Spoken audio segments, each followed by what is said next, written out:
why not aim for the top? And this is as high as you can get for us. Thank you. Yeah, when you send out a tweet, you never know what's going to happen. Absolutely. We're starting with lockdown because we're obviously in strange times. We don't know what life is going to be like after.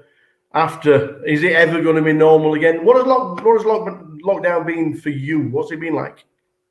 Well, March 8th, I went to Draymond Green's surprise birthday party. I started skipping tournaments March 1st. I didn't go to the LAPC. I didn't even play in the Bay 101, which was in my backyard, the World Poker Tour here, because my friends were on top of this early and were warning me. But Draymond Green had a 30th birthday party. We all loved him, and we wanted to show him. So we took a private jet down at 5 p.m. or 6 p.m. We had a dinner in LA. We went to his birthday party, and the jet left again at maybe 1 a.m. So I was back home by 3. But other than that, March 8th, I was locked in. I mean, I the most I did in 88 days is I went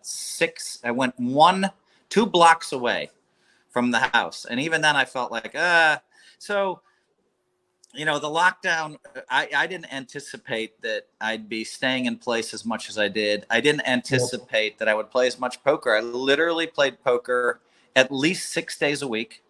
And I'm a guy that plays once every 10 days with my group of friends.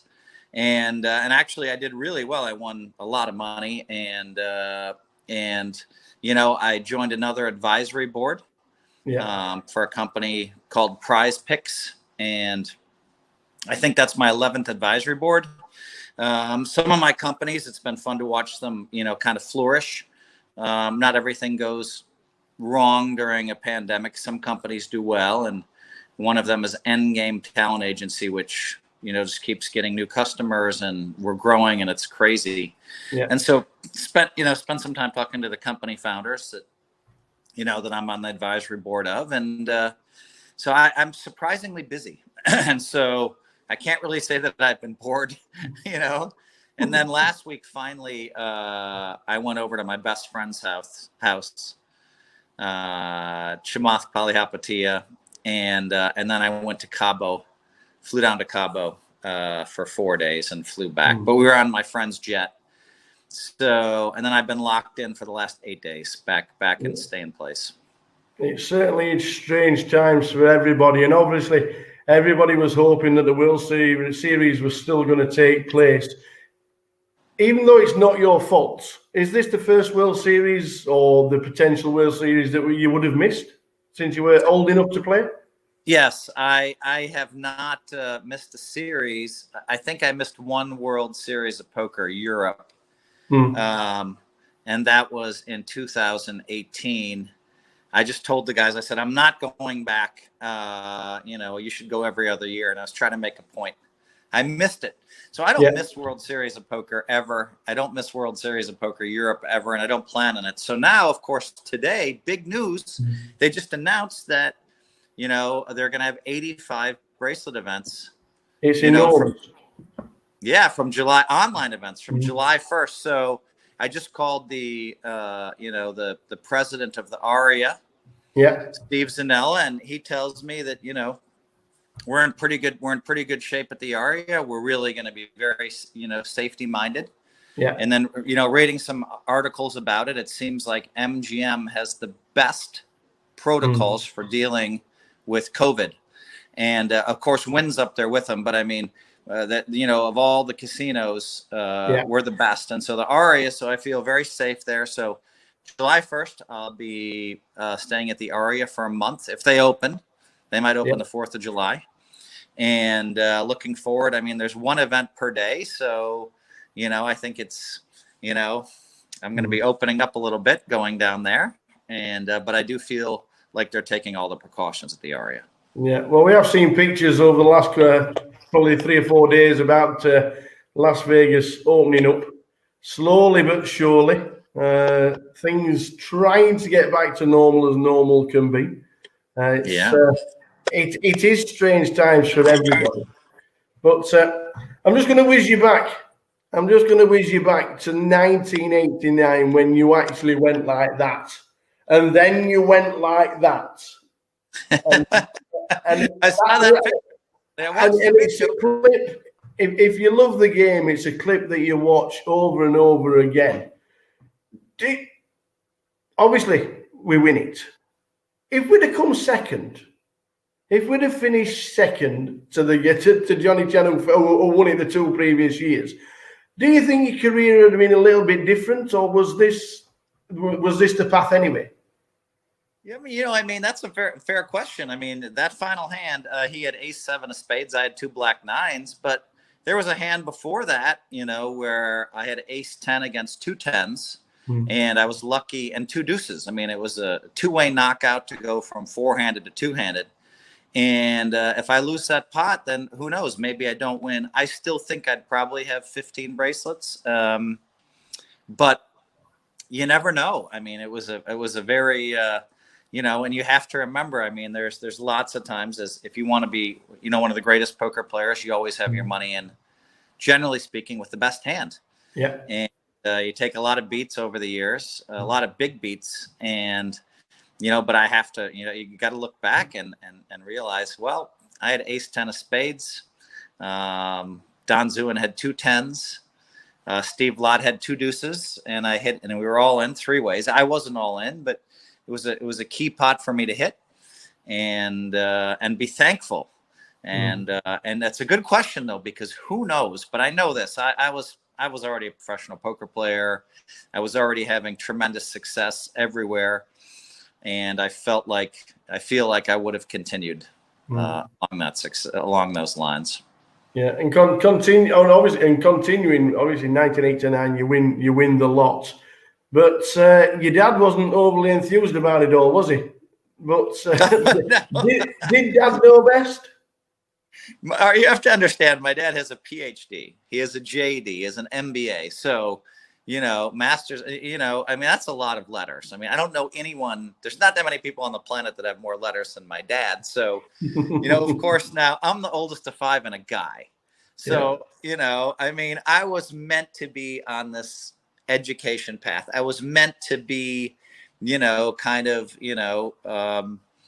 was meant to graduate from college, and I never did. And so for him to then imagine and think that far outside of the box, to professional poker player. And in the 80s, I mean, my dad thought that was like a drug dealer, and so, but he saw me have a lot of success, and he decided to come to the 1989 World Series of Poker main event. Surprised me that he agreed to go. He agreed in December, and he flew out, and he saw me in one of the best moments of my life, winning the main event. And you notice when I throw my hands up in the air like this in the YouTube video, when the last card comes off, like I think the 6 of spades, I go like this or whatever. And I turn and I look, you can see me turning because my dad was not in sight for 4 days. That was a 4-day long tournament. He wasn't in sight during the tournament, but I turned because, and there he is running up the aisle to greet me. And of course, security stops him because there's $1 million in cash on the table in 1989. And I wave him through, and within seconds of winning, I was able to embrace my father and give him a great hug. And then I bought a Mercedes-Benz, and then I married a doctor. And then, and so, and I'm still happily married 30 years later. So, and my dad's been to Vegas every year, I think, for 30 years to support me. You turned him. You got him on the side. Yep. I had to win the main event. And 1993 in the World Series was probably one of the most insane runs for you. And 3 bracelets in 3 days. It could have been not 3 bracelets in 3. So the 1993 is interesting because John Benetti won 2 bracelets that year. And Ted Forrest won 3 bracelets that year. And I won 3 bracelets that year. So, probably they gave away 20 bracelets or something, or 18. And we won 8 of them. It was crazy year, 93. and I won 2 bracelets in one day. So that meant that I played the No Limit Hold'em tournament till about 5 in the morning. And I remember my wife was pregnant, and I don't know if she made it till 3 or 4 I think she made it till 3, 4, 5 in the morning. She's way too much of a trooper. And then the next tournament started at noon, and I was just exhausted because I just won a bracelet. I went for a run. There's no way I could sleep. And I entered the Limit Hold'em event. Yeah. And I played poorly at first. And I remember going into the dinner break, I didn't have a lot of chips. But at least I was able to, I ate a half an hour before dinner break, and I went straight up for an hour and a half long nap. And I came back down, and the next thing you know, I started hitting hands. And I think by 11 o'clock that night, I'd won the Limit Hold'em bracelet. So I won one at, I want to say 4 in the morning, and I won one at, 10:30 at night. And it was just a crazy day. And I remember the next day, before that tournament started, that I'd won the event the night before. And, if you want to throw in there, I'd won 2 events on that day. So it was pretty cool. But yeah, 2 bracelets in one day. And then I had the chip lead in the main event when I completely fell apart. And that's on me. I mean, I was running good. I was playing great. And the next thing you know, I kind of threw it away. I think it was too much for someone to handle 3 bracelets and the main event.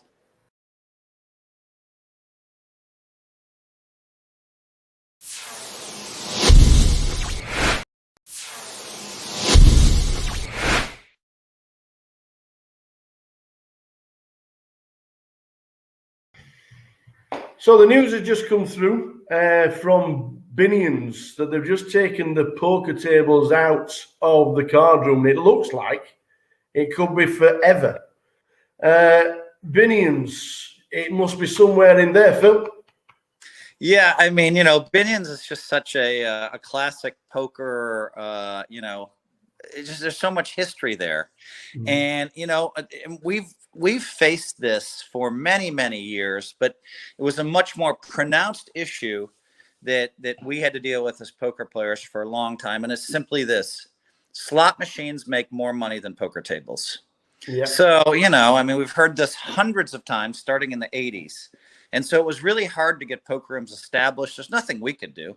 A casino would make a decision, and they'd be like, all right, we'll have 4 or 5 poker tables. And they'd be like, I know the numbers in the late 90s. Each slot machine makes about $80,000 a day.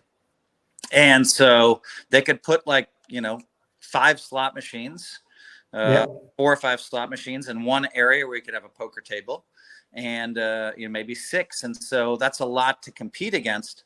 And so, when poker broke out and everybody demanded tables, and when it got really hot, I thought that we wouldn't be facing things like this in the future. But, listen, I can't blame Binions because, it's really hard to have a 9-handed game that you can actually rake right now. And so you've seen some of those contraptions they have for poker tables now, where they have plastic up, and it's hard to play 4 or 5-handed. And people are flocking in for those to play, but I'm not sure that's a realistic fix. So post-COVID, I wouldn't be surprised if, Binions did have poker tables back in, but it's a very sad day for poker when Binions gets rid of their poker room. Yeah. I think my first trip to Vegas was 2004, and it was the final time it was actually in Binions. And obviously, unbeknown to me, that was a little bit of history. I was stood there on the rail watching my first ever World Series event. I can't remember what it was, but not knowing that it wasn't going to be in Binions anymore. That's a little bit of history. Can you remember what's the big poker table that's on the wall where everybody's signed it? Is that still there?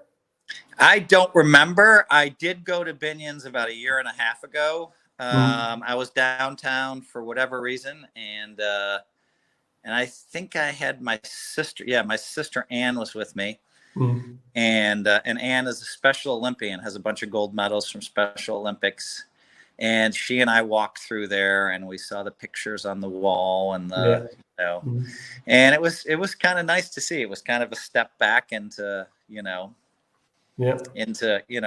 where I did a lot of business. There's a lot of history in that room, and like you said, we don't know what's going to happen, but it looks like it might have finished in Binions. Going yourself, the critics. Now, you answer the critics with result after result after result.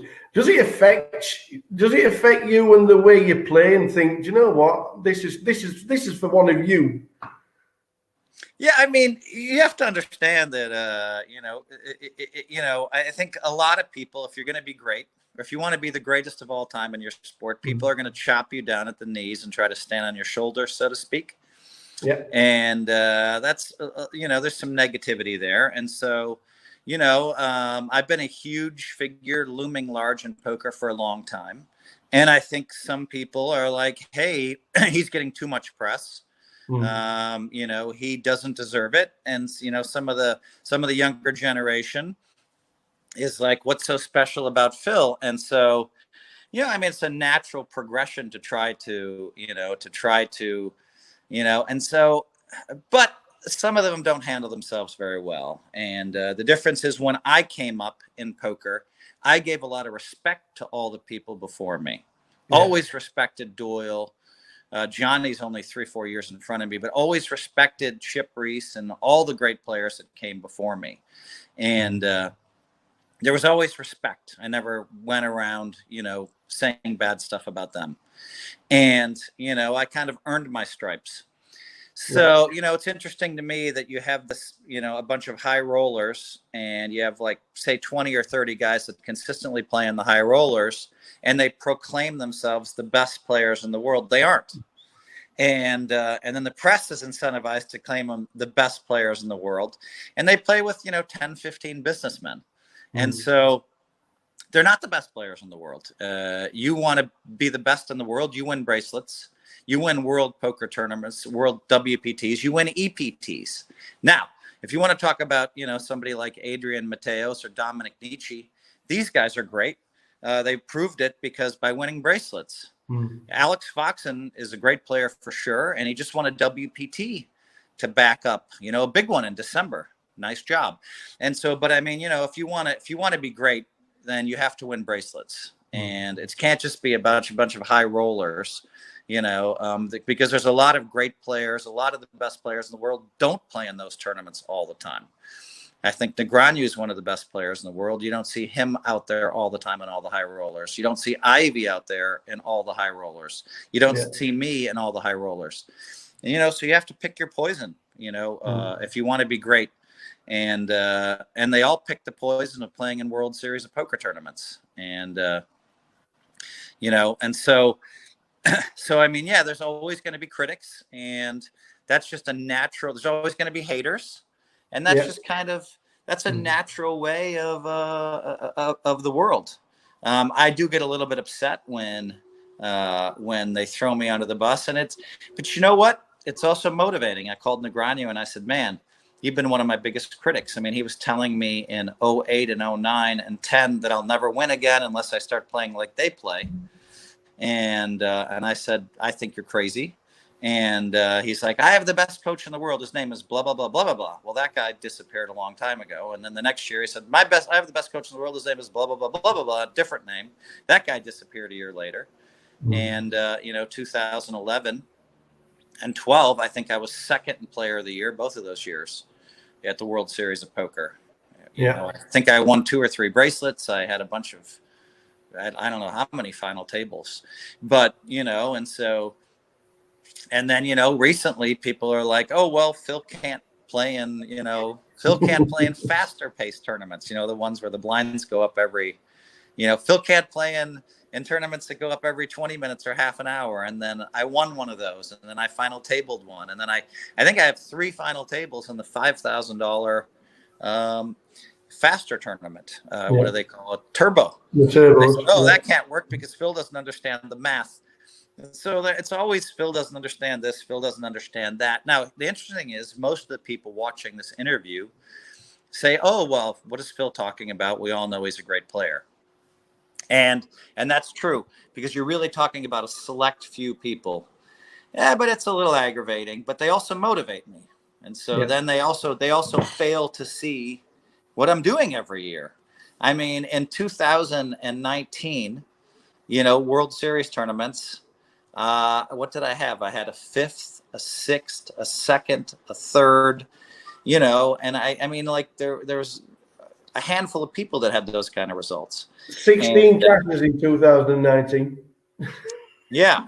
Yeah. And so, you know, I mean, so whatever. I mean, I think, yes. Does it rub me the wrong way sometimes? Yes. Yeah. Do I hear those voices every day? No. I mean, sometimes I don't hear somebody criticize me for 40 or 50 or 60 days because I'm not on all the forums, but I'm aware of it. And then when I see it, I'm always a little bit bummed out.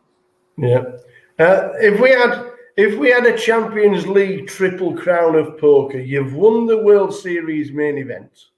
You've won the World Series Europe main event. What would make up that triple crown? That would be like, those are the 3 that you need to win. Okay, that would be the 3rd one. It's the Poker Players Championship, the PPC. Yeah. And I had a 2nd in that. And that one really hurt because I had Brian Rastall in 3 times. And to win one of those hands, I guess I was 84%, they said, to have that. And that would have been nice. That would have been an unassailable triple crown. Yeah.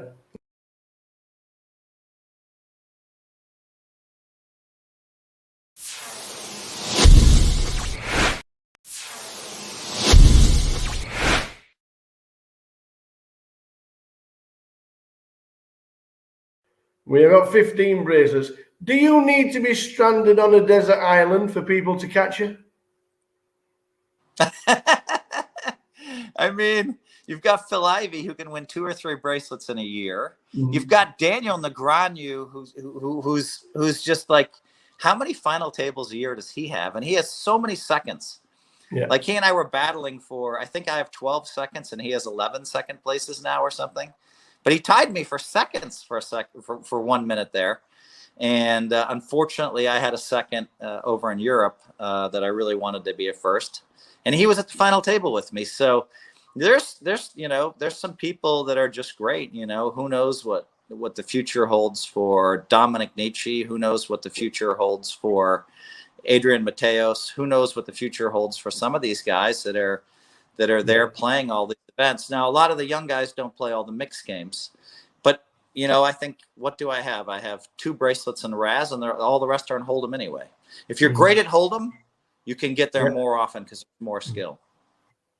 Out of the 10, 11, 12 second place finishes, and I'm just gonna read.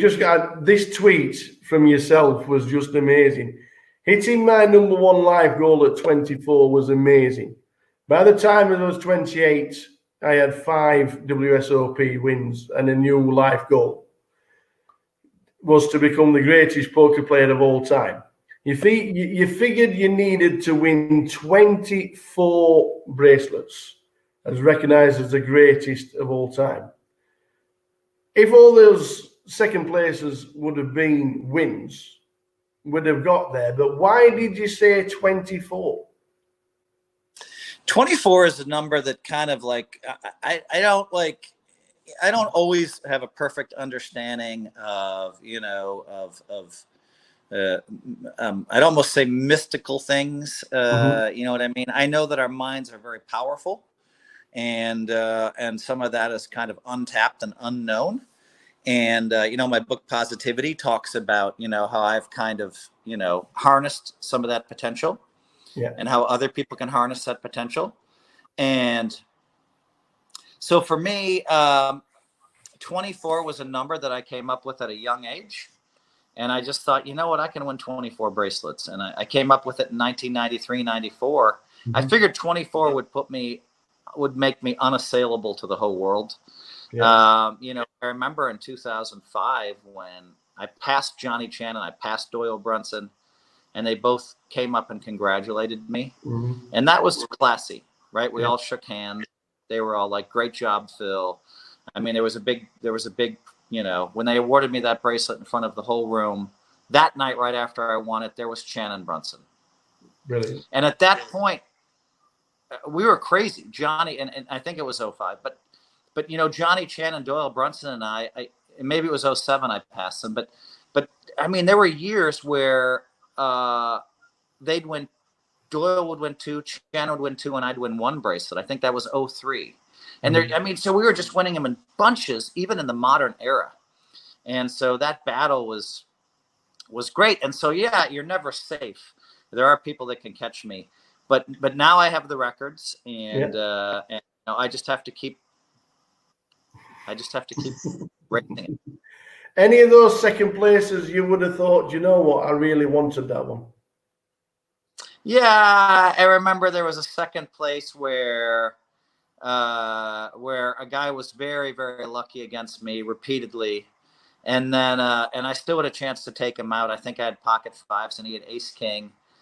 And I limped in with the 5s. We were playing 3-handed. The other guy had a peanut of a stack. And he raised, called, and it came 10 jack 7. And he bet and I raised with the 5s. And he just called and I knew he had ace king.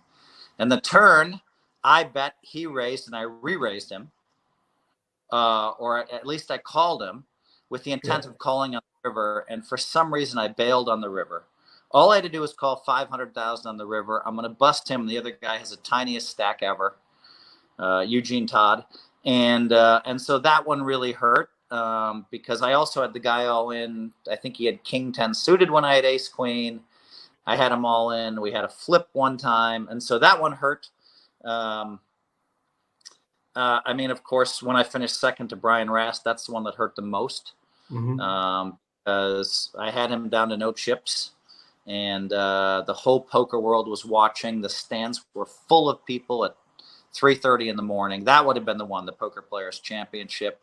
Yeah. I probably regret a bunch of those second places. I remember one in 1994 where I had 2 aces, and I had a guy named George Rodas on with a king and a 10. Howard Lederer had a short stack, and he was on before the flop with king 10.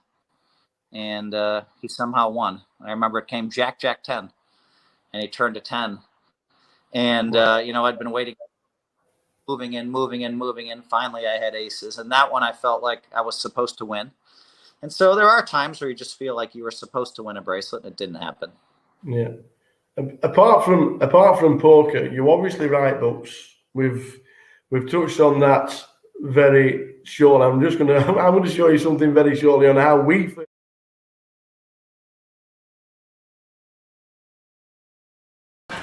It's all right listening to Phil Elmuth.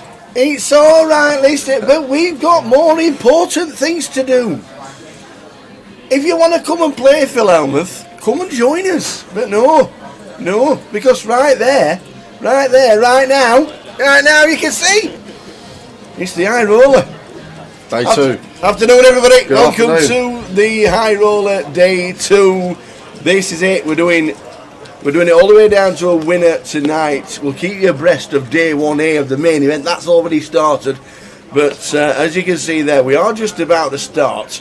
And Jay's going to tell us who's on our feature table to start the day. Yeah, we've had quite a few day 2 buy-ins. We'll let you know about those in a minute. Featured table today is going to be Colin McCready, Alex Golder, Catalin for 2, Vince Melly, Ryan Mandara, who's just bought in, Jack Hardcastle, Ewan McNicholas, who's just bought in, and Dave Doherty, who has just bought in also. So we've got 3 players on our feature table to start. I set the line yesterday at 3. What, 3 buy-ins? Yes. 6 big blinds. Yep. I set the line at 3. We think there's been 14. We think there's been 14. 14 day 2 buy-ins. There was 21 that made it through. 14 have bought in, so 35 in the field to start the day. They're going to see some action. We are definitely going to see some action. Good afternoon, everybody. Watching on Facebook, Scotty Clarkson, the most excitable man in Britain at this moment that I know, is a Cincinnati Bengals fan. And Cincinnati Bengals have managed to make the Super Bowl. It's a little bit like Rotherham United getting to the FA Cup final. Oh. That's how much of an outsider it was this year. I think there was something like 150 to 1. What to make? To win the Super Bowl. To win it. To win it. Are they playing a good team? They're playing the Los Angeles Rams, who are actually playing in the Los Angeles Rams Stadium, because they don't have a national stadium for Super Bowl, for NFL, you see. But as Scott is watching on Facebook, and he got excited on Sunday because they actually beat the number 1 seeds. So it is honestly like Rotherham United getting to the FA Cup final. That's how it is. But well done, Scotty. Love you, and I'm sure the week on Sunday you'll be jumping for joy, and his dog will have his jersey on as well. So good and glad that you're watching the live stream. Good afternoon to Maria. We are down to the final 35, I do believe. Oh, it's 38, is it? I think it's 38. Emily, why are you watching? Why? Ryan's in. Ryan's in seat. Seat 5. Ryan is in. I wonder why you're watching. It's not because of the dealer, is it? It's not because of me and this lad, is it? Oh no, It might be, to be fair. Good afternoon, everybody. Oh, Jack wins, says John Garley. We'll get to the table because it is just about to start. As you can see, there they are. Alex Goulder, who last night comes stumbling out of the toilets, and he says, "Shall I pay a bit of cash, Tower?" He says, "Shall I pay a bit of cash?" I said, "Go and get yourself on cash, Tim." And apparently won a bit of money as well on that table. But we are now ready, and there come the cards for the first hand of the day. This is good. One dealer change instantly coming straight through. I'm going to deal one hand on the feature. So we're off. You were right, Tal. 38 to start the day, so we had 17 entries today. Unbelievable. And as you can see, the overnight squad have been working on the graphics. So we're going to have to get used to it as much as everybody else. Looks nice. Because the pot's down in the middle that's blending into the table. But I do like the left-hand side. Look at all this, the names that are on the left-hand side, looking good. I look it. Ricky Kebab says, "Ooh, fancy." Yeah. Loving it. So Ryan's all in first hand for his 6 big blinds. It's 30k starting stack. So 6 big blinds for Ryan. In they go. In they go. He's going to pick that one up. Nice little no bit. action. 30% stack increase to start the day. Just getting a shove through. There we go. You can see all the new graphics coming up. Jack with 50 bigs as chip leader on the table. 6 for you and 5 for David. Ryan's on 8 as he's just taken the first hand of the day, and that's it for the deal. That's his shift done. He's off home. He's going. He's off. We will give you news about bust outs around the room as they come as well. Throughout the day, we'll probably keep on the main event. We've got to be thinking it's going to be Fast and Furious in the first level. Yeah, well, first couple of levels. There's people sat down with 6 bigs. There's 17 players that sit down with 6 big blinds. 17 players have bought in for 6 big blinds. I set the line at 3. I am so glad nobody took me up on it. We should have £100 overs unders.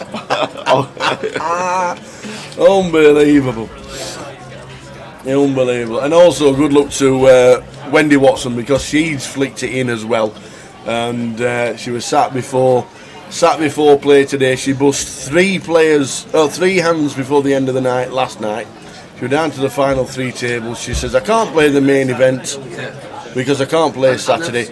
I'm going to flick it in." So fingers crossed for Wendy, who's going to be on the tables around the room. Any news on Wendy, we will let you know. Ewan's working out whether it's time to flick it in. Ryan all in once again. What a seat draw for you, and got the button with the 6 big blinds. He's going to have a whole orbit to find his spot to get the money in. That was very important buying in day 2. Your seat draw is massive. Gaz, TJ's flicked in day 2. Message. You seen the message?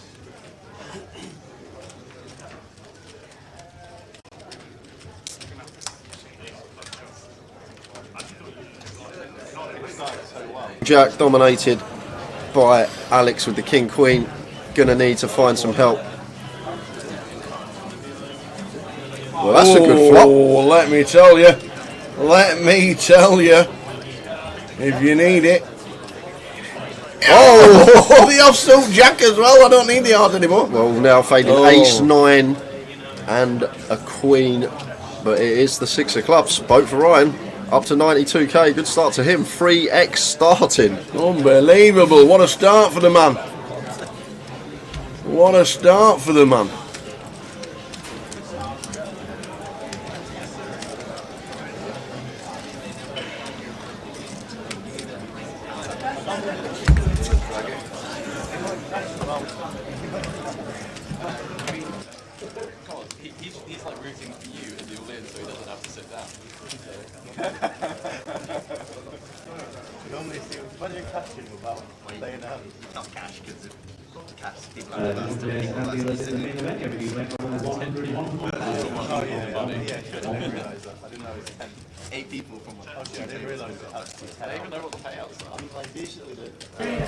So we've had the instant double. You now know, and it now proves you're buying with 6 bigs. You get a bit giddy in the first 3 or 4 hands, and you get the double.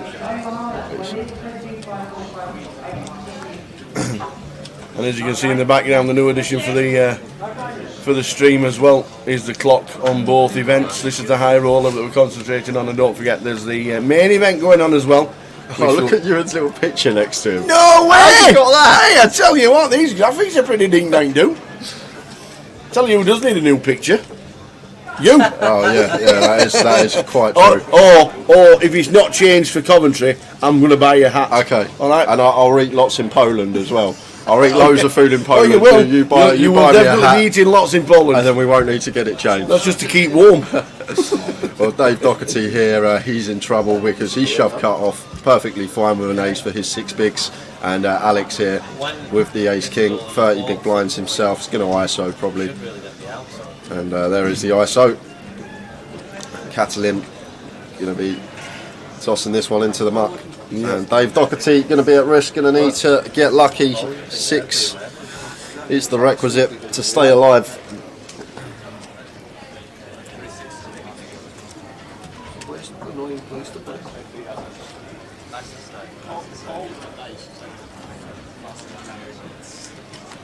So Alex bought in for day 2. Is it the ace? Doesn't need to. He needs to fade a 6. Yeah. Dave's the day 2 buying tower. Alex bagged up a fair amount. Oh, did he? Oh, apologies. And that's it.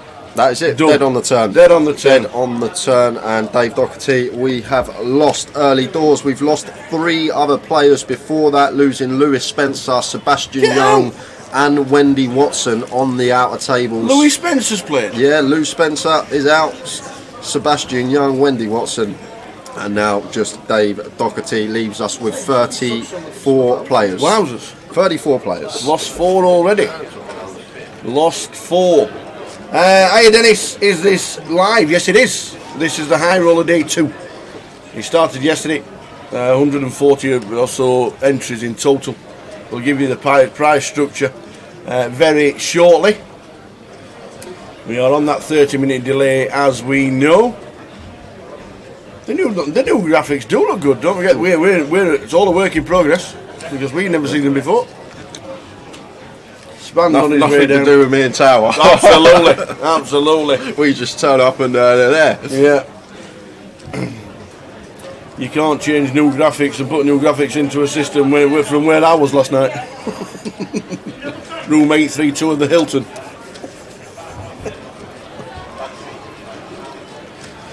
So Jack, one of the bigger chip stacks that bagged up yesterday with the pocket 7s here.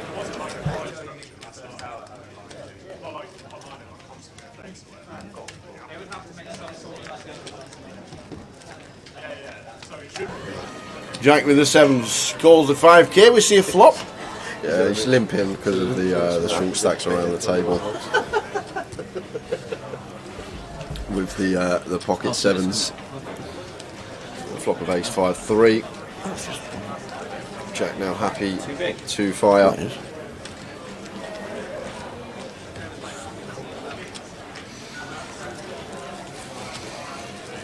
So Jack Harkles has got the shirt on as well. Set for a deep run. Set for a deep run. Afternoon Fletch. Bit of a wardrobe clash between seats 2 and through. Yeah, you're right. Yeah. Maybe we should have rang each other. What are you wearing today, Alex? Remember that year of the Goliath? The two, that was something. The biggest, like the most glaring shirt you'd ever see in your life that nobody ever would buy. And then somebody else walks in and sits on the same table. No, next to him. They sat next to each other. Who else in the world buys a shirt? I know. I'll go to the Goliath in mine. Yep. Ewan's in. Finds the Queens with his 6 bigs. Roy Cybers just tuned in. This is the high roller. We're on 34 4 players. Yeah, so four tables at the moment. 4 tables out.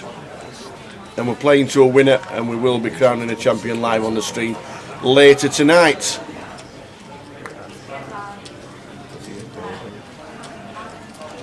Ewan's going to get a chance to double tower because Catalin isn't folding.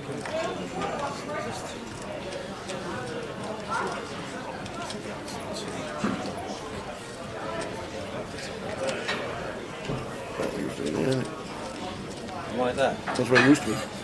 Well, I can get better over the 68. I'd move it. You watch it more than anyone. So here's 10, Catalin. Yeah, Ewan's left himself 5k behind tower. So Is that just in case he can fold? It would just go on the. I still don't understand that. What's the actual reason? Because is he a pay jump? Is it to do with? I don't know. He's never folding. Some sort of like, I guess it's sometimes people with their like bluffing rivers leave themselves like 1 chip behind. I guess it's just balance with the value. Sometimes they leave themselves 1 chip behind when they're bluffing a river. Yeah. So if they do get settled, they've saved themselves a tiny smidge of equity within the prize pool. But you see it a lot more nowadays, especially like in the big comps, super high rollers around the world. And it has all gone in eventually, the final 5k. And Ewan in great shape to get a double early on, just fading aces.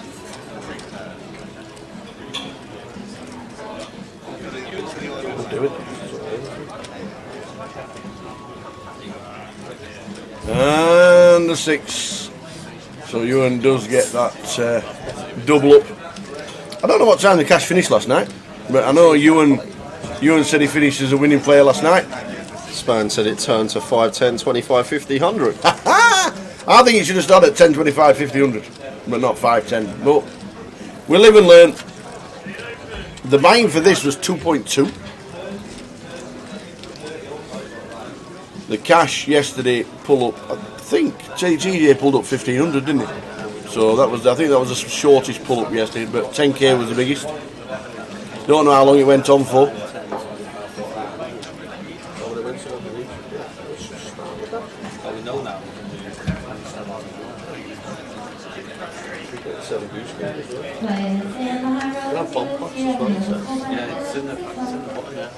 Yeah, that makes sense for Tor. He says it's to induce an ISO raise because Catalin calling there as the chance for Ryan and Seek 4 Vince to come in behind him, saying you're splitting your equity multi-way rather than splitting it heads up. You're going to have more equity in a heads up situation than you are. People are more inclined to ISO because leaving the 5k back. Thank you very much indeed. Aren't on their back. Thanks for that. So 2 big hands colliding here. Colin opening the kings and Catalin just flattening the 10s here in the cut-off.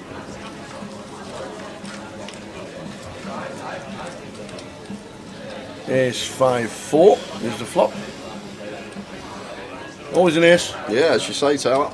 Still expect Colin to be firing this flop fairly often, as he does 20k into 36, just north of half.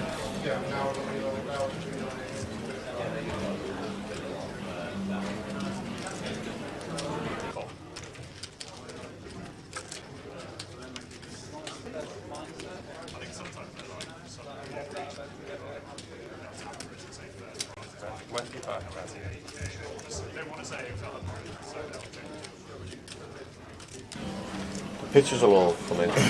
Awesome. So we turn a set for Colin. He gets the check mark. Catalin with the 10s. It's 25 to call. Yeah, not calling. Not calling. Calls once. Bad board for the 10s. With position. Once we're faced with the heat of the double barrel into the mark as it should be. You've got it, Apocalypse, every single time. Well, today anyway. So far. 100% so far.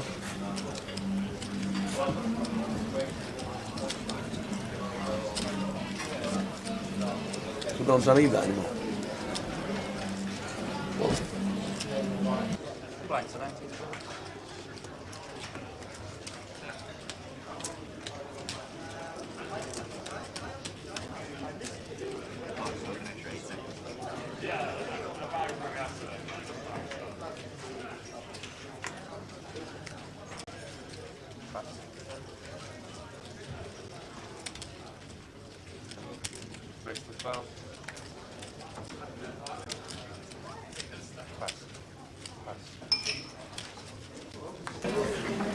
So here's Jack for Colin, raising to 12,000 with the starting blinds at 2.5, 5.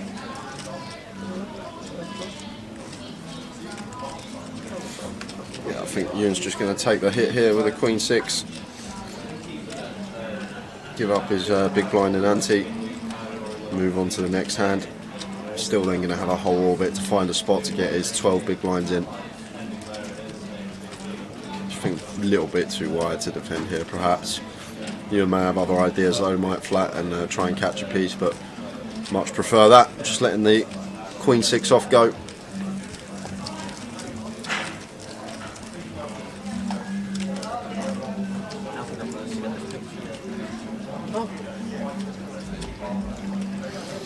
So Jack 50 bigs, still chip leader on our table. Any eliminations from the outer tables, we will let you know, because it will happen fast and furious during the first levels of the day. As there was it 17 binds? 17, yeah? 17 day 2 binds. Increase of about 85% of the field just from day 2 binds. Jeez. Chris De Silva was the chip leader with 420k. I bet he was loving all seeing these short stacks buy and seeing that prize pool juice up.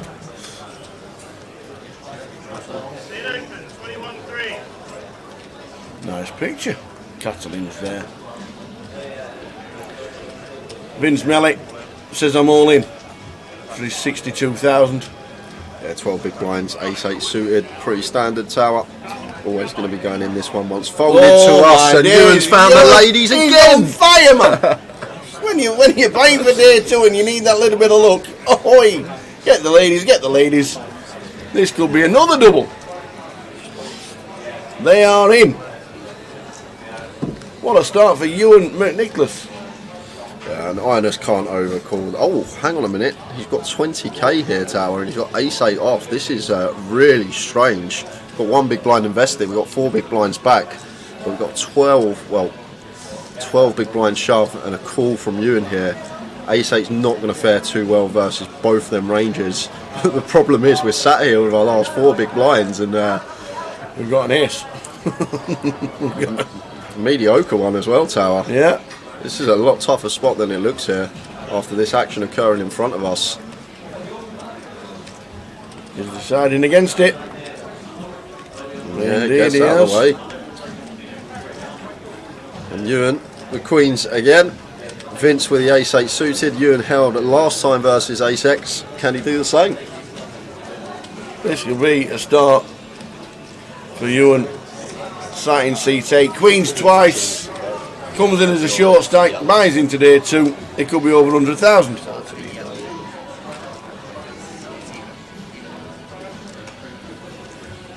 The cards are in the middle. Is he going to do it? Is he going to do it? We see the flop. Close the flop. Come on, close the flop. Ha Well, got more else to oh, play. not anymore. Dead it on the turn. Again. Dead it on the turn, and Ewan up to what? 130, 140, 135. No, don't say, why weren't that me? It ain't done happen to me, that does it? Oh no, I can't double up like that. It's a fruit shoot sugar rush, says Paul Fletcher. The fruit shoot 4 are running well. That's how to do it. Ewan McNicholas starting now is, I'll tell you what is he, 130,000? Oh my days, amazing, absolutely amazing. 135,000 and 26 bigs, they can play the game now. Jack still chip leader. What a start. Afternoon, Andy. Congratulations in Vegas. How done, Andy? Well done, young man. Good to see the news. At all times, Brits doing well overseas. Hope you're well, young man. Indeed, it's that skill game that we love. Get them in, put your hands together and pray. That is it.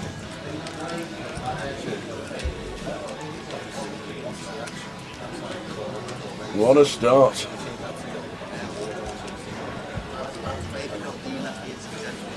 When we get the confirmed prize pool as well, guys, we'll get a little ticker for you going across the bottom so you know what we are playing for. Yeah.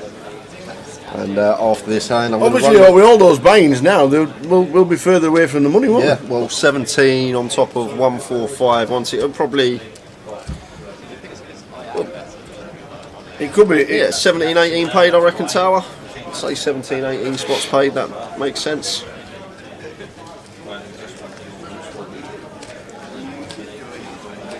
$154 in total it was by the time all the buy-ins are coming.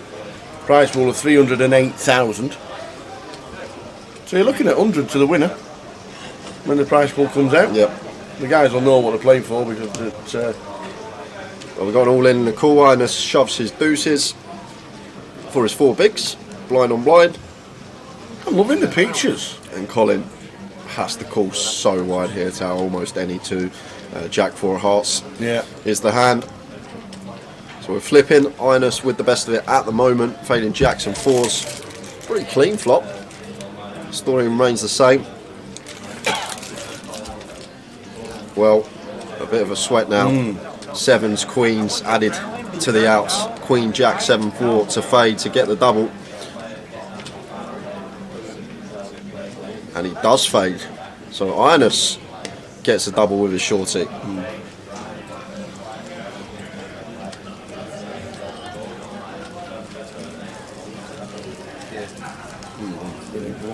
So some news of some more bust outs around the room. We've lost Yanis Liparis, TA GDPR, Tom Hall, Aria Sarkashik, Vince, we just saw on our feature table, and Antoine Saou.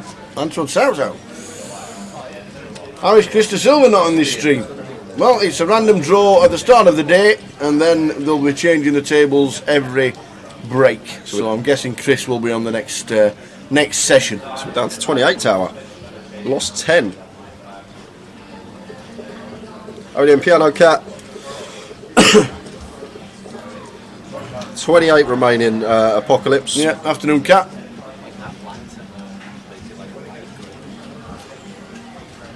Catalin, Ace King under the gun.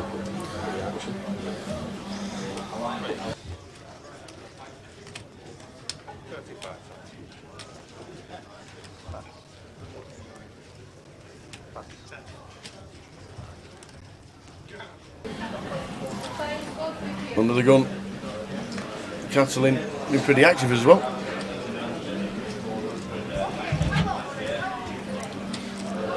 Is Jamie Nixon still in? Yes. Yes, he is.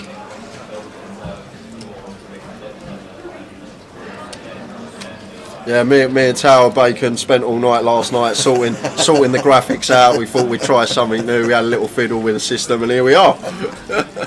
No, all down to PK and Boovy. Absolutely. Nice, fresh new graphics. It'll take a little while getting used to. Yeah. I think it's going to be the norm going forward.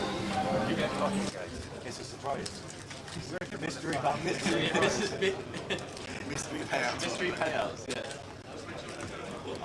You have no degeneracy.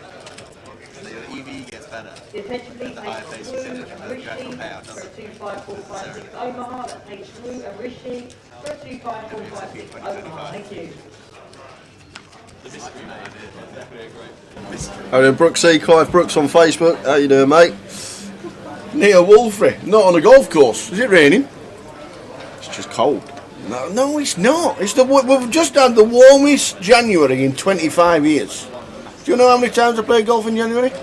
13. 13 times. Once every 3 days. Well, once every 2. 13 games. It's been dry, it's been warm, it's been shorts every 2 weather, or 3 man. days. Shorts weather. T-shirt weather walking around. It's been lovely. Even better in Portugal, but you know what I'm saying. No, it's been good. How's the game, Neil? 1 handicap. Yeah, I know. One. I'll give you a shot.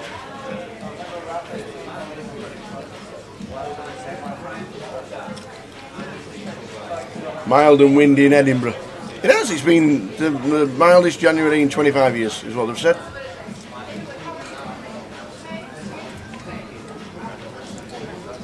Flop of Jack 9-3.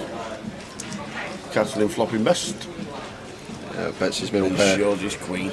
Takes it down. What a life though. Not many people get to play golf every 2-3 days. It's 13 times. Not bad at all. Do you do back-to-back days ever? Play one day and then the very next day play again? Yeah, because most if you don't tee off till like 12, 1 o'clock, you're only getting 9 in anyway, because obviously the days are short, aren't they, in a minute?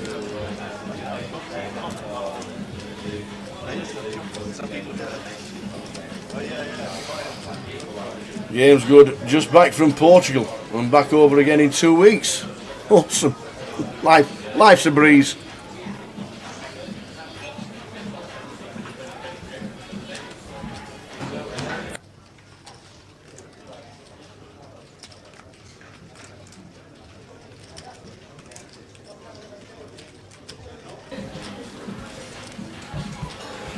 Ionis comes to the table in seat number 9. He has 45,000 after a double up.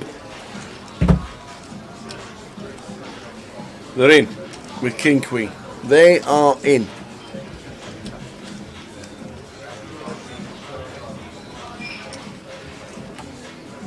Alex has a decision with Queen Jack.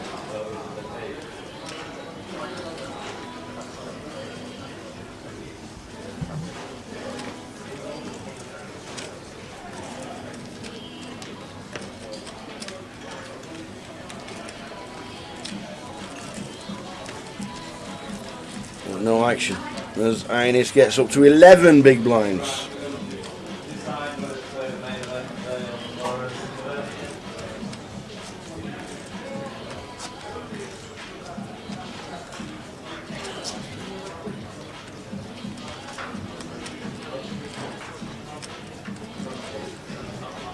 Just after Antoine South went out, Jack Salter went out. Another day 2 buy-in.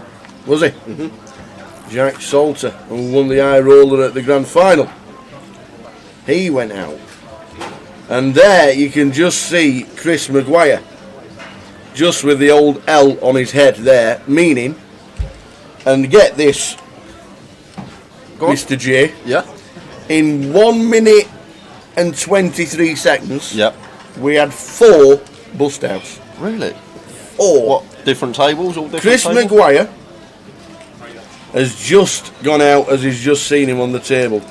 Connor Healis went out. Harry Lodge went out. And Slash Maurizio Pace.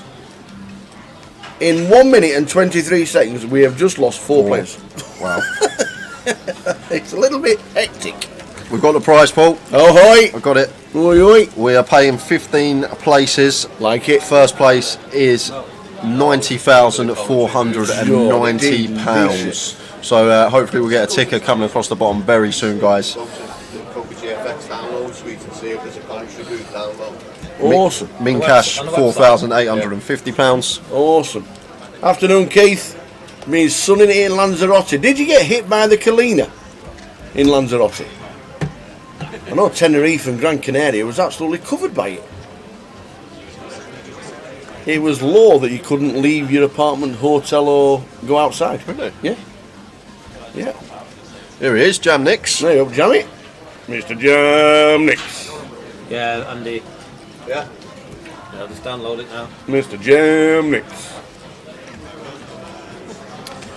Yeah, it was a massive sandstorm, and it was that thick, and it covered the whole island. Oh, wow. And you weren't allowed to leave or even open your windows because of the health risk. What a holiday that'd have been. Imagine that. Imagine playing golf in that. well, imagine trying to... Always in the bunker. Imagine, yeah, absolutely. No, it was a Tenerife and Gran Canaria. I did really bad. Really, really bad.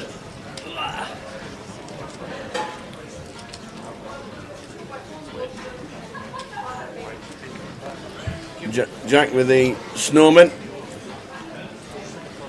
I like his picture. Are these pictures being taken today? Yeah, I think they so. must have, Yeah, because so. he's got his pods in. That's all I'm looking at. Same shirt. Who's taking the pictures? Have you taken the pictures? Oh yeah, I didn't see you around the table. He snuck round. That's amazing. I don't think Ewan's going to peel this one out. No. He's built his stack up. He can fold now.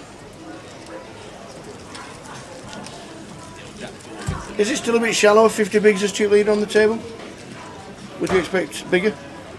Well, 50 bigs pretty. With all the day 2 buy-ins, Tower, it's just going to shallow the average. That's simple as that. It's going to go down drastically because we had 17 day 2 buy-ins. So it'd be interesting to know what the average stack is out there at the moment because of that. But like you said, we've lost so many players in the first 45 minutes or so. Yeah. How are we doing, Ellie? It's off the table now for Jamie. Yeah, he's got good. Look at his left. Ryan, Jack, and Ewan all on his direct left. It's not the best of draws, I tell you that. But I'm sure he'll hold his own.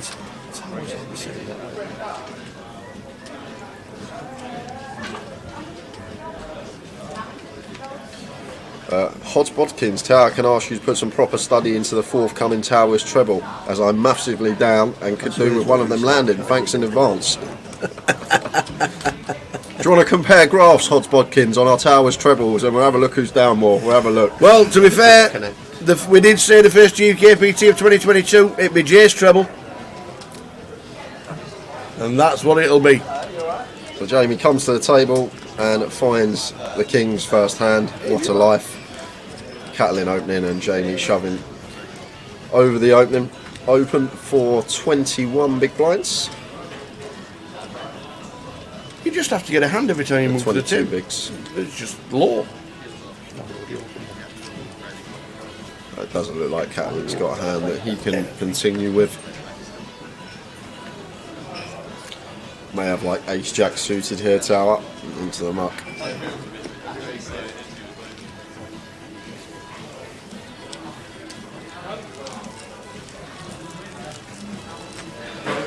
What a table.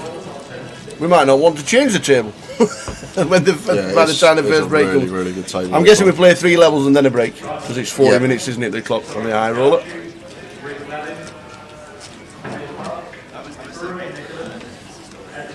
Hardy says, do you wish you could ever play these, Jay, every so often instead of the comms every event, or you're not fussed? I'm not really too fussed. There's other events I can play throughout the year. Absolutely. He's already booked his map out till end of July. Yeah. Lads going everywhere. Got a year on the old with the old poker.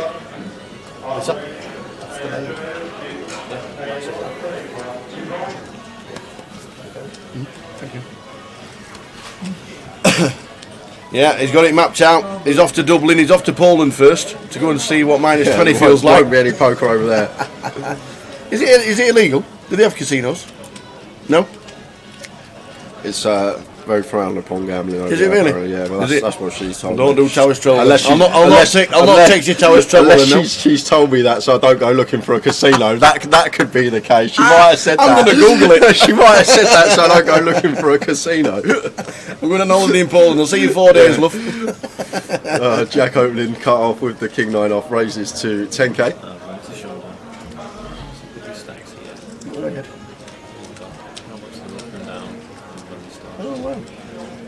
How are we doing, Adam? Thanks for tuning in. This is high roller day 2, down to 3 tables. Well, they start going on. But we had 17 day 2 buy-ins, 21 bagged up, 17 bought in today. Starting the day with 38, and they are dropping very quick as expected. There's only 6 bigs if you did buy in for day 2, but a lot of players thought it was worth it. Absolutely. So many players. We are playing for £90,490. 15 players paid, £4,850 for the min cash.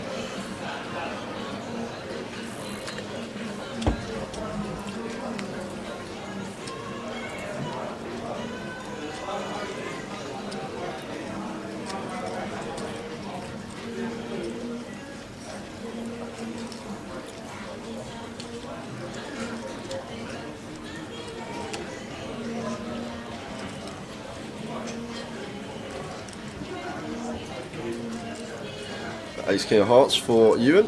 Ewan working with 24 big blinds here. We'll just expect to see him open unless they're all shorties behind him. I don't think that's the case because Alex is fairly chipped up in the big blinds. Just expect to see an open here from Ewan. Does raise it up, makes it 11.5.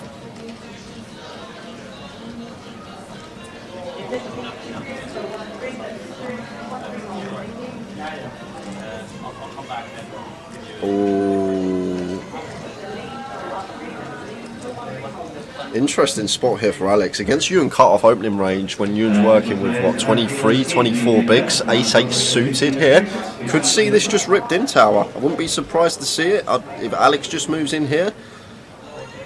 Could definitely be an option for him. And there's the all-in, and he's going to get snapped off, and Ewan could be going from the day 2 buy into a chip leader at the table if he can just hold. Wowzers, wowzers, wowzers, wowzers.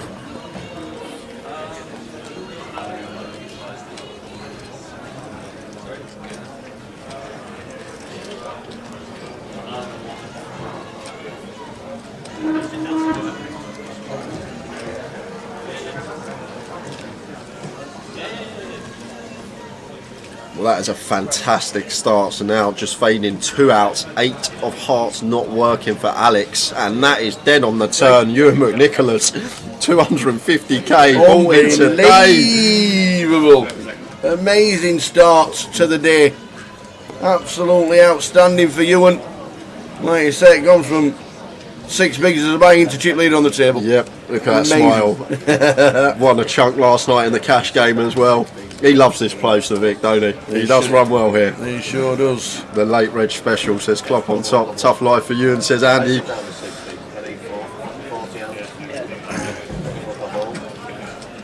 It's payday. Adam, how are you doing?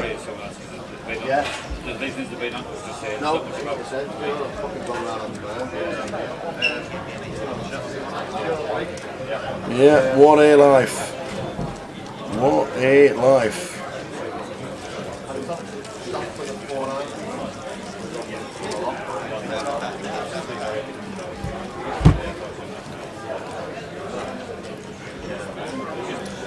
Apparently there are some casinos in Poland. Alan says she's a bigger bluffer than me. I think it's online actually, Alan. I think it's online. I'm not sure if you can play online over there. This is amazing. Team pro, so yeah, he is a team pro now. I forget that with you, that he's one of our part of the Grosvenor team now.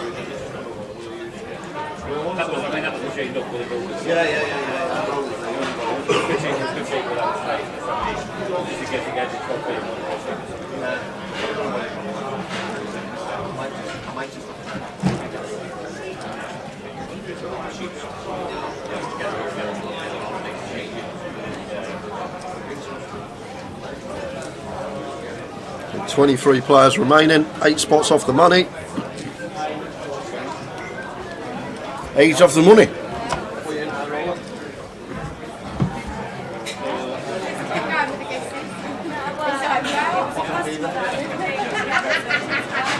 So Ida's here. Easy shot for him. With the ace-8 in the cut-off, once folded to him for his sub-12 bigs. Always going to be going in this one. And Alex is in as well.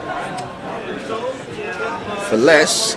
And Catalin, who would have been making the call, now with the ace-9, going to get out of the way. Would have seen Catalin call, that's for sure. But now after this shove from Alex as well, have to fold that one. Interesting to see what Alex has got here. Pocket 6s.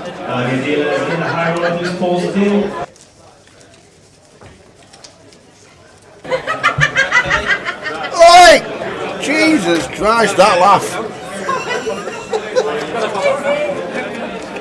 That's So ace on the flop. So Alex in a world of trouble here. Gonna need help. Needs one of the 2 remaining 6s to survive. Is it the Mickey Black 6 not? So we are going to lose Alex Golder from the tournament. Just going to get a quick clarification of look, stacks, Alex, as they are very similar. But Alex seems like he's off already.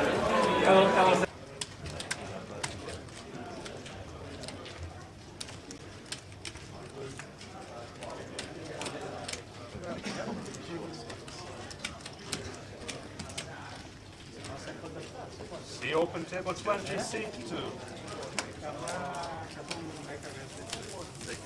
See you later,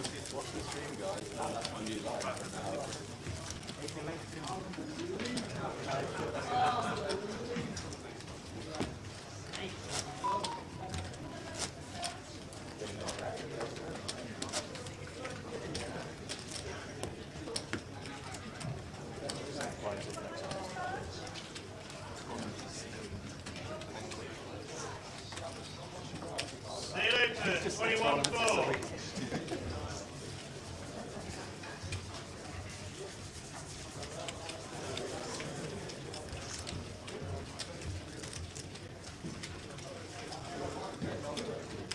Oh, yeah, he does. Yeah. Speakers. Yeah. Okay, might have been a bit of a tank there from Ryan, just 10-15 seconds, because we are getting closer and closer to the money.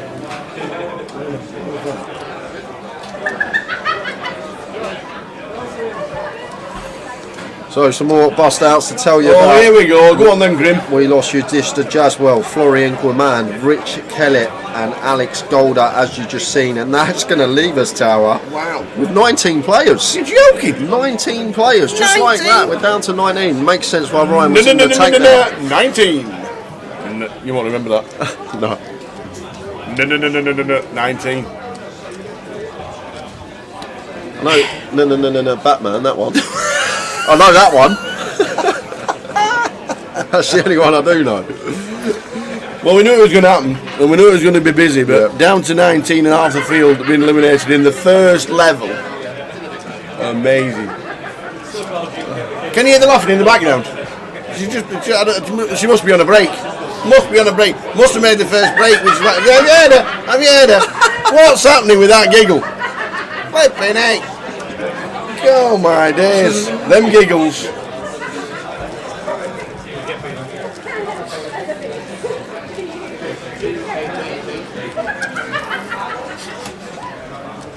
I want to know what's so funny. I have no idea.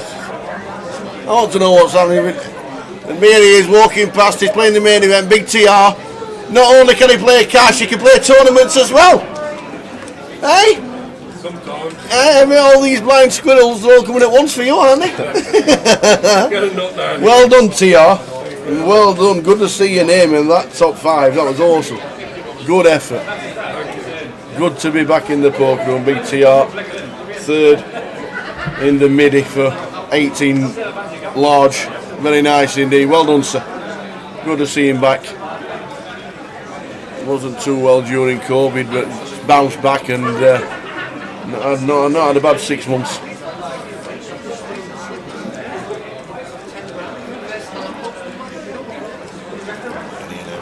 Ace King suited for Catalin here. Catalin working with just sub 30. It's going to be an open from him on the button. Alright then, Zacabello. Good afternoon, Crafty Cockney.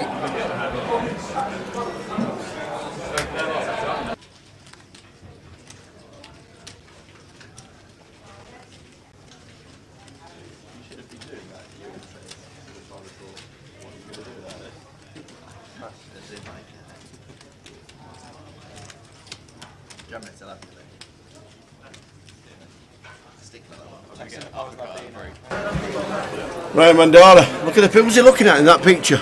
He's looking for Emily. That's what he's doing. Where's my Emily, he's saying? They're engaged now. Oh, Ryan.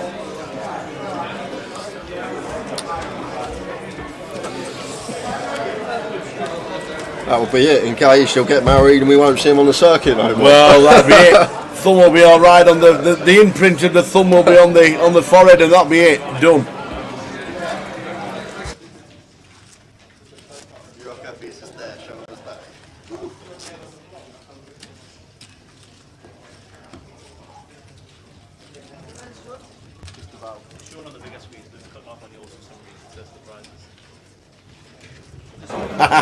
Emily says you're wrong, he'll be there more. We'll see it. Well, I'm guessing we'll see it in Coventry for leg number 2.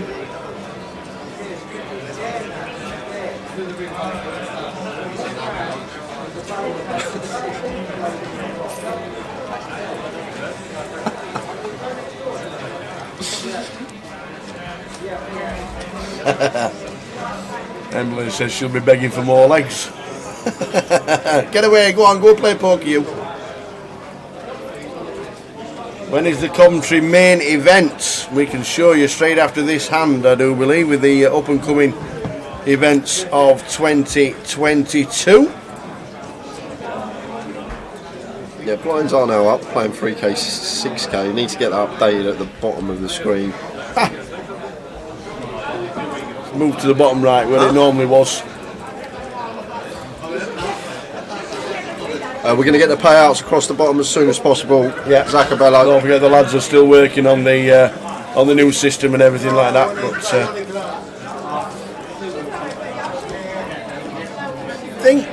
oh, it's not working. Coventry.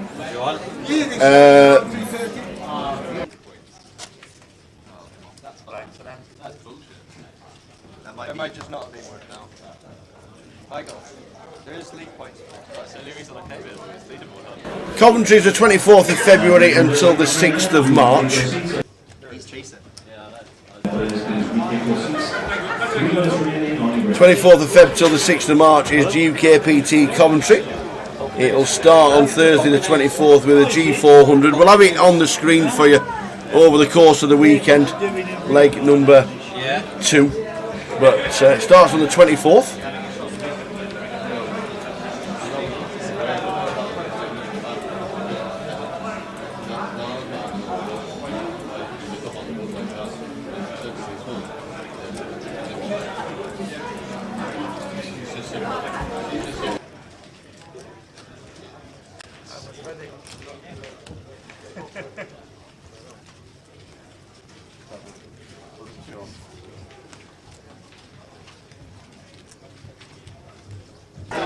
Yeah, sorry about that. I think it's when Katie laughs or something like that. But when somebody comes in, we just have to mute the mic shortly. Hopefully, the table ambience is still on in the background, so it's just us when we do have to. If there's announcements in the room that's part of the live stream, or somebody just coming in and giggling away, we just try and cut it out. That would be me or Jay just closing our mic down. But hopefully the table ambience is on all the time, so it doesn't go completely dead. So Jack working with a nice hefty 3.5x here, out of position, like it, blind on blind, want to be sizing up, you are out of position. And Ewan here does have a suited connector, but it is the nut low one, and just thinks better of it. So that's twice now Jack's raised into Ewan's big blind on blind and taking it down. And Kat says we can still hear the table chat, which is good. You don't want to hear all these people coming in, giving Tao a kiss and a cuddle and asking him how he is all the time. Celebrity in these parts.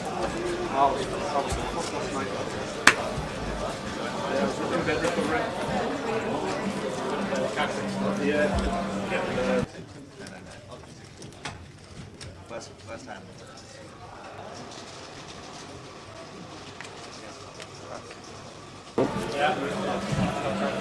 Here's 2 folding, Catalin on 160,000.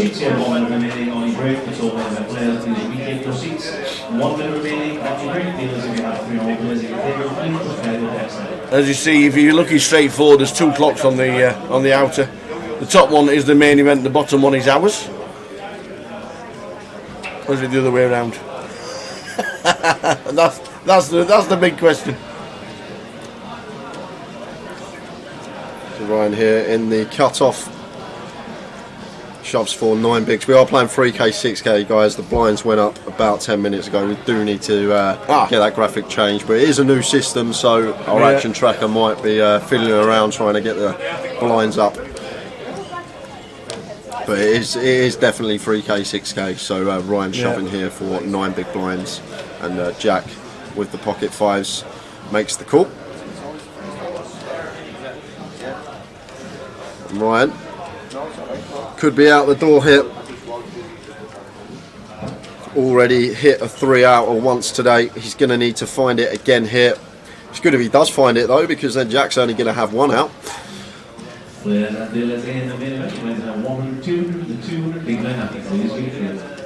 Mandara at risk, few spots off the money. 19 players remain, 15 places paid. Going to need to find an ace. From space, There it is. There it is. It's always there. Boom, straight from space. Get that ace. Heart on the turn to dead it. Nope. So just fade in the case 5 of hearts.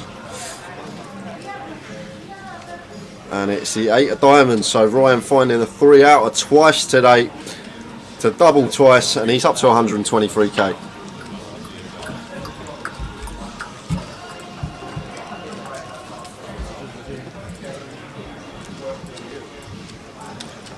Yeah, the blinds are now 3-6.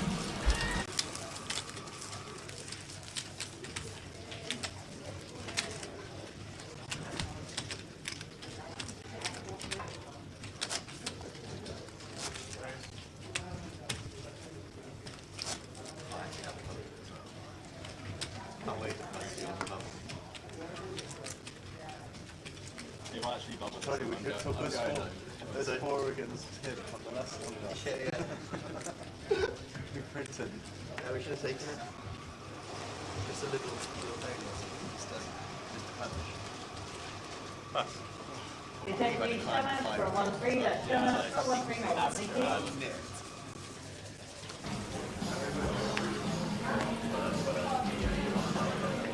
The Jamie, Jack 8 suited here. Working with, what, 24 bigs at 3k, 6k. Just going to get them graphics updated as soon as possible. Absolutely. Apologies. It's that 40-minute clock and not 60, you Yeah, see. I think that's what's and obviously Simon. the main's going on with a 60-minute clock, so...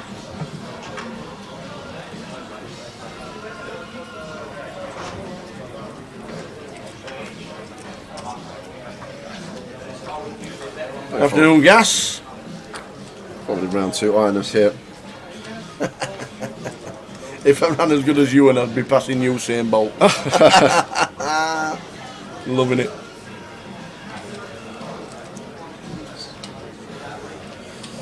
I'll pronounce it the first way, Gas. I don't know how Tower does. Usually we're doing something wrong, they come and tell us. Don't want Dominic Nishka Gate again in Luton, do we? No, and this is Ionis. Yanis is obviously Yanis. We know Yanis Liparis is a different spelling. Is this on YouTube as well? Yes, it is. Your dad wants to watch but doesn't have a Twitch account. Yeah, it's on YouTube as well. We'll try and post the link. It's just up. We'll chuck this down. YouTube/GUKPT. On Twitch is twitch.tv/GUKPT. Yeah. And other socials, Facebook and Twitter at Grosvenor Poker. Yeah, just /GUKPT on YouTube, and it'll come up with a live, big red button that says live. Jim goes, his name's Ian, the action tracker just sneezed when typing his name in. Highness.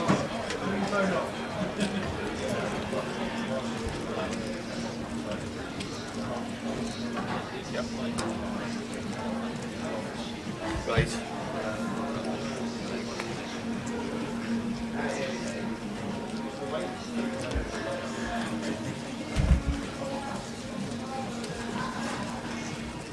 You press it?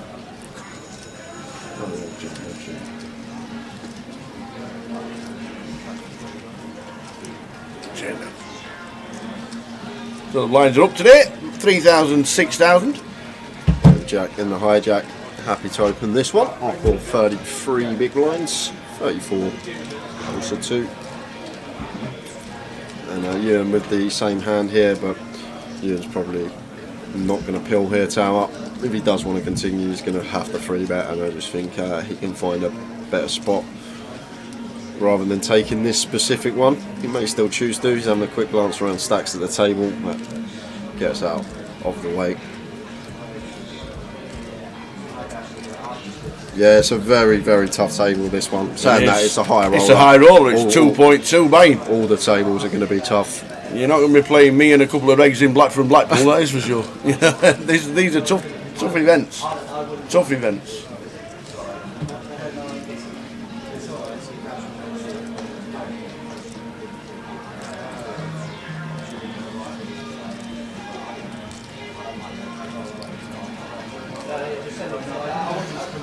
But Jamie in the big blind, expecting to defend this one tower. However, Jamie is working with 22 big blinds here, and it is Jack opening. We are short-handed, but just chooses the passive approach to just flat and take a flop.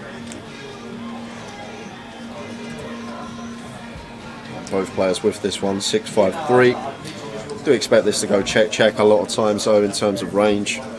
Jamie may even think about leading this board potentially, but expect Jack to have a lot of checks behind here on the 6-5-3 rainbow.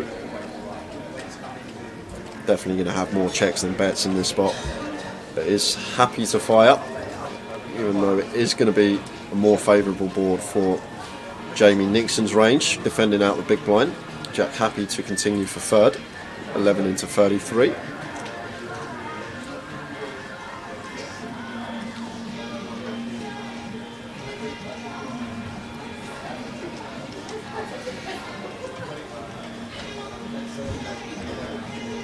Yeah, he ended up winning in the cash. I think he done quite well, Crafty. You and last night, to answer your question. He was in for 8 and he left with just shy of 12. His first pull was 5 and then he had a 3. That's what I told him. Yeah, left with a buy-in and a little bit of change. Yeah. And he's already spun it up. So he's doing well, he's Ewan. And good afternoon to Cyprus. Mehmet Halil is watching in Cyprus. The Mad Turk's not in the building yet. He might be playing day 1B tomorrow, but he is not in the building at this moment in time. Jack's turn top pair, top kicker here after continuing. Really nice turn card for him. And, if Jamie is met with some heat here, can't see him continuing here with his gut shot and ace high, unless Jack opts to go really small sizing. But once turning top pair, top kicker, I expect to size up here, Jack. 32k into 55. 60% from Jack. Now Jamie with the ace-8 here. Just can't see him putting another penny in this pot this close to the money here, tower. Well, is it 15 getting paid? Yeah, 15 getting paid. We are down to 9. No, we're not down to 19. We've lost another one. No way, man. Eagle Durzel has gone. So we're down to 18. And then Jamie just get out of the way.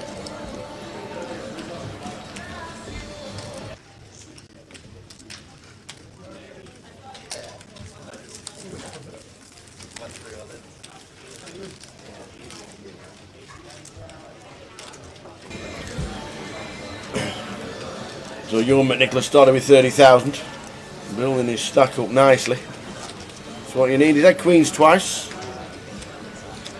Ace King once, ace king, one with all 3. Yeah, doubled up with all 3 of them hands. Got them all in pre versus worse hands. Managed to get double all 3 times. Crafty Cockney says the new graphics are very pretty. Yeah, they are indeed, and I know the guys are learning as we go along. So there will be a few changes up and down. But they do look slick. They've even got a picture of the players on the left hand side as well, which is awesome. Loving it. Loving it, loving it, loving it. Loving it like that.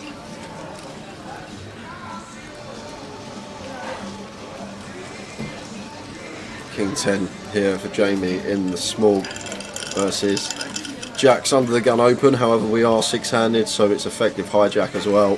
And Jamie here with sub 20 big blinds, working with 19 bigs. King 10 off 6-handed. I just think this close to the money, probably not going to be too inclined to get involved. Jamie, there's going to be plenty of other short stacks in the room because of the 17 day 2 blinds of 6 big blinds each, and I think that's what we're just going to see. A bit on the tighter side now from Jamie and Ryan as well, with these particular stacks where they can try and creep the right side of the money, get a little min cash, and then try and get that spin.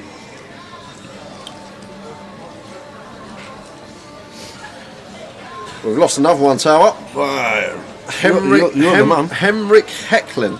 Henrik Hecklin has gone. I've only heard of one Henrik before. Which means we're down to football. Larson. Right. He used to play for Celtic, you know. And Barcelona. So guess what PK's dog's called? Larson. It is indeed.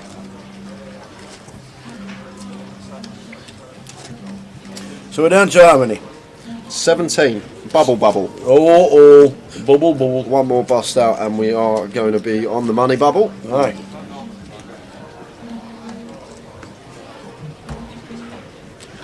I think that's just on Facebook, Darren. When you hold it landscape, have your picture landscape because of the little live. Is it the live symbol? Something comes up. Yeah, the graphics might just be a little bit. I think they're slightly bigger as well, aren't they? Because they've got the picture on the left-hand side of the players now. So we'll have to check it ourselves.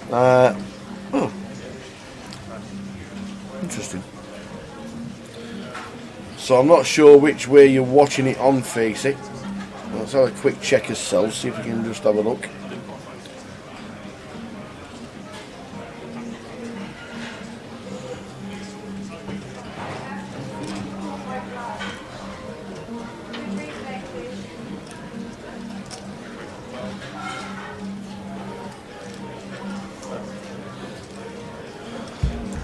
Ines with the ace 10, raises in the hijack, clicks it up to 12.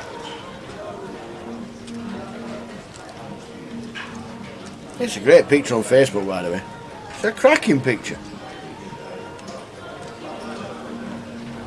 And what this is here from Jamie Nixon, he's not even thinking about free betting, he's not thinking about calling, he's just taking 10-15 seconds to tank. Because we're so close to the money, and Ryan's going to do the same because he's got that similar stack size as well. He's just going to take 10-15. Not going to take liberties, these two, I don't think, but I think we're going to see this every decision for both Nixon and Ryan now. 2 spots off the money with this particular stack. Just taking an extra 10-15 seconds, hoping that there's a bust out on the other table before we go hand for hand. It's just part of the game nowadays, these deliberate stalling. Everyone does it. Indeed they do. A lot of money involved. What's the min cash? 4.5? Yep, £4,850. So Jack defending in the big blind with the King 9 suited. 9-5-7, 2 hearts. They could potentially lead this board here with Jack coming for a donk. Facing the open from Ines, and he is going to come in for a donk. Or 11k, so donks for third. And Ines here, pretty handcuffed on this board. Jack defending out the big blind. He's got all the strong hands here that we're not going to have. Can have the 8-6, 5-7, 9-7. Yes, we can have 9-7s and 5s as Ines, maybe 9-7 suited in there, but it's just going to be a board that's so much better for Jack Hardcastle here than is for ourselves. So I doubt Ines is going to get sticky in this situation, and especially with his stack size as well, 2 off the money, working with 15 bigs. Want to preserve these chips and try and lock ourselves up that min cash. But probably knows that Jack's a very complicated opponent to play against. It will put you in some spots, and if we call here, what are we doing on turns? So just have to get out of the way, and I agree with the fold. So the donk from Jack, taking it down with the best of it.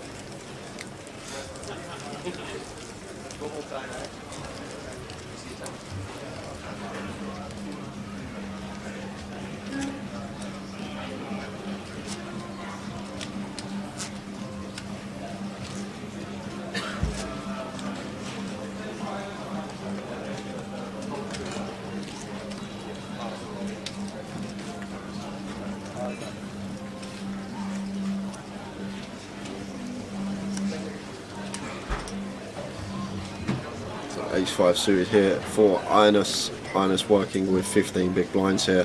We are 6-handed as well. Could definitely shove this one in a normal situation. But as I said, I think there's a couple of shorties on the outer tables. There's 2 outer tables out there. We're playing 6-handed, 6-handed and 5-handed. But Ines is happy to take it with the Ace-5 suited. Yeah, we're in. Lovely hand to rip him. 15 bigs, especially in a 6-handed coup as well. It's just a hand that, great one to shove. Just a chance to pick it up, get it through. And as I said, this is what we're just going to see from Jamie and Ryan. Absolutely. It's part of the game. This close to the money.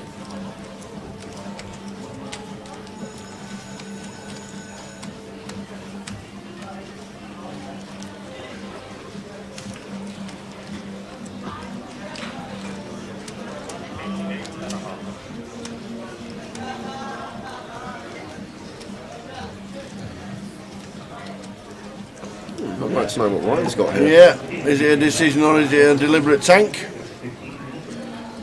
Okay, he's 10, maybe ace jack.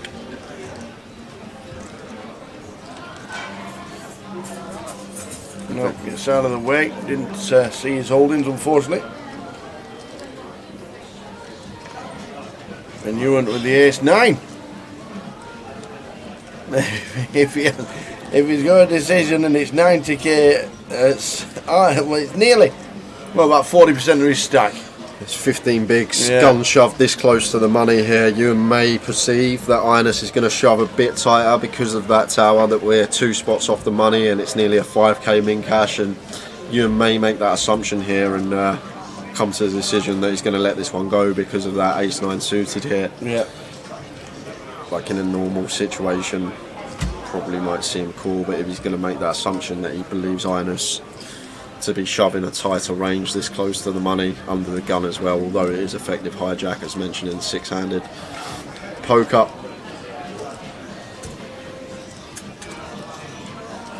Like, I'm sure he'll know his push fold ranges to a T, but sometimes that's going to be skewed because what opponents are going to shove when we're this close to a 5k min cash. Like, some players may not have this hand in their range this close to the money, ace 5 suited under the gun, and Ewan hates it. His ability stack up from 30k to 227.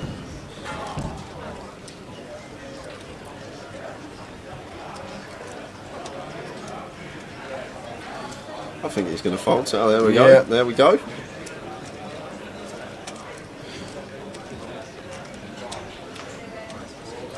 Somebody wanted to see what commentary was looking like, and there it is.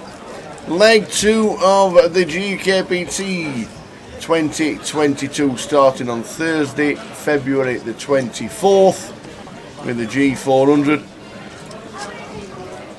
All the way through till Sunday the 6th of March, when the seniors and the bounty and the final day of the main event is on. Plenty to go out. We'll use that on a regular basis over the week here in London to give you a taster of a new leg. It was put in last year as part of the GUKPT because of the restrictions in Scotland. It worked so well, the numbers were massive, and as you can see, the main event has a buy-in of £1,000 exactly. 900 plus a juice, so 900 plus 100 is the new buying level. So that's we'll use that on a regular basis over this week. But Coventry, 24th of Feb till the 6th of March. Stick it in your diary.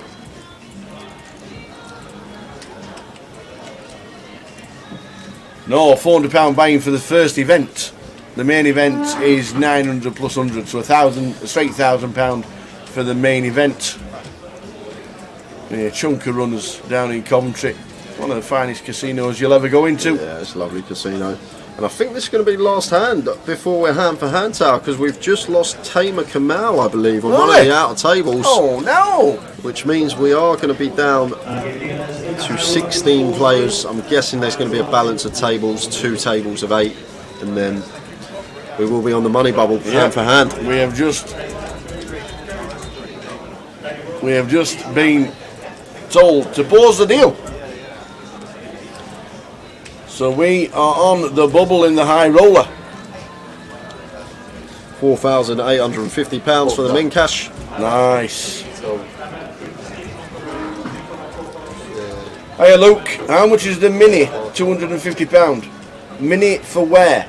Coventry, I'm guessing. For Coventry, let's have a quick gander. It just showed. Where's the mini? Yeah, 250. It is Sunday, Monday, Tuesday, and don't forget there's now a day 3 for the mini as well. So mini is 250. We might try and elongate that a little bit. It's just a little bit crushed a little bit, but they're having an unscheduled break. I don't think so. No. I ain't said there's a break. No, it's not. Unless there's an all-in and a call on the outer tables, and we don't have a bubble. But everybody has departed. But yeah, as you can see there, we'll try and just maximise that a little bit bigger so we can see the buy-ins a little bit. But yeah, 250 for the mini. The PLOs are 200. The main event cash allowance 110. The main event's 1,000. There, well, come as if by magic. Well done, Jay. I'll tell you what, you press a button. Well done, you. You never moved. I know. You never moved. Awesome. That is brilliant. So there we go. It's because we're moving tables. Because the tables have been consolidated down to 2 tables. to 2 tables of 16 players. 2 tables of 8. Is that Chris De Silva? Yeah, and Terry Jordan Jr. coming in next to him. I don't think we need to move this table when we go on to the break, let me tell you, in 50 minutes time. Let's keep this table, please. But yeah, that is Coventry for leg 2. Stick it in your diary, make sure you're involved. And I can tell you, it's not often you need 3 racks to bring your chips to the table. So Who's done that? I'm guessing Chris De Silva has got chunks.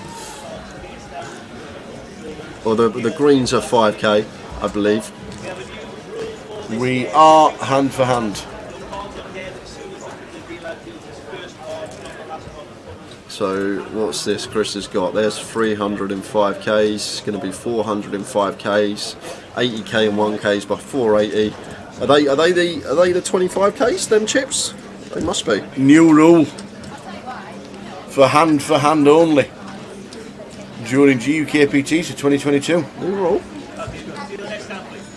Your hand is dead and the first card during hand for hand, which means you can't get off your arse, run around to see if anybody gets eliminated while the deal is dealing, because your hand will be dead. I like it. I like it a lot. Stay in your seat, basically. Sit down. Stay in your seat.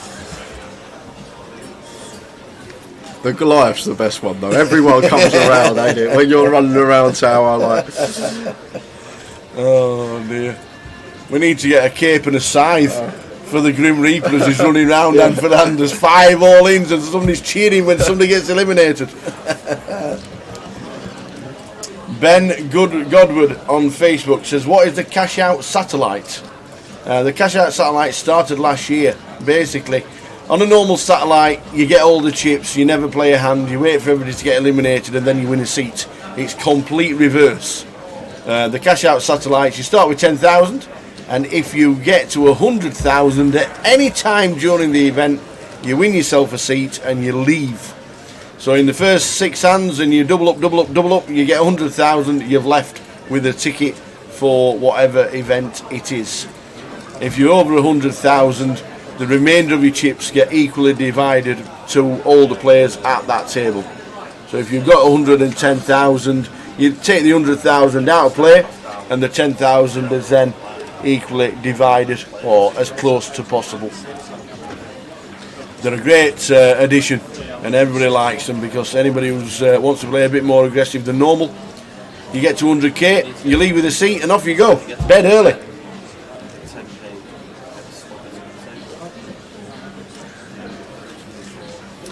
So as we wait for players to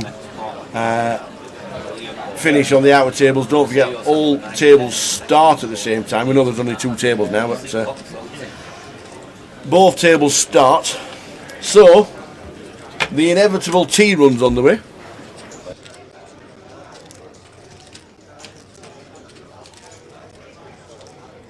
And as you can see in the top right, it's 16 out of 154. Tea run? Yeah, shall I do it? A cup of tea, I'll do it. It's alright, you stay there. I'm not allowed back there, Tower. I haven't got the clearance to get back there. What would you like? Just the tea. Just the tea's fine. Thank you. Simon? I'm good, thanks. Montana says, do you know roughly how many on average make it through the cash out satellite? It depends on how many enter it, Montana. It's usually 1 seat per 10 buy-ins. That's usually what it is. So if there's 100 entries, it will be 10 seats. Simple as that. If there's 50 entries, there'll be 5 seats. It all depends on the turnout. Crafty says Jack has to be favourite today. Right, he's definitely one of the favourites, but the problem he's got is he's also up against a pretty elite field. There's some real notables left in. You got Ewan, you got Jam Nix, you got Ryan, you got Chris De Silva all on this table. There are some good players left in on outer table as well. Matt Davenport, Kenny Hallart, Anton Labatt, Andy Hume, Stato, Cully Sadu, There's plenty of names in the field, plenty of this country's elite, so will be one of the favourites for sure, but there's plenty of names that could win this one. So just completing the consolidation of the tables, and then we should be back underway. So basically, Catherine, you buy him, you get your 10k starting stack. When you reach 100,000 chips, that's it, you got your seat, no more waiting around. It's as simple as that. You just call the floor over, say I've surpassed 100,000 chips. They'll take your chips out of play, the remaining chips get split between the table, and then you get yourself a seat, and it's as easy as that.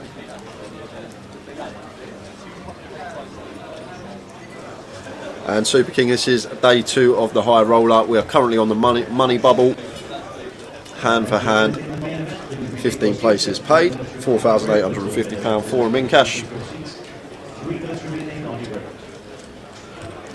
How are you doing, Mel? Good luck if you are coming down tonight to play it. Come and say hello.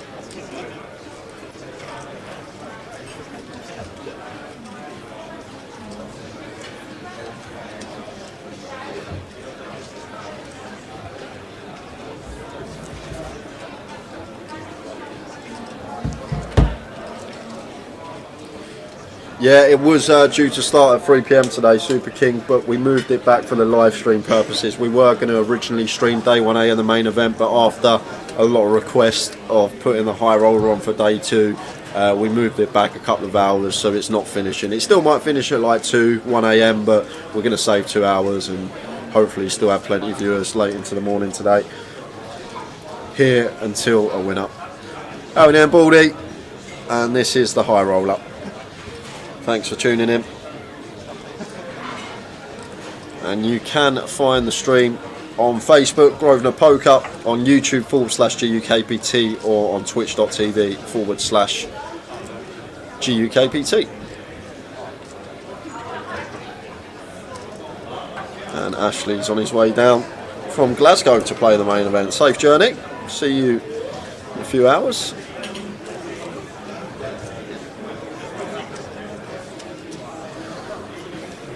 Just getting everything sorted. Going to be 2 tables of 8, hand for hand. You didn't even miss a hand, Tal. Look at that. See, boys, here. What? I'm going back out then. They didn't even miss a hand. What happened there? They're still consolidating the tables. For some reason, it's taking forever. Did you not?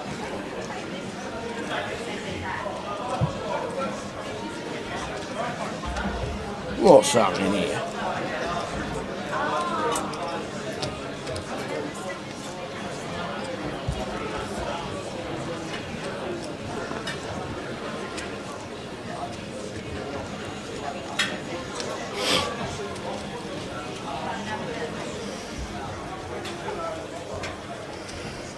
This is how we do it. Right then, they're waiting for the tea run and they're off. Yeah, seems that way. Let's do it again. Ashley Dakin's on the way down from Glasgow to play the main event. Safe trip, Ash, and we'll see you here in London. It's a lovely train, literally. Put your feet up, get your laptop out, stick a couple of Netflix videos on, watch a couple of episodes or something, and you're there. It's great. Munch and Biscuits, after the hands finish, you get to see the chip counts of our featured table. All the chip counts will be there. Unfortunately, we don't know. But they're actually to the left of the players. If you can see the names, 493 for Chris, 91,500 for Ionis, and a little picture of Colin. There you go. Obviously, the new players that come to the tables, we don't have the pictures of instantly, but we will get them. Chris De Silva with the headphones on, already panned out. He's going to Texas, is Chris. He told us when we were setting up on Tuesday, asking how we're doing, and just before the cash game started yesterday. He's off to Texas to go and play in the casinos where the birth of the game started. So he's off for a trip down to the US of A, and then he's going to Malta to play their Malta Poker Festival, Then he's going to the Irish Open. And then he's coming to play the GUKPT somewhere. And then he's off to Vegas. He's got it planned out till July.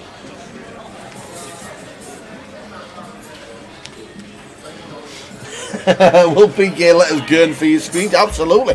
You can do what you want.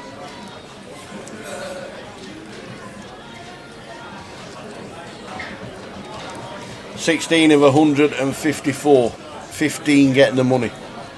This is tense. Yeah, so Jack with second in chips because Christopher Silver's just sat down. Going to start opening a bit wider on the money bubble. Knows he's going to get these through more often now. Players are just going to be less inclined to get involved. However, Terry Jordan Jr. with the Kings. It's interesting to watch him play, Terry. See if he's like his old man. Not a chance. Not a chance. No way, Jose. Is anybody like Terry Jordan Senior? Oh, free bet size in here. Really, really small tower. Really, really small free bet size choice here from Terry. Less than 3x out of position to the open from Jack. Free bet into 37k, and Jack asked him to lift his hands up, so you can see the stack size, and just can't ever see Jack Hardcastle continuing, especially against his size. It may set off some alarm bells in his head. It's just a lot smaller size than what you expect to see when someone free bets out the blinds versus our open. Yeah. Are we going to peel? Yes, we are. King 7 of diamonds is good enough, he says. He's happy to take his price. Obviously, we're getting a really, really good price, but... Now then, this could be action for Terry Jordan Jr. And then gets a call. We have a first. Jack's probably not going to... It's called. Oh, that's cool. It's called. Yeah, it's cool. Okay. So we have an all-in and a call.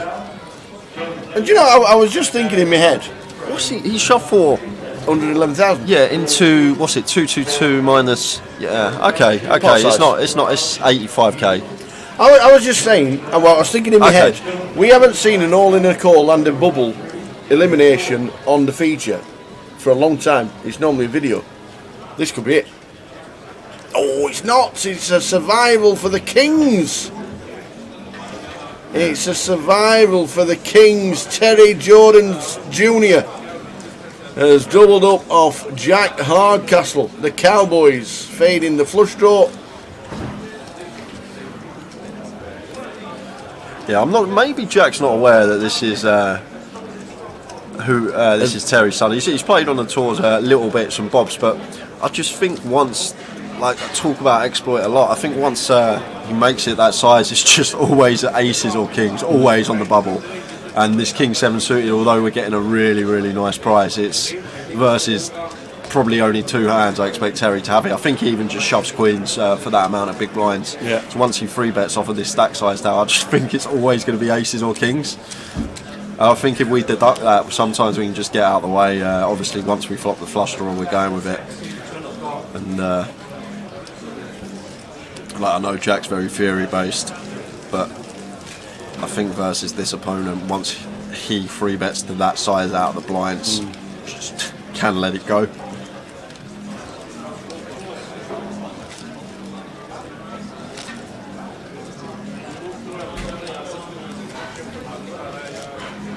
So that is the first all-in and a call, hand for hand. We were the last table to finish. There's only two tables left, don't forget. 16 players. Yeah. I just think, Andy, that if I'm in that spot, I just make the assumption that Terry's only ever got aces or kings. I know we got a king in our hand, but I'm just making that assumption, and I think it's going to be right more often than not against this particular opponent. Anyone else at the table, probably not, but I think against this specific opponent, just fold, just get out of the way. Yeah, there we go, we'll just fold pre, you say. That's exactly what I'd do as well. Jack obviously been crushing it, been so consistent. But once we open and get free bet that size in versus this particular opponent, I think we just have to let it go. And maybe not from a theory standpoint because of the price we're getting against range that he's supposed to have, but the only range of hands I can actually see him having in that spot is aces and kings, because I played a bit with Terry last year on the tour, Terry Jordan Jr., and I don't think he's ever going to have a bluff in that spot. He's just going to shove queens, ace queen, ace king, all these hands.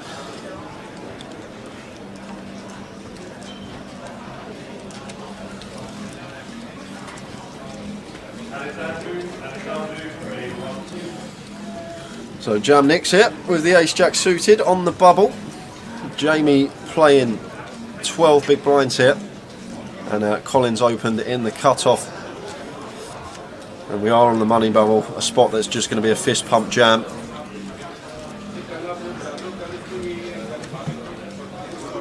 And Collins not going to be able to call this off with the queen 10 because of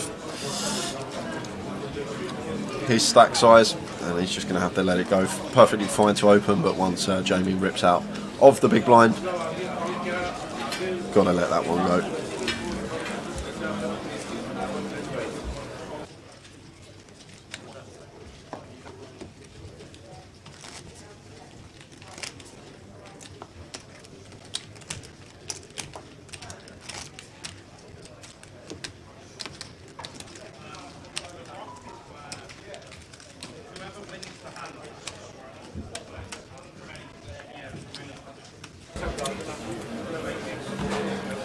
Still on 16. We've had one all-in and a call. As we are hand for hand. The blinds are now 4,000, 8,000. Yeah, 1.2x pot shove, the all-in, 2 overs, flush draw. Just not folding once we get to that flop, but it's just the pre-flop situation that's the discussion. I'm perfectly fine with the open on the bubble. Definitely want to open. We're being second in chips at the table, and Chris De Silva already folded in early position. So we got everyone else covered that's in the hand. Happy to open King 7 suited, but that free bet's just alarm bells. Like,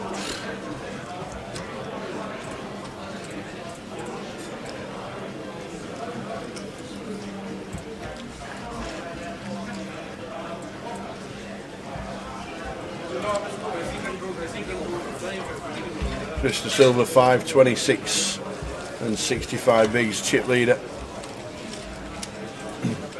on the table. Not too sure if he's chip leader in the room. We will get the other chip counts at the next break. The first break for us is 3:30.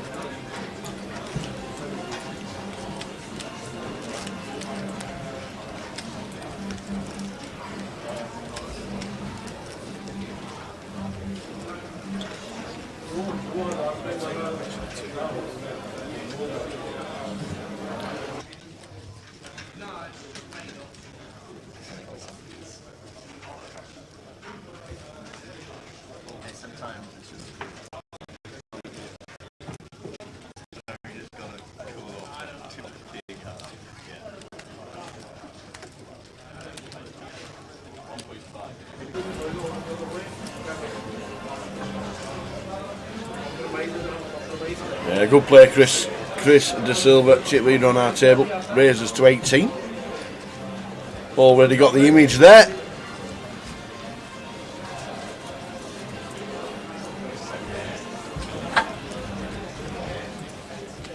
Somebody in the chat says, can he gurn when you're taking a picture of him on the feature? and we were pretty sure you could do what you want, and Peter just said, do what you want. I'd pull the face that's going around social media on Twitter, but Michael Van Gogh at the moment when he steps up to throw them darts. Have you seen it? No. You not seen that video? No. I like when he goes boom like that.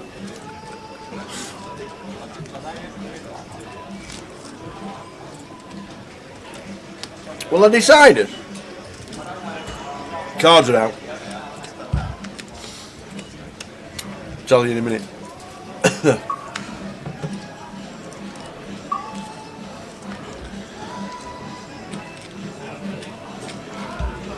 Ionis with the nines. Are they going in? Yes, they are.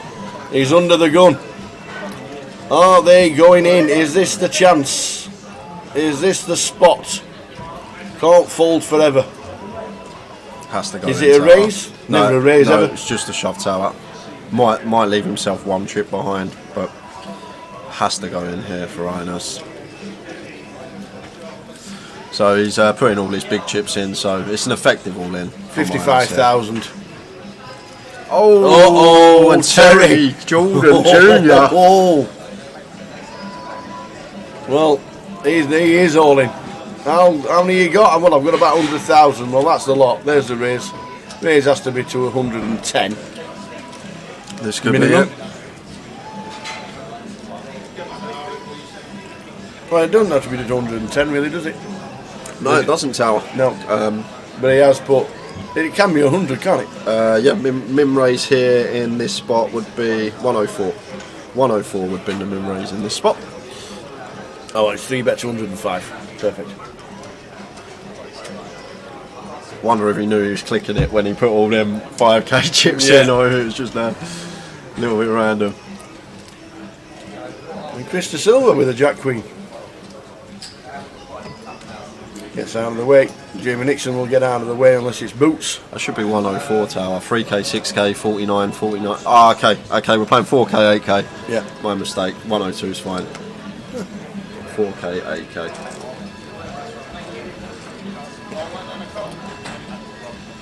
And here we go. On the bubble. Got to win your flips. On your back says Mike as the table 2 is finished. Terry Jordan Jr. Ace King of Hearts. Ionis all in with the 9s. Does he survive? Does he survive or not? Oh, what if you're going to pick your flops? 1 out. If you're going to pick your flops, you've got 1 out. That's it. Dead. Easy as that. Bubble gone. We're in the money. £4,850 locked up for everyone. What a flop for Terry Jordan. Just smashes it. Ionis. Feeling for you, man. And we're in the money. 15 players remaining. That didn't take long. We started the day with 38. We're down to 15 and we've not even hit the first break yet. In the money. And TJ Jr. going to be up there in chips. Look out for him. Absolutely. So hand to hand has finished. We now carry on. We're on 15 players. We will change the fixtures. Back to the game.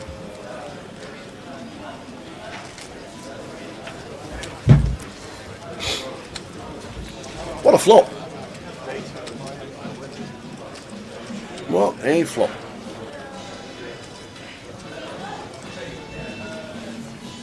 Yeah.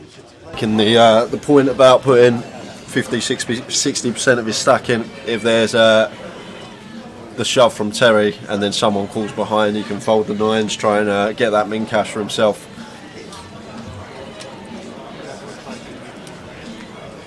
Makes perfect sense. So now Terry's got some chips, we're in the money. Everyone is in the money.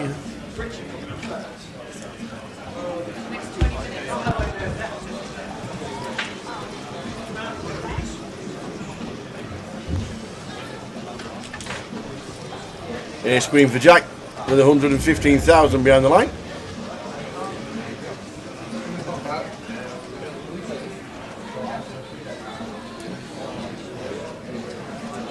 They're in. The triangle is in. Now then, Colin. No, fold to 7s. And let's see if he really is Terry Jordan's son. Let's see if he really is this boy. He hasn't insta-folded. He's looking, he's got 115. I can't be calling this. 14 big Not ever. shove. He's never calling. Is he? No, he is not.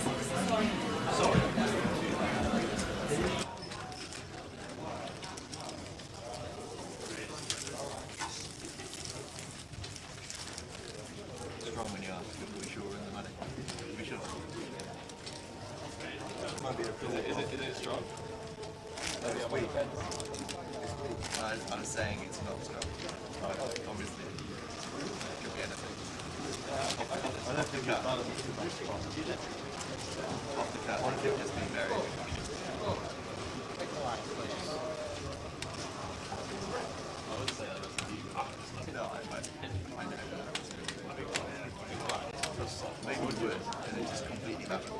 So blinds 4-8. We are in the money now. We are on 15 players out of 154.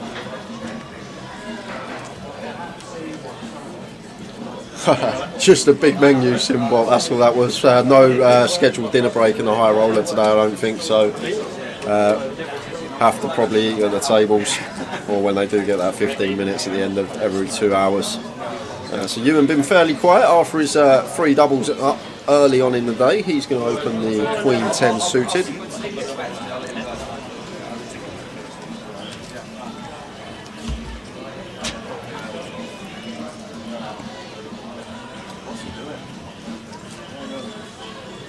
So Queen 10 for Ewan, raising it up, taking the blinds and the antes. We're in the money, 15 players left out of 154.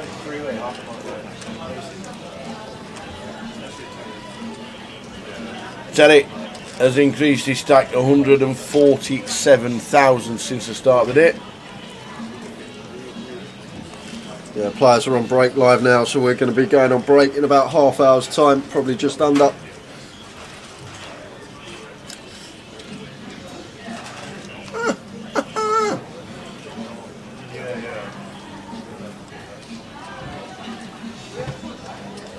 And that's the stacks that they have changed since the start of the day. Yeah, since being at the table, that is, since they sat down. Yeah. You want to see a V-pip? Ladies and gentlemen, you want to see a V? Oh, Tower's got the buttons! Hey, run like Ewan. Run like Ewan. Just finds queens twice, ace king, why not? Double up all 3 times with them. Somebody said in the chat, if I run like Ewan, I'd beat Usain Bolt.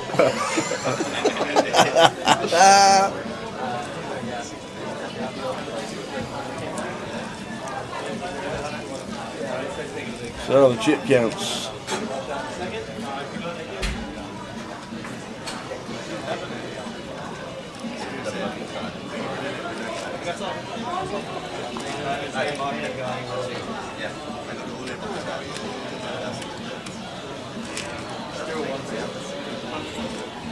What other buttons you got on there, Tower? Oh, I've got all sorts. I don't know what this one does. This could. Right. Oh, tells you where they're all sat. And the stacks. And the stacks at the side. Oh, I've got all the power here. Oh my days. What could go wrong? What on earth could go wrong? A disco button. Yeah, if it said music and something, and I pressed a button and music started playing, that'd be great. So, good afternoon. Gone all in from Ryan with the Kings. Oi, oi. Shoving for just sub 11. Chris is sorting out his drink. He won't be calling with a 9-4.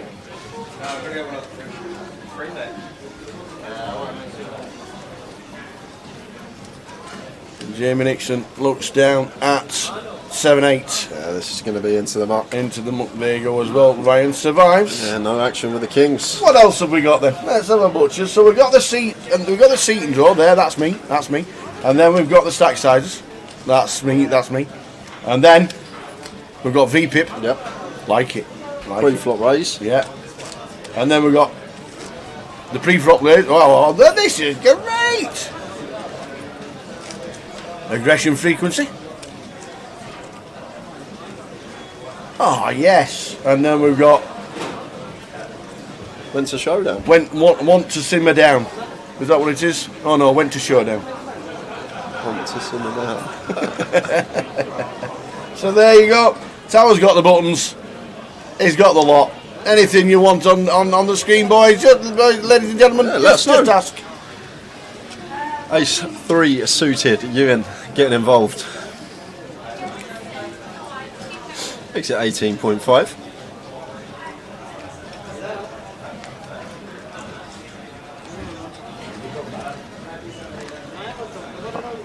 I'm going to try something after this hand. Oh no. I don't even want to know. If the stream goes off, ladies and gentlemen, it's Jay.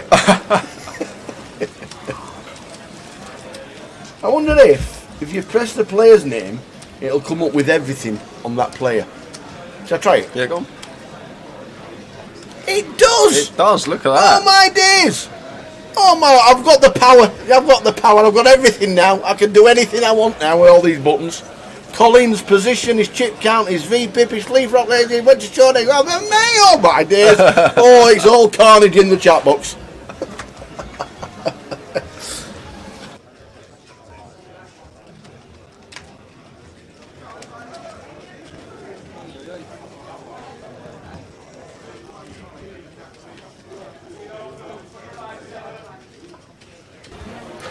That's it. Pick a player. Dangerous you having that. Yeah, I know. I think I should be. I think I should have the control of that one. Chris Da Silva opening Jack 10 in the cut-off once folded to him. PK just said it's dangerous me having control of anything. Oh dear. It's you can see it. It's there top on the side of their names. It's 70%, 30%. I know it's not exact calculation with all the outs, but it's got the equity there at the percentage they are to win the hand.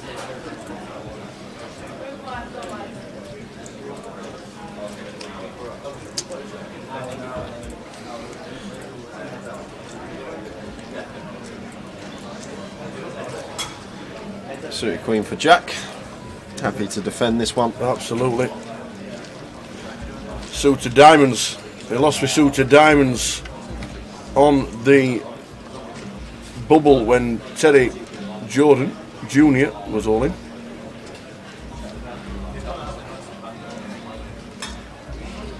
I think we're seeing a flop there. We have 10-6-4. Chris flopping best. Top pair, decent kick up. Going to be pretty happy to continue this one. Might even size up a little here, Tower. There's going to be plenty of gut shots that Jack can have on this board. Straight draws, double gutters.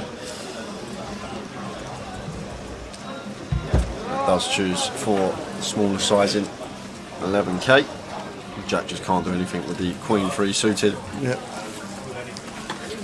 So if you want to click on Ewan's stats for the hand, there you go. Ewan McNicholas started with 30,000. He's up to 224. His VPIP, his pre-flop raising, went to showdown, he's a free. Oh, this is the dream. Oh, you might as well go on, you two. Andy, just a little recommendation. I used to have them. I ended up getting some pro beats, and I think they're much better, much better. They're a little bit more expensive, but they're so much more comfortable. No sound from the outside. They're really good. Just there's what are they called? Pro Beats. Are they for Apple? They're for basic. anybody? They're basic. Anybody. They're basically earpods, but they're a lot more comfortable. They're better with sound, and they're also a bit bigger as well, so they're harder to lose.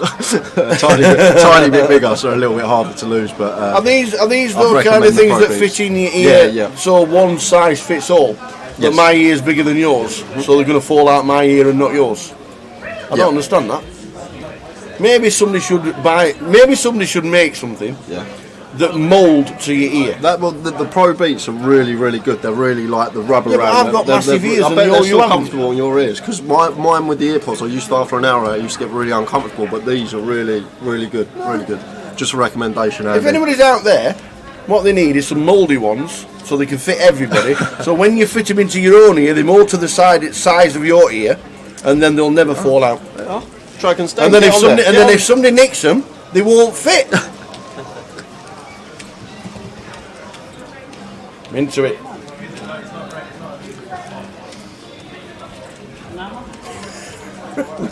Razor Kev's got earmuffs shaped in the design of Peppa Pig. Nice.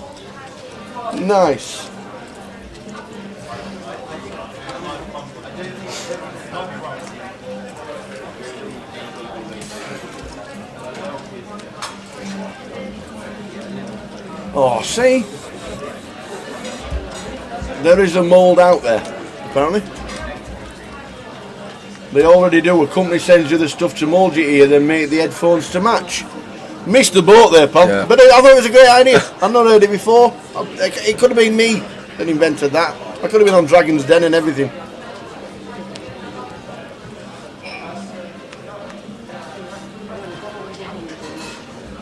It's a good idea. Thanks, Baldy. Baldy in UK. They already do. A company sends your stuff to mould into your ear and you make the headphones to match. This is just going to be a shove for Ewan here, Tower, because I think Colin's sitting sub 15. Yeah. Pairing the small. I like that from Ewan. Before he looks at his hand, he has a little look at the big blind stack, so he's already got in his head when he looks down what hands that he's going to be shoving in this spot. And there's the all in. Yeah, Colin really short makes it even more viable to shove 10 big blinds, in fact, in the big. Gets that one through with the old sailboats. So they're apparently called Sugru. Well, there you go. I thought I'd thought of something that nobody had thought of, already out there.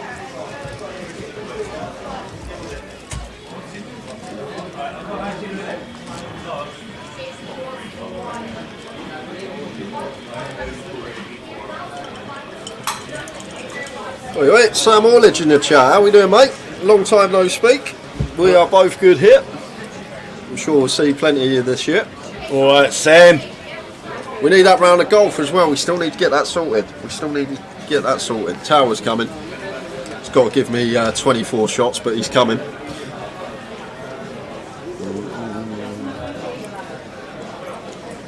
So, Jamie here, Jack 10. Under the gun +1.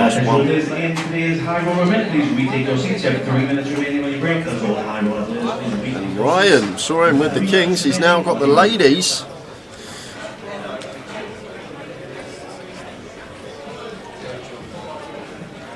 And it raises to a 16.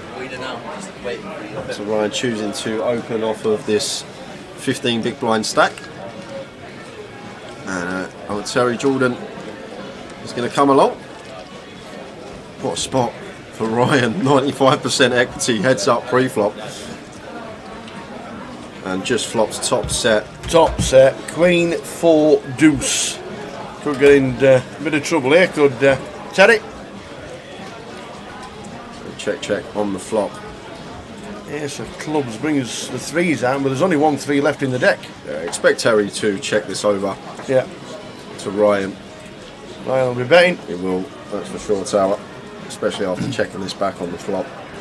What's it, just under pot size, 30 odd maybe? Yeah, the thing is he's got 2 bets to get his money in, so he thinks the most viable option to get the most money is by checking back flop. He can easily get all the chips in with 2 streaks, so he's opting for turn and river to try and get his double. Terry Jordan Jr. makes the call, and it's the Jack of clubs.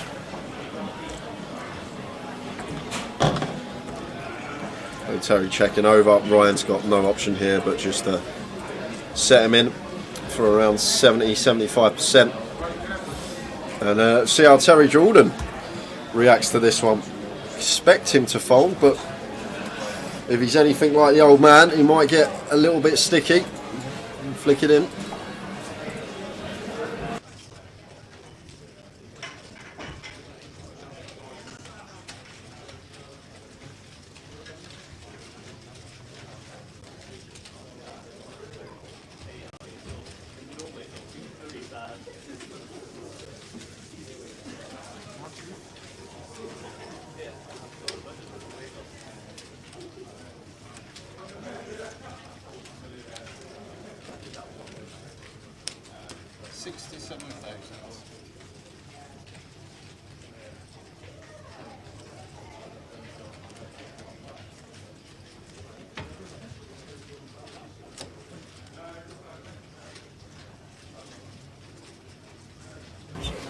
So he's really dwelling this one over. Yes, for the count. 67,000 is the exact count of the all-in from Ryan Mandara. Glad you like new graphics, Sam. A lot of people are enjoying them. Terry Jordan Jr. here in a spot with the second pair. Probably aware that Ryan, if he has ace-x or not, he's probably going to bluff this particular board, being the opener versus the big blind defend range. It's a tough call to make. It's getting 2.5 to 1 on his money. Wait till you see the things I can do, Sam, at the push of a button. As Ryan Mandora comes to the table, I can click on Ryan right now and it will show you Ryan's efforts since he's been on the feature table. That's just Ryan Mandora.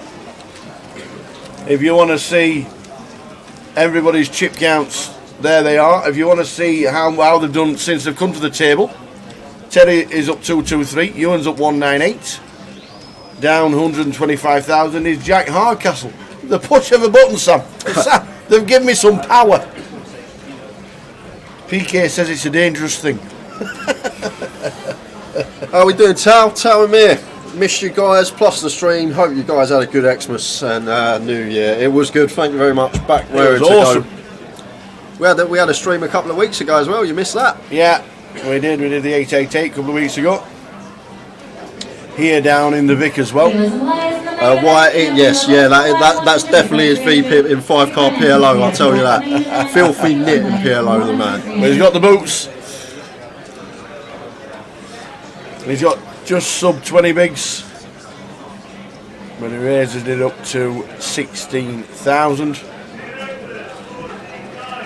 Calling him 1 King 7.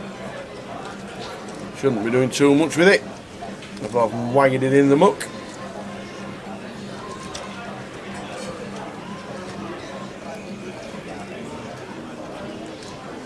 Terry Jordan Jr. makes it up. Crafty, seeing Tower with a new toy is like watching a kid on Xmas Day. Joyous. Well, if you actually stay and watch the 15-minute break, you'll probably just see loads of graphics coming up. He's probably going to be sitting here on the break playing with it. Terry calling in the small blind. His card's not actually in the box, so hopefully a dealer lets him know and we get a read on what his hand is. Queen 4 off here for Chris. Probably going to let this one go. Hey, Kelly's tuning in to watch Chris De Silva. He's in. Queen 4 off. Happy to take this one freeway. We're doing the Saxo bomb. Hope you are well. Chris does have the chips. And it's a Queen Eye flop as well. And this is great news for Ryan. Really, really good news for him. Could be on his way to a well-needed double.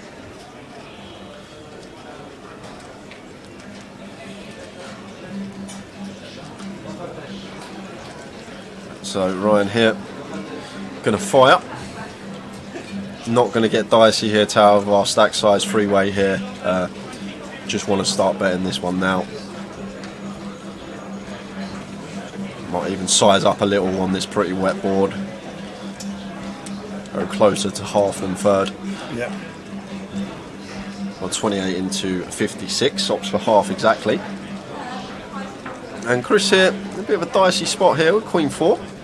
Going to have to call once, although does need to be aware that Ryan's betting to 2 players here and continuing on a fairly wet board, and as well as that needs to understand that Terry should have some Queen X in that he pills in the small blind, so Ryan may be more weighted towards stronger hands, but we just got two stronger hands to fold here with the Queen 4 as Chris.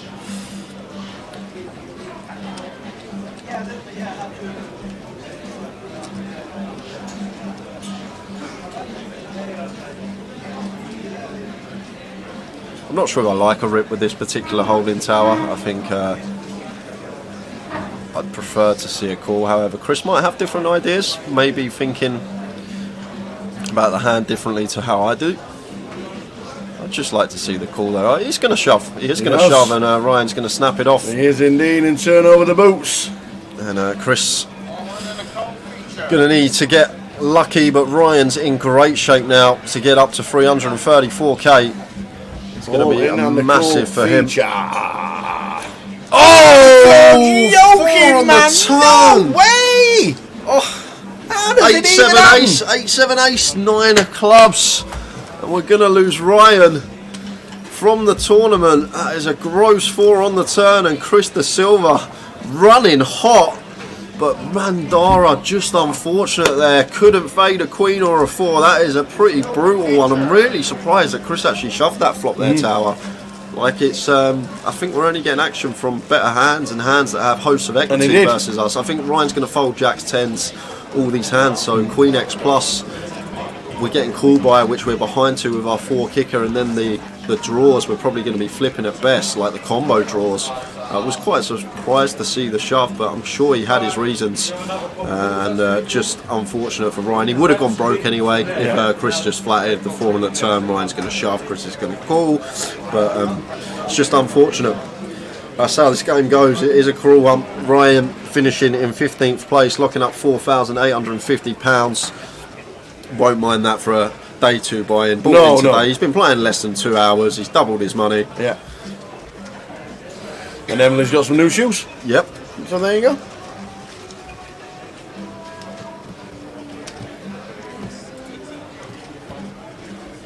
Andy Garland says he just thought that happened to him online. Nope, it happens live. Live poker's rigged as well.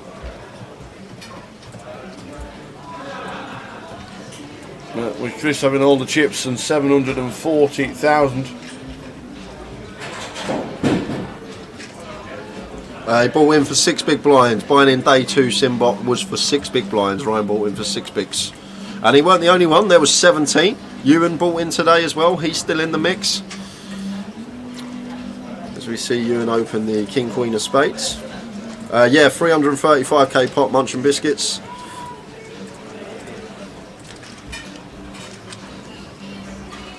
Just raise and take for Ewan there. Bit of King Queen suited.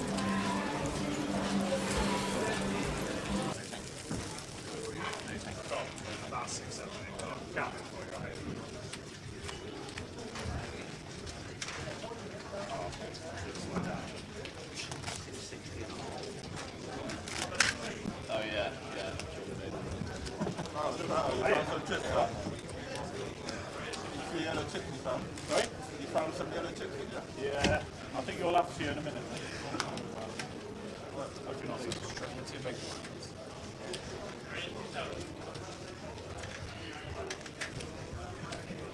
How you doing? You alright? We're not blessed today.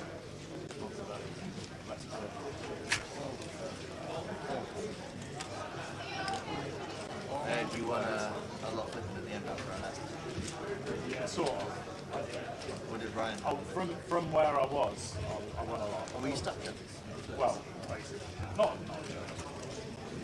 I probably went on like 5 or 6 times.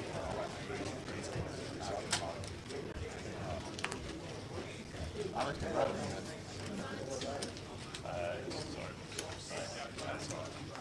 How much did Ryan went. I don't really know. Probably quite a lot as well, because I was doing like side bets and I was just brushing those. So I think it's Ryan. Cyrus. That is Stato. Andy Hume.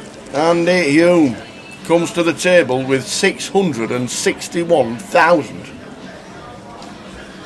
Yeah, Stato has a GUKPT title to his name back in January 2018. Won the leg here at the Vic main event.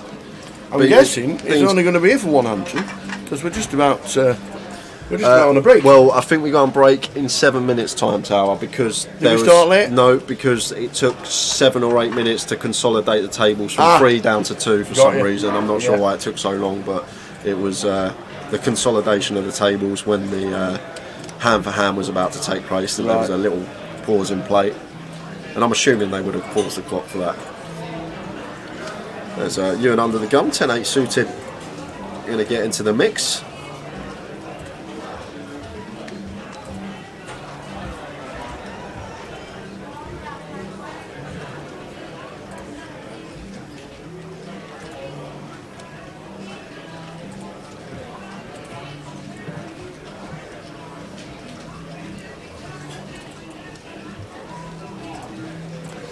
Chris with the 7s this time.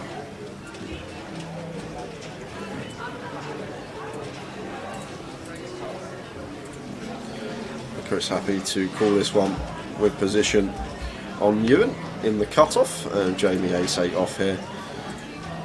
It's an interesting spot. If this was like just Chris opening here, if it was folded to Chris in the cut-off, we'd see Jamie shove for his 11 bigs over Chris's cut-off open, but the fact that Ewan's opened under the gun and Chris has flatted in the cut-off, Jamie may be less inclined to take this spot, and definitely agree with the fold there, letting that one go. Would have seen it go in if it was just an open from Chris, but these little things, they do make a difference.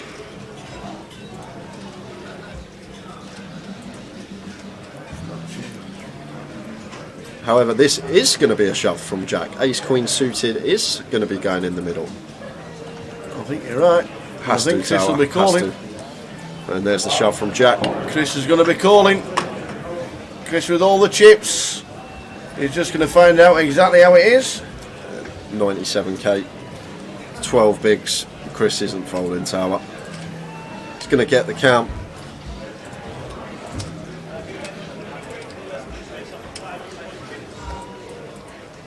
We'll get the prize ticket coming across for you soon, as we did have it about 20 minutes ago. Unfortunately, it disappeared. We will get it. It's gone. Exclamation mark. PK's on the case. So I think once Chris gets the count here, going to call this one off with the 7s. Yeah, he's going to call. He is going to call, I reckon, 78 to call out of 725. Jack's good enough to have a variety of hands here, and 7s doesn't fare too badly. Scrolling on the bottom is the prize pool and the payout structure for all the places who get paid. And the other thing here, we've got a chance to obviously knock out a really, really good player.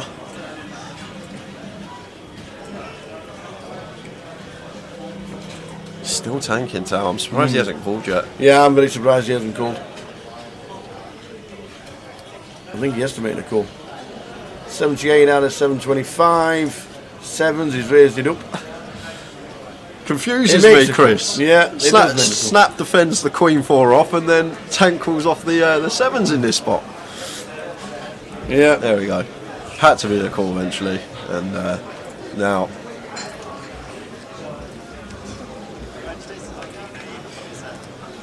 Now it's flip time.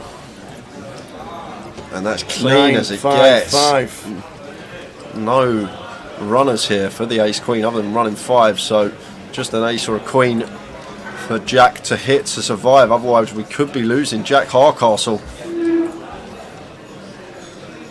Does he survive our Jack? No, he doesn't. Jack Hardcastle eliminated in 14th place for £4,850. Good effort, young man. Well played yet again. Which means we're down to 13 players. Another cash. And that is the final hand of the session. We will go for a 15-minute break. I think it's 15, isn't it? We'll go for 15. It's for 20. Sorry, we're 20 minutes, so we'll be back at 3:50 p.m. with the hour table. So we will be swapping the tables at the break. We'll see you back here at 3:50. We have 13 players left in the high roller. See you then.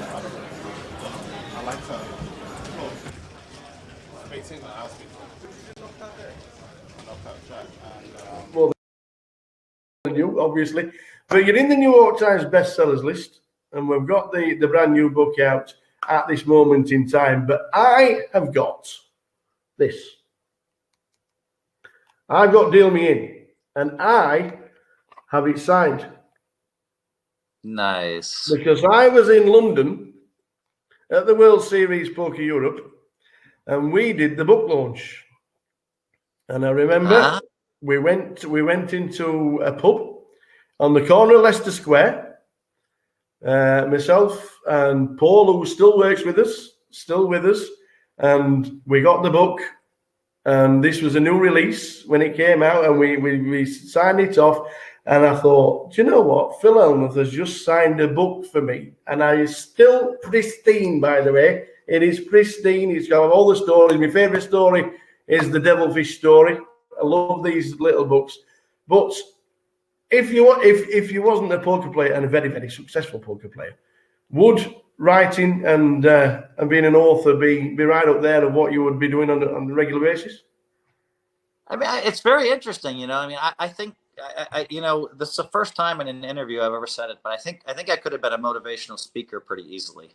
That aligns well with me, but you have to accomplish something, I think, to be able to motivationally speak to people, I think. And it's an easier path to get there. So, but I could easily have been a motivational speaker. I could easily have been a successful businessman.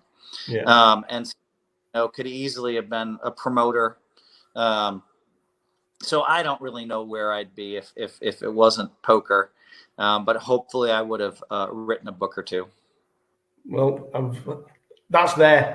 That's that. I was there when it. I was there with you, and it's signed for me by the great one.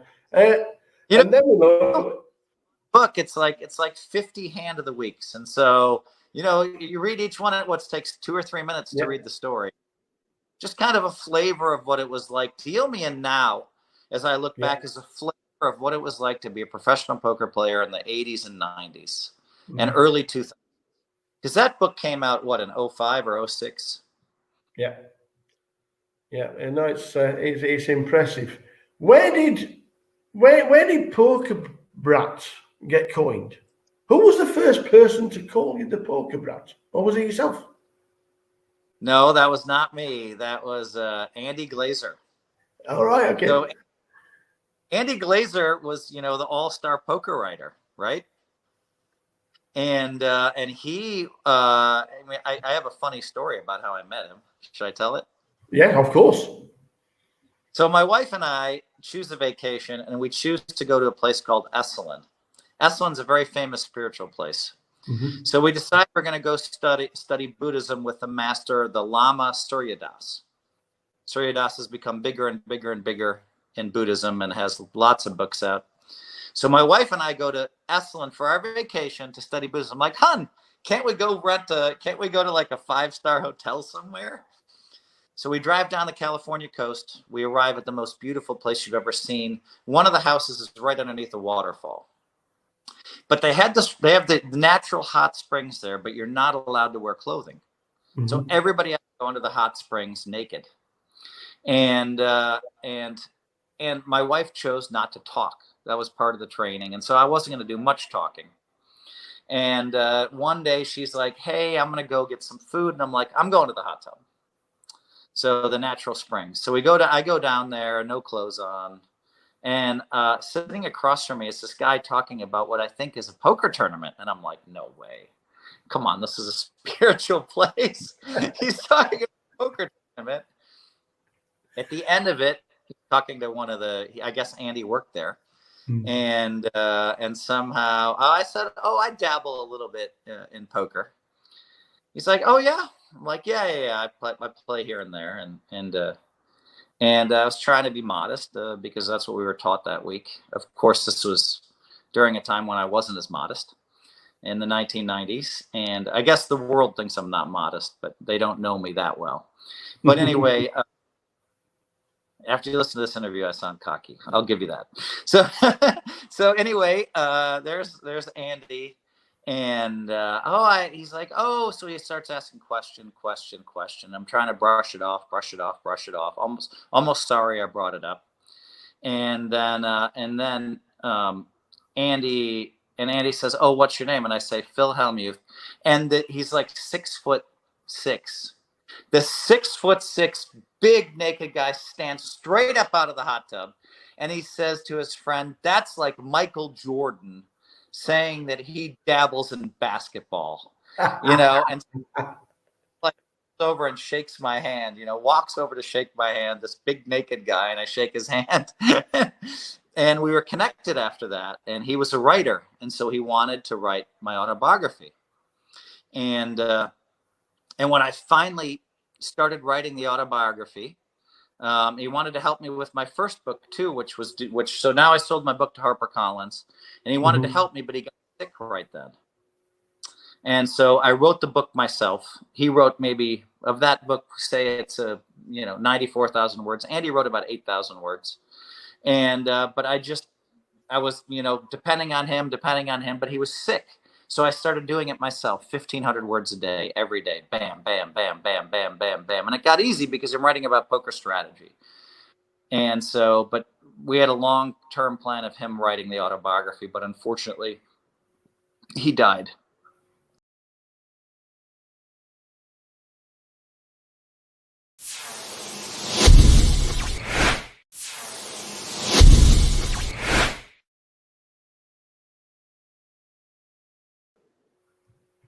Really, you touched on basketball there. Did you ever get a chance to play at a high level, or were you a big fan? Would you have loved a career in basketball rather than poker?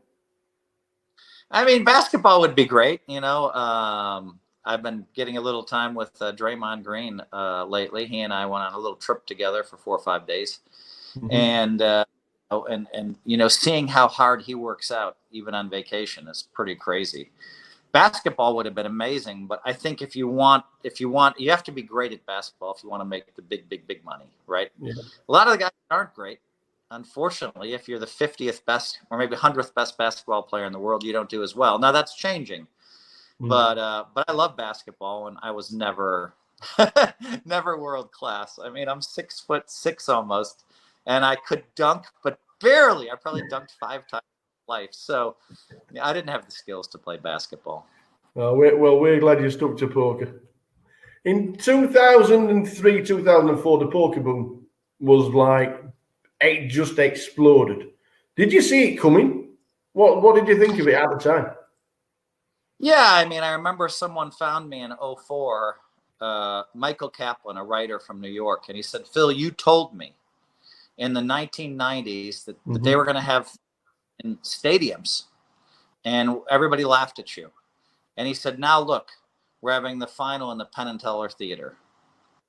And not just finals, but also I thought there'd be so many. He said, you predicted there'd be so many players that fill a football stadium. And he said, you were so right about that. And so, yeah, I saw that coming, but then I didn't see it coming as fast. So I saw it coming in 1995. I thought it would happen earlier at a much slower pace. But no one saw it in 2003 and 2004 and 2005 going on ESPN and exploding that and becoming a global phenomena. I didn't see that much. So, but yeah, I saw poker getting big. Yeah, and now obviously you're part of the ESPN team that covers the main events, the final tables, the commentating. Do you still get a buzz when you're commentating rather than playing? Oh, I love it. I love it. I mean, this year was one of my fun little stories. I'm on stage, and whenever it's about once every 2 hours, they cut to me.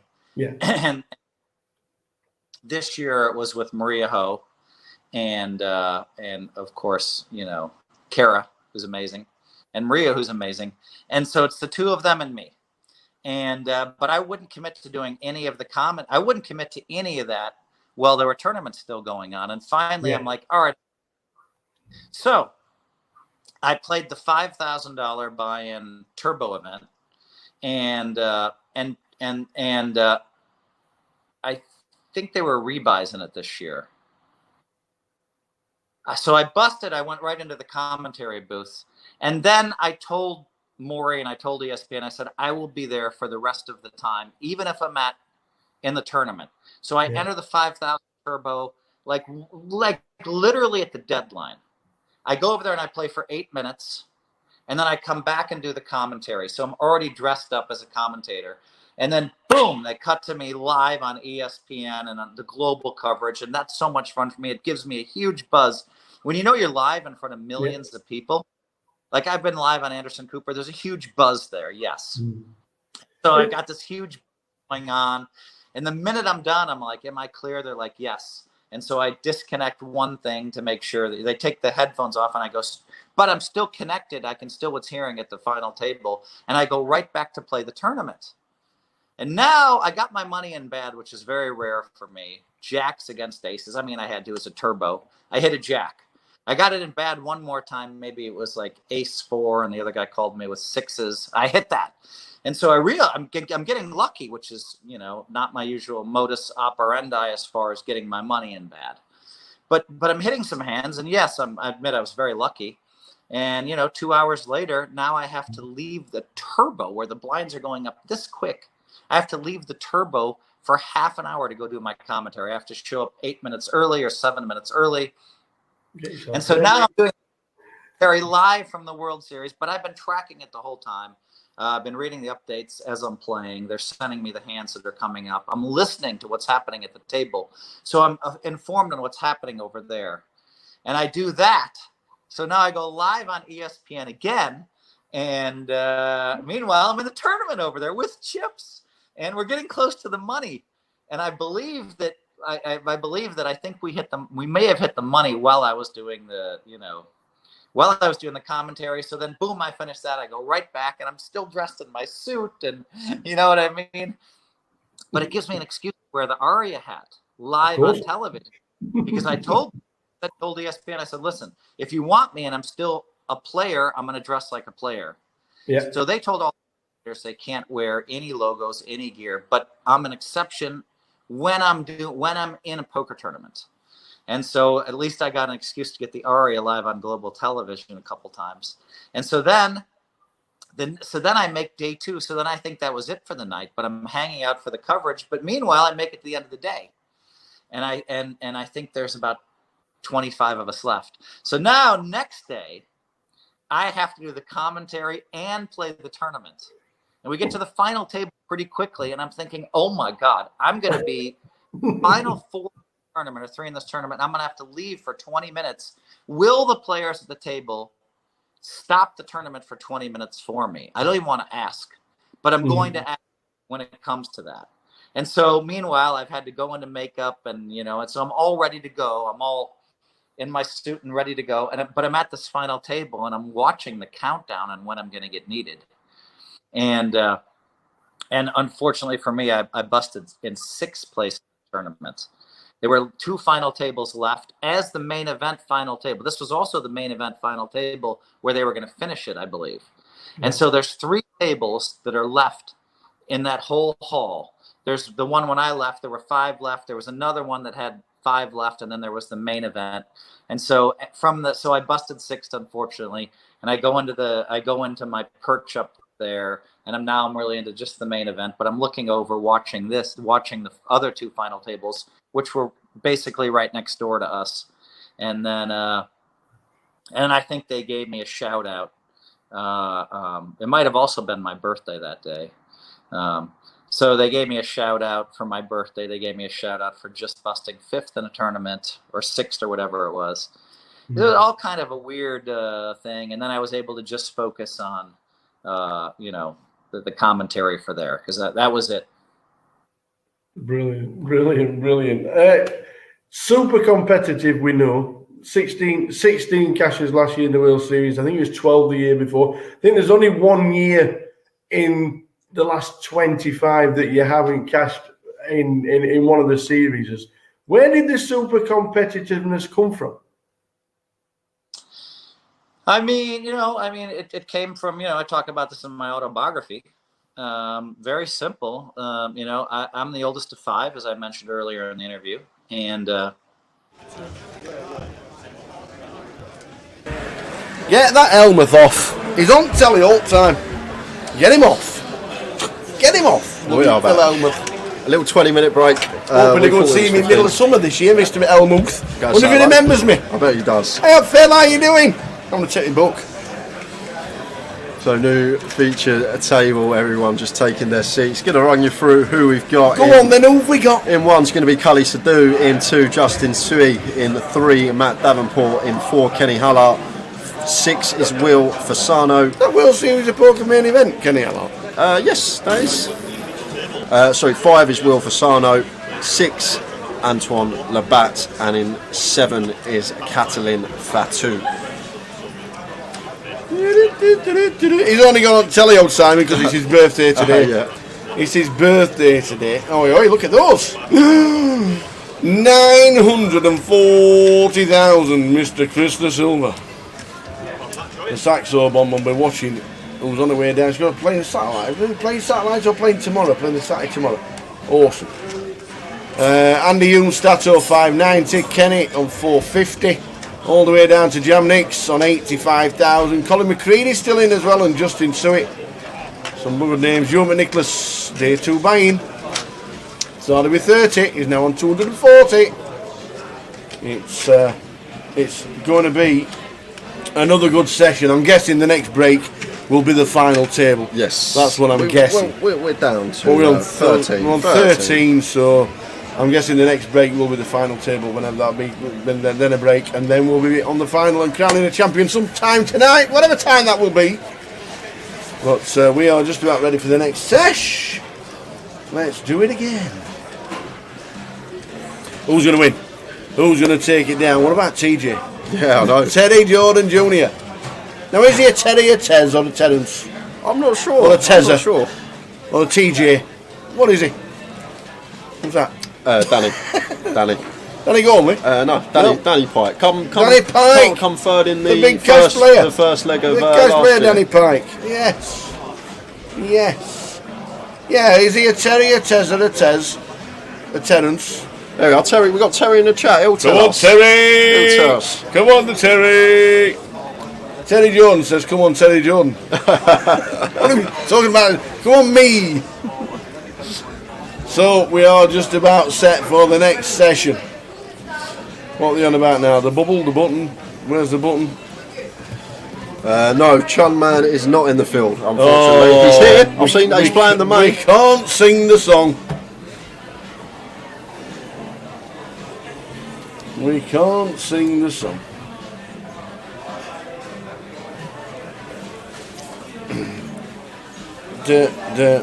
So let's do it again.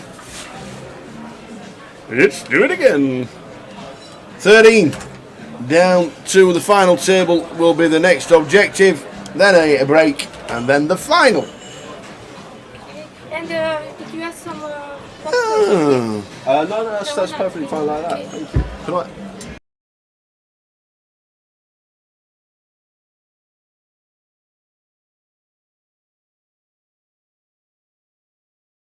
Good afternoon, everyone. Jay's just going to quickly nip out and have a bit of breakfast. He's going to leave me a chip. Good lad. Oh, they're hot as well. Oh, Jamie's done well to catch this man. Oh yeah, apologies. We'll change that. It's definitely 13. In fact, we'll get PK to change that because Tower doesn't know how to press that button. He presses a few, but he don't know how to press that button. We are definitely on 13. Not the 15 it says in the top right, but it will get changed. Jack Hardcastle was 14th for 4,850, and Ryan Mandara was 15th for 4,850. And as if by magic, we're on 13. How many runners in the main event? As we said, we'd keep you updated, which is absolutely spot on. Day 1A of the main event as we concentrate today on the high roller. 131. 131 so far. 99 players are still in. At 4:15 in the club, they go on their 60-minute dinner break. £172,000 collected at this moment in time. That's with buy-ins for tomorrow as well. But 131 for a day 1A is fabulous. Tomorrow, flight B and C. We'll be concentrating on flight B, the 60-minute levels, and there'll be a turbo tomorrow evening at 9 o'clock with a 20-minute clock.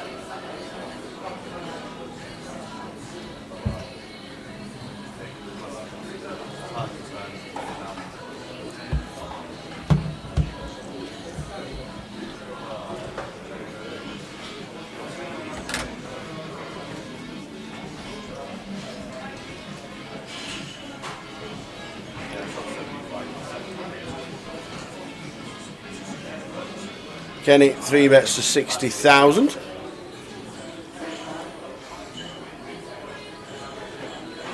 Not too sure why Catalin's cards are not showing, unfortunately. But we're playing a hand with both players here.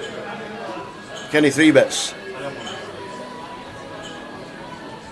And we're going to see a call from Catalin after the initial raise. Kenny's got the boots.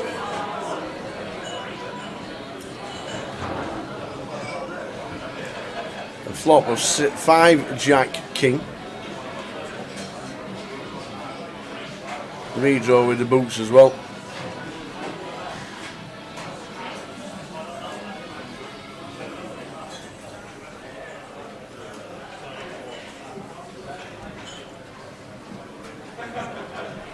So he bets out 40,000.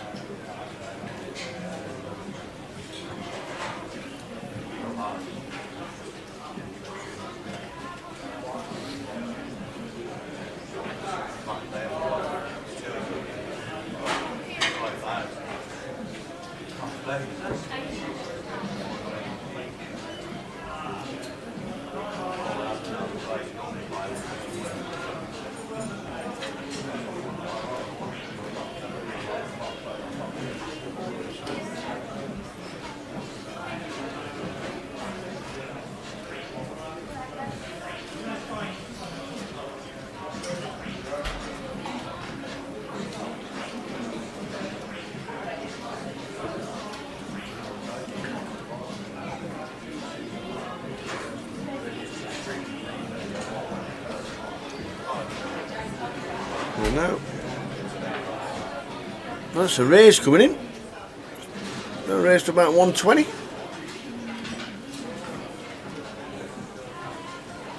Oh, just a min click. Raise to 80. Now looking at Kathleen stacked behind the line. This should be an all-in from Kenny and a call from Kathleen.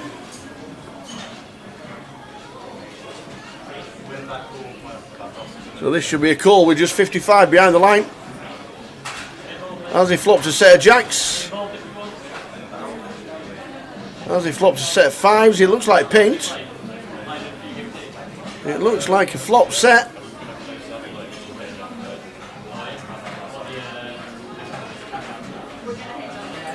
The all-in button is on Kathleen, but it looks like he's in front because it looks like a flop set.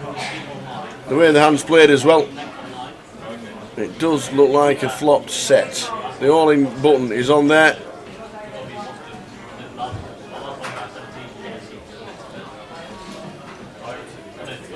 It is a flop set of jacks.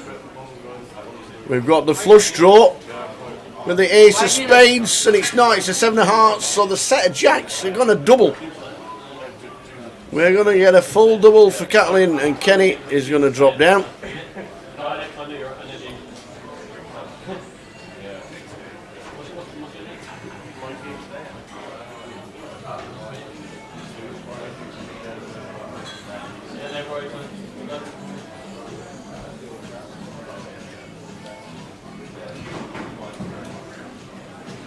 So Kathleen moved up to 410, Kenny down to 236. Afternoon chat, welcome to the High Roller. This is the live stream of the High Roller Day 2. We will be crowning a champion at some point this evening. We're on 13 players.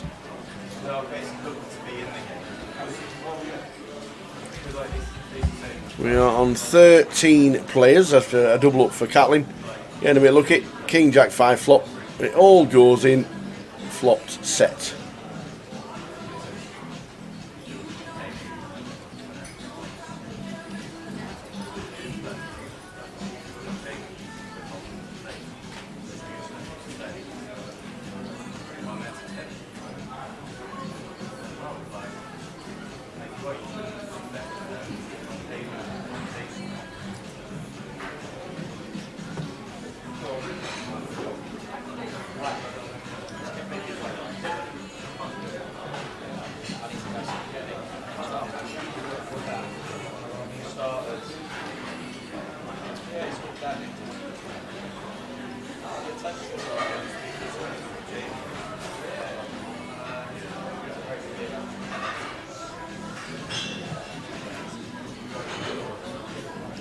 Here's the full schedule of the Coventry Goliath out this week, says Munching Biscuits. I am not 100% sure. I need to ask Jim McShane if that's possible. I don't know if it's full set, I don't know if it's out there.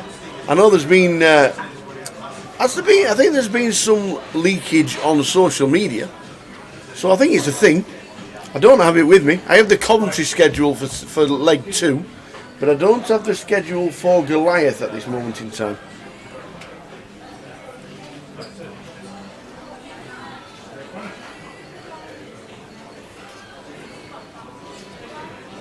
I'd like to say I could help you out, Munching Biscuits, but at this moment in time, unfortunately, I don't know the schedule myself.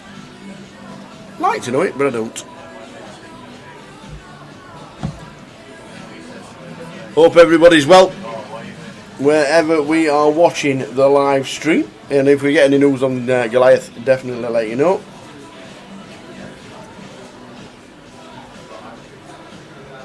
Nice to have Shazza watching from Cardiff. Just tuned in halfway through the last session to find out there's 13 left in the high roller.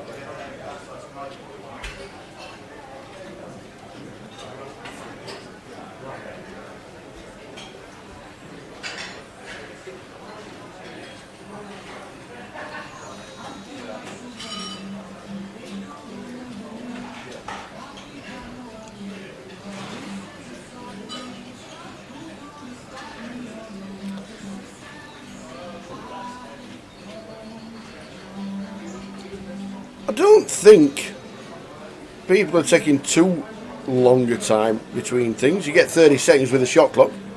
I don't think there's too many delays with the players making decisions. Yes, if the shot clock is there, then maybe it would just hurry things up. But it's, I think the 30 seconds doesn't go over the 30 seconds too many times. You never know. They might come into play in 2022. Who knows?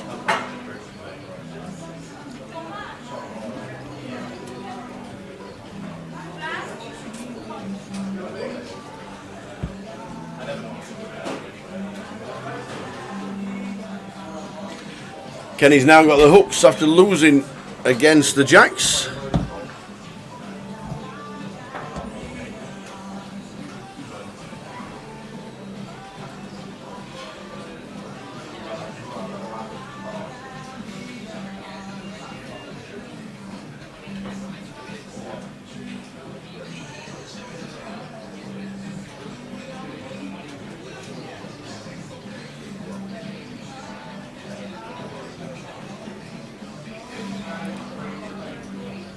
So we have an all-in from Kenny. Will gets out of the way. Kenny Allett on 326,000.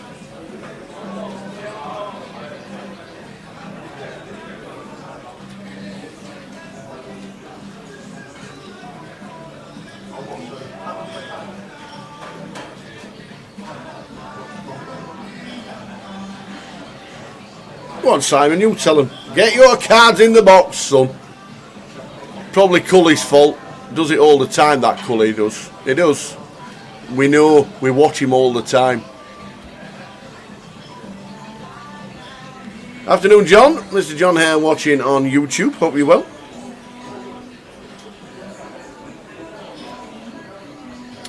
Currently watching the high roller. We're on 13 players.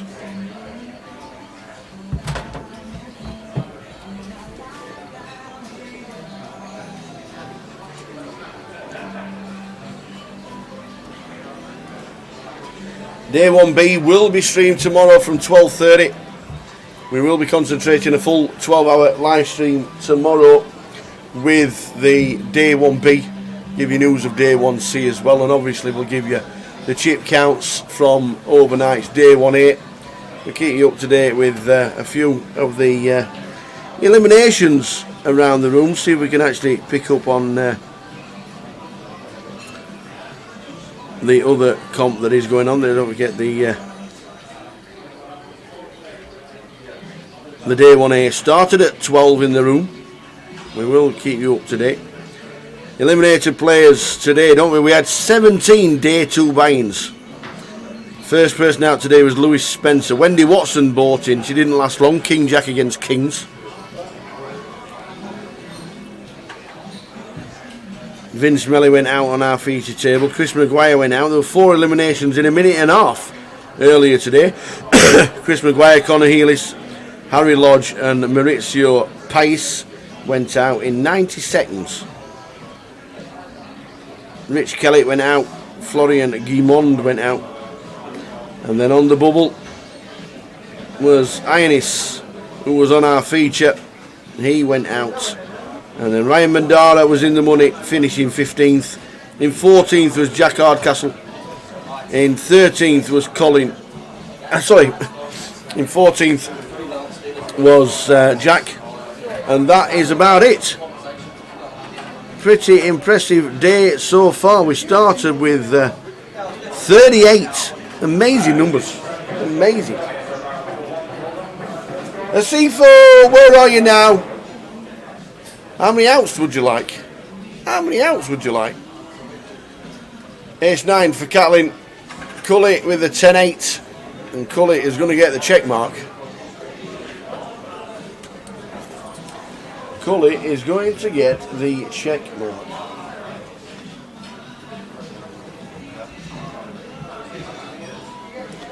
Where's Asifo in the world? What seat has he won now?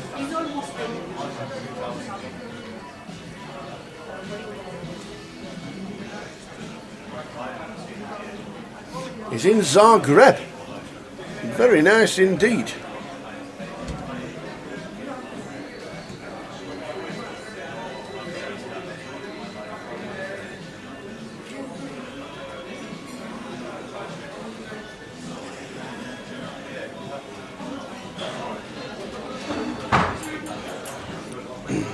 The capital city of Croatia. Very nice indeed. You're going to the opera tonight.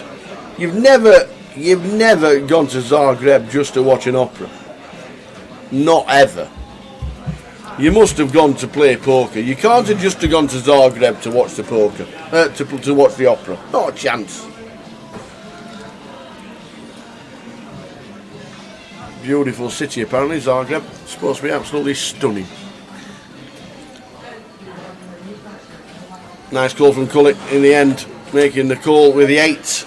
I'm back. Cattling down to 324. That was dinner. It was really nice, actually. Yeah, really, good lad. really nice. Good lad. Asifo's in Zagreb.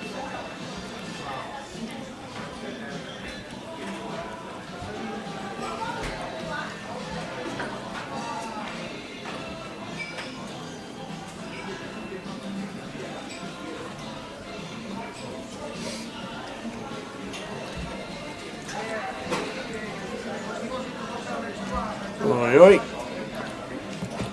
He's actually gone to Zagreb just to watch the opera. I find it amazing. Well, nice one. Nice one, young man. Have we lost any tower? Nope, we're on 13. Don't think anybody's been eliminated. Okay, at this moment in time. If there is, I'm sure we'll find out very, very soon. If anything happens on the outer table as well as our table is on here.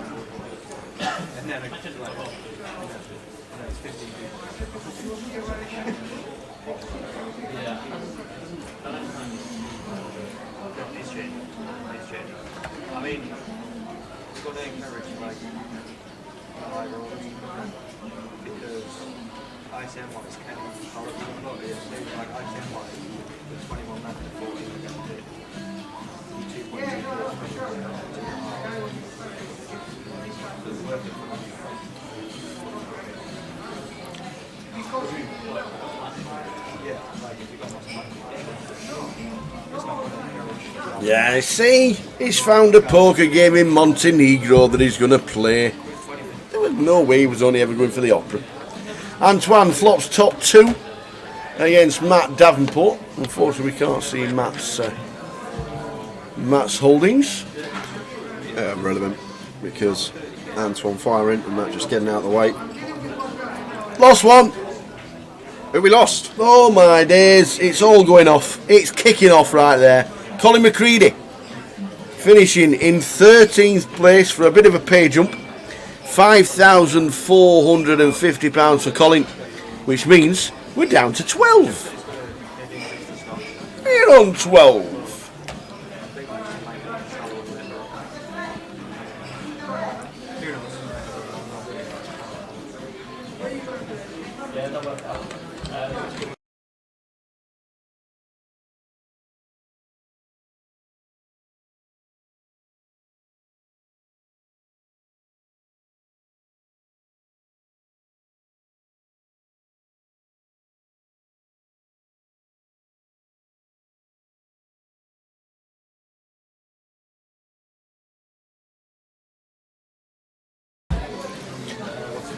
So we're on 12.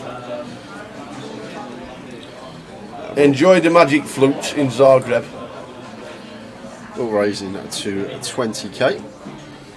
And Kenny here with fairly big blinds in the big suited gap up. Here's a low one, but still good enough to defend in a heads up spot, getting this price on a call. 4.5 to 1 on our money.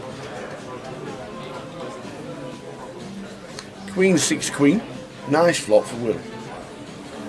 Yeah, that's as good as it gets. Flopping trips, nut kicker here. Expect him to go tiny here, I may even go for one big blind, like 10k, 15k, wouldn't mind that.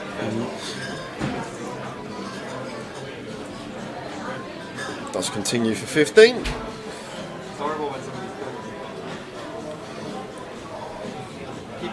How many bought in today too that are still in, says Louise on Facebook. Well, we know Ewan McNicholas is still in. He bought into day 2.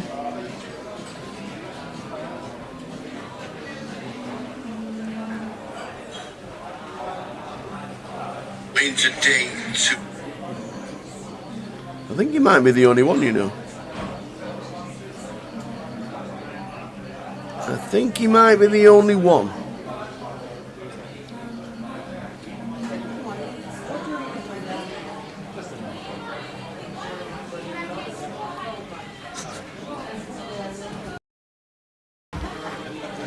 It could well be the only one. If there's any more, we'll let you know, but I think it's only Ewan McNicholas.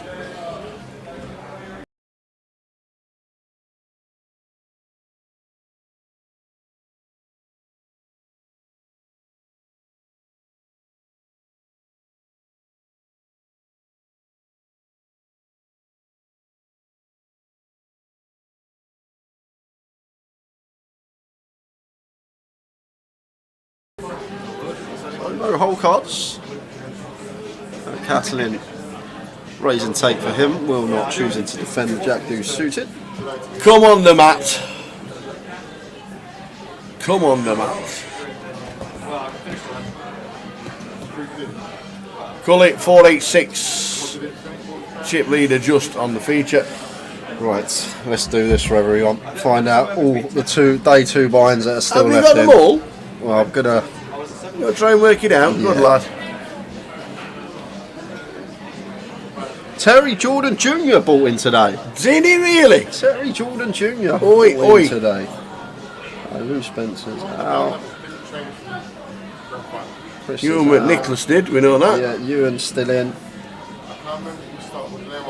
I think it's just Ewan and Terry left, Tower, from the looks of this.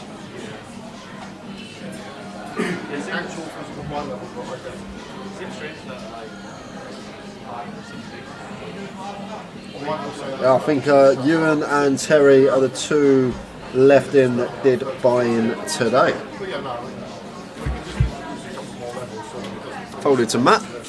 Happy to open the King 3 suited in the cut-off. Raises to 20k off of his 21 big blind stack. Looking to just pick up blinds and ante.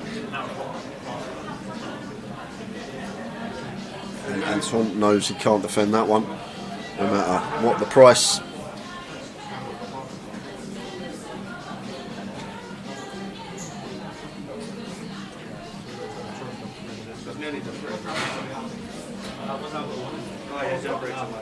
What's happening to the decks today? That's like 4 or 5 changes in the last half an hour.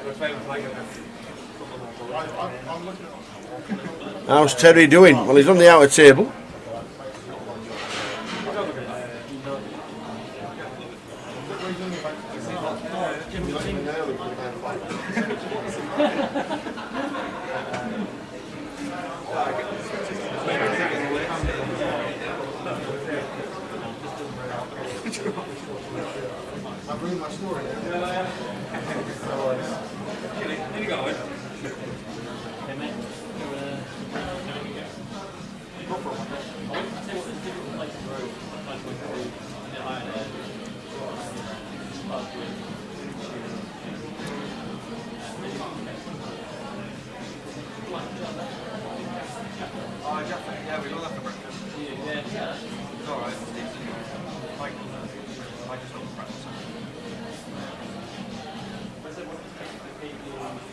When's Justin in 2? Did he get moved? Yeah, must have done. Yeah, must have, because we're down to 12, aren't we?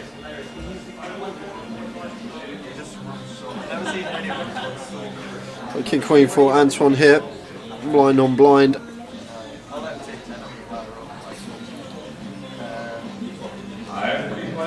Raises to 35k, nice big 3.5x, what we like to see. And Catalin here with the 5-4 off, 33 bigs effective. Just lets that one go. Pick up for Antoine.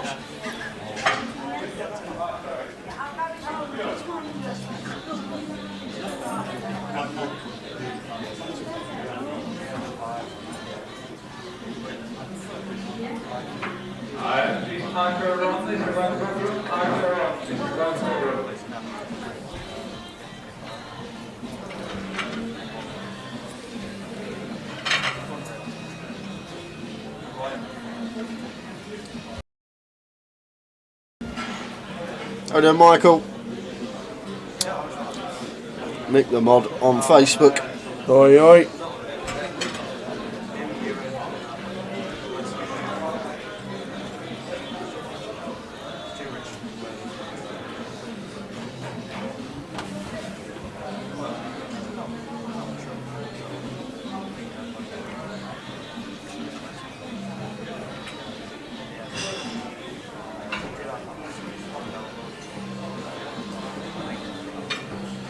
Falls to Anton on the button. This is one we can't be opening.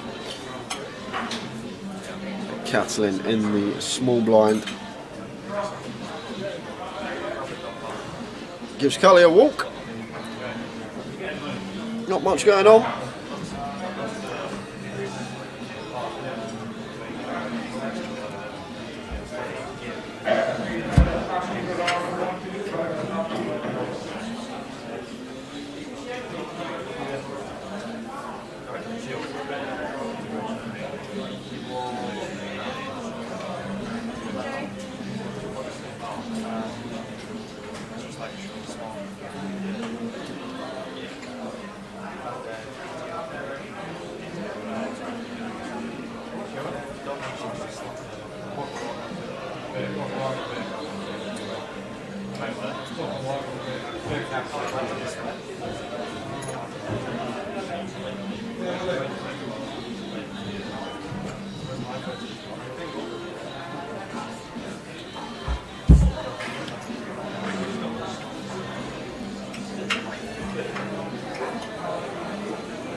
So we're down to the final 12 here on the high roller circuit. Another walk, back-to-back walks.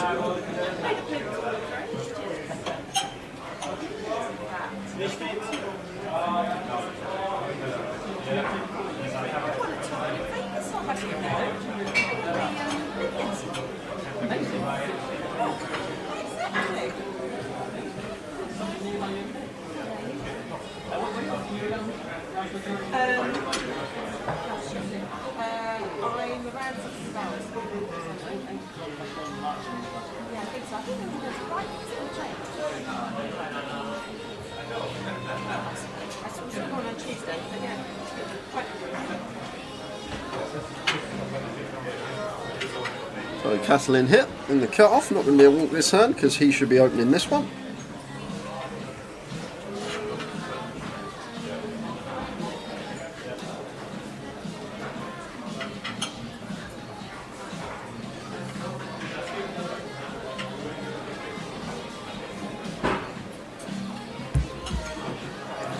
Decided not to.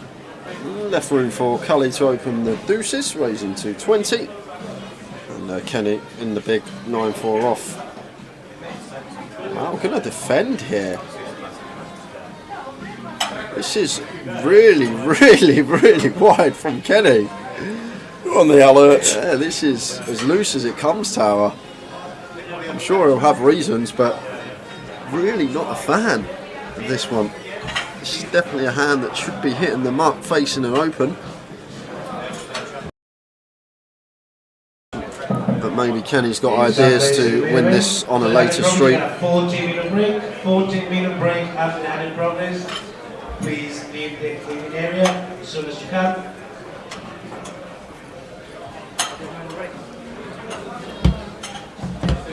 Will Peters says the RFID box for Catlin isn't activated. Is it the box? We'll certainly be keeping his eye on it, that is for sure. In table seat number 8. But thanks for that, Will. I hope you're well. Are you still in France?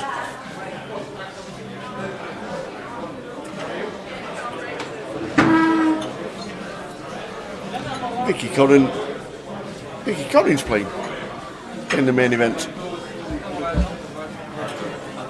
Vicky Corrin Mitchell, as it is now.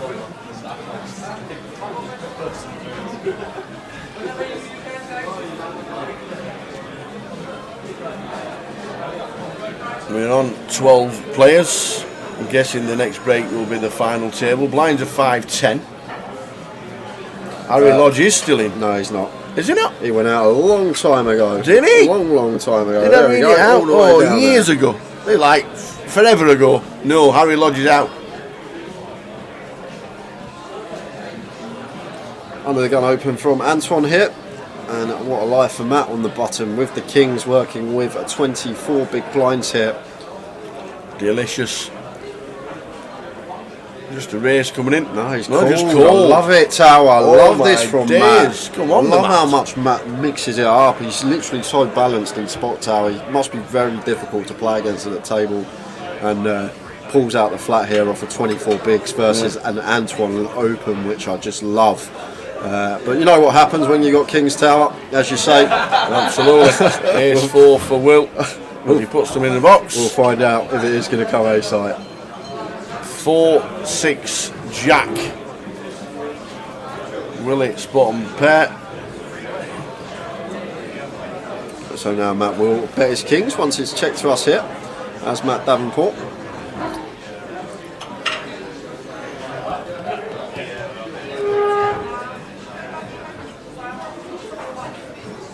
Should bet his Kings. Three-way here. After choosing to flat pre.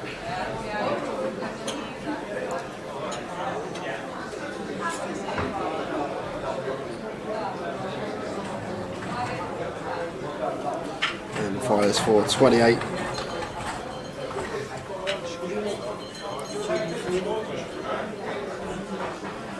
Antoine not insta-muck in here. We do have some plausible backdoors, but we are out of position here versus Matt, and Matt now working with a sub 20 big stack. I'd be surprised if he floated this one, Antoine, here with the ace-3. Might be thinking about potential low frequency check raise with this particular hand, but that's what we expect to see. Just him muck that one, and Matt picks it up. Didn't get the action that he wanted, but he'll be happy taking the pot his way.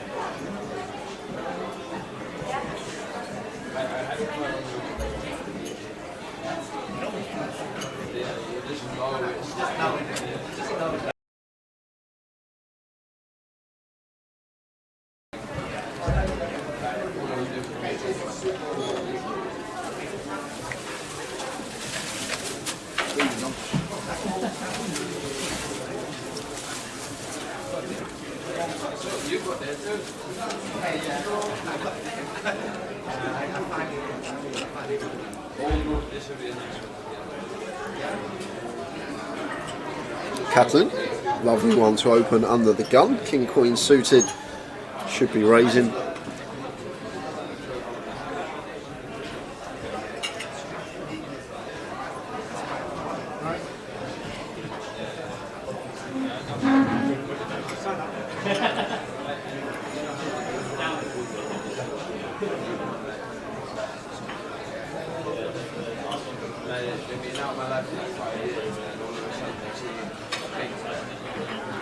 Wow, was not expecting that from Catalin here. The old 3.7x open under the gun. Interesting, very interesting. So just opens 3.7x, raise and take. Blinds going up in 5 minutes time, just over.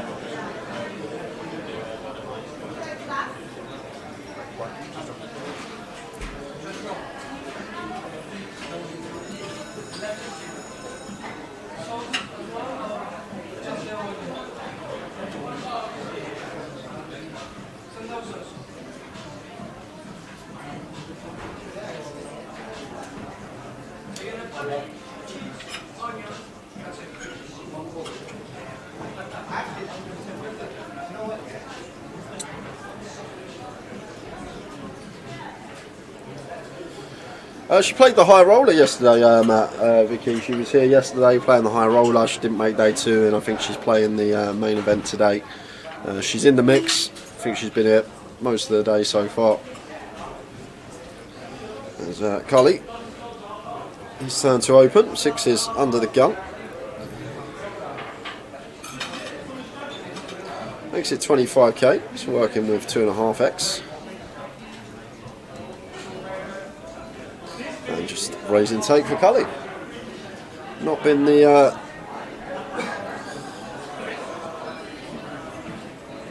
How you doing? All right? Not bad, how are you? Yeah, good face. Good. Good to be back. Yeah, good to be back.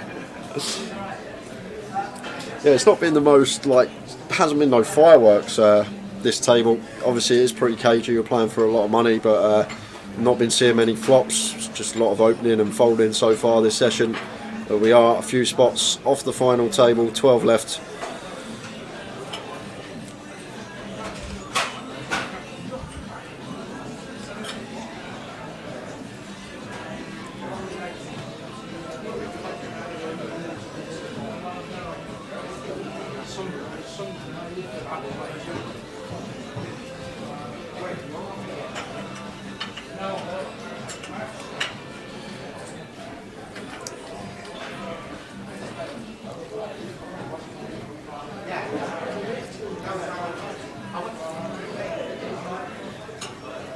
So Matt opening, under the gun, raises to 20, back to just the 2x.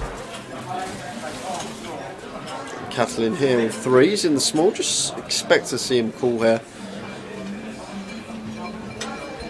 Don't think he's going to be doing anything else other than just flatten this one with his 3s this deep. 30 bigs deep with Matt. Happy to make the call, see if we can go crab hunting and potentially win a big pot. I'm not sure if he has, Matt. I know he busted the high roller earlier, Kellett, but I'm not sure if he's in the main or not yet. And any good flops for Cully Sadu. What a flop this is. Defends the king 4 out of the big and just flops the nuts. And Matt's going to have lots of bets on this board as well. He won't be going too big. We don't know his holding, but regardless of that, still expect him to bet here most of the time. Going to have lots of bets, 20k, something like that, like 30%-ish, probably the size expect to see on this board. He's gone even smaller from the looks of things, 16k, which is fine too. On this particular board, rainbow paired, no draw out there. We can go really, really small with our C bets, and that's exactly what Matt's done. 16 into 70, so just north of 20%. And Catalin here with the 3s and a player behind. There's counterfeit outs, there's backdoor counterfeit outs. I'm just not too much good going to happen for us here with the trays. I think it's just going to be one that's going to hit the muck for him. May get sticky and call once, but there's not really much we can do on turns unless it rolls off a 3. So like this decision, Catalin to get out of the way, and Cully here just has one option. Well, our hand is way too strong to do anything here other than just flat. So that's what he's going to do, and it's great for us here as well as Cully, because Matt will have the stronger King X in his range, which we're just praying for here, unless it's King Queen exactly. But we're not worried about monsters under the bed. We're going to continue playing in flow as Cully and check this one over to Matt again, I expect. And Matt choosing to check this one behind now. 6 of spades on the river, so now Cully probably going to come in for value. It's just all about sizing here. You expect if Matt Davenport has a king as well, he's going to continue barreling turn. He could have potentially picked up some showdown with a Queen X type holding, Ace Queen, Queen Jack, Queen 10, these type of hands. Maybe Ace High in there as well that he's just happy to get to showdown with. But we've got to think about what our perceived range is to our opponent, and Cully will be aware that Matt's aware once we call on this King 4 King board that our range should only really be King X and 4X, maybe some 5, 6s, 7s, so on in there. So Wouldn't mind going really small for that reason, just because what our perceived range is to Matt here, he's going to think we've got a king or a 4, and if we go really small, sometimes we can induce a raise, perhaps from ace highs, try and get Matt to fold, make it look like we've got a 4, Matt to try and get us off that, but Cully shows him the king 4 for the flop boat. I'm guessing Matt just had an ace high type holding, snap folded the river. Oh, what a flop.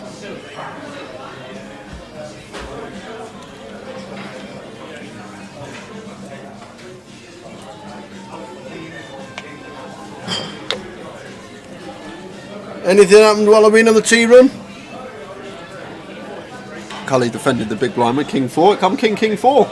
No way. Just flops on that boat. Wow. Top right of your screen, Howdy, is the player count of players remaining. However, that is just about to change because it's going to drop down to 11 because we've just lost Justin Tsui. Oh no!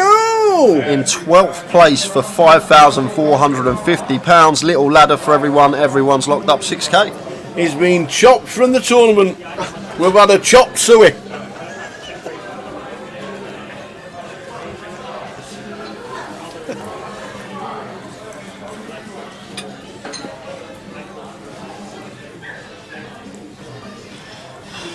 We're on 11. Suited Queen for Antoine. Happy to open this once folded to us in the cut-off. Raises to 22.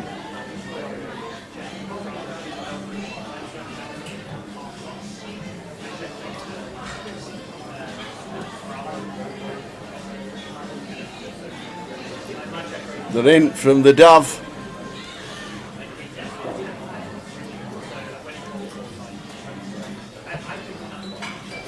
Yeah, Shark Cat, we are playing down to a winner today, so stay tuned. We will be here until we crown a champion tower tonight. Indeed.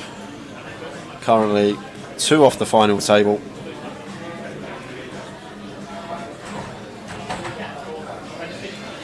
And Kelly Huller on the move because Justin Tsui must in on the outer table. Going to need to balance.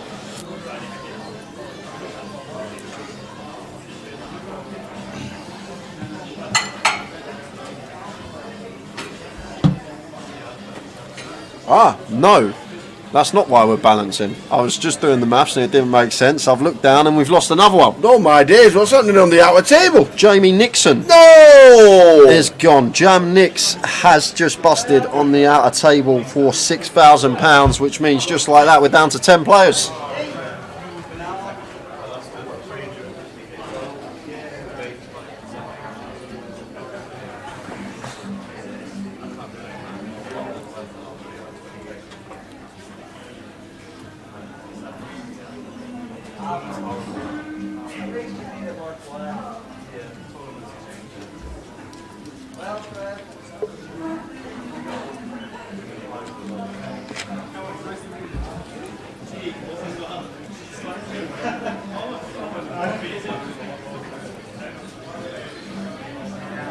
So the Wolvies, Cully here. Cully's going to have lots of checks behind on this board. We don't know his holding, but just looking at it from a range perspective versus big blind calling range, Cully's going to be checking this board quite high frequency. There will be some certain holdings that he's going to have bets with, but most of his range is going to have plenty of checks on this particular board, regardless of holding. But he is going to fire here, so this is quite interesting once he starts firing on the 6-5-4 versus big blind defend.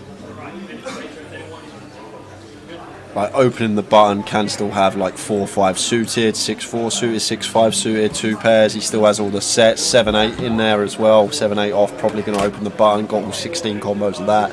So although we are up against a big blind range, we still can have all these hands ourselves opening on the button as Cully. Obviously the over pair is still in there as well. Will just thinks better of it.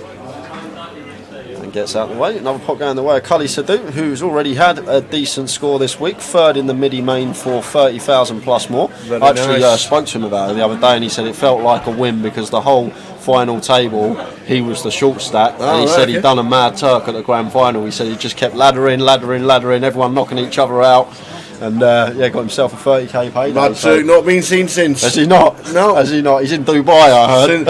Since the Robin Hood escapology, Mr. Mad Turk has sat there earning chunks while he's just sat breathing. He was singing ABBA, wasn't he? He was loving it. You can dance. You can dance. Every time someone got knocked out, he was just singing that. Oh. Brilliant.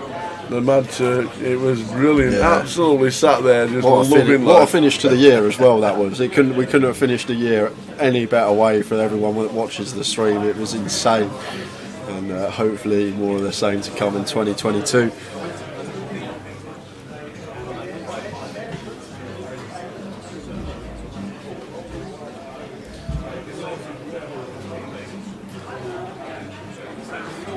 I think we just heard on the outer tables an all in and an all in and a call. So I don't know if we're getting close to the final table.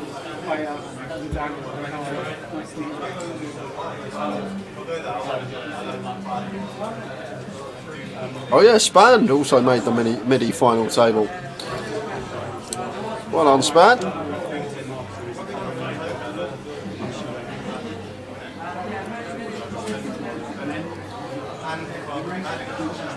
So I might delay C-bet this turn here now, Matt. However, we do have King High and it will show down pretty well on this board. So I'm guessing that's the plan of Matt once he checks back turn. Just trying to get this one to showdown and hope that our King High is good. And this is actually a great river for us here as Matt. Going to have the best hand fairly often now. Once it's troops on the board and we got the King High.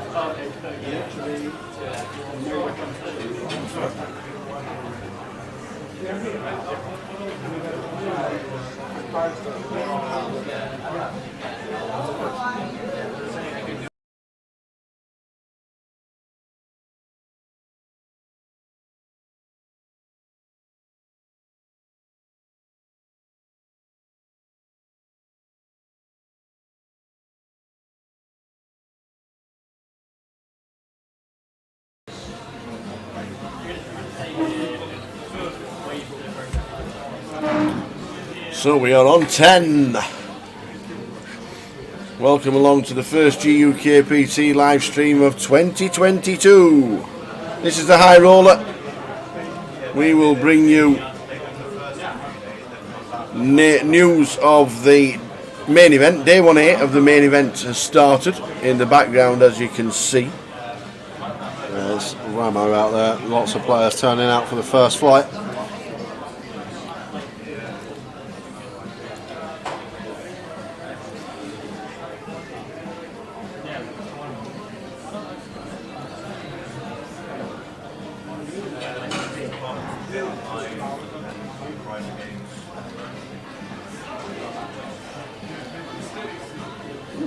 So blind on blind, Antoine happy to complete with the King Deuce, and Catalin here checks his option with the Queen 3 suited.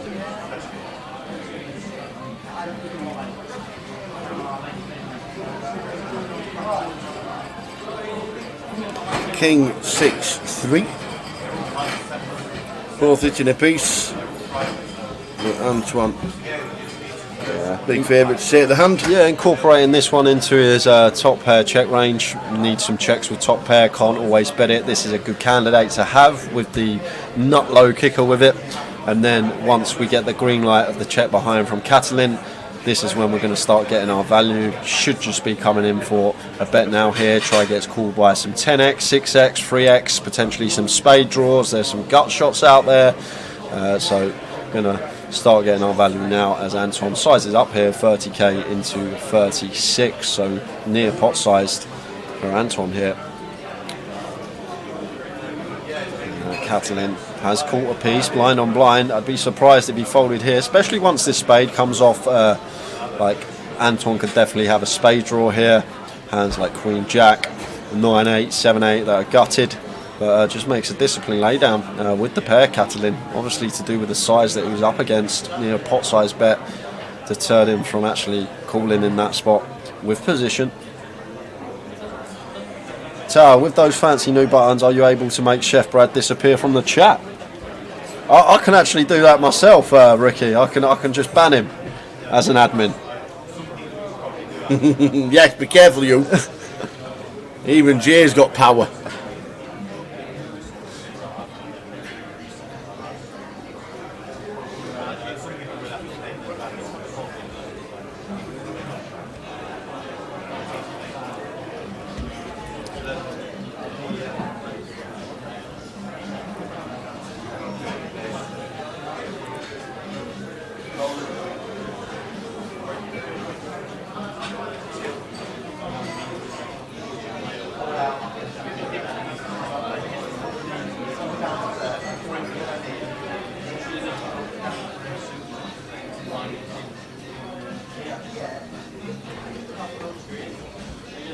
Yeah, give Monday 1 ounce, so just 15-minute break and then we're back.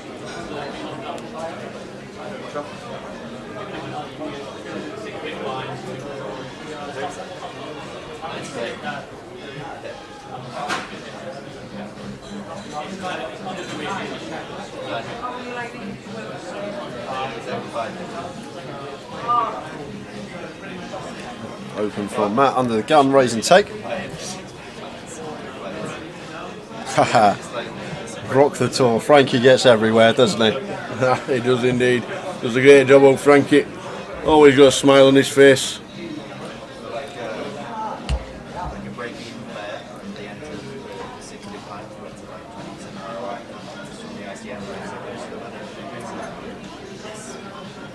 $10 left in the eye roller.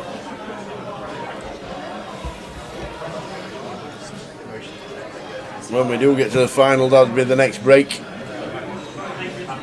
mean, it's actually less variance than the start. If you are aware, it's the same because you win it where less often, so like your median cap is actually much lower. So like, you just being cash flow, right? Whereas you go to the start of the week, like, less likely to cash.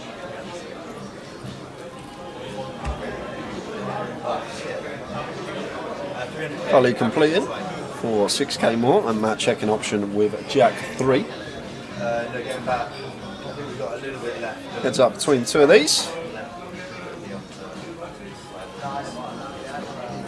Ace high flop, ace 8 deuce, 2 diamonds. Checkity check. I like the nod as a check from Matt Davenport. Very nonchalantly just nods and says, yeah, I'll check as well. Cully is playing well. And unfortunately, not putting the cards in the hand again. There's a slap on the wrist soon. Another deck change.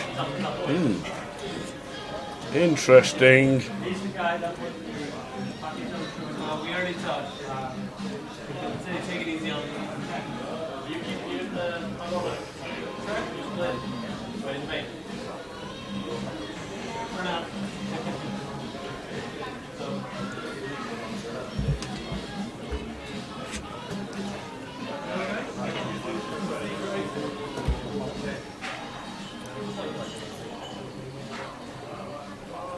So this is how the chip stacks have changed since the table changed. Been a good session so far for Cully. Yeah. That's increased his stack slightly as well.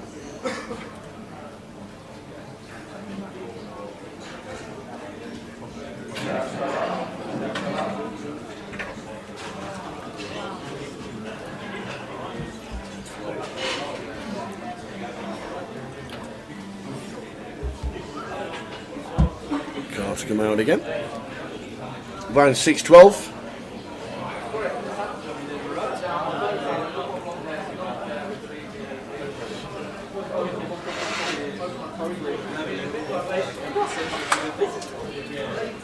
It's a good champion to have, though. He's a nice guy.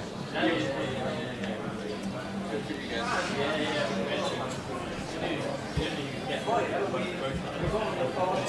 Cully with the ace-5 raises to 25. Matt's got the hooks. Matt Davenport has got the hooks.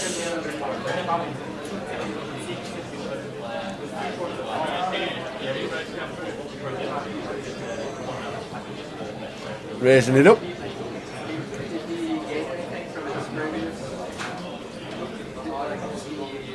Three bets to 85,000.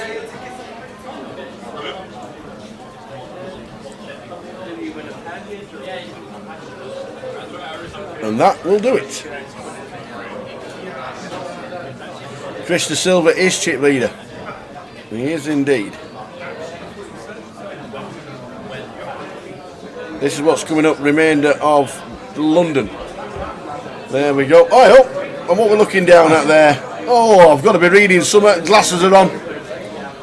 Thursday, Friday, Saturday and Sunday. Thursday, the main events, Cash Out Satellite tonight at 7. The High Roller Day 2 is on now. Main event B and C tomorrow. Flights B and C will be concentrating on the flight B. On Saturday, the PLO and the 200 Turbo. And then on Sunday, the Seniors and the Bounty, as well as crowning a champion.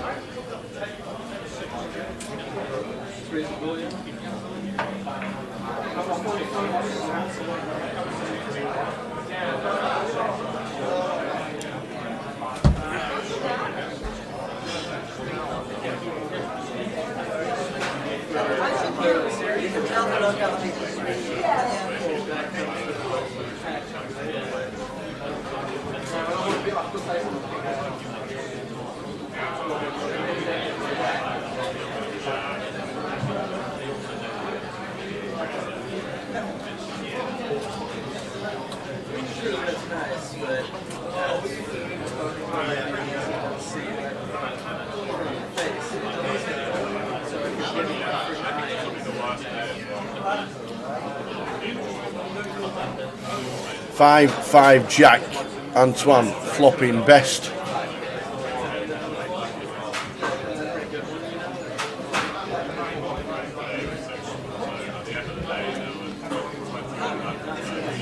Goes check on the flop. 10 of clubs hits the turn.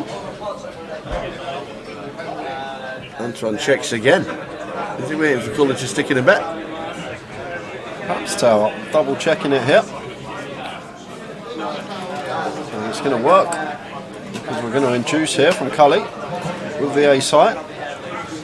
And Antoine will be making the call.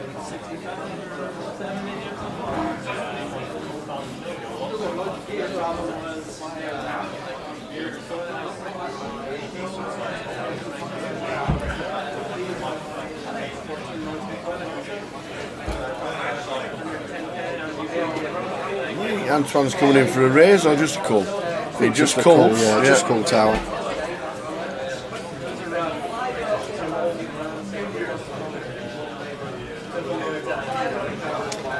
Pairs of 10 on the river.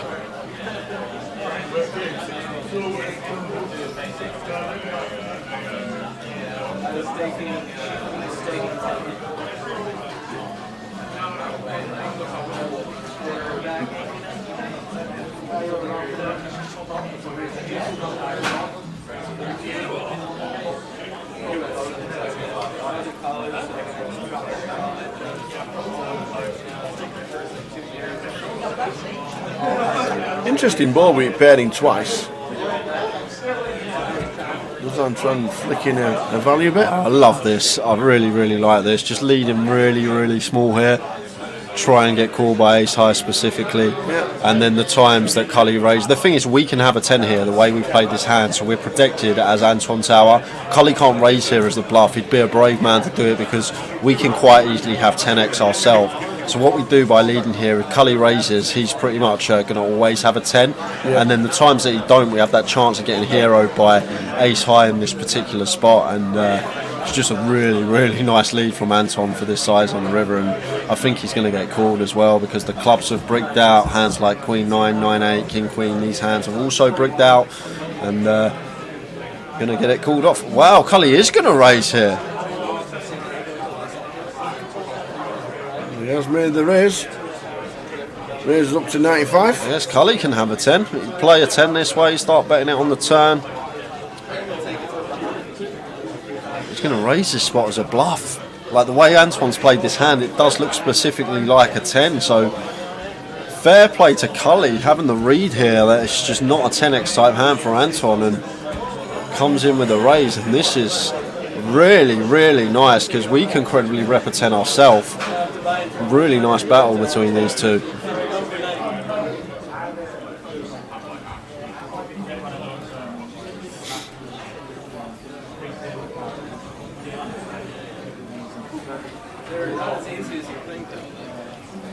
He's going to make the call. What a great call. He makes it. The man knows. Antoine Labatt. Great resume. Nearly $2 million in live earnings. I guess Anton just said, right, so Cully's open cut off. He's repping a 10 now. So it's going to be like 10-9 suited, 10-8 suited, Jack 10, Queen 10, King 10, Ace 10. They're the only hands we're really worried about. So the rest are going to be bluffs. And just made the correct decision there, Anton. Really nice from him.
Queen 7-3, all hearts.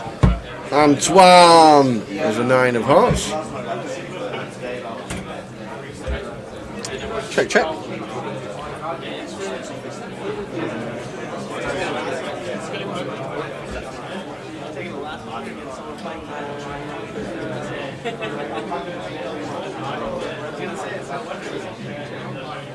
What happened? You busted David Wilson and then you bought it again, so I'll take the last song.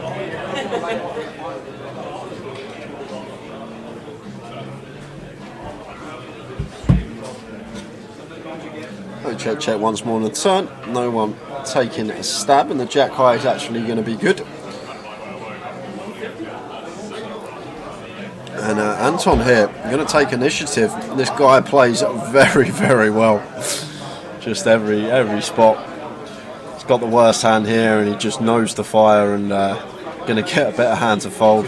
In a hand that Catalin with a snap check back and taking a showdown with the Jack High on the blind on blind situation. And it fires for 23, and Catalin, as expected, gets out of the way. Well played from Anton yet again, making correct decisions left, right, and centre.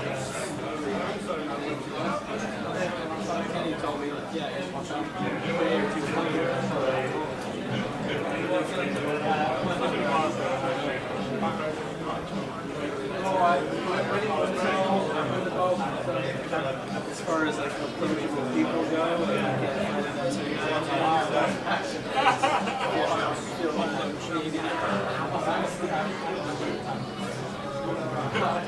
very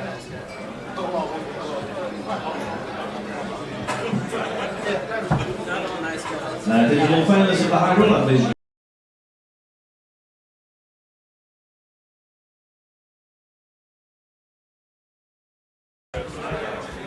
Antoine Ace 9.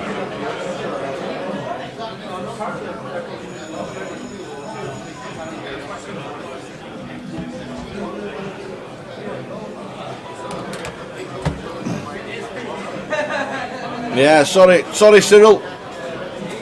I'm not. My French is probably nowhere near as good as your English. Apologies. Maybe I ought to use Google Translate, but major apologies for not being able to translate. Well, this is interesting here, Tower, because Antoine's opened the button and he's going to open very, very wide in this particular situation. Now Catalin's actually free bet here, and ace-9 suited. It's an interesting one. I think his Catalin's size fairly small here, sub 3x. But could potentially even pure this, getting less than 3-1.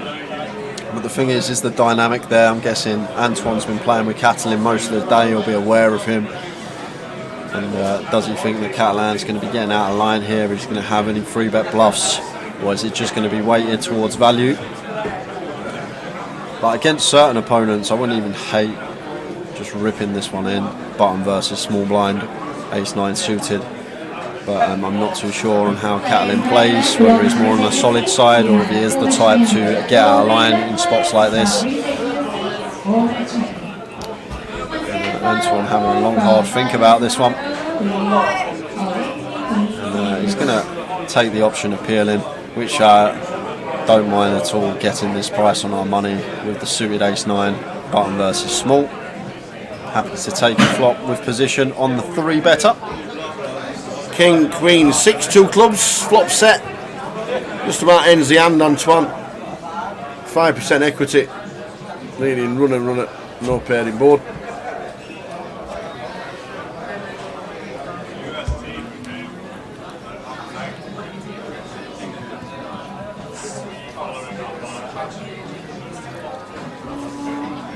Checks. Catalin does check. Open Antoine. I don't think he's going to take the bait Me neither. on this particular board, to be honest with you, Tower. I think Antoine's just going to check behind, because say if like he was getting out of line with like an ace-x suited type hand, he's probably going to continue this board fairly small, so we can make the assumption he's got a hand that can show down, or the assumption that he has got trappy with a hand like King, Queen or a set. We do see the 7 of spades on the turn as he does check.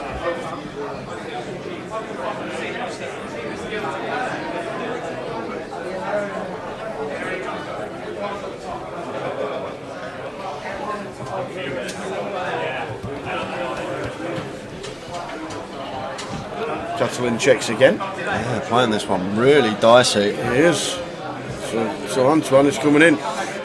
So Anton may make the assumption now, Tower, that Catalin has a hands like 8s, 9s, 10s or jacks in this particular scenario, or maybe ace-queen. Ace-queen's in there as well. That would make plenty of sense.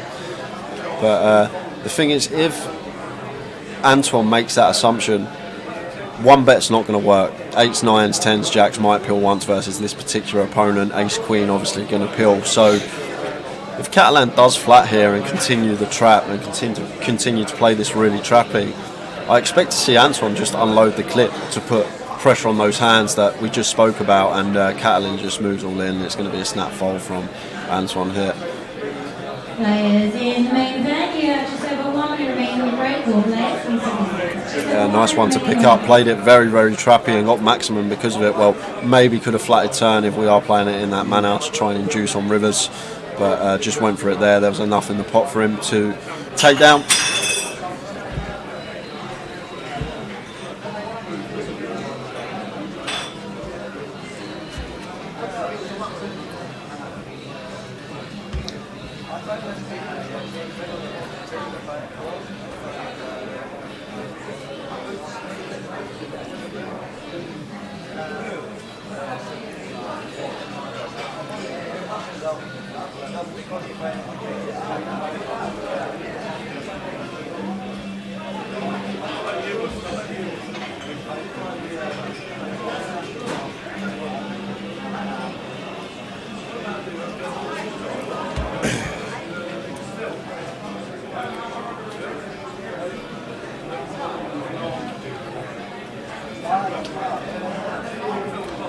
So they're expecting Antoine to calm down, are they? Antoine Labat. We're going to see him on a final. Let's see how he plays. 430,000. Guessing he's got a good chance of making that final.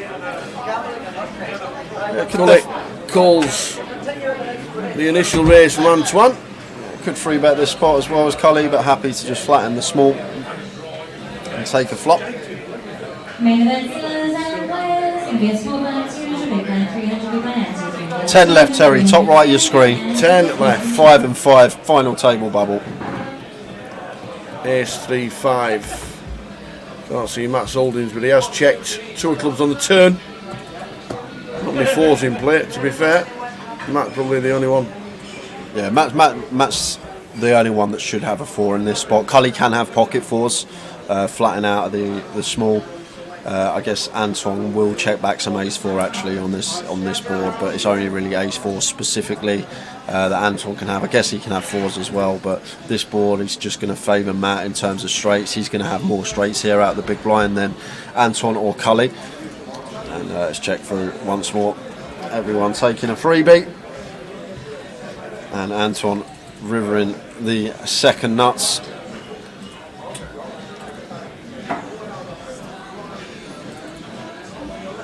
And Matt looks like he is looking down at his chips. Looks like he's going to fire, and he's picked a terrible time to do it because he's going to get snapped, raised by Anton here. Well, not snapped, but Anton will raise eventually. Matt's gone big as well, Tower. Matt could just have a straight here, like a 4x type holding. He can have a whole host of 4x here. This is could be very unfortunate for Matt Davenport. Yeah, as you can see, it is the nut flush. Cully's got the bare king of clubs.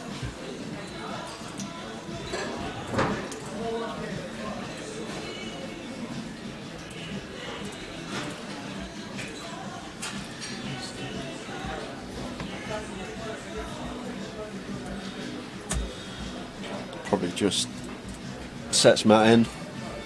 Maybe like 2-10. Oh, well, he's got 2-4-5, Matt. 2.5x, 2-10, something like that, around that remit. Looks like a bit more. Straight's just going to have such a tough time. Well, Matt just snap fold, so Matt was obviously airballing himself, which I like. If Matt just had a random like 7-8 off there, Tower, with a club in it, I actually like the lead there from Matt, just because he will have all the 4x out of the big blind. Unfortunately, Anton backdooring into the second nut flush.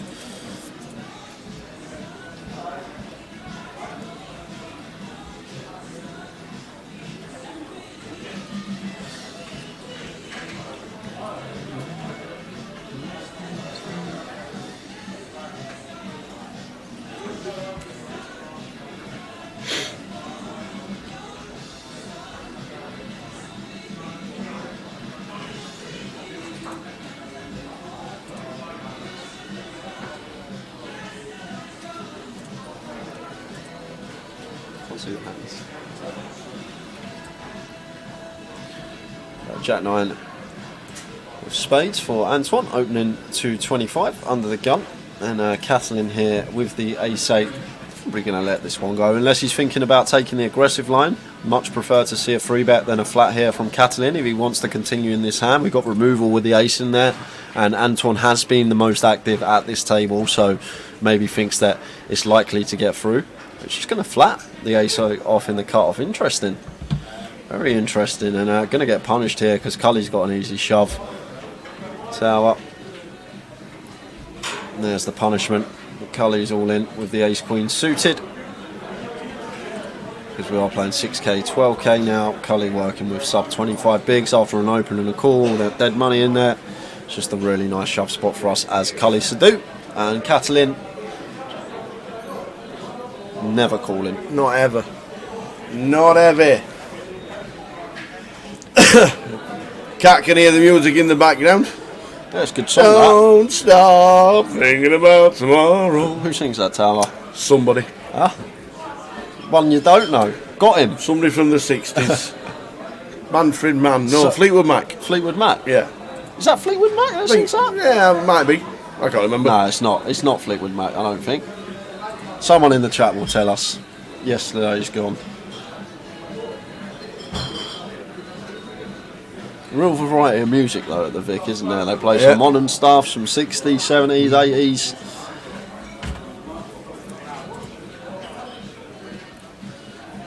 So under the gun here for Kathleen. We are six-handed, so five-handed, so fine to open this. No, chooses to let it go in a five-handed situation. He knew. He just knew. He just knew that Cully had got the ace queen. Oh, it is Fleetwood Mac. There we go. I thought then he sang don't. Is it Strangers? Is it called? Is that Fleetwood? That was the rumours. Oh, see, don't have a clue. Matt Davenport with the hooks. And he's going to get snapped off by Cully. Cully's going to be calling this with the ace queen. He turns them over straight away. Jacks for Matt Davenport, ace queen for Cully. If Cully hits, we have a final table.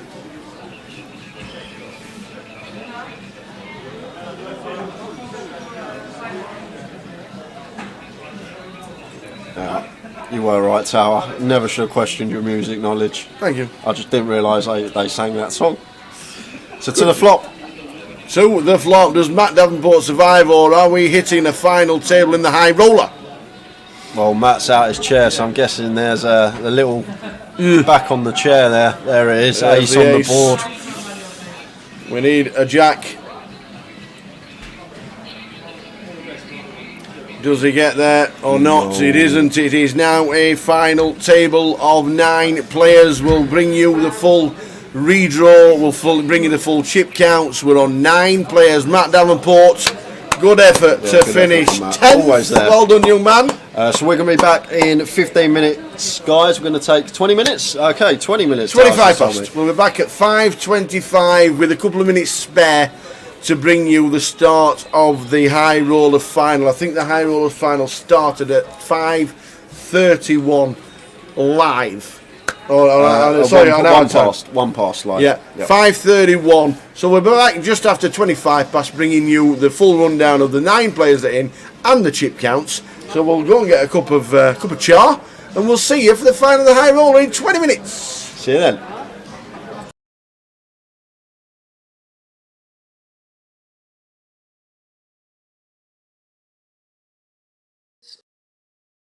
I have ADD, and my athletic skills aren't as good as my brothers and sisters. So it's the only 5 watching my brothers and sisters flourish and basically get straight A's, and me getting C's, and then watching them flourish in athletics. They're all doing well in athletics, but I didn't have the same skills that they had. I had to hold on to something for my own sanity, right? When I'm 7, I had a 6-year-old, a 5-year-old, a 3-year-old, and a baby in my family. For my own sanity, I had to be the best at games. And so every game we played, I had to be the best. So every game we played, I learned from an early age how to devise perfect tactics in all these games. Scrabble, and the fact that I studied Latin, I'm an excellent Scrabble player. All these games that required strategy and skill, backgammon, I learned how to become great at all these games. And so it was a natural progression for me to move into studying poker. All right, how do you become great at poker? All right, you do this, you do that, you do this, and so but that warrior in me, and when I would lose, that's where the poker brat was born. Because if my brothers or sisters rolled double 6s to beat me at backgammon, I was unbearable. Because what did I have left in my life? They were better than me at everything. And so I'd be like, oh my God, you rolled double 6s. That was unbelievable. How did you do that to me? Blah, blah, blah, blah, blah. And I almost made it not fun for me to play with, because if I lost, I was too negative. But that's where the competitiveness came from. And it showed itself in the early years in poker, and it still shows itself. But in the early years, like if somebody beat me one hand, I felt like, and if they outdrew me one hand, I felt like, oh, they're what else do I have left in life? They just beat me this one hand. And so, yeah, I had some issues I've worked through, but I still think, I still think that I can be a little bit bratty sometimes. Generally, there are some years where I show up and it's not, and I just realize my position, and I enjoy that a little bit more. But most times I'm just, and as the series wears you down and you get tireder and tireder every day, more and more the poker comes out.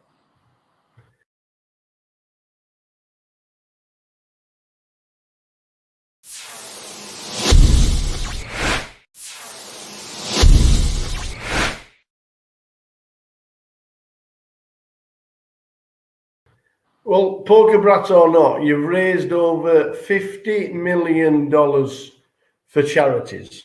which is an absolutely incredible amount, and every credit to you. You got the biggest celebrities in the world just at touch whenever. Do you ever get starstruck by somebody that you see and you think, oh, wow? Yeah, it's very weird. I mean, I think, you know, the first time I met President Clinton, I was definitely a little starstruck. You know, I'm not sure that I get that starstruck anymore. I mean, I think the first time I met Ben Affleck, I was starstruck, and the reason why, he was with J-Lo at the time, and so him and J-Lo were I felt like they were the two biggest celebrities in the world. And I remember it was, I think 2002 or 2000, I think it was 2002 at the Bicycle Club, where 01 had 30 players in the main event. And now the World Poker Tour had launched, and there were 700 players. We went from 30 players to 700.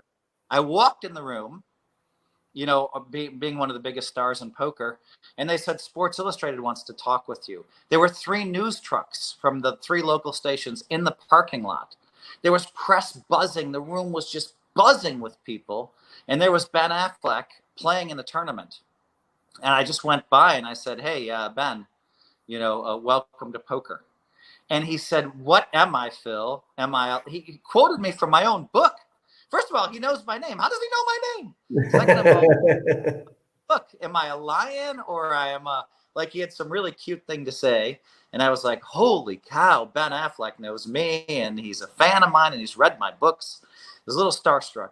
You know, Michael Jordan, super starstruck when I met him the first time. Yeah. And, you know, and so, yeah, I mean, it happens with some of the world's biggest celebrities. But now a lot of times I know that now all of a sudden I'm not a starstruck because I've met some of the biggest celebrities in the world. Yeah. But it's kind of fun. All right, is this person cool or not? You know, generous randomly like a couple of years ago, randomly, and she loves poker, and she was just cool as could be. And so, I mean, you know, she introduced me to Portia. Just randomly ran into her, and she's like, Phil. Oh, Ellen knows my name. That's cool. You know, meeting Tiger and hosting his event. You know, and I remember the contest I've ever been in my life. I can tell you exactly when that was. Maybe I should tell that story. I'm listening. Met the Aria Hotel, and I'd hosted Tiger Jam. I just finished 4th in a tournament, a heads-up tournament, or I guess officially 5th place in a heads-up tournament. And I'm exhausted because those heads-up matches just drain you. Exhausted. And I go up to my room at the Aria, and I tell my wife, honey, I want to order from Javier's Mexican. And it's the one place I had to go get the food. And I'd run into MJ on Friday. This was a Sunday. And I'm like, I told her, I said, honey, somehow I'm going to run into MJ. And she's like, what? What are you talking about? I said, I just have this weird vibe. And so I went down to pick up the food at Javier's. I did walk through the high limit area because that's where MJ hangs out. And then on the way back, I'm like, you know what? You're not going to, you know, whatever. I did ask if he was at Javier's. So I did look for him twice because I thought it would happen. And I said, you know what? Screw this. Just take the fast way back up the escalator. You're not going to run into many people. You won't have to sign a lot of autographs and take a lot of pictures. Let's just get out of here quickly.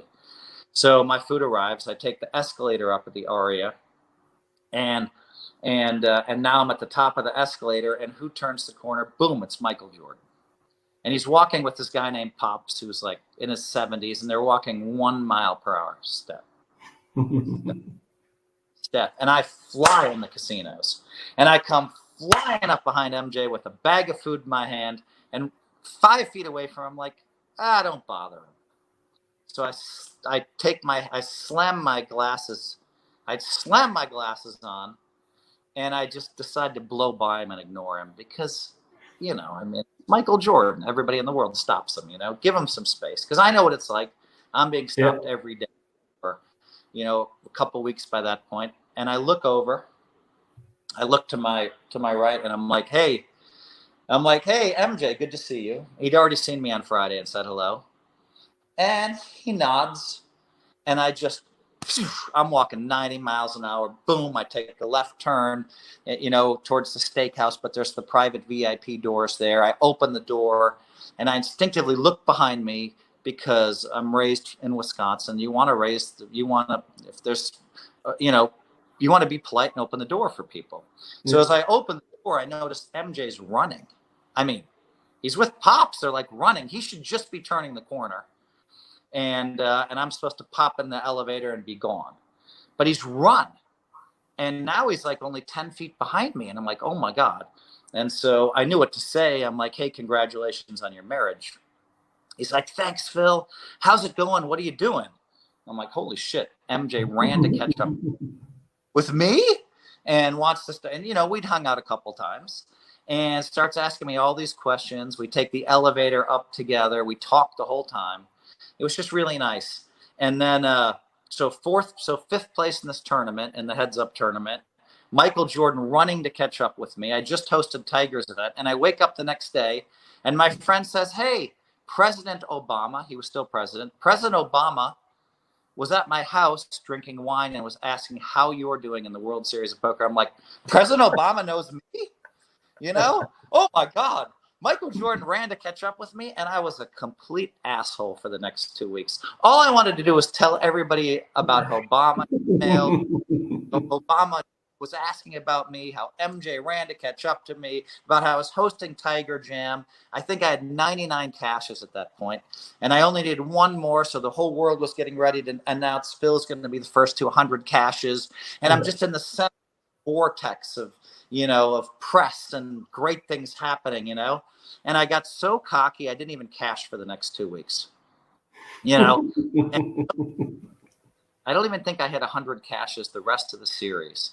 And I was just like, oh my God, Phil, what is wrong with you? You know, I mean, you couldn't handle your head blowing up. It's like my head exploded. Obama, Jordan, Tiger, like, you know, the vortex. People come up to me 100 times a day during the series, pictures, autographs. They want to tell me how great I am. They want to tell me that I'm their all-time idol who they aspire to be.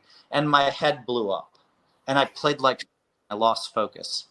And the next time that happened to me is when Elon Musk came to my book launch party. But at least I started work. I had to work 5 hours a day the next 4 or 5 days. And my didn't blow up. You know what I'm saying? And so you get better at dealing with stuff and better at dealing with stuff. But yeah, I mean, you know, the ego can seep in negative ways, and you have to try to avoid it. Yeah. You touched on the online World Series and that you're stopping at the Aria and playing most of the series there. Are these going to be real bracelets? If Phil Hellmuth wins an online tournament, he's number 16 and then maybe 17. What do you think about the online series? For sure, it's real bracelet, 100%. You know, and you're going to see Negreanu playing in every tournament. You're going to see me playing in every tournament. You're going to see all the guys that want to win bracelets, that really care about winning bracelets, are going to be playing in these tournaments. Now, the sacrifice is that we have to go, you know, to Nevada, you know, in the summertime. But that's not much of a sacrifice. I'll be staying at the Aria Hotel, baby.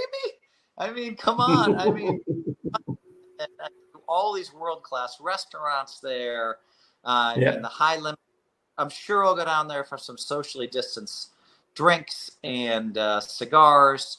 And, you know, and so for me, this month of chasing bracelets, plus I like the fact there's only one a day. You play your event at 3, maybe hop in an hour or two late. And if you bust out, you have the rest of the day to yourself, you know. So I'll definitely be working out at the Aria. I'll be, you know, and I know the Aria is taking the most precautions of any casino except the Wynn. So MGM and the Wynn are taking the most precautions for COVID. So I'll go in the gym to work out. But if I don't, I'll walk. But I'm going to try to find a way to hit the exercise bike where I feel safe every day. And I don't know if I'm going to be able to do that. Maybe I'll just have to wipe down the stuff I will be touching before I hit the exercise bike. But, you know, I mean, I can even play a World Series of Poker tournament on the exercise bike. You know, so Yeah, and so I mean, so yeah, I think these bracelets will count. I know I'll be. If I want to tell everybody, I just won. I mean, I had the whole world stopped. I had the whole poker world stopped. I mean, the people that are paying attention, the insiders, when I almost bracelet in early June in 19. I made the final table 10-handed. I had the chip lead. I think we had 3,000 players in that event, and it was the online tournament.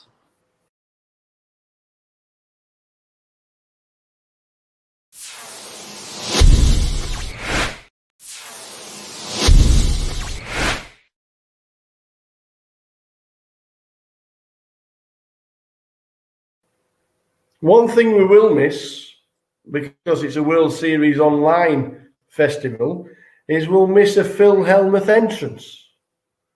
There's been plenty.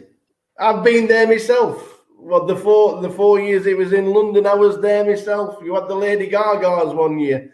You had the Caesar. What's been your favourite? Caesar. I mean, I just got asked this question, so I know the answer. They just asked me. Caesar, man. I thought, listen, first of all, for Caesar, I was in the best shape of my life. So, you can see the muscle definition. I mean, I'm not some bodybuilder or anything, but you can see that. I mean, Norman Chad commented on ESPN that I looked really good in the Caesar thing and commented on my muscles. And that guy, Norman, who I actually love, and he loves me, but is the most critical of me of anybody in the poker world, complimenting me on my outfit. And it was really fun. 4 guys carrying me in to the sidewalk. Yeah. And in London, we had an actual chariot with a horse bring me in. But go back to the Vegas one, and I know that they paid. I know that just renting the costume cost $20,000 that I had on. I had a costume that had been used in the movies, and so and I just saw pictures of the other day, and then they had all of the the women, who then greeted me at the curb dressed in those white, beautiful dresses and walking. I mean, that was cool. And the first 2 or 3 entrances, I was really embarrassed. And then I just embraced it because I think it's great for poker. I think it brings eyeballs to poker. It's undeniably great for poker because we're doing fun stuff.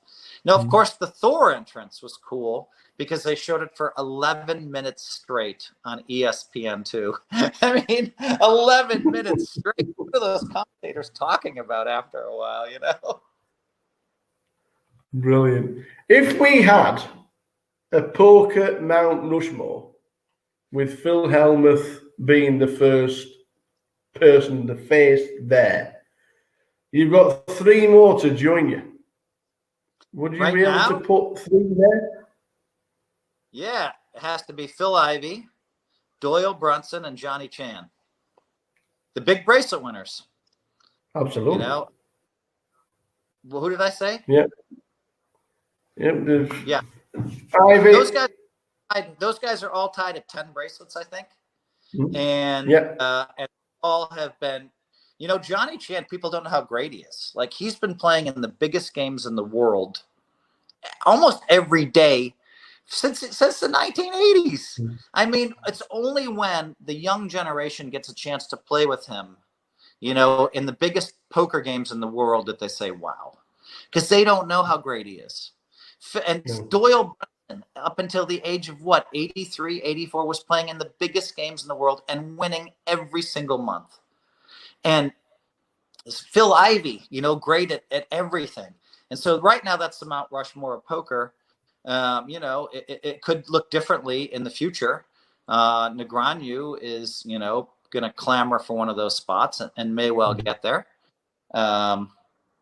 Eric Seidel, another great player who's performed well all over. He's won a fortune in the cash game. Seidel has. He's won a bunch of bracelets. He's won high rollers. Eric is another great player. He's right there. So Negreanu and Seidel are right there. And there's some other guys too, but I think that's enough to mention for now. Touching back to your bracelets, you've got 2 in Raz. Was that always your second favourite game? It seems to me like Raz. I bought into all the hype of everybody saying, "Oh, we hate Raz, we hate Raz." There's only because everybody hates Raz because there's so much luck involved. They perceived it to be all luck. And then for me, the light went off one year, and I won my first Raz bracelet. And what people miss is it's a great game for reading abilities. Because if someone raises and you raise it, say with, I don't know, 7-5 deuce, you have to pay attention to all the cards on the board. And the guy behind you re-raised with ace 3-4, and he hits a 3 and a 4. Most people just fold. Yeah. You hit an 8 and a 9. You have a 9 made. Most people are just folding right there because he re-raised you, and all you can see is his ace up. Unbeknownst to you, he actually has 2 pair, but it looks like he has a 6 low or a wheel. So that's where the skill in Raz comes in. Knowing when someone paired and when someone didn't pair, and then representing a hand when you don't actually have it. And so there's all this skill in Raz. And so what happened? My eyes opened up, and I have a first. And then another bracelet, and then a second. I have 2 firsts and a second and a 5th in the last like 6 years in Raz. It's crazy. I just keep getting there. And so, I think I have the best record in the history of Raz now with Ted Forrest, who's we've always recognized as the best Raz player in the world, is second. He's right behind me, but I passed him for best record. But I mean, he might be a better Raz player than me. I have a better record than him, but let me win another Raz bracelet or another second, and then I can really say I already have a better record, but, the separation is this much. We've had players turn up. We've had them hyped up. They've disappeared. They've had new players come. They've been the best. Then they've disappeared. 31 years ago, you won the main event and you've stayed at the top since then. How have you managed it? Yeah, I still remember someone telling me in 2008 that this was the greatest player in history.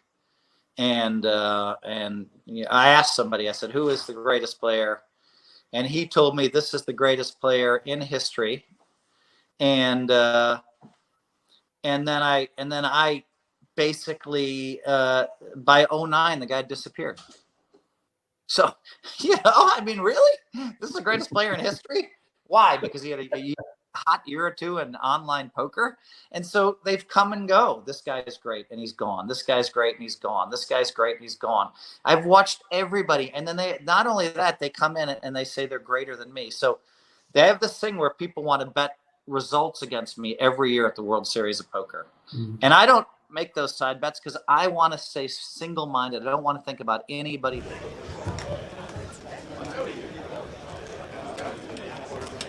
I'm only kidding. We're only kidding then, kidder. We're back. We're live. We're on the final table of the high roller. There's a lot of money up front. There is. We will run the ticker along the bottom very, very shortly.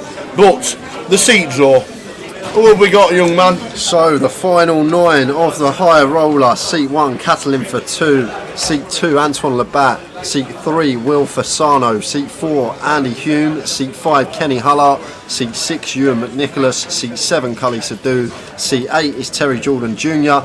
And in Seat 9 is Chris De Silva with an overwhelming chip lead of 1.4 million chips. He's got over a third of the chips in play. Look at that! Look at this. 1.3 mil, nearly double second in place Cully. Antoine Labatt, for all you people in France are watching, thanks for tuning in. There's loads watching on YouTube, so thanks for watching in. I've opened up Google Translate so you can say what you want now. Ewan McNicholas, it just goes to show, if you're buying today too, with 6 big blinds, and you do what Ewan did in the first orbit, you can make a final table. Amazing effort from Terry Jordan and Ewan McNicholas, who both bought in today too. Well done to them. Absolutely brilliant. Who's going to win it? Pick a winner. We are going to start right now. Straight over to the table. We're live. Blinds are 6-12. This is the first hand of the high roller final table. We'll get some prizes along the bottom for you guys as Go well. on, then. Little prize ticker. No, we won't. But we will very shortly. Good luck to everybody on the final table. He'd make a good bingo. He'd make a very good bingo. Eyes down looking, 4 and 3, 43. That main event, do they get a break at 6 o'clock, an hour break? No break. No breaks. No breaks to schedule. Well, they used to get They've had the dinner break already. Yeah, it's at the 4 level. What time did it start at main event? Midday? Yeah, 12. Before it used to be, was it like 5 till 6 or 6 till 7? They pulled it forwards. Nah, the old days. So now the dinner breaks, you're saying, is between what time? 4 and 5? So Chris, nice one to defend in the big blind. 10-9 of clubs. When you're running hot, you are running hot. That is an overkill flop. Flops are straight with a redraw to a straight flush. Kenny got a nice one to check here. This is a hand that we're going to have lots of checks with on this board. We got bottom pair, we've got an up and down. I expect Kenny to have plenty of checks here, as he does. Checks it behind. And Chris now probably just going to start leading now. Tower, start getting some value from our hand. We got to think about, like, Kenny opened like a 8-7 suited type hand. He's probably going to continue once on this board, so we can make the assumption as Chris a lot of the time that Kenny's got a hand that can call a turn bet. So I'm really surprised Chris De Silva didn't actually lead there on the turn, and it's going to be chopped up anyway after all of this. But I'm surprised Chris didn't lead that turn. We've got to think about hands that Kenny's going to check behind on the flop. Most of those hands are going to have to call a turn bet on his check range on the flop. Like if he did have just an air ball, like an ace-x suited type hand, he's probably going to continue. Same as like the whiffs, like the 6-7 suited, 7-8 suited, he's probably going to continue those. So it is going to be chopped up eventually, but might have missed a bet on the turn there, as Chris might have been planning to go for the check raise. But I just think once Kenny checks back that flop, he's going to have plenty of like Jack X, Queen X, these type of hands that may check behind twice with gut shots or up and downs. And Chris firing for 45. And Kenny just makes the call. And they're going to chop this one up. Should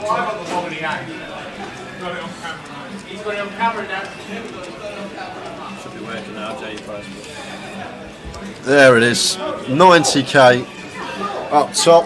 Everyone has locked £7,550.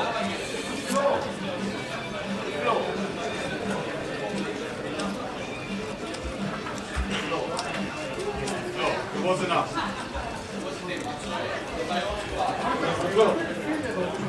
It's the floor.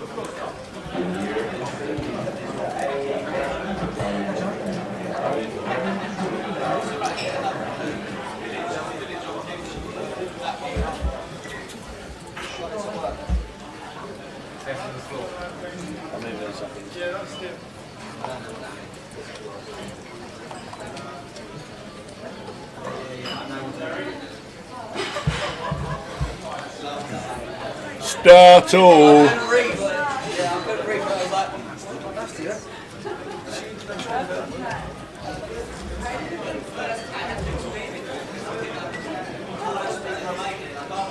So Cully's happy to come in the cut-off. Makes the call with the 10-8 suited, facing Antoine's under the gun open.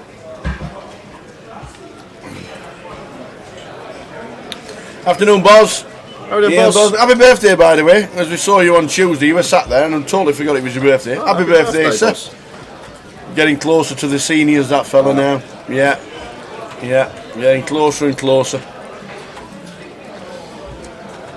Well, we had a good day. Catlin with the loose defend. Jack 5 off. Happy to take this one freeway. And Cully's flopping best with the 10-8 of clubs on Queen 10-7 Rainbow. Right, freeway here. Right, Anton can go either way here. Choose to continue or check. There's no clear-cut decision here whether we're going to fire or just check. Got to be thinking about Cully's cut-off call in range, though. Tower will have plenty of Queen X in there, King Queen, Queen Jack, Queen 10, Queen 9 suited. These type of holdings. Antoine comes to the decision that he's happy to continue here and actually opts for north of half pot, so sizing up a little on the Queen 10-7 Rainbow. Cully just happy to flatten position here. just going to be one option only for Cully, and that is going to be the call option. And now Catalin, who did make a really loose pill pre, not much there for the old Motown. Jack 5 off into the muck. Absolutely. 9 of diamonds on the turn. Yeah, and this is going to be veering more towards check now for Anton once his 9 of diamonds rolls off. This is going to be very good for Cully. His cut-off range that calls this flop bet, it's just going to be checked over to him now as Anton, there's the check. And Cully probably going to check this one behind tower. Got to be aware that Anton's good. He will start checking some ace, queen, king, queen type hands in this particular scenario. So if I'm Cully here, just take the free one and proceed on rivers. And there's the check behind. 2 of clubs on the river. Back down to Antoine.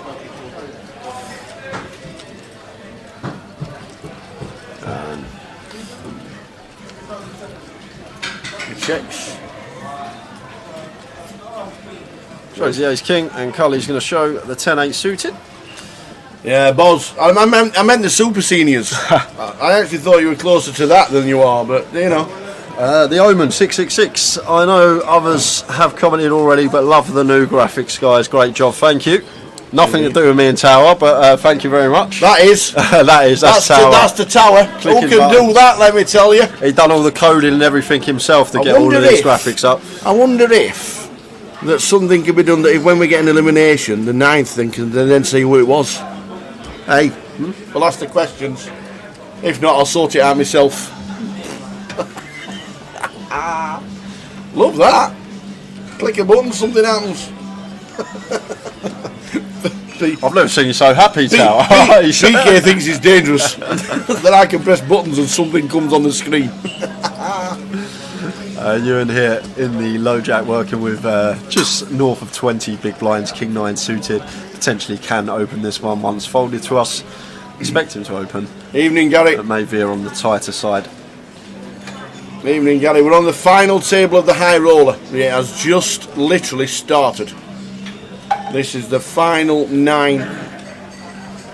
Ewan McNicholas bought in today for 6 big blinds and he's made the final table. And Terry Jordan Jr. in seat number 8 did exactly the same.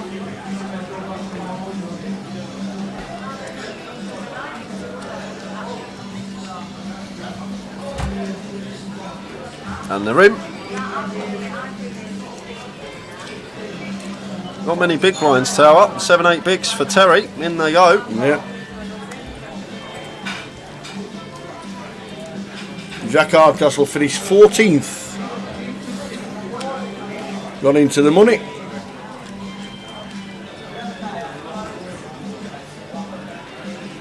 And we get the call from Ewan. Ace Queen for Terry. Ewan McNicholas with the King 9. They're live. Yes, 8 big blinds. We've already got 2 invested as Ewan, so he's happy to pull this off with the King 9 of spades. Well, the Queen of Spades hits for the Ace Queen. Where it needs to fade. More outs. 10s and spades and kings. Spades and kings. 10 spade king to fade. It's a brick. Too many outs for Ewan. And Terry Jordan Jr. with the double early on the final table. We are on the FT. So we don't. As you can see, Chris, 1.4 million and chip leader. Lines 8-16.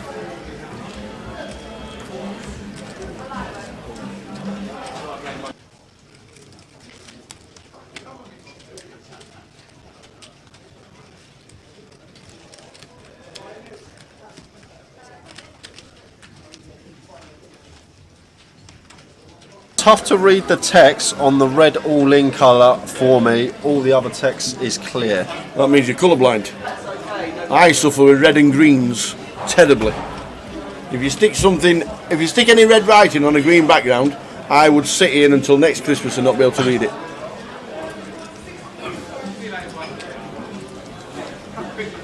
The ladies for Kenny, and this could be the end of Ewan.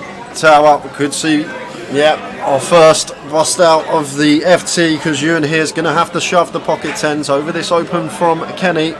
We've got no other option here. Working with sub 15 bigs, 13 big blinds here. They're in. They are in.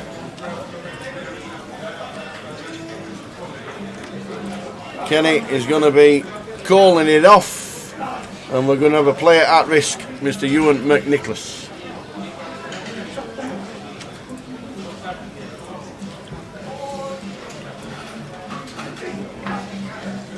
Antoine Labatt gets out of the way. Back round to Kenny. They're all in. Ewan's got 10s. Kenny's got the queens. If Ewan wins this hand, he goes heads up. Okay. Big statement from the tower there. There we go. Both 10s are live, 23%. Well, a flop set, but more outs. Yeah, ace or a 9 needed to survive for Ewan McNicholas. Ace or 9. And it is an space. He's buried. Ewan with the 10s. Why is he mucking the 10s? What are you doing, Neela? There we go. He's been buried. Oh my days. So Ewan doubling up with the 10s versus the queens of Kenny. Wow.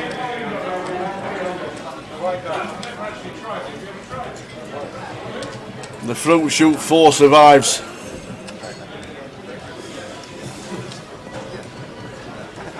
Run like Ewan, says Brad.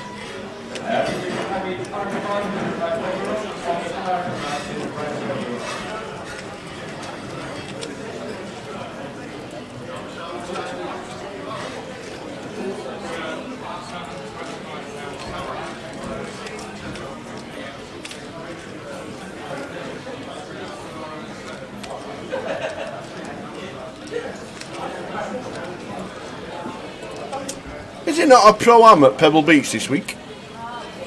Does it not make it a little bit different? I want to play at Pebble Beach. If anybody wants to take me to Pebble Beach, it's the most amazing golf course with the most amazing views anywhere in the world. I'd like to play at Pebble Beach. It is on my bucket list. The bucket list comprises of that. That's it. What tournaments are you playing in, Ian? I'm going to get on it. I trust your golf knowledge. All right, don't listen to me. Well, I'm going to... Don't listen. Don't listen. Right. Don't listen to me when I said it's the Pebble Beach Pro-Am. Oh, okay. I was. It's all right. I was looking for it. No. Just sit aside me for 4 days and don't listen. I don't mind.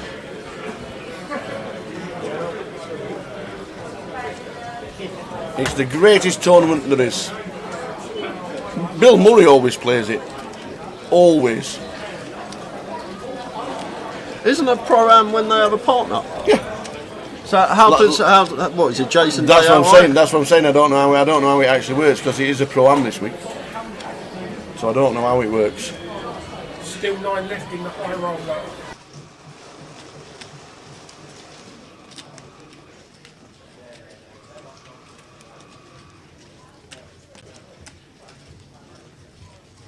Yes, Pebble Beach, the most picturesque. Where's my other friend that used to come? He used to do the commentaries, the big northern guy. The tall one. Is he still on the phone? I don't remember his name. I think he was a little bit thin on top. Very nice guy. He used to do the commentary on the final. All right. I liked him. We'll have to think who it is. How's it work on that, Ian? How's the bet work? It was a pro-am. How do you bet on one specific player? Just going to jump back to the action, because Ewan here under the gun raises to with the sixes. 37.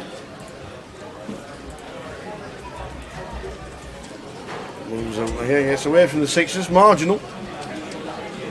I'm thinking see a flop with pocket sixes, but not to be from Andy Hume in seat number 4.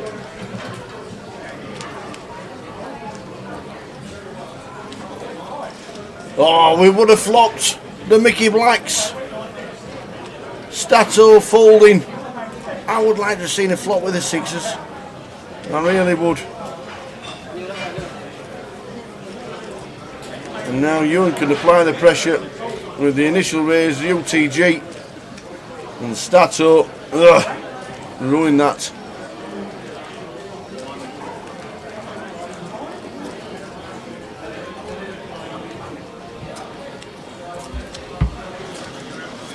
Everyone's enjoying it, Scallop. Absolutely. Tim Buckley's got his hotel booked for Blackpool. 2 weeks all inclusive. Bring on GUKPT and Mark Kelly's.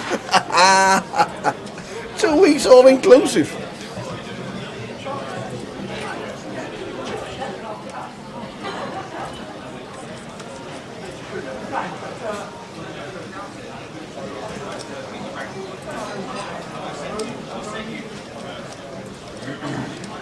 There you go. Team score and pro only score, Jay. Okay. So there you go. And Abbey Farm at 200 to 1 is insane value if you want to get on. Ace King for Terry in seat number 8. Chris De Silva, big chip leader, 1.4 mil. Gets out of the way. Ace Queen for Antoine. Antoine the bats. Could raise this up. How many have you got, he says?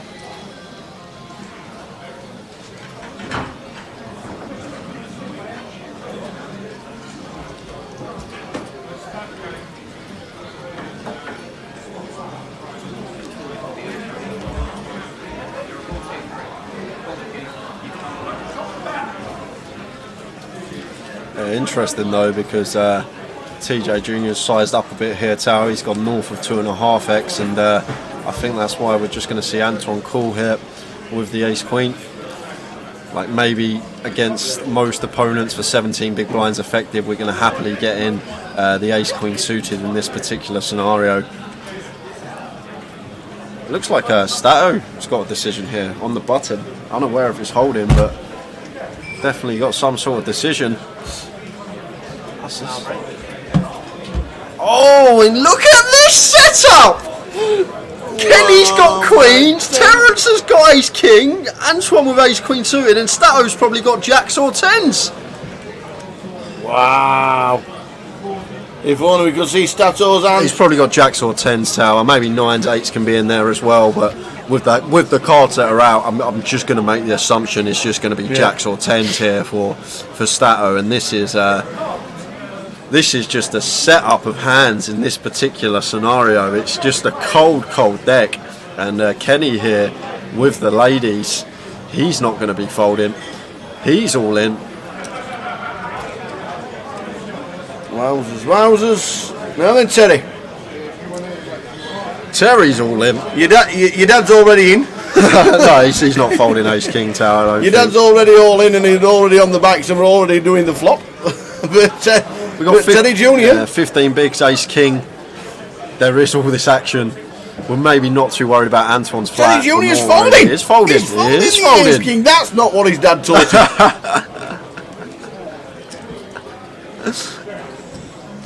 So that could have been 3 or 4-way action, but now it's not.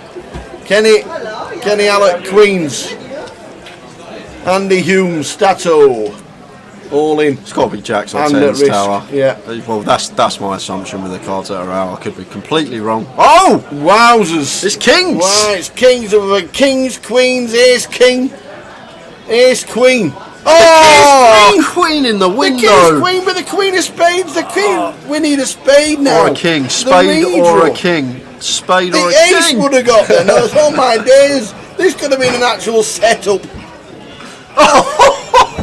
Ace queen. Antoine had ace queen. TJ had ace king. Imagine if they're all in there. It's rigged, this live poker. It's rigged, let me tell you. Oh my days. That is a hand, and we lose our first casualty of the final table. Stato in 9th there. Look, it's already up. Oi, oi. 9th for £7,550. That's Look at that coming amazing. up. Oh, Antoine Labat sat there with ace queen. He folds ace queen. It comes queen on the flop. Ace, ace. That's insane. What a hand! You can tell when someone's an elite pro, though, Tower, because he just sat there in his seat with the same face. Antoine didn't tell anyone. He didn't start going, "I'd ace queen, I'd ace queen." He just sat there quietly. And Vive the next hand. Vive la France. That's what we say. That's unbelievable. What a start to this final. Oh my days. He can't say anything about it. He's still in shock. And TJ folding ace king off of 15 big blinds. Yeah, they'd have been all in if we'd have got to. Oh my days.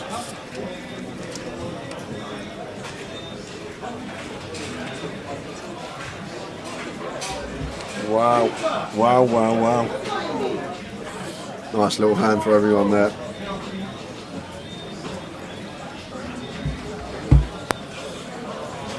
So Kenny getting unlucky with the queens, and then getting fortunate with the queens. And Will, who is our short stack, Will Vassano, is all in with an unknown holding at the moment. Get some graphics up very shortly, we hope. And Cully has made the call. We're going to lose two in quick succession. Well, it is a coin flip. Will be happy to see that he's up against nines in this spot.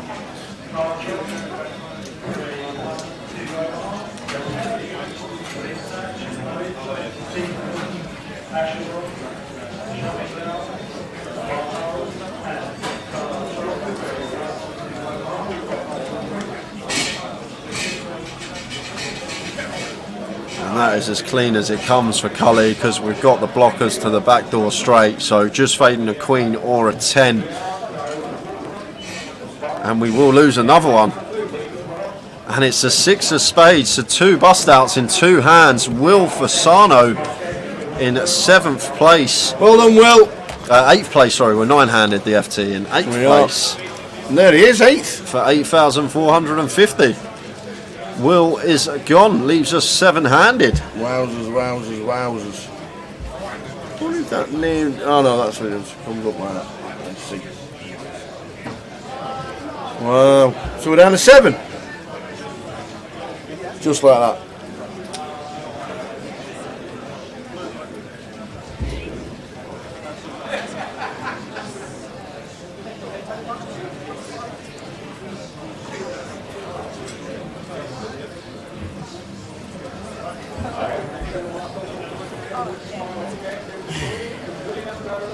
And breathe. Just going to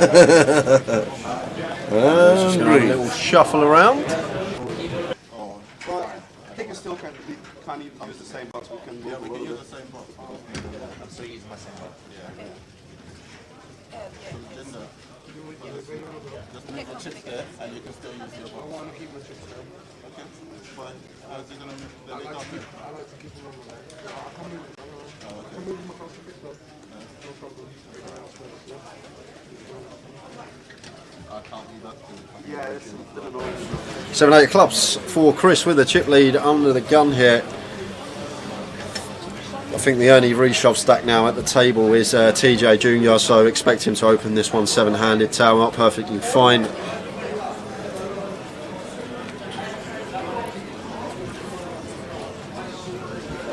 But I guess Catalin has a 22 big blind stack, so he will have some shoves over opens. Other than that, I think it is just TJ Jr. with the old 20 big blind stack remit. And Kenny here, ace-4 of diamonds in the cut-off. And he's happy to just make the call. Yes, it's a hand that we can free bet some of the time, but in this particular situation, when TJ Jr. is sitting there with 15 big blinds, just more inclined to flat here as Kenny. We're sort of basing that on TJ busting before us. We can get ourselves a little ladder, lock up a few extra quid. Jack 5 queen. Does Chris De Silva just always flop a piece, Tower? Certainly does. That's why he's on 1.4 mil. I haven't seen him not flop a piece today, and flopping the flush draw here, and he's just going to be able to continue and take it down now against these two holdings. 7-8 of clubs on this board. We've just got 8 higher with the opener. We're going to have the strong queen X, the overpairs, and we've got equity to our flush, so just going to be coming in for bet here more often than not as Chris, or at least he should be. Forget run like you, and I want to run like Chris Tower. Let me in. bet of 52k, and that's going to be that for the hand. Neither player is going to be able to continue.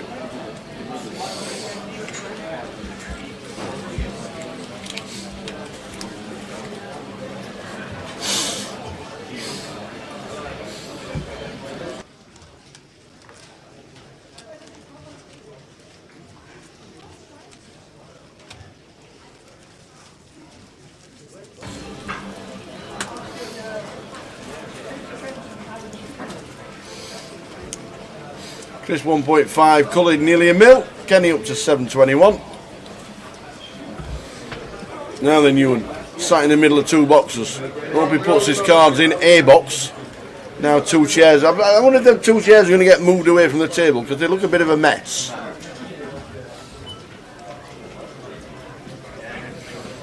Sorry, Brad, I have to get PK on the case for that, unfortunately. Oh yeah, why has it come back? I can't change it. Why has it come back? For some reason it disappeared for quite a while. We're down to 7.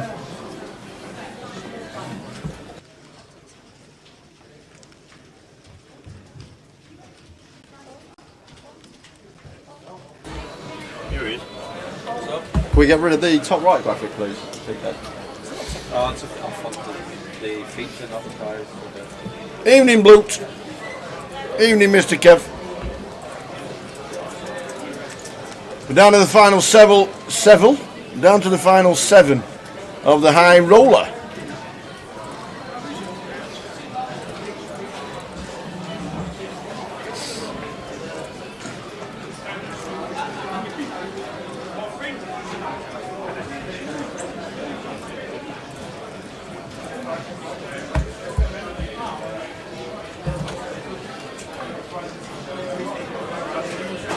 Yeah, the only thing that's not easy to do though, Brad, is to log into someone's account when you don't know the details. Exactly. If it's logged out, there's not much I can do. It's all me. I know how to do it. I know how to do this. Me, Chef Brad. I usually do it myself. Oh, Mel turned up. Yeah, I know. She told me she got me some. Mel turned up from Scotland. She got on the train at Edinburgh. 4.5 hours later, London Euston. Ho ho ho! We've only got the caramel box. Ho ho ho! Nothing else for you to see. Nothing else for you to see, son. Nothing else for you to see.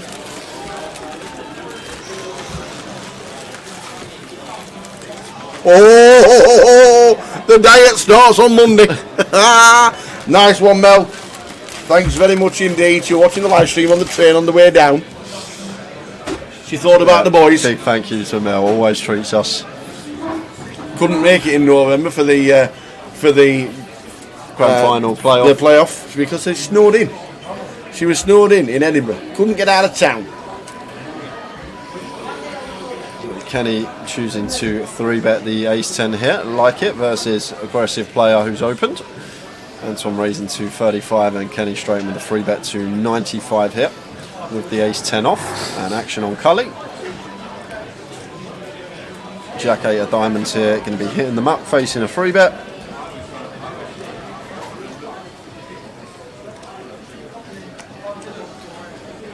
Chris, just got this spot where Antoine's open Queen 9 suited and Kenny's just decided to 3-bet the ace-10, and then we've just got the nicest cold 4-bet spot ever here, and ace-king suited.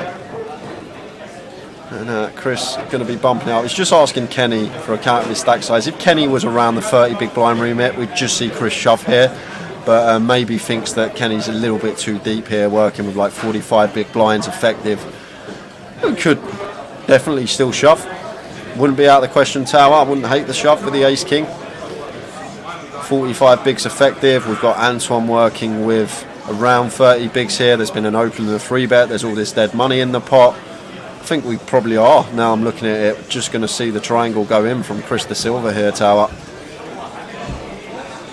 Doubt he's going to ever be 4-betting to try and induce from Kenny, so after some deliberation about this spot, I think we'll come to that same conclusion. 45 bigs effective, there's been an open and a 3-bet. I think we're just happy to get it in against 45 and 30 big stack. Deliberation from Chris De Silva in seat number 9. Well, he is looking like he's counting out chips for the cold 4. Same result is going to occur as a jam would against these two particular holdings. It is just opted in for the cold 4 here. Jam would be fine as well. 45 bigs effective, a Kenny, 30 bigs effective, and Van Swan. And about 2.5. 4 bets to 240. 2.5 X, yeah, right, tower. Nice. It's a winner. Yep. 2 quick folds. 2 quick folds. The guys know exactly what they're doing. Blue, I was in London at the weekend. Glad I don't have a mortgage anymore. Hey, glad you don't have a mortgage now. The interest rates have just gone up again. 100%. Hey. Hope you had a great time in London though. It's a great place for a visit. Have a wander down, get yourself in, see a show, have a drink, get back. It's great.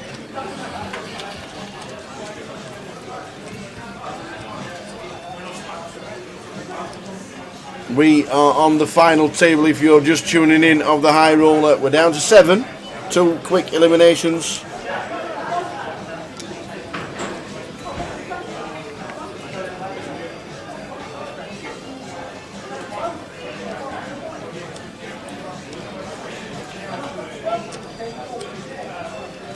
Yeah, I think it must have said his bet and the bet sizing, because like you say, he put the raise in while the original chips were in there as well. So maybe he announced it and we didn't hear it. And then, could well have done that. Just next hand gets ace queen of hearts. Why not on the button?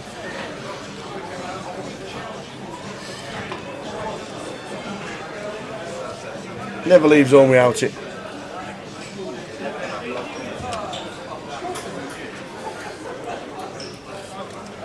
Raises to 45.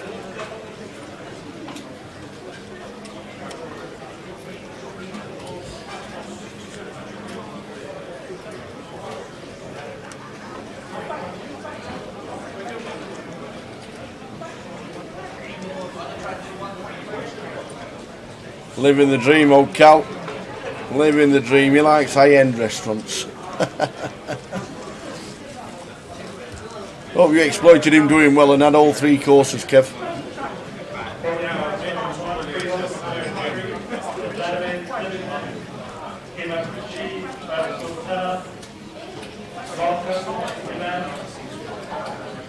There are the chip counts. Winners and losers so far during this final. Cully up 200k. Antoine down 159.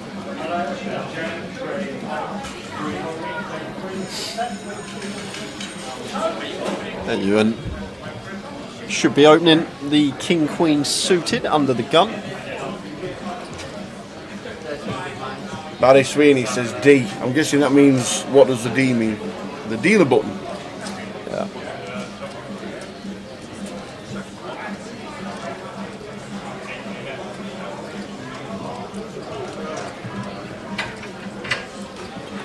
Just what? Again. Ace king, ace queen, ace queen.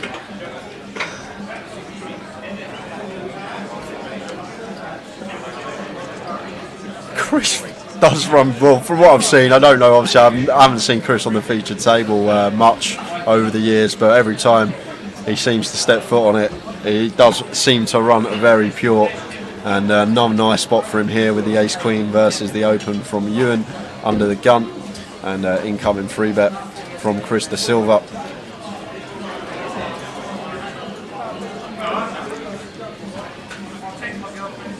And the thing is, like, the delay wouldn't have caught up Tower, so it just looks like, from the player's perspective, that Chris is on an absolute rampage here. He's got the chip lead, he's just applying pressure, and he's just showing pure aggression. That's probably what it looks like to everyone at the table over the last 15 minutes or so. It's just thinking that he's gone up a gear or two and he's just trying to run the table over. But if they do get information fed to them in half hour's time, they can just see that Chris actually had it in every single spot.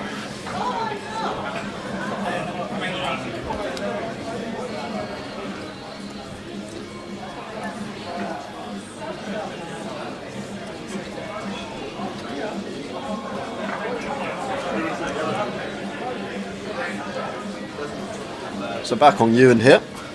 Ewan's starting the hand with 30 big blinds, 480k.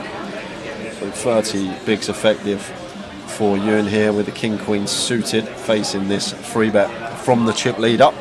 Interesting spot for him. Getting just under 3 to 1. Well, just over 2.5 to 1 on the call, should say. But we are out of position.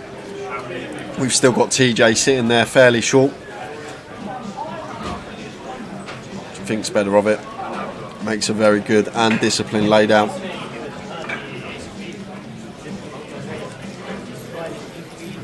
£1.8 mil for Chris. Double chips of second in place. Kullit Sidhu on 956. Scrolling across the bottom of the payouts. Well, we can even show you. There they go. They are the payouts. 9th was Stato, Andy Hume. 8th was Will Fasano.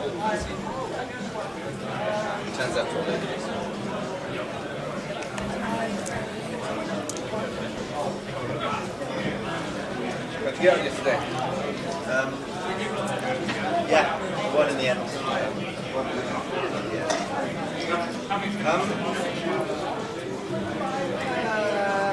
It got really good when the stream turned off. Yeah. Where's Waltz? Good question regarding the cash out satellite. If you're new to them, he says, how does it work? Do you just have to get down to the last 10% like normal, or have to win a ticket? The idea is to go from 10,000 starting stake to 100,000 whenever you can in the tournament, and you will win your ticket, and then you will leave the table. If you manage to double up, and play 5 hands and you're on 100,000, you will leave with a ticket. So the idea is reverse of getting all the chips and sitting there and waiting for everybody to lose. You go from 10,000 to 100,000 to win your ticket, whenever that may be, during the tournament. Very well received, the cash out tournaments in every place we've been. Yeah, that's just really nice there from Kenny Hullart, taking a good shove spot over the button open from Antoine, working with like 25 bigs effective of Ewan and Antoine in the hand, and we've got the suited ace, little blocker effect, chance to get there when we get called. Nice little to pick up from Kenny, uncontested.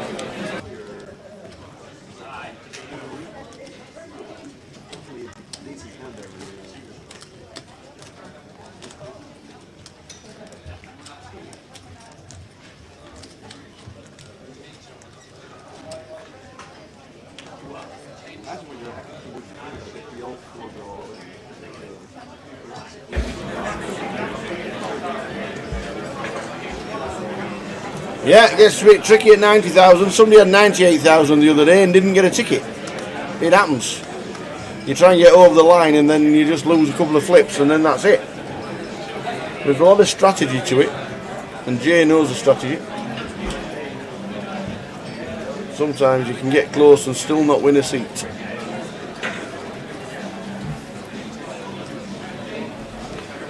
So Chris raising to 35k, ace-9 suited this time, a little bit of a downgrade from what he's been used to on this FT. Still want to be opening though, as he does, and just raise and take, picks up blinds, and Anti Cully not getting involved with a chip lead up with a suited 2 gap up.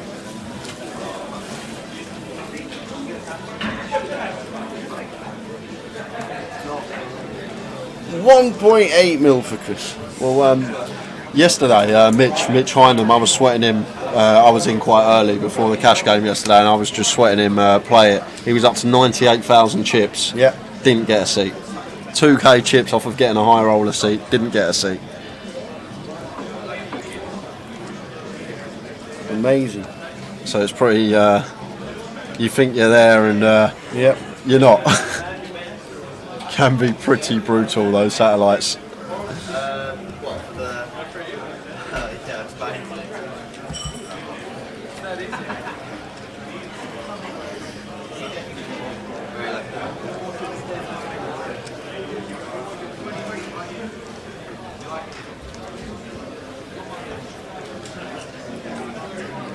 Cut-off open from Kenny. Should be opening this one. Raising to 35. And TJ shows him the 10 deuce. And Kenny shows him the ace and the 10. Yeah, do you know the funny story about that? Hey, it's Ray. He said then he won the PLO for much, much more. What actually happened was the seat that he busted, I was sweating behind him, the big pot to get him the ticket. If he wins this hand, he gets the ticket. He got it in ace queen versus king 10. The flop come queen high, and it come a king on the river. And then a couple of hands later, he got it in ace king versus jacks, or vice versa, and lost, and busted in that seat. The seat he busted the satellite in was then the seat that he actually eventually won the Omaha in, which is crazy. So the same seat he busted the satellite, he's probably pulling his hair out, was actually the seat that he ended up winning the Omaha tournament in, which is crazy stuff.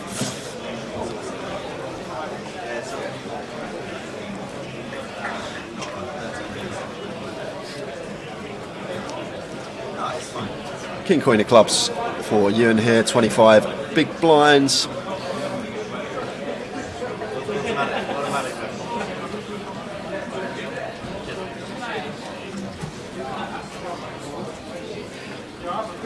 Oh, the colours changed. Oh, what's happened now? Look, someone's playing with the colours. What are you doing?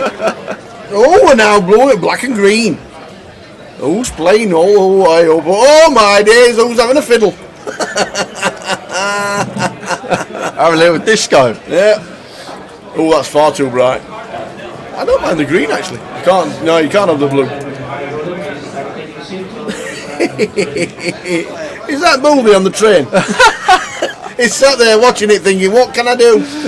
So we are off to the races. No, I can't do red and green. Ewan calling it off as he should with the King Queen, and TJ's got the 10, so this is going to be a flip. Jack 9-5. Yep. Just fade him. King Queen 10 to get the double. Well, there's the Queen, so we could be losing TJ Jr. Can find a King 8 or 10. Oh, ding dang do. 8 of clubs on the river, so TJ survives. Sit back down. What did I say about Ewan? Oh my days, Ewan gets unlucky. Gets the double. Very unlucky. Gets unlucky on the river. Ewan McNicholas is now short stacked on 16 bigs. Wowzers.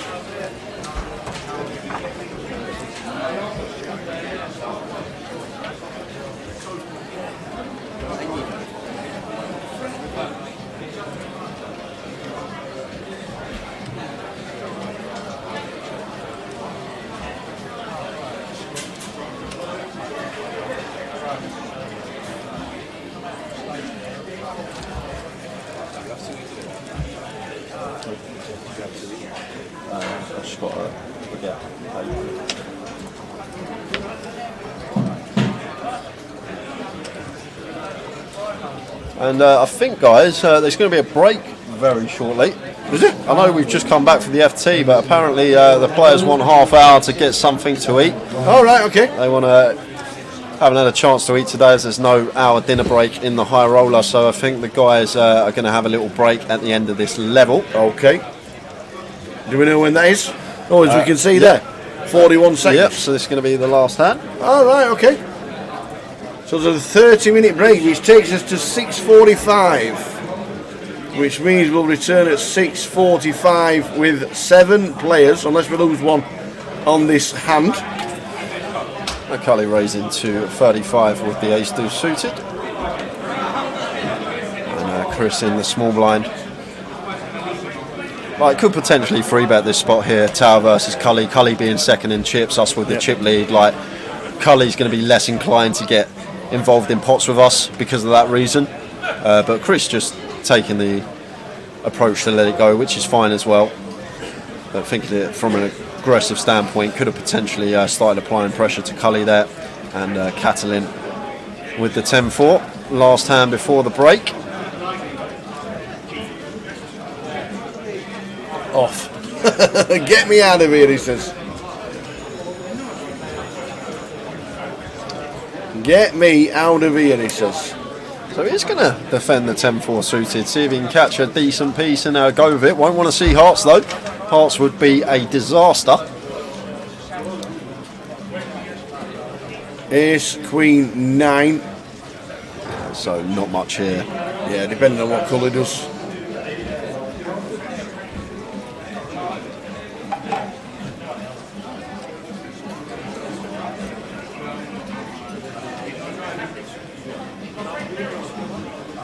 Oh, to call it, he bets 25,000, and that should be the final action of this session. It should be. Not saying it is. What is Catalan up to, Tower? Going in for a race. Wow.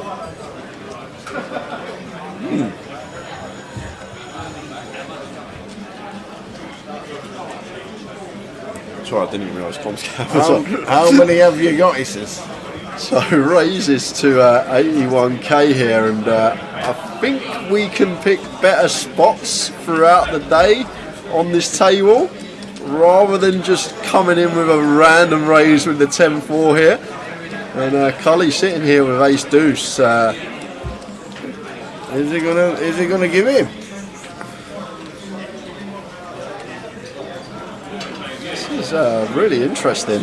Board's ace queen 9, two diamonds. Not sure where the board's disappeared to, but Cully here, plenty of bluffs that Catalan can have. And the thing is, Tower, this is interesting because we've opened cut-off here as Cully. Wow, Cully's folded. Yeah. I was surprised to see that. You expect most of the ace-X, the stronger ace-X, to shove.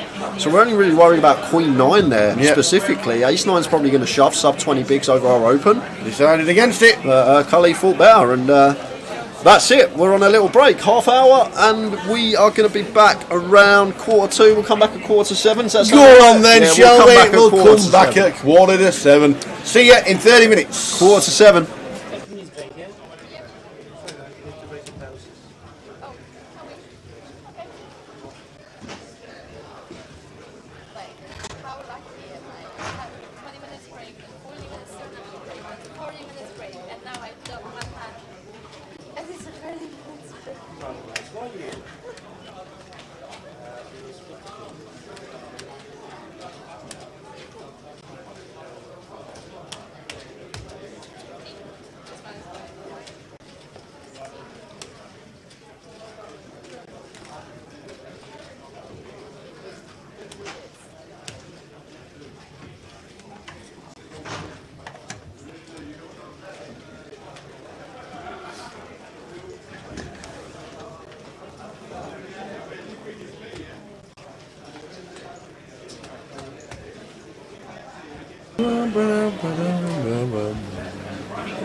During the series, occasionally I'll take a small, but I just want to think about me and winning the bracelet.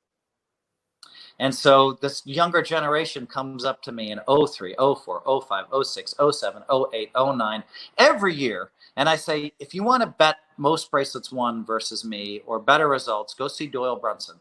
Doyle Brunson's made millions of dollars betting on me, and he's happy to bet you and take your money.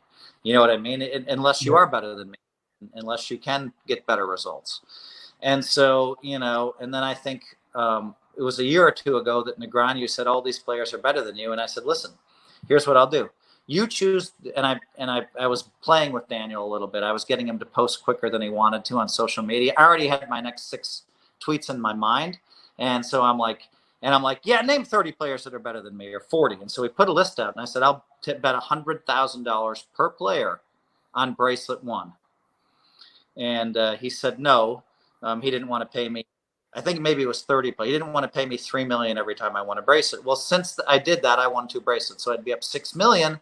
But his guys might have won 6 bracelets, so maybe I'd only be up $5.4 million. But I think there are a lot of people, and poker inspires a lot of confidence. You win a lot of money, you win a few tournaments, everybody tells you you're great, and all of a sudden you're better than me. So, if you think you are and you like betting, go see Doyle Brunson. And finally, with everything that you've achieved, both on and off the felt, how would you like to be remembered? And would you have done anything differently? I mean, I want to be remembered as the greatest poker player of all time. Okay. But I also want to remember someone that's honorable, and has perfect ethics. And I think I have those going. And the other thing I want to remember it for positivity, because I put 8 life tips out there to the world, and my book changes people's lives when they read it. Yeah. It changes people's lives. It's just very simple, 8 life tips. And one of them is, write down your yearly goals, 2020 goals, and tape them on your bathroom mirror. That changes people's lives, because every time they do that, they keep hitting their first and second yearly goal. And then they're tweeting to me, oh my God, I hit my first and second goal. Thank you, Phil. So there's a certain focus and it catching the mind when you wake up in the morning and stuff like that. So I would like to be known. I would like to have my book Positivity still being read 100 years from now, because I don't think we talk to many athletes 100 years from now. So I don't think I'll be talked about as a poker player 100 years from now, 100 years after I leave the planet. But maybe positivity will still be talked about and read. It has been an absolute pleasure. And fingers crossed, me and Andy, we were on the rail for number 14. We were there. We've actually got a picture of you shaking Andy's hand on the rail in the Rio. And fingers crossed we can do it again when we all get back to a little bit of normality. And the World Series will probably return in 2021. If it's number 16, 17 or 18 because Phil Helmuth has ripped up the online series, who knows? But it has been an immense pleasure. Phil Helmuth, once again, thanks ever so much. Thanks, Phil. Nice interview. I'll see you guys later. Good luck, everybody. Phil.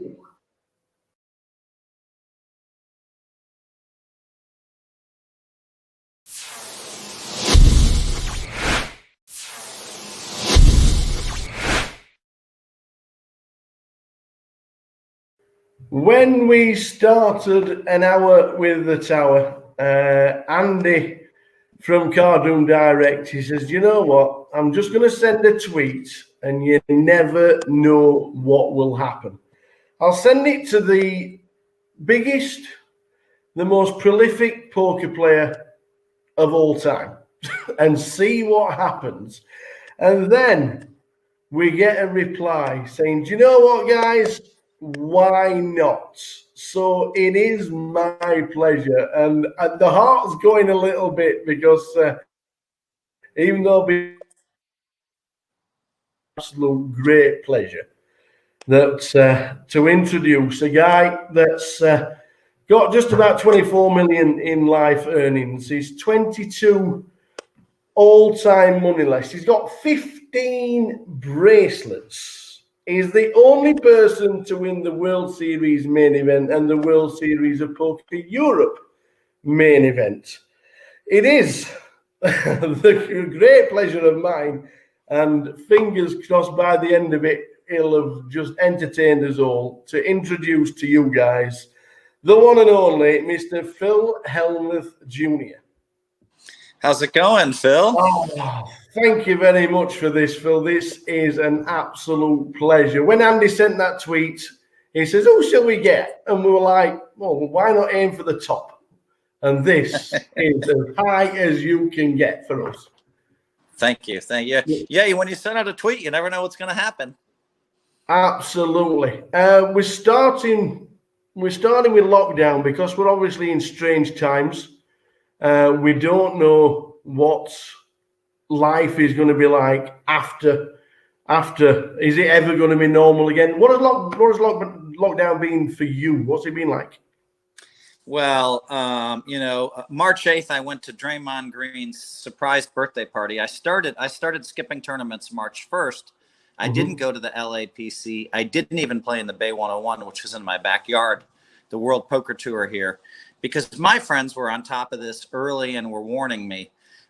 But Draymond Green had a 30th birthday party. We all loved him, and we wanted to show him. So we took a private jet down at 5 p.m. or 6 p.m. We had a dinner in LA. We went to his birthday party, and the jet left again at maybe 1 a.m. So I was back home by 3.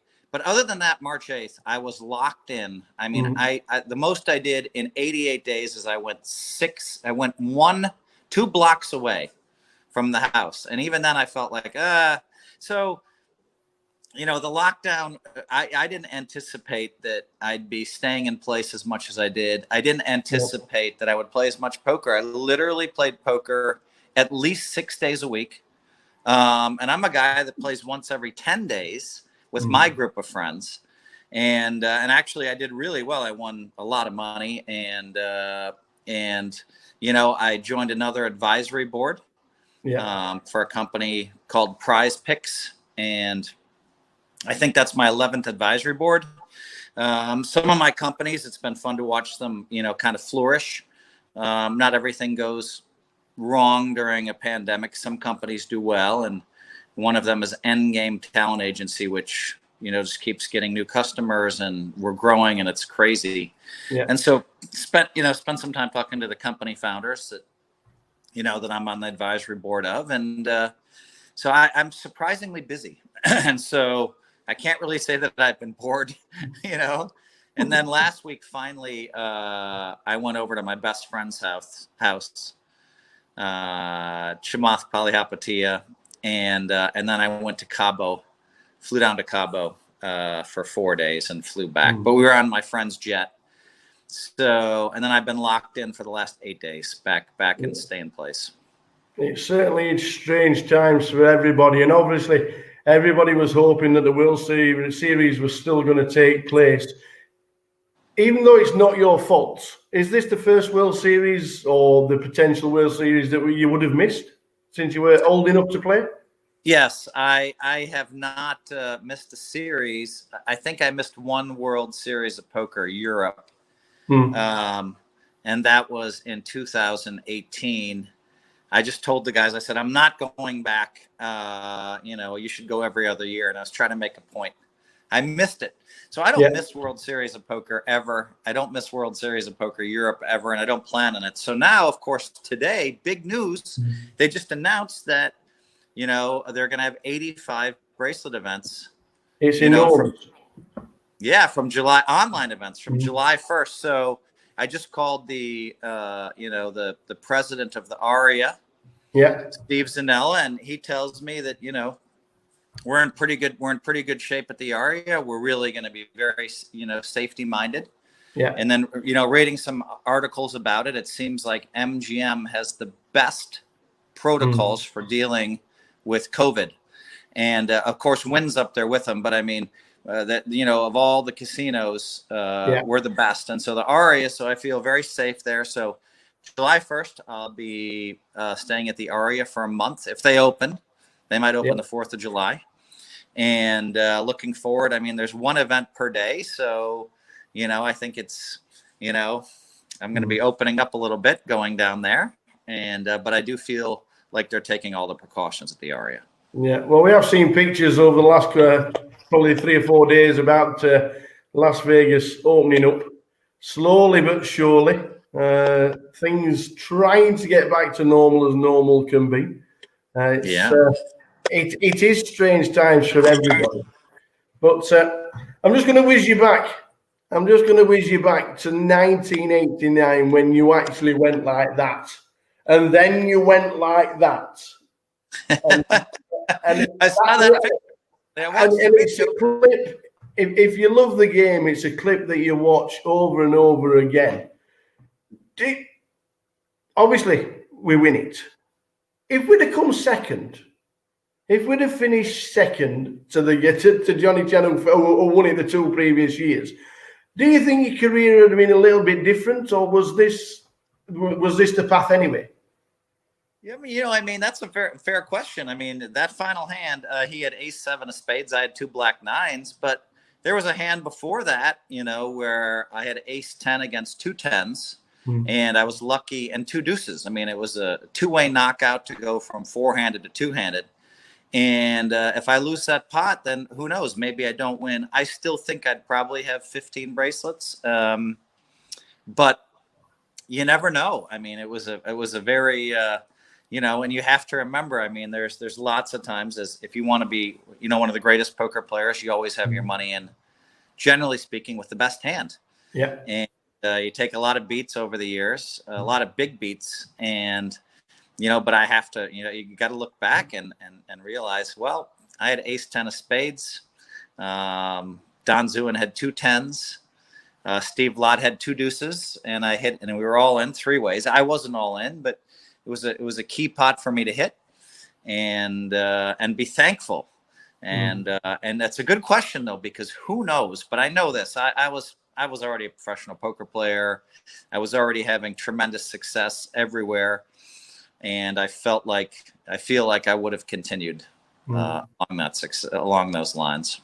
Yeah, and continuing, obviously, in 1989, you win the lot. But your dad wasn't overly enthused about it all, was he? But did Dad know best? You have to understand, my dad has a PhD. He has a JD. He has an MBA. So, masters, I mean, that's a lot of letters. I mean, I don't know anyone. There's not that many people on the planet that have more letters than my dad. So, of course, now I'm the oldest of 5 and a guy. So, I mean, I was meant to be on this education path. I was meant to be, I was meant to graduate from college, and I never did. And so for him to then imagine and think that far outside of the box, to professional poker player. And in the 80s, I mean, my dad thought that was like a drug dealer, and so, but he saw me have a lot of success, and he decided to come to the 1989 World Series of Poker main event. Surprised me that he agreed to go. He agreed in December, and he flew out and he saw me in one of the best moments of my life, winning the main event. And you notice when I throw my hands up in the air like this in the YouTube video, when the last card comes off, like I think the 6 of spades, I go like this or whatever. And I turn and I look, you can see me turning because my dad was not in sight for 4 days. That was a 4-day long tournament. He wasn't in sight during the tournament, but I turned because, and there he is running up the aisle to greet me. And of course, security stops him because there's $1 million in cash on the table in 1989. And I wave him through, and within seconds of winning, I was able to embrace my father and give him a great hug. And then I bought a Mercedes-Benz, and then I married a doctor. And then, and so, and I'm still happily married 30 years later. So, and my dad's been to Vegas every year, I think, for 30 years to support me. You turned him. You got him on the side. Yep. I had to win the main event. And 1993 in the World Series was probably one of the most insane runs for you. And 3 bracelets in 3 days. It could have been not 3. Not 3 bracelets in 3. So the 1993 is interesting because John Benetti won 2 bracelets that year. And Ted Forrest won 3 bracelets that year. And I won 3 bracelets that year. So, probably they gave away 20 bracelets or something, or 18. And we won 8 of them. It was crazy year, 93. And I won 2 bracelets in 1 day. So that meant that I played the No Limit Hold'em tournament till about 5 in the morning. And I remember my wife was pregnant, and I don't know if she made it till 3 or 4 I think she made it till 3, 4, 5 in the morning. She's way too much of a trooper. And then the next tournament started at noon. and I was just exhausted because I just won a bracelet. I went for a run. There's no way I could sleep, and I entered the limit hold'em event. Yeah. And I played poorly at first, and I remember going into the dinner break. I didn't have a lot of chips, but at least I was able to. I ate a half an hour before dinner break, and I went straight up for an hour and a half long nap. And I came back down, and the next thing you know, I started hitting hands, and I think by 11 o'clock that night, I'd won the limit hold'em bracelet.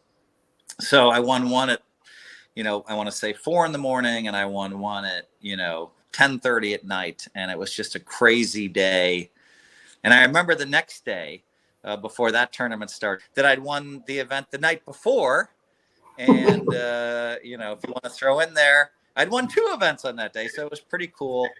But yeah, 2 bracelets in one day. And then I had the chip lead in the main event when I completely fell apart. And that's on me. I mean, I was running good. I was playing great. And the next thing you know, I kind of threw it away. I think it was too much for someone to handle 3 bracelets and the main event.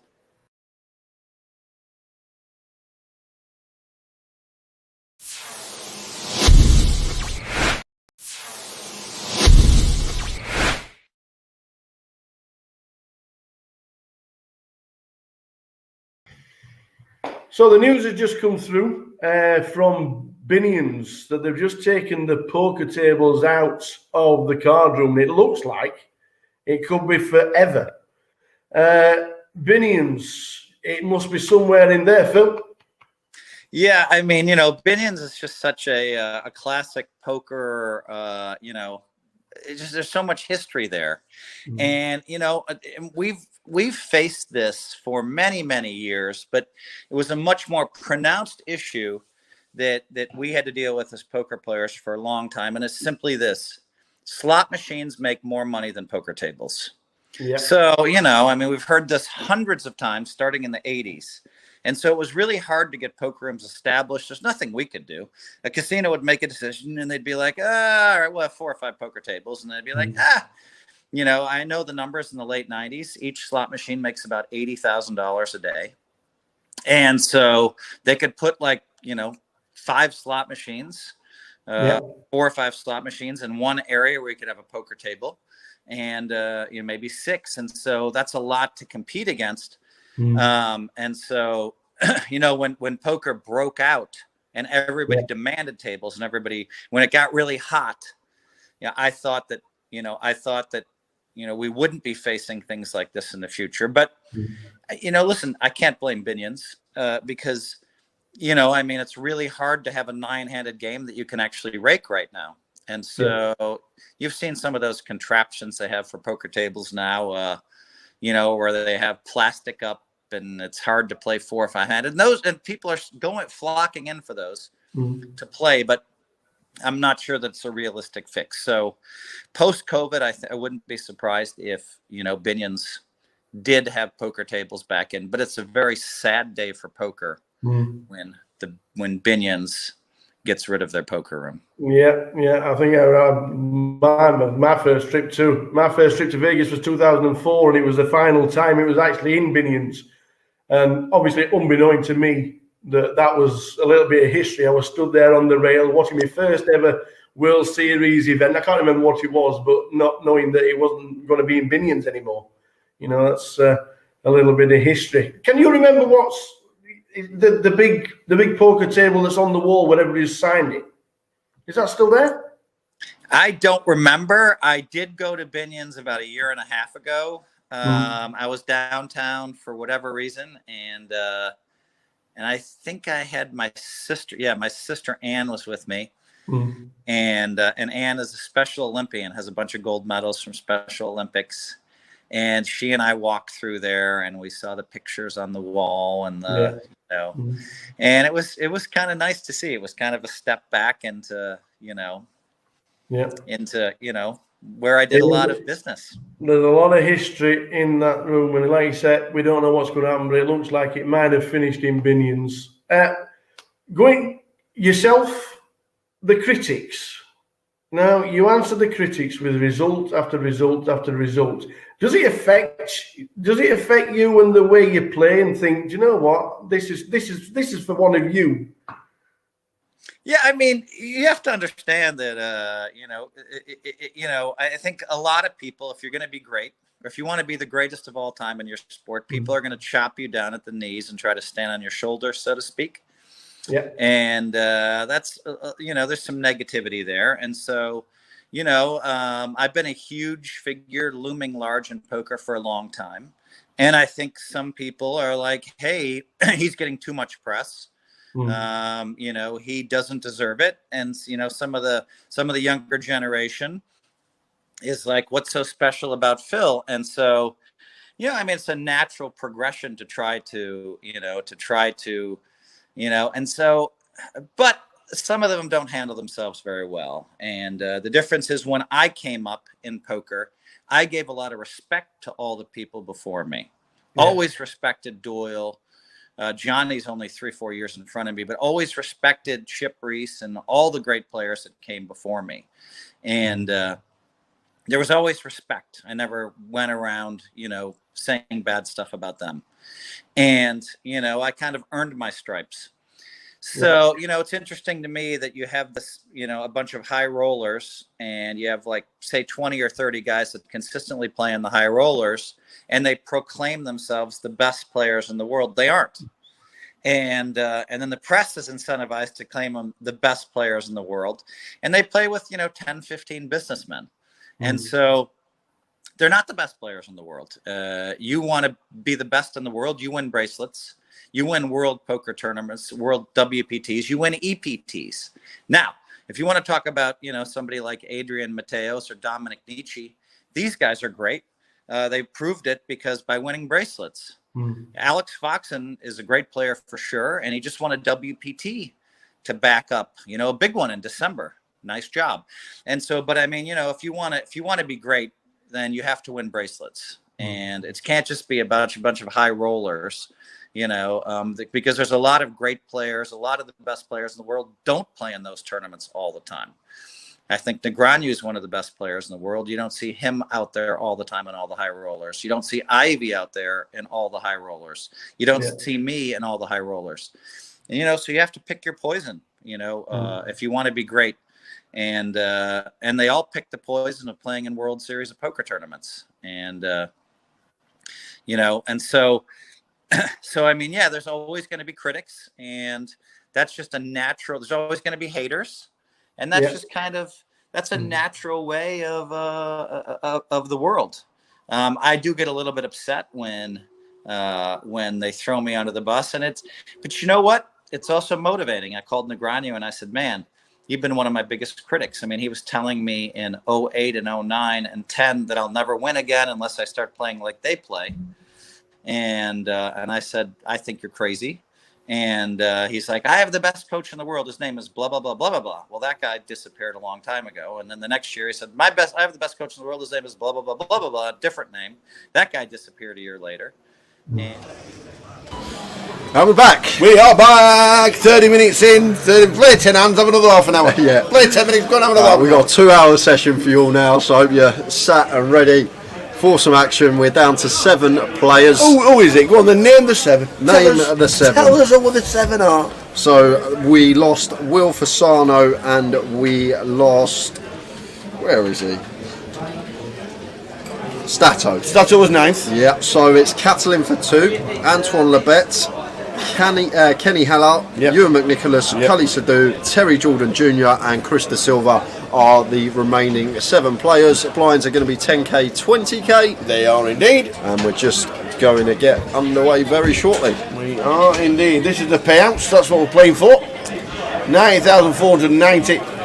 We're down to 7, so just short of £10,000 for 7th, which is nice. 6th, 12.7 as you can see. Play the last hand and lose it. 58.9.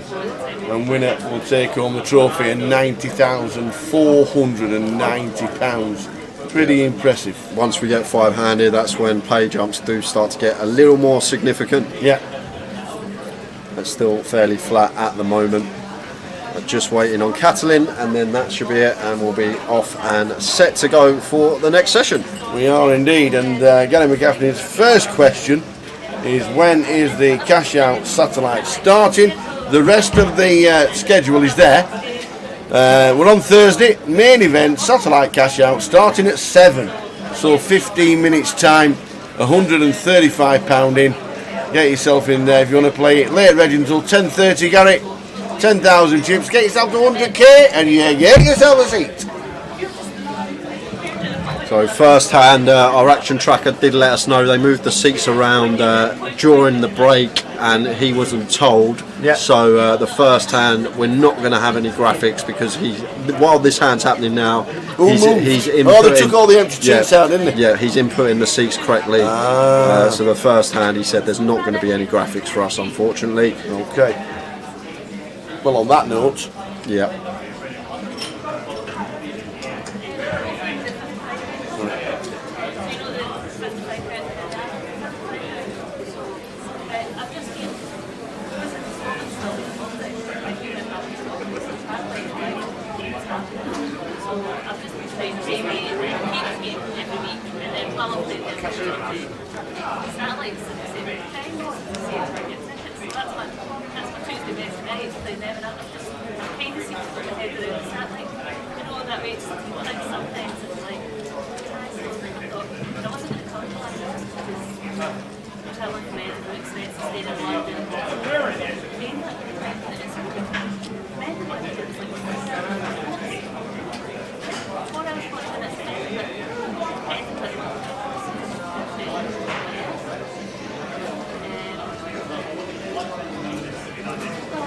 But sorry about this, guys. Here's Simon coming over now. This is what he's doing. He's just going to get every seat so he knows where everyone's sat, and then he'll go back behind, he'll input the seats correctly, and then from the next hand moving forward, everything will be back to normal for us. But the first pot of this session looks like it went the way of Antoine Antoine Sourou. Get the two beasts that are called Antoine mix up sometimes. Oh, it is Antoine Labatt. Antoine Labatt.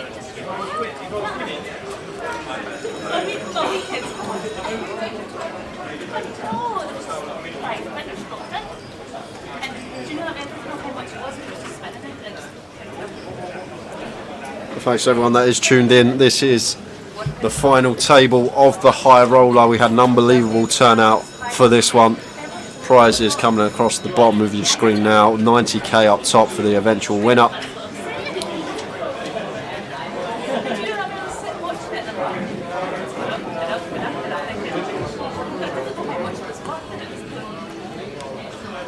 There they are. We're back.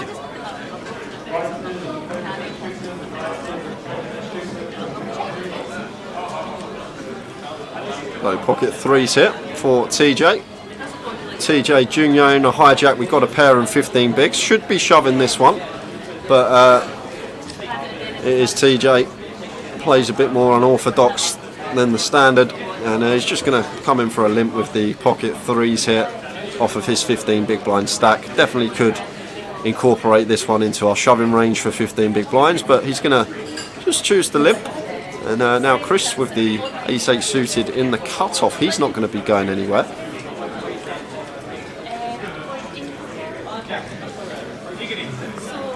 And happy to ISO.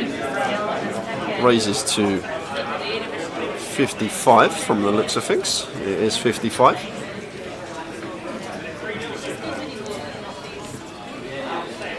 And then action back to TJ Junior. And intrigued to see how he's going to proceed. Oh, well, Antoine's got a decision here in the blinds with the King Queen. Anton now playing 18 bigs here. They could even potentially shove this spot here as Anton, especially how active Chris is perceived to be on this featured table throughout the day. Chris has been the most active. We've seen that he's actually had the goods a lot of the time, but I wouldn't be too surprised if Anton decided to move all in here for 18 bigs, but he thinks better of it. Maybe a bit wary of the limp from TJ Junior in the hijack. Now action on Kenny.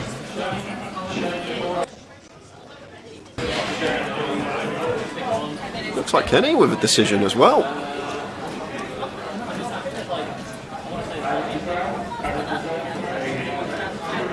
And Kenny's all in. And probably just going to be fold now with these two holdings.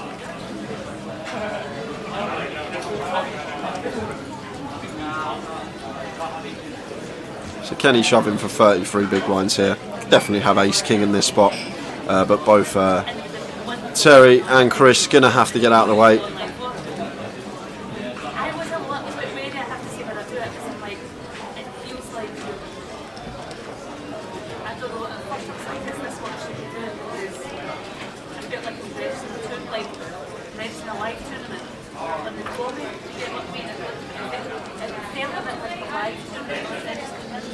I'm not sure what Chris is up to here, guys. This is a 34 big blind just sub shove here from Kenny.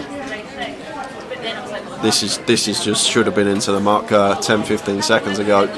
He's having a think about it.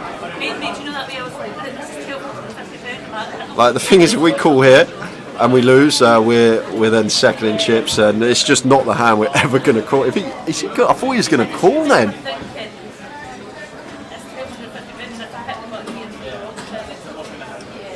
And eventually does fold after a little 30-second tank, maybe just running some things through his head, but it's always got to end up in the muck, that one, for that amount of big blinds. And Kenny up to just sub 40 now.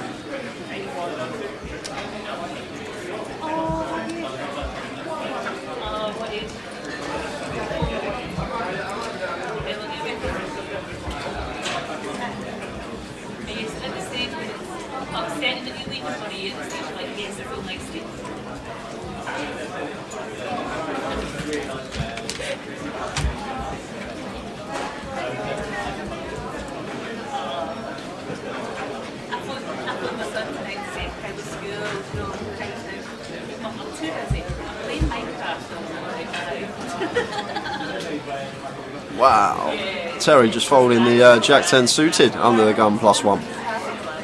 Lets it go.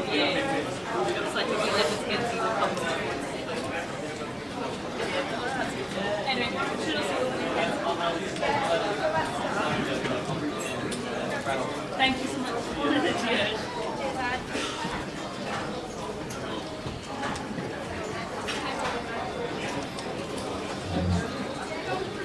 Blind on blind, folded all the way around to Kenny in the small.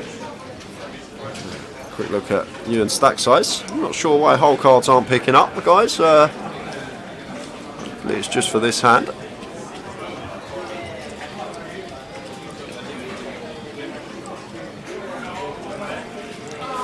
And Kenny just sets Ewan all in.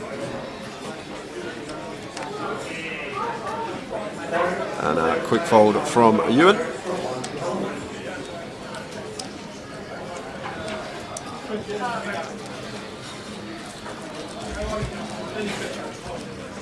So there's the chip counts, 4 stacks, sub 20 big blinds there. Ewan the shorty at the table now. We are on a 40-minute clock and playing 10k, 20k now. 4 million chips in play, 200 bigs in play, combined between the 7 players.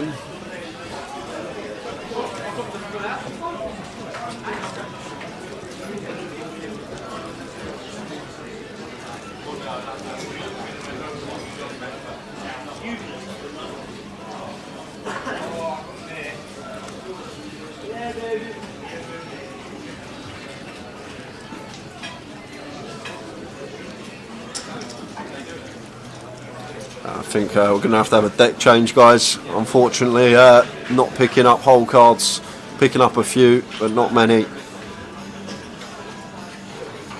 So hopefully our action tracker gets a new deck in there very soon.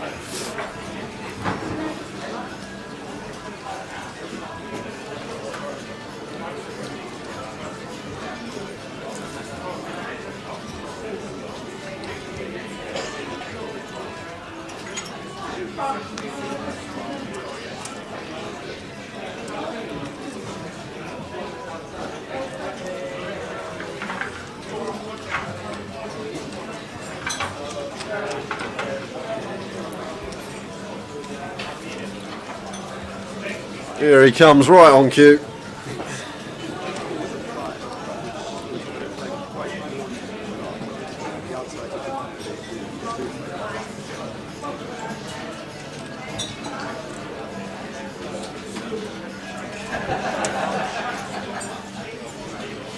So if you have just tuned in after the break, you're just coming back now. We are down to the final 7 players. In 1, we've got Catalin for 2. In 2, Antoine Labat. In 3, Kenny Harlart. 4, Ewan McNicholas. 5, Cully Sadu. 6, Terry Jordan Jr. And in 7 is Chris Da Silva. Hey, Tom, come and have a chat. What's ours? Yeah, go on then. Come and let us know what's going on online and. Oh, there's always lots going on online, mate. All the ins and outs. Always lots going on online. How's the table going on, firstly? Yeah, okay. Yeah, it's good. Well, unbelievable lineup, isn't it? As you our boy's expect. Still in there. Ewan. Ran a stack up from 6 big blinds. Well, to be honest, he did get queens, and ace king 3 times and in the first 2 orbits and doubled up each time with each of them. So that does help. Yeah, running like God. Yeah, since then, been playing very well. So okay, nice. He's putting them to use, which is the main thing. Very good. Yeah, but it's really, really tough final table. This is as you expect in a high roller. Yeah. Very nice. New graphics look brilliant. Yeah, they're great, aren't they? They're great. Yeah. Love it. Yeah, everyone's enjoying the new graphics. Anton raising in the hijack with the queen jack, and TJ Jr. here in the big blind. Unknown holding for him. He's working with just sub 13 big blinds and moves all in. Over the open from Anton, who's going to have a pretty easy fold here with queen jack off. It's not going to be a hand that we're going to be able to call off the shove here after opening in the hijack.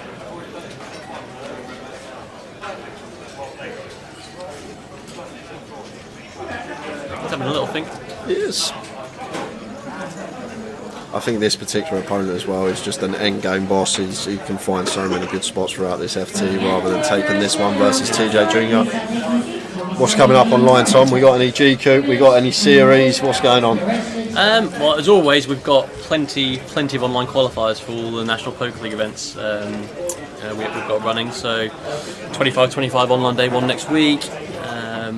G400's coming up as well. There's a whole big schedule coming up. We've got every week we've got the GUKPT package satellite. So obviously Coventry GUKPT just around the corner.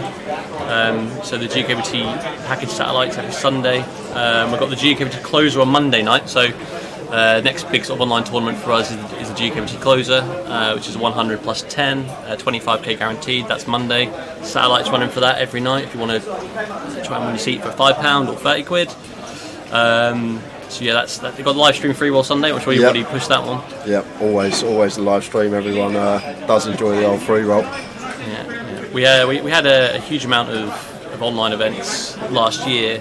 Obviously, with even before we came back after the COVID situation, we had a huge amount of online events. But obviously, as venues have reopened, we've shortened them back to just a few of the online National Poker League events, and mainly supporting the satellites works quite well, I think, between both venues and online. So yeah, it's good. What's happening with Vegas this year? Are you doing packages for the guys online? Are you taking a team of people out there like before? I would love to say the answer is yes to that. You don't know yet. You don't know. It's not happening. It's not happening. So we're not doing the Vegas qualifier this year. Say it's my favourite time of the year. Yeah. We normally take 30 plus players out there. It's a great week. Play a big WSOP event, but yeah, not this year.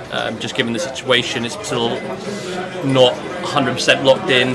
What the movements are and stuff like that. So we're definitely gonna do it next year. It's a lock for next year.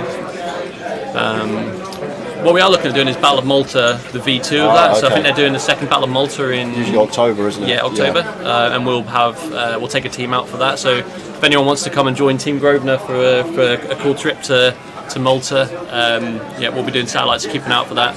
Yep. Hopefully, Jay, you'll be coming out for that as well. Yeah, I'm booked up for the year. I'm booked up for Ireland. I'm going Vegas in the summer. I'll do Malta in October. So I'll be playing a lot this year. And just going to jump back to the action because TJ Jr. with a little bit of a blunder here, blind on blind with 15 big blinds, just clicking it into Chris Da Silva's big. Should just be shoving the fours here, blind on blind for 15 bigs, but just decided to click it up. And the problem is, sometimes we just get bluffed off the best hand, especially versus this opponent on certain flops, rather than just taking our equity pre and getting it in. And now Chris here on the 8-5-6 with this particular holding. Once we do call the min click, we have to defend to the min click, getting that price. But expect him to fire here fairly often on this board with the Jack 4, dummy end gutter, 1 overcard. Yeah, the min click against someone with Chris's stack as well is just. The thing is, he has to defend almost any two there, Tom, with position, blind on blind, basing just a click from TJ Jr.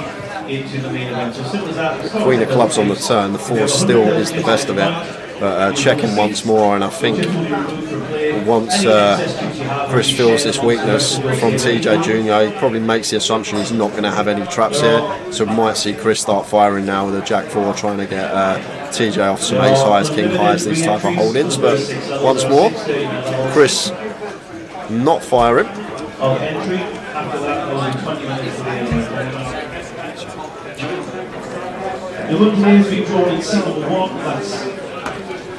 And it's checked all the way down. And to be honest, TJ actually earned an extra big blind the way he played that hand. If he shoved pre, Chris just would have fold, but did add a little extra big blind to his stack, raising it up. The more standard approach for a 15 big blind stack, blind on blind there in the small, with the small pair, is to just move in.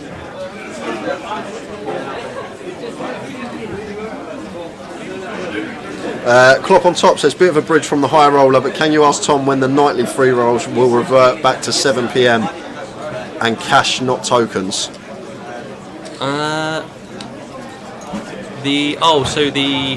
The weekly, the daily free to play. Yeah, so we switched them. We switched them to tokens. Made decisions to switch them to tokens. We did the Christmas tree rolls promotion, which is always well received by the poker players, and I imagine a lot of people watching this. And then after that, we decided to switch to tokens to give people a chance to qualify for events like the GUKPT for free. Yeah. So that was a decision we made. It's not cash, but you can win yourself a ticket to a tournament like this and win a lot more potentially. So. And Wages Day says, I've got 2 times £250 SAT tickets. Can they be traded up for a main event GUKPT entry if I pay the difference at the casino?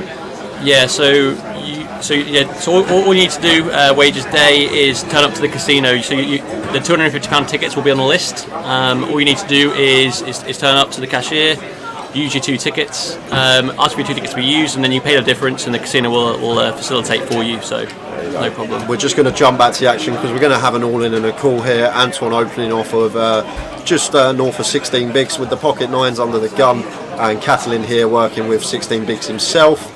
In the big blind, this has just always got to be going in the middle from these 2 here. I'd be shocked if it doesn't. There's the all-in triangle, and Antoine with the 9s.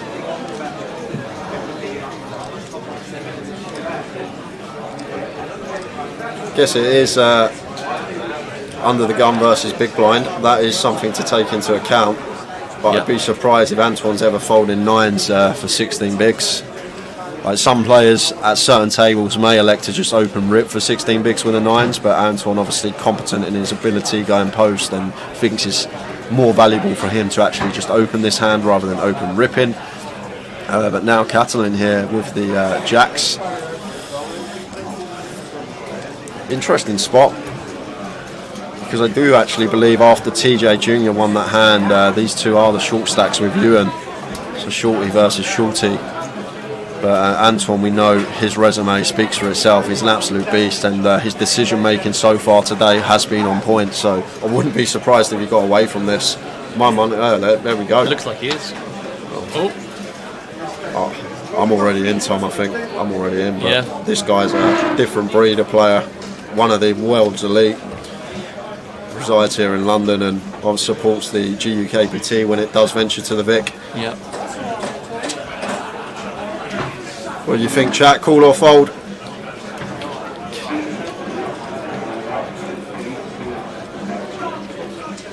So asking for a count now. Chef Brad says fold. 10s is cool. 8s is probably fold. This is probably like right on the line for him. Yeah, it feels on the edge, doesn't it? I think I'm calling personally. Not that I play high rollers. Yeah. There's the call. There is the call, and he gets the bad news. And these 2 are very similar in stack. So regardless of what happens here, one of them is going to be 1 foot out the door. Flush draws covered as well. Yeah. I'd like to see that. Tea? No thanks, mate.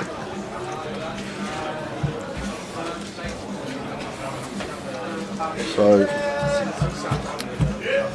Probably whoever loses this one is going to be in 7th place. There's no running chops or anything.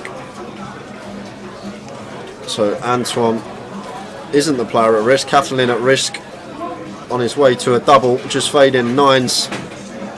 And it's the 6 of a diamond. So the jacks of Catalin get the double on the table. We'll love to see that. Antoine going to be left on fumes. Absolute fumes he's going to have left behind there. Andrew says, can all tickets be used with cash to buy into live tournaments? If not, which ones can? Yeah, so not all tickets. We do have a page up on site. If you went to the GUKPT page on site, you will be able to see that there's some information there for tickets. We're going to create a tickets only promotions page as well to help you guys answer those questions. But basically, it's all tickets which only got live event buy-ins, live event price points, which can be used. So there's an issue with, for instance, 225 tickets because we use them in our online satellite, so we wouldn't want someone to potentially use them in an online satellite and an online tournament, so a live tournament at the same time, because we can't control them because we've got online satellites running at that price point. So that's the reasoning behind that. And for 110s and 55s, it's the same. But for any live event, so the 250s, 340s, 560s, 400s, 750, all the GUKPT price points, they can all be used towards an event which has a bigger buy-in. We are actually looking at potentially allowing bigger tickets to be used towards a lower buy-in and cash back from casino, but that hasn't been decided yet. So this is obviously accounting reasons, stuff like that. But we are looking for ways. We always try to look for ways to make it easier for you guys, given with the tools that we have, basically. But yeah, hopefully that answers your question. So Antoine's in here for his last 2 big blinds in the blinds. And Kenny raised it to 40. Terence called with an unknown holding. Antoine going to be the player at risk. Deuce 7-7. So there's no need to bet here. I don't think we're going to see Kenny bet, simply because Antoine's all in. Probably expect Kenny and Terry to check it down fairly often. Well, he's going to fire with the Queen Jack high. Like, it's just like if TJ folds like ace high here and Antoine's got king high, then Antoine's still in. He's now got a smidge more equity in the prize pool.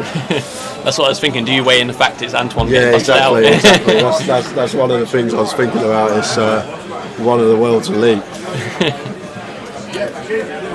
And now Kenny does decide to check, especially once we get called on the flop. It's going to be like freeze through 8s for TJ and heart draws and 7x.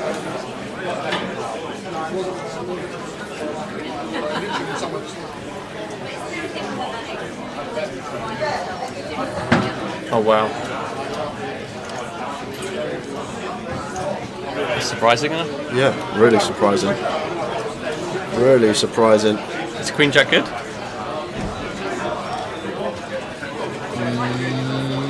No. Dealer's mucked it. Must not be good. So Antoine, we don't know what he had.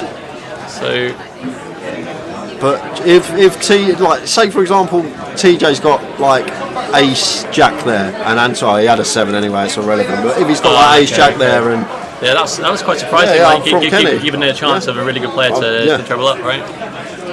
Really surprised that from Kenny.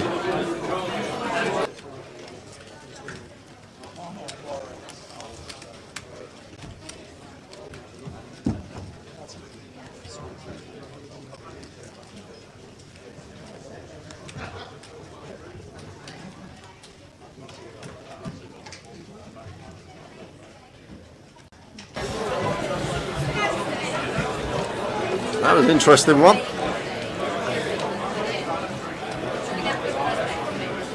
So our main man Simon there in the background with the pink shirt.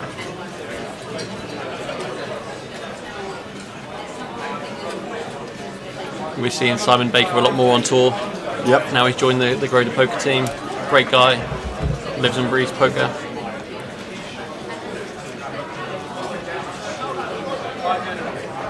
Oh, we go with it. Oh, we got on the call. So 9s for Kenny and Anton with the Jack 8.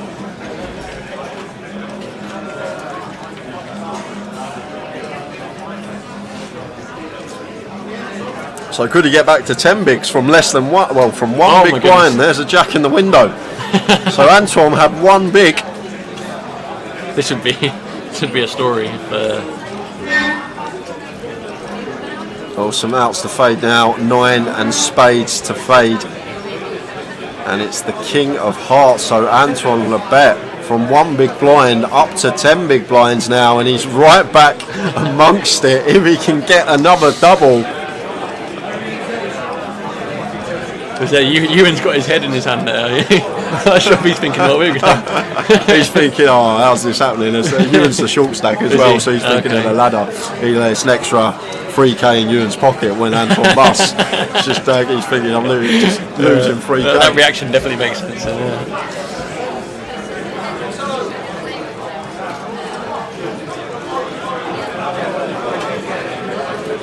Do you play much, Tom? Not as much as I used to. I still flick in the odd tournament online. I haven't played live for a few years now, a couple of years, because of living out in Spain. It's in COVID and everything, hasn't been much going on. So I'm hoping there's some more tournaments back in Europe. Not much. I used to play a lot when I was younger. Got me into it in the first place. That's when you play the most, I find, when you're younger. Yeah. I remember being like 18 through to 22. All I wanted to do was play poker. As you start getting older, it's I think it does tone down a little bit. I still like jumping in the odd tourney. Everyone's better than me these days. I think they sit down and be like, oh god, things have changed a lot. That's what I say to a lot of people when a lot of people ask me like why I don't play so much Hold'em anymore, cash, and a lot of it's mixed games, because a lot of people have got very good. People have improved, and Hold'em, a lot of people are very good at the game now. Whereas like mixed games, less people, they know the fundamentals, but they don't really know good strategy and stuff like that. So I think there's more EV for me playing those games rather than playing Hold'em, where I do good cash game Hold'em player, but people are improving every day at that game, and it makes it more tougher. Yeah, it's good to test yourself though. Get yourself out there, see what it's like. Game last night was lively. Your man, he was entertaining everyone. Andy Cooper. Andy Cooper's an absolute beast for us online. That's why he obviously was there. But he's surprised me some of the hands. Like he 10 deuce. Is that his favourite hand? Takes 10 no deuce? prisoners. And the guy was just. I mean, he's like, could he 4-bet like 9-2 or something? Yeah, 4-bet 9-2. He 3-bet 10-2 every single time it got dealt to him. He killed a 4-bet with 10-2. There was something with 10-2 with him. I don't know what it was, but there was something going on with the old 10 deuce. Yeah, top bloke as well. And now Ewan is actually same stack as Antoine. So Ewan was obviously just waiting around for Antoine to blast, but and this is clean for us as Ewan. It comes Queen King, but we need to be aware as Ewan that Kenny's going to shove Queen X and King X blind on blind here. So and like Ace 10, 10-9 suit is going to be in there. So if Kenny bets this river here, I just think Ewan's going to pick this one off, because Ewan will be aware of shoving ranges pre, and for 10 big blinds like King X and Queen X are just going to set Ewan in, and Ewan's surely going to be aware of that. Like this king is just irrelevant. There it is. It's just. I'm surprised Kenny bluffed that spot for that reason, Tom. I'm really surprised he bluffed for that reason. If he knows Ewan's very competent, like hands, you've got when you are that short, you've got to think about hands that we're going to shove pre for that amount and what we can credibly rep. And Queen X and King X shouldn't really be in there for that reason.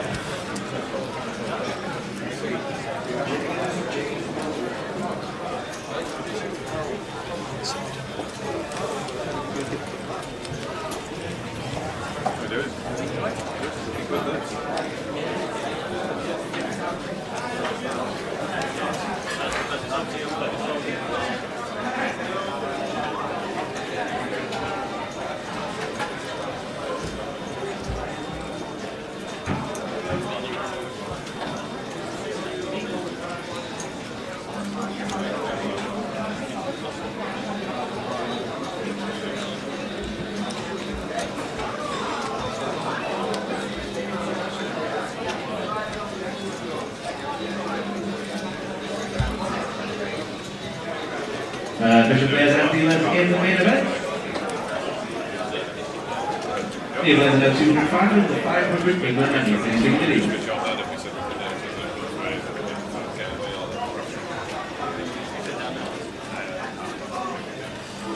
So TJ Jr. decides to limp UTG, and Cully checks his option with the King 9 hit. And Cully gonna definitely lose one street. Gonna have to call once here with middle pair nut kicker.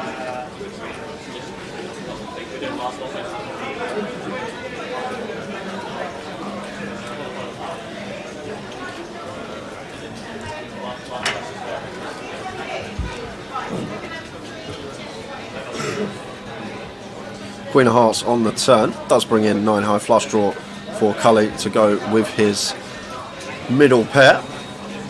It looks like TJ Jr. is thinking about firing, but checks this one behind once the flush draw does complete. Cully will have all the heart combinations, checking his option in the big blind, other than obviously the strong ones, but there's not too many strong ones here with the ace and Queen of Hearts being on board.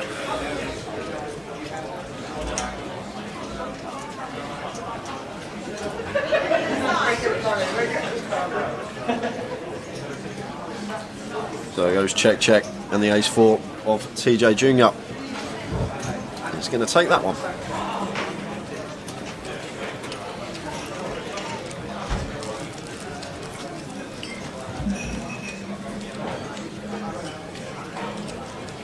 You've seen this as well, Tom? I'm not allowed to touch it, it's Tower's toy.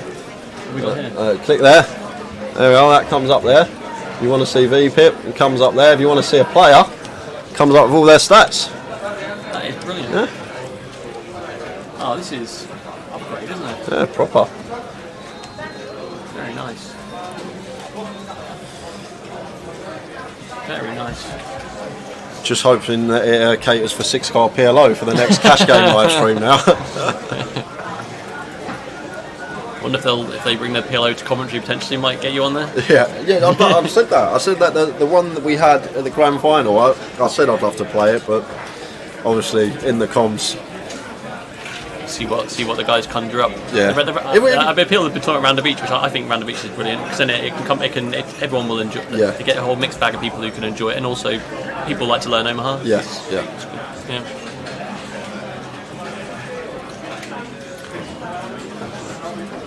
Catlin raising to 55k here, so veering closer to 3x, and Cully with the ace queen just happy to call here. Something to do with Ewan's stack as well as Terry's and Antoine's. They're all fairly short, so Cully doesn't want to free bet get this in. What hands are you free betting in that spot? I'm probably not even off of this stack, Tom, off of 33 bigs. I'm probably not even going to like free bet. I'm just going to free bet rip. Like ace king, I'm just going to send it in the middle. Simple as that. I'm just going to set it all in, and because these two stacks, 10 bigs, Ewan and Antoine, then we got Terry who's got like 15 bigs. We're sitting comfortable on just 35 big blinds. Like, it's a disaster for us as Cully to bust in this particular situation in 7th when we are currently 3 of 7. What about a hand like 10s, for instance? You get same, open, yeah, same. Jamming? Yeah. I'd still do the exact same, even with 9s as well, Tom. 9s, jacks.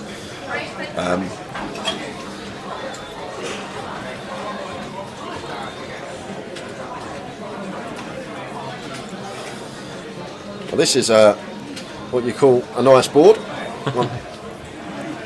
Sitting here with the nuts, and Catlin is going to call once.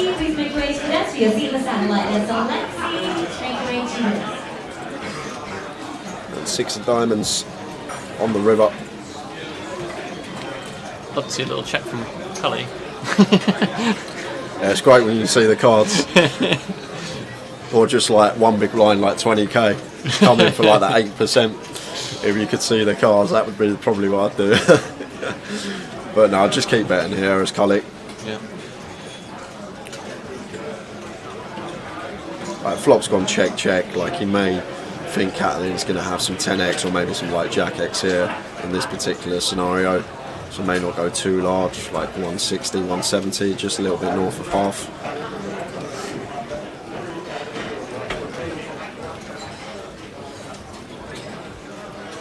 because if we do go small as well, Tom, like if Catalin has got like a trap on the flop like kings or tens, he's going to rip them anyway versus a small size. Whereas then what we do go in that small size, we also sometimes get heroes from the 10x and the jack x as well, and the really strong hands are going to shove anyway. But it looks like Cully is opting for big here. Looks like 225, a little bit of change on top. Chuck one more 25k in, why not?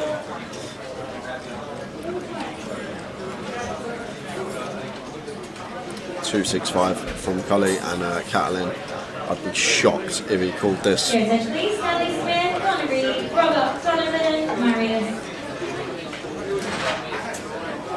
He's already dialing it over though.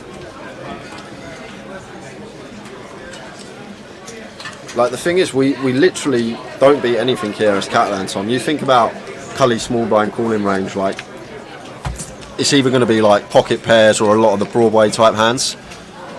So there's literally no hand on Cully, unless it's like 8-9 suited maybe. 8-9 suited is probably one of the few that we beat in that particular spot, but there's just a whole host of hands that you can have that's just got our ace on a crush, and sometimes we might even lose to a bluff if he's turning something like deuces into a bluff in that particular scenario with that size.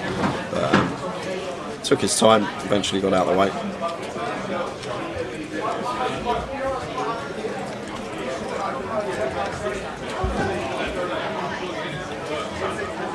So Brian's going to be going up in about 3-4 minutes time.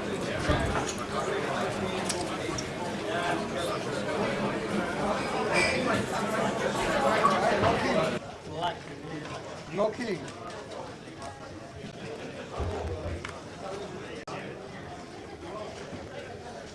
Shame you didn't have a king.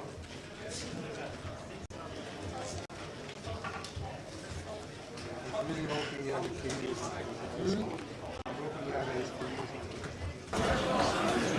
Ewan in the cut-off, king 4 suited. Lets that one go. Going to leave room for Cully to open on the button.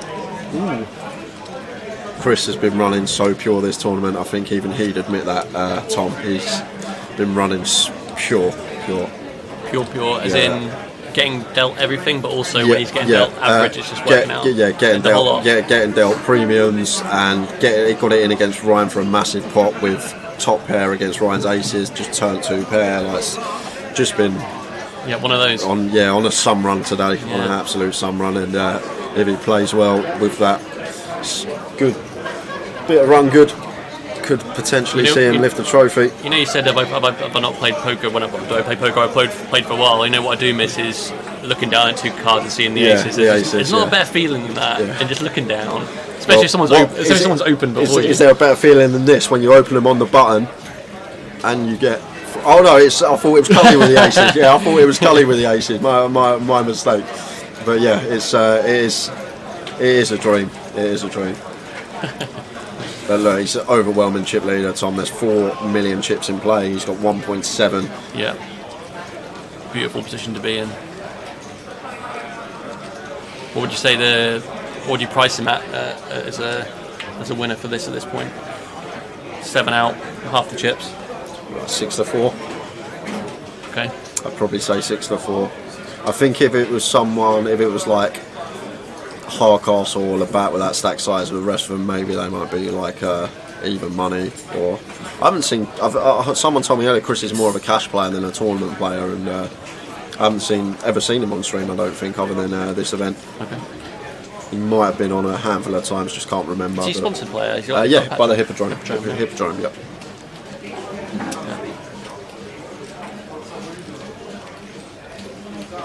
So Kenny, +1, raising 245. Wow. So TJ just calling.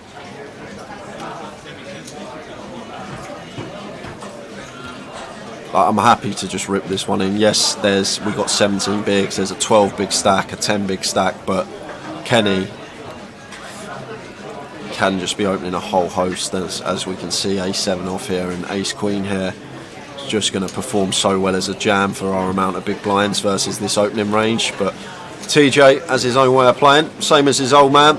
Both have their own styles. He's just happy to see a flop, see if he can catch a piece and then go with it.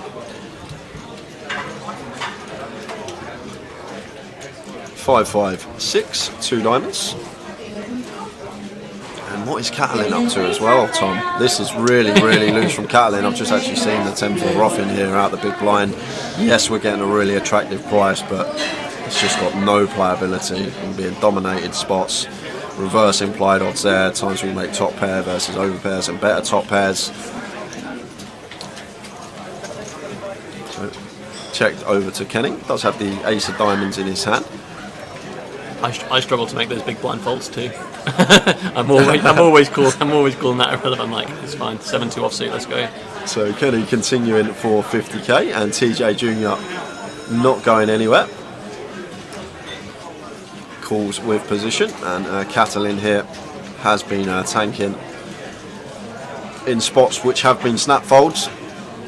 I'll tell you what, this is why I like the shot clock of the event we've done before, because it takes all this out of play. These like 10-15 seconds unnecessary tanking, it just makes the game so much quicker. Maybe something that could be incorporated into high rollers in the future. I think the majority of people are pro shot clocks, aren't they? I am. I think from speaking to people about them over the years, I think people do tend to prefer them. Not many people mess around these days either, but there are some. And there are some. That's the thing. There are some. And Kenny just moves all in here on the deuce of diamonds turn, and that is going to work because TJ Junior not going to call it off of ace queen, although he does have the third nut flush draw. And this is one of the problems as well, Tom, with not jamming this hand and just flattening it off of our stack size. We have the potential once we go post to get bluffed off the best of it, and that's exactly what's going to happen here because he just can't call even though he does have the best hand. And Kenny up in the heat, applying the pressure, and it gets the job done, gets the best hand to fold. So blinds should now be up. Hopefully our action tracker gets that inputted for us. Quick look at the stacks there. They're going to become even shallower because I think the blinds now are 10k, 25k. Is that right? Yes, 10k, 25k.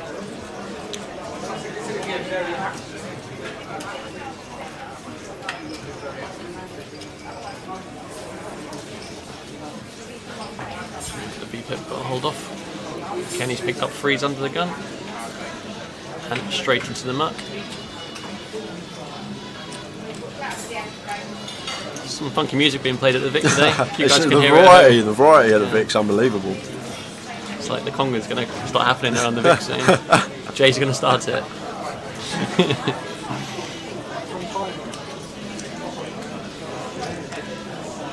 Cully, King 9 suited, perfectly fine to open this one, raises to 50k. And Chris not getting involved in the button, Catalin folding in the small with the old 4 deuce, and Antoine. Looks like he has a decision on the big. The thing is, like there's some hands here, Tom, that he may just call, try and catch a piece with, invest his one big blind, getting 4.5 to 1 to call, catch a piece and go with classic. it. Yep. The old stop and go. The old stop and go. But it must have been a trash holding because just into the muck. He's going to take the hit of what two big what blinds. hands do you think are good, sort of, you call it stop and go, whatever it's called, what hands do you think are good there, like suited connectors? Well, not even that, like 7-8 off, 9-7, like these things, like hands I don't like are the ones that are going to incorporate like ace-3 off, ace-deuce off. They're hands that I'm not a fan of, a fan of at all, but like the connectors, your middle connectors, you're looking to flop any sort of draw pair and then you're in. Exactly that. Like 10-8, 9-7, like even 5-6 is fine, Tom. Even like 5-6, 6-7, these type of hands. You want like cards that aren't are less likely to be in the opponent's opening exactly. range. The ace is just killing you, really long run, isn't it?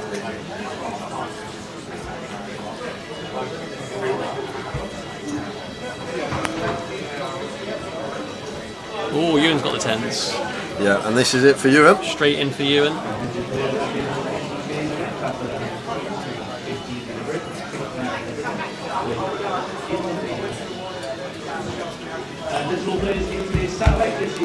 Would love to see you and bring it home for Team Grosvenor.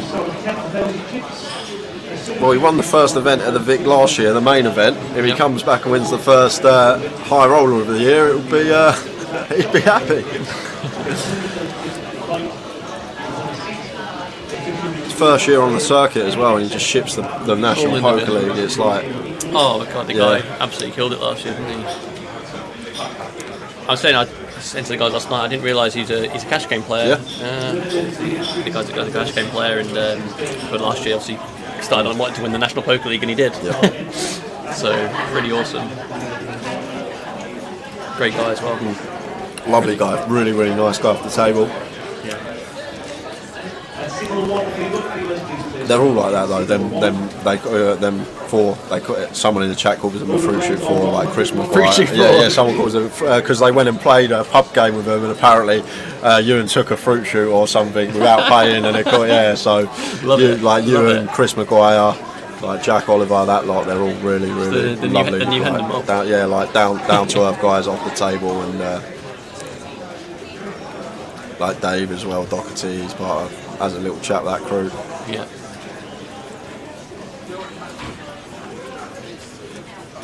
Chris in the hijack with the threes. Right, I'm going to leave you there, mate. Cheers, hopefully Tom. Tao will come and join you shortly. Where's he been? Do you know, he went and got the tea. He went and got the tea. He just dropped me tea off and he went on. He's absolutely done it. He's absolutely done it. I'm going to go find him, actually. I'm going to find him for you. 45-minute tea run.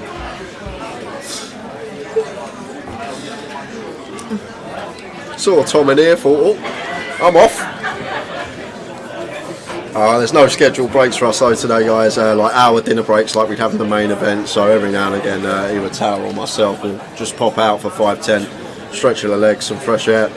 Could be a long day. We're not too sure how long this FT is going to last. We are still 7-handed. We are playing down to a winner. So we've got an all-in and a call. Antoine here with his 6 big blinds. In they go. That's a clean flop for Chris De Silva.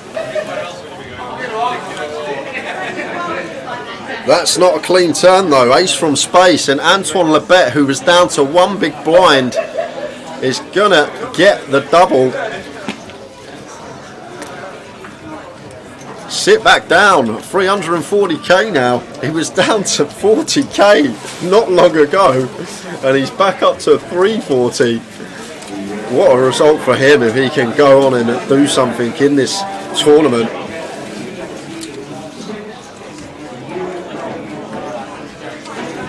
So look at that, Antoine up to 13 bigs, and Ewan's had 4 all-ins now, where someone's been at risk, where he's trying to get his ladder, and every single time the short stack is doubling.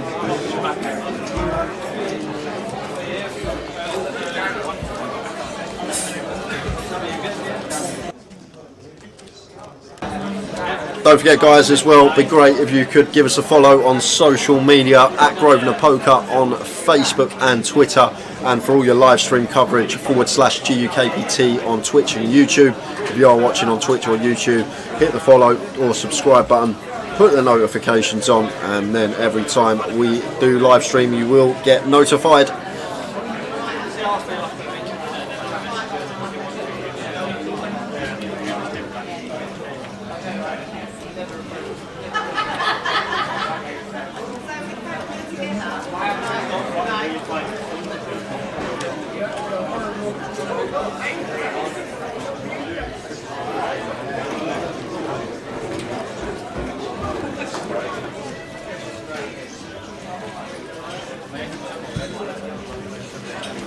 So TJ Jr. finds a spot to get his last 10 big blinds in with the ace-10 under the gun. In they go as they should be, and Cully here, king 3 suited, not going to perform well versus this shoving range.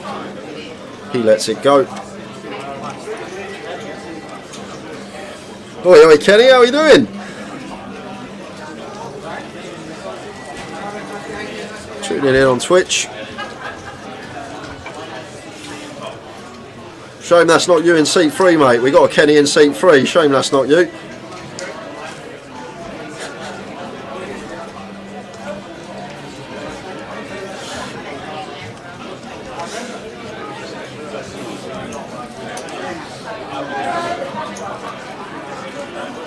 How we doing, Joey, on Twitch?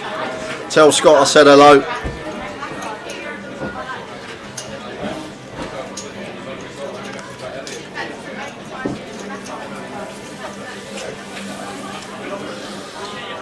Through the trees.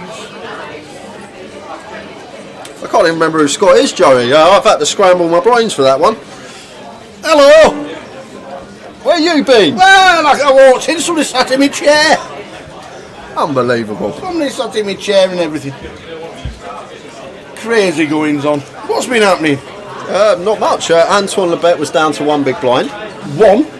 Kenny Huller then bluffed a pot multi-way with Queen High, and Antoine span his one big blind up because Kenny bluffed TJ off the pot. Antoine then doubled to like 4 bigs. He doubled again, lost a few, and now he's just doubled again. He's down to one big blind. Wow.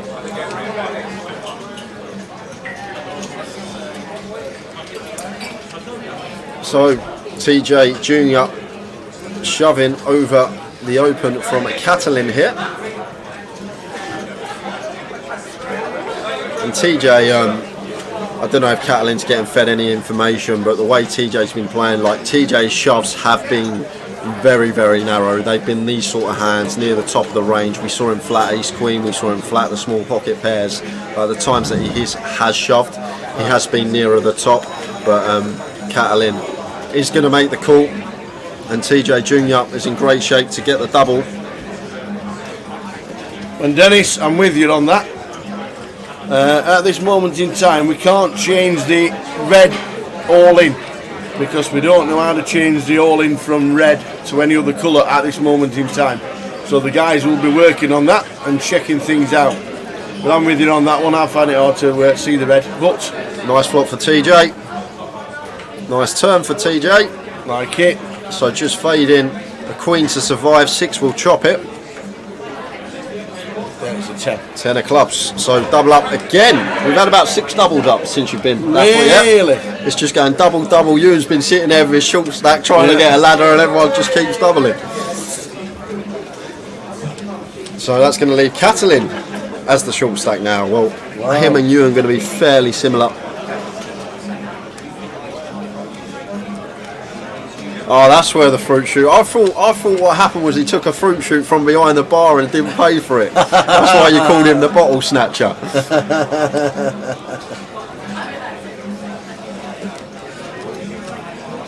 The fruit shoot 4.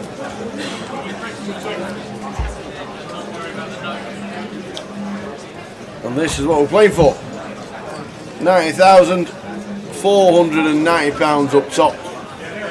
We're down to 7. Yep. £9,950 next out.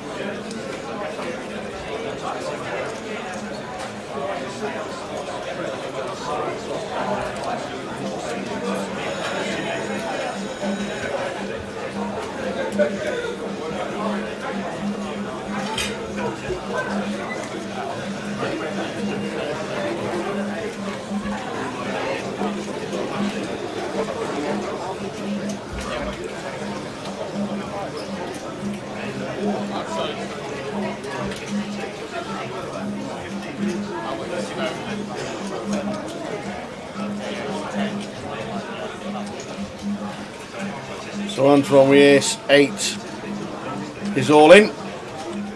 Oh, and Ewan's got the kings. There's no need to be checking the stack, is there? He's just asking. I think every time he asks for a count, Ewan, just for balance, just so. Right, okay. I think he just does it so people don't pick up on the fact that this time he's asked for a count. However, the previous time he didn't ask for a count, so maybe he's just balancing that tower. That's what that could be from Ewan. So Ewan's in for 255.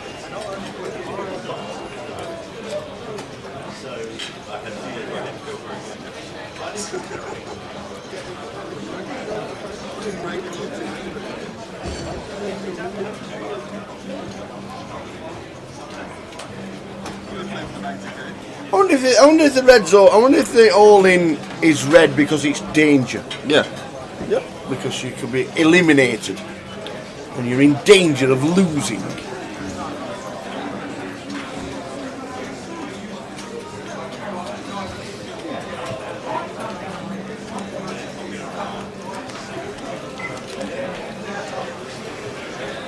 So Antoine won't be out.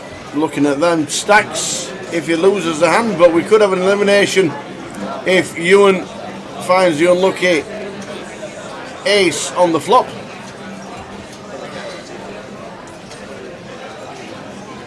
We are just checking the stacks. Looks like Ewan is at risk. I noticed he put a lucky hoodie on today, Tower, so he's probably favourite to win this one. Well, there's no 10-5. No help there for Antoine. And just an ace. Ewan fading aces to get the double, and it's the 8 of spades. Antoine makes a pair, but not good enough as the kings of Ewan hold, and Ewan up to 570 now, and Antoine's been here before. Indeed he has. Working with fumes.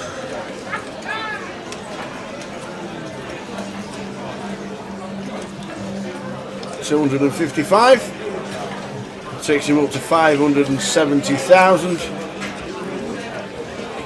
Mr. Walty's liking the new layout. Loving it, thanks very much. Yeah, most people do. We're just with the bed all in. It's the only thing. Struggle with a few people, but we are on the lookout for working out how to change it. And now if I'm Chris Tower, I am opening a lot of hands when I've well, actually he's not got the best position, but if Catalin and Antoine are out the hand and we're in it, we can just start applying pressure to these other 4 stacks when one stack with 3 bigs and one stack with 7 bigs. If Chris goes post with either TJ, Cully, Ewan or Kenny, expect the heat to start forming. This is like really good spot now for Chris to make some chips. Well, however, Anton's just going to be all in this hand here. He's got an ace, he's under the gun. In they go. Oh, kings one time. The boots the next time. Aces this time. They're going to take them all. Run like Ewan.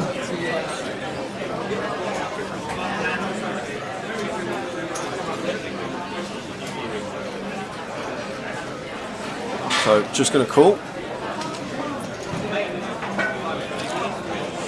However, yeah, he's just going to call, I think, Tower. I was going to say about in the big blind with Catalin in there, but Catalin's only got 7 bigs himself. Well, he looks like he is going to ISO here, Ewan with the aces. I'm just a big advocate of just flattening aces to an all-in, try and let someone go giddy behind you. But I guess it's to do with Catalin in the big blind, splitting equity freeway. He's just happy to get this one heads up, try and get his 3k pay jump and knock out one of the best players on this final table. But Antoine knows he's in trouble here now. Like if Ewan just flattered here, we might have seen Catalin come along with a king 3 suited, you never know. But opted for the 3 bet, and can see he's in great shape. Coat's already on for Antoine. 8% equity pre, you don't see that very often. No. Does he get there? Oh no, we're down to 6. 5 deuce. Oh, we need redraws. Running 6s, running 3-4. That is the only way out of this for us. Or running 5s for a chop. Nope. There we go. That's it. That's dead on the turn, and we're going to lose Antoine Labatt in 7th place, which means 6 players are remaining. Ewan, the beneficiary of his chips there, up to 715k now. Ewan McNicholas, day 2 buy-in today, and he's made the final 6.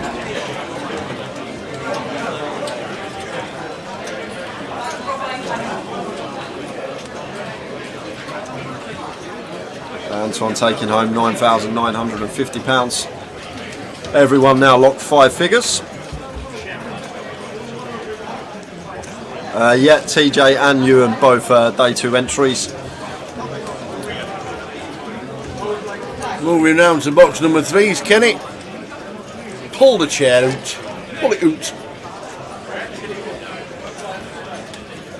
What's the payouts? Triple. There we go. Right there, the payouts are on screen.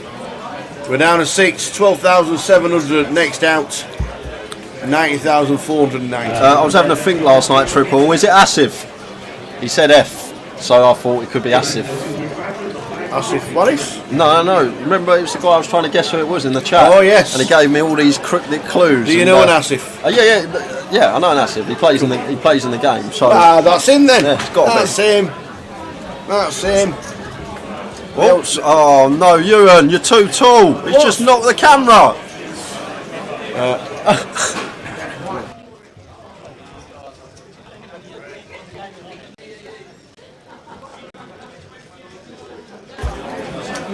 Wow, 6'19", Ewan McNicholas has just managed to whack his head on the camera and spill a pint of beer behind him. Whoops! There's the pint of Star got all over the floor. It's all happening. It's all happening in London. Sometimes you can't mix playing and drinking at the same time. Who was that? Wasn't me. Catlin has moved his 135 over the line. Cully's asked for a count. Sorry about the skew whiff. Ewan McNicholas is 19'2", and he's just hit the camera.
So the Jack 9, that looks like that Ewan's back.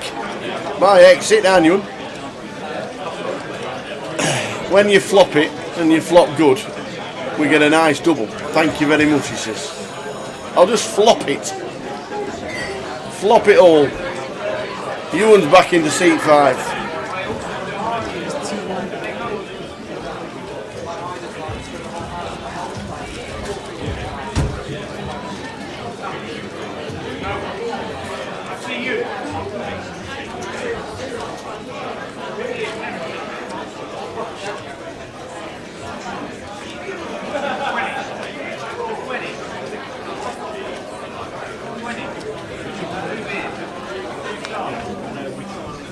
Straight double up, flopped it the entire lot.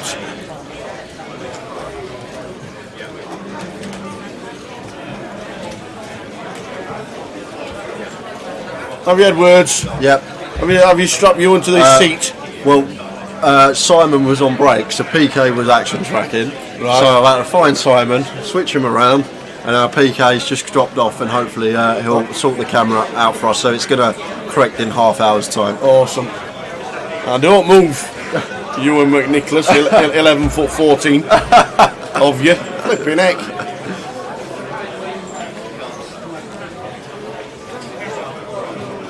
Triple didn't reply. Yeah, I got it right. Yes!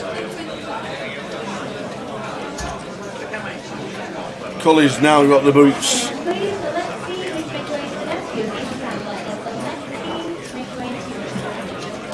Five, 3 for Ewan. Cully flops top set. Yeah, okay. That is the end of the hand regarding Ewan. I think he checks. Cully's going to come out for a bet, and that should be that.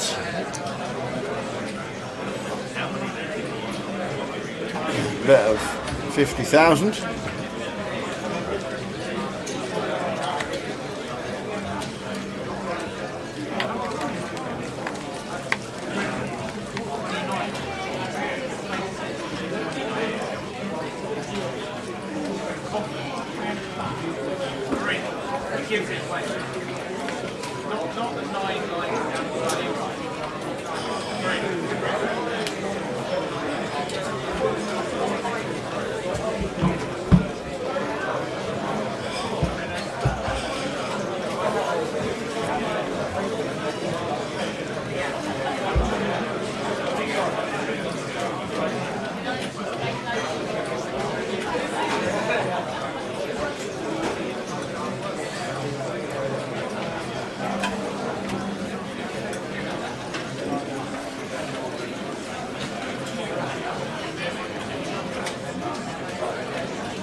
numbers for the side events and the main event. Very impressive for a Thursday. Day 1A of the main, 174.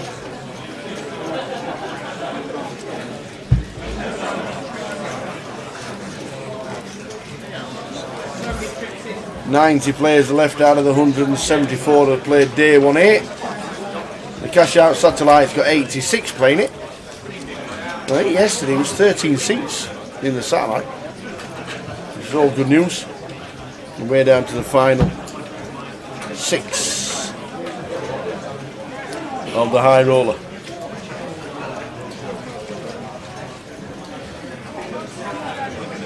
Ace 10 under the gun for Chris, wants to be opening this one.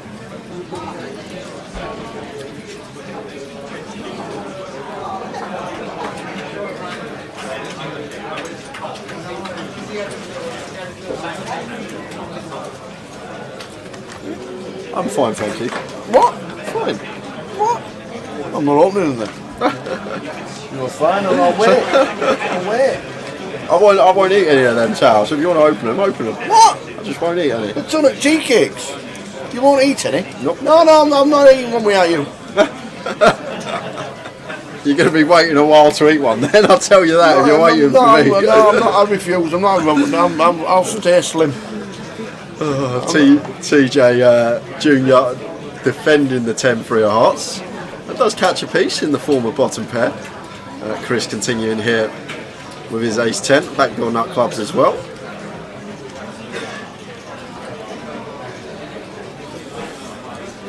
Four of hearts on the turn, doesn't change much here. Do expect Chris to throw the anchors on here fairly often. When this 4 does roll off, it's going to be a lot better for the big blind than us. We'll have the 5-7 and 5-2 suited, like the 2 pair, 6-4, 4-3 suited in there. Queen 4 can be in there. Maybe thinking about applying the heat.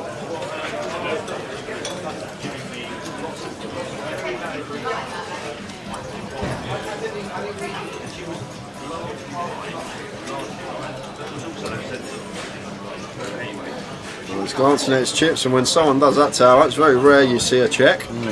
So incoming double barrel, I expect here from Chris. Maybe targeting the 6x and 3x that Terry can have in the big blind. Why has Chris got pressure. 2 hands?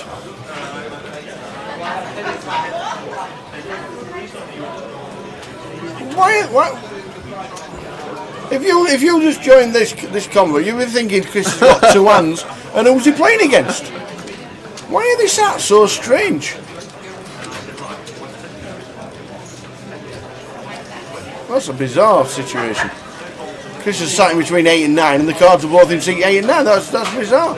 Teddy needs to be in 7, surely. Yeah, and then Cully in 6. And then Cully in 6. I know you can spread out a little bit because there's, like there's only 6 players. Kenny and Catalan, they got 4 boxes between them. Oh. Bizarre. You need somebody. There needs somebody to move the chips, because you can't have your chips in front of 8 and put your cards in seat 9. That's just ridiculous.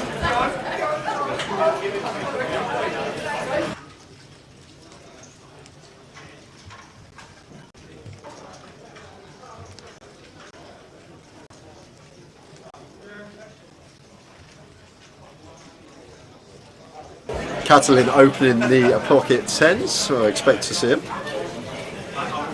He has got 15 bigs actually, so probably more inclined to shove. Take it back, not going to be opening the 10s, just going to move all in. Working with this amount of big blinds. There's the triangle.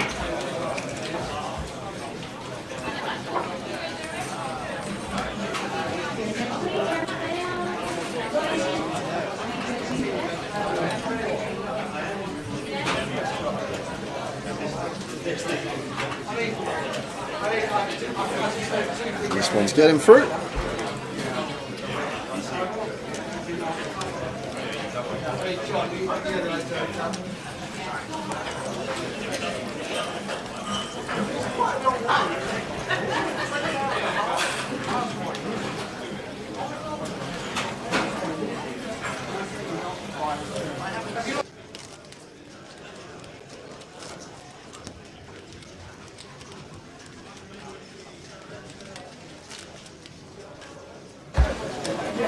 So we're on 6. We do know about the camera being skew whiffed as Ewan decided to give it a lead Chapman. I don't understand why. No, it's just now starting to bug me now that Chris has sat in seat 8.5, his chips are in seat 8 and his cards are in seat 9. That just looks ridiculous and confusing. I can't. Why has the dealer not said anything? We can't do anything because I'm 30 minutes behind, but it just looks so confusing.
Kenny Allen's laid back like he's on a like he's on his couch.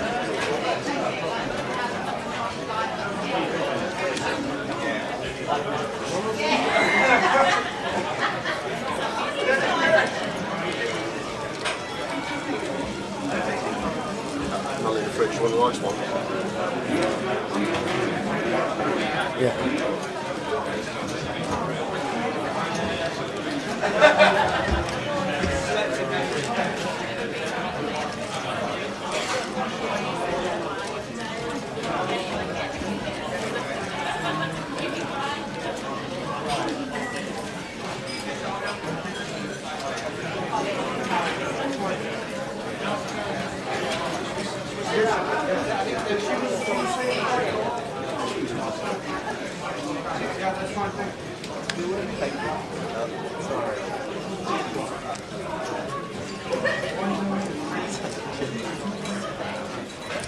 Because I registered the last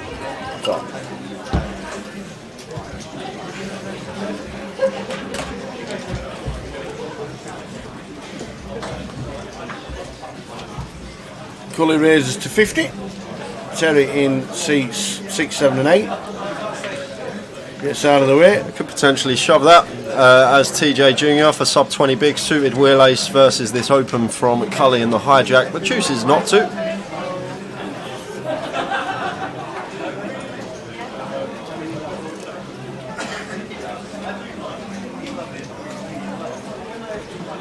Yeah, you're right, Chris. It is. I'm with you on that one. We're on a 30-minute delay, so we might not look like that live now. But if you've got your chips in seat 8 and then you get your cards in seat 9 and seat 7 gets his cards in seat 8, it just looks very, very confusing.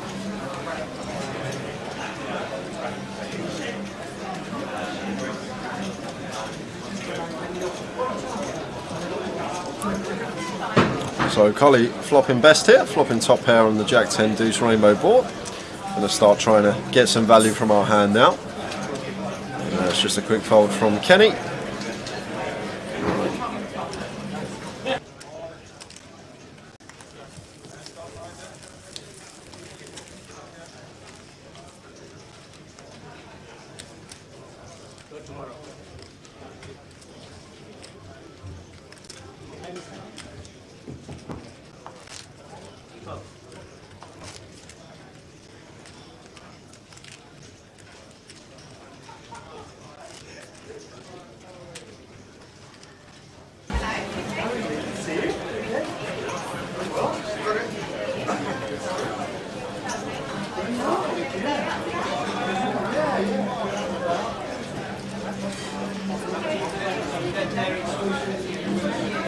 So still with this camera angle probably for 15 minutes or so now, guys.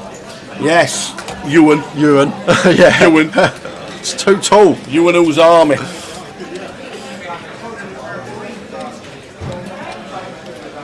TJ Junior choosing to raise the pocket 8 tip. Raising off of 17 bigs in the hijack, perfectly fine. At some tables, very tough, may just incorporate a shove in. I like the choice to open. And Chris here in the cut-off with a decent hand himself, ace jack off here, faced with this open.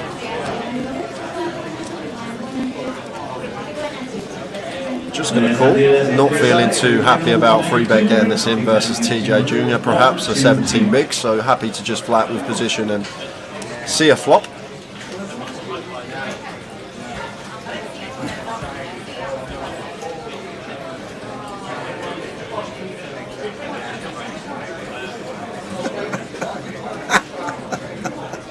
I thought Paul Fletcher's put, I'm off to the gents if anyone fancies a local game. I'm thinking, what do you do in the gents? He's off to the White Lion. Good luck, Fletch. Let us know how you do later. If we're still here, we should be, because this is turning into an epic high roller. We've had double ups aplenty. TJ Junior fires for 25k. I love this tower. This is actually a legitimate sizing on this board from TJ Junior. It's 25 into, like, it's actually a sizing we can choose on this particular board texture, so I actually really like this from him. Like, we give our hands like Queen Jack a really good price to get it through. Obviously we can have King X here ourselves, and we can get value from worse. Chris going to make the call with the Ace Jack in position. There's the 8 of spades. Just overkill. Gets the check mark on the turn. TJ is going to love to see that. He's just praying that Chris has got a king. Once Chris calls flop, the thing is, if we check, he's going to start firing his King X anyway tower. But may also induce some bluffs if he did choose to float on this particular board. The thing is, we want to try and get our money in by the river, so maybe bet small, shove river. Just targeting specifically a king. Oh, they hates that river though. It does. Absolutely does.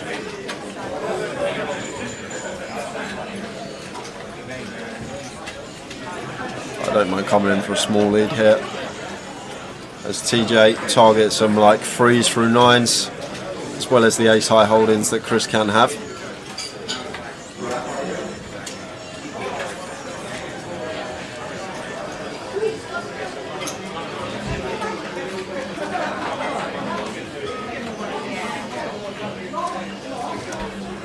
So 190.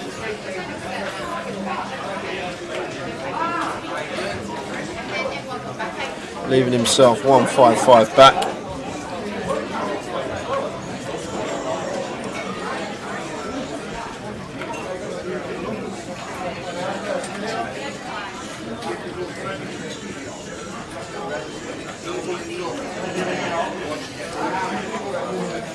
What happens if he comes over the top?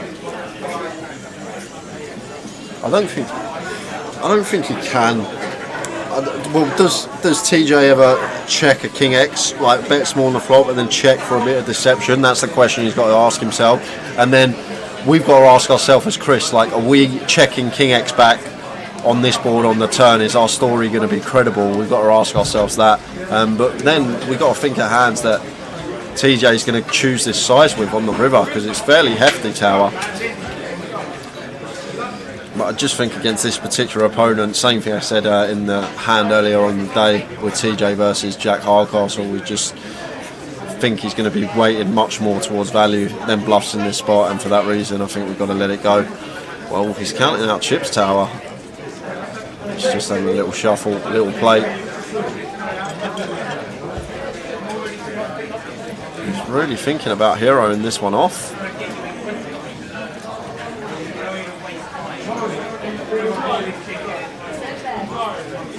Good fold, Chris. Very good fold. fold. Dave, what's a little bit worrying? What have we only just noticed that's been there all day long?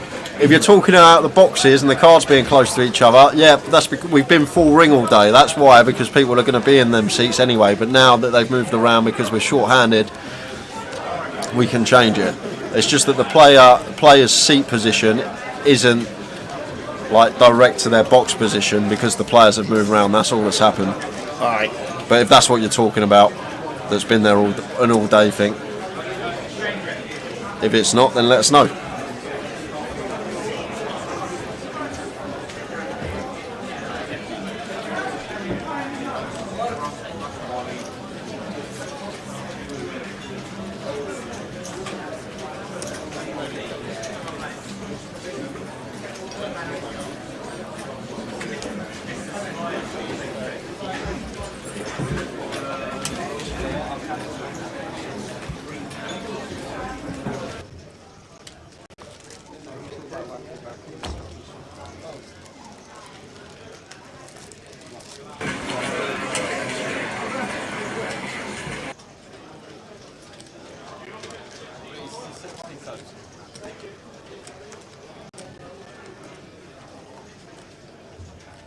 Go off, it just gets quiet at the table. Kings for Catalin.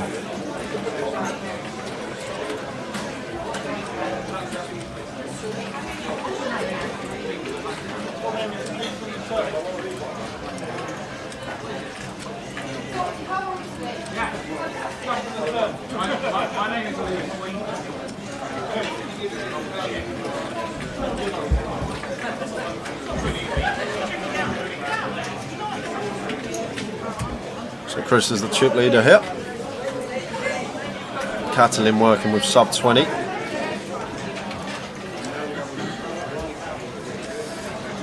Three bet from him, and it's just going to be a snap fold from Chris once he comes back round to him with a queen jack off. Not much we can do here as Chris, but just let this one go. We are down to 6 in the high roller. Luke says, Jay, you looking to play any games coming up? I'm playing a bit more tournaments this year. I'm going to have a little travel around the globe, play a few more comps, see how we get on. Book for the Irish Open? Book for the Irish Open already set. Nice one. Playing the main for the World Series. Jetting all the team out for the final. I would, honestly, if I the 1,000,000 to 1 shot that we did FT, you'd all be out there. I'm thinking sixes. Well, if you want to look at it like, so let's say for example it gets 9,000 runners next year. Yeah. You'd be 1,000 to 1 shot to make the final table if you were the bang average player in the field. If you were the average player in the field, you'd be 1,000 to 1 shot to make the final table. Would you really? Yeah. Well, just on that perspective, if you had 9,000 runners, you'd be 1,000 to 1 shot to make the final table. If everyone was of the same ability, over infinite amount of hands, everyone had the same card distribution. Any update on Goliath, says Ginger Ninja Poker? Not yet. Not yet. We're going to ask Jim McShane to see if there's any updates for Goliath during this leg. We'll be asking Jim the question tomorrow, but at this moment in time, no updates given.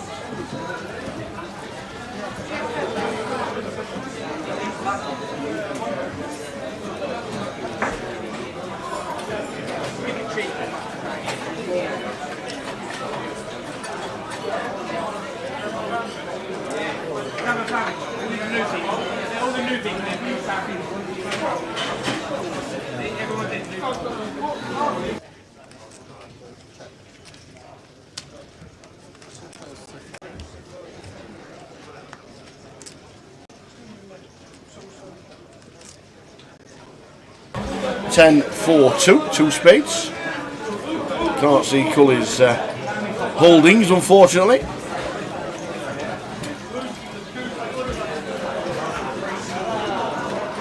Teddy bets 30,000. Cully gets out of the way. Chris still chip leader 1.4. All levels. Look at that. 760, 655, 610, 605, 600.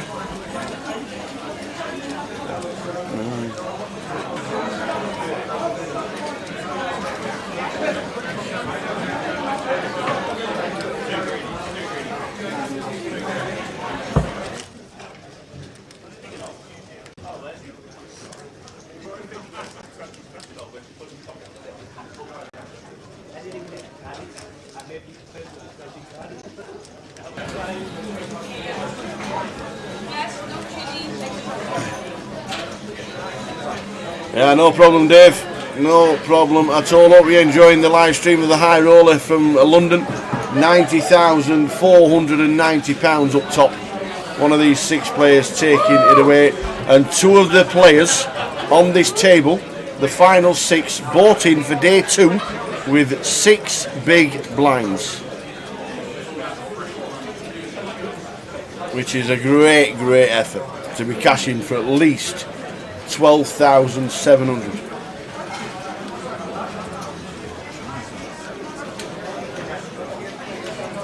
Yes, if you bought in today too, you've had more than 1 bullet, so it ain't all profit, but you're surprised if you've not made profit. Bit of a large size in here from blinds are up. Ignore what I was about to say, 15k, 30k, must have just gone up, the blinds. Catalin raises to 70k, that makes more sense at this level. And it looks like Ewan has a decision here in the cut-off of his 20 big blinds.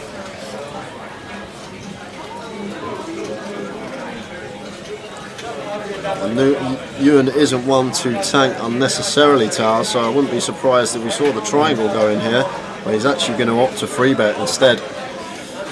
Oh, no, counted the chips out. He bluffed me there. He got me. Oi, Cully. I'm just going to rip this one as Cully for 25 big blinds, Tower.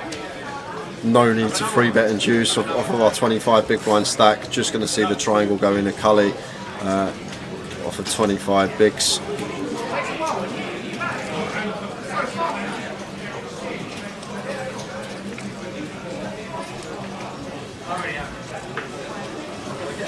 But he's going to free bet. Same result's going to occur. He can potentially just come in for a shove here off of 25 big blinds over and open.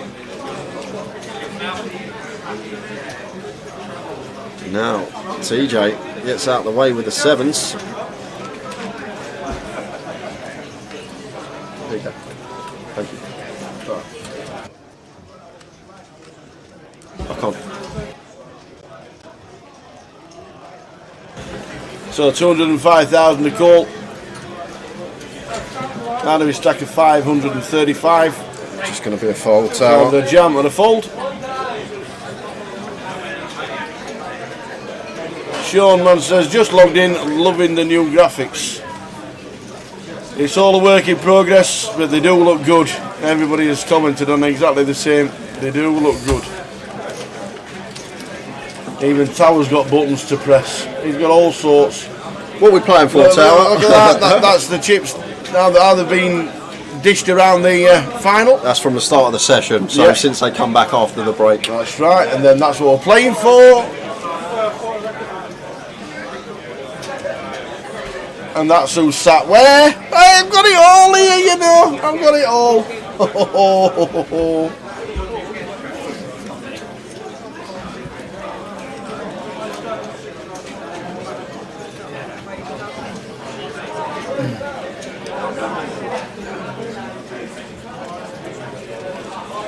Kenny gets out of the way. Ewan gets out of the way. So too does Teddy. Blind on blind here. Blind on blind. Are we going to walk? No way. Not against Queen 8 suited, Tower, that's for sure. Might even rip this one, potentially. Chris, I think Catalin's sitting with around 16 big, so Chris could potentially just shove this spot with the Queen 8 suited blind on blind.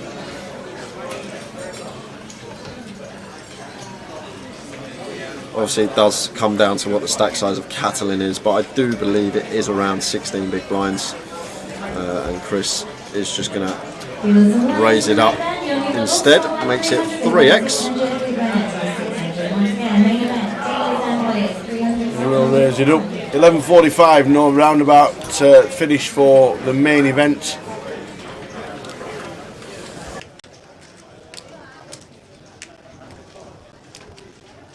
Thank you.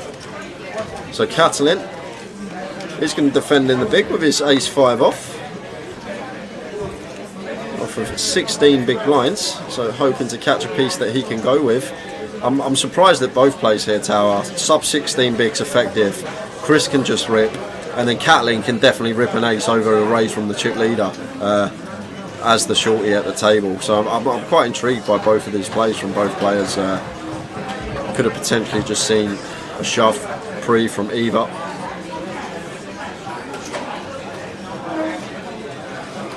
And now Chris out flopping Catlin in this spot and fires for 75k, and Catlin shows the ace. 16 bigs there, effective. Raise from the chip leader into our big blind, blind on blind, how wide ranges should be. You look down at an ace, could just be moving it into the middle. Thinks better of it.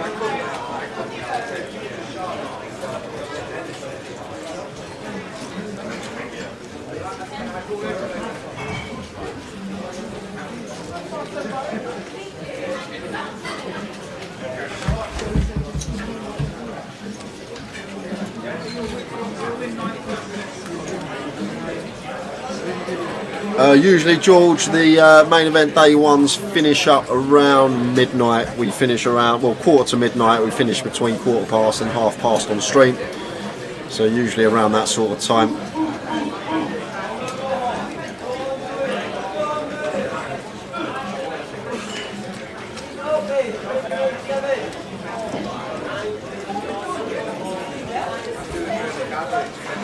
Chris again with Queen 8. This time Queen of Diamonds, 8 of Hearts. It was Queen 8 of Diamonds last time.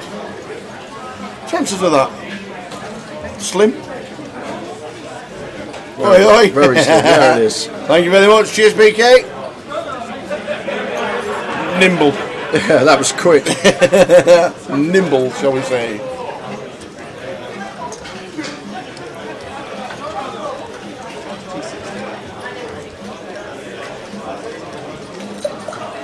Kenny happy to defend, facing the button open from Chris.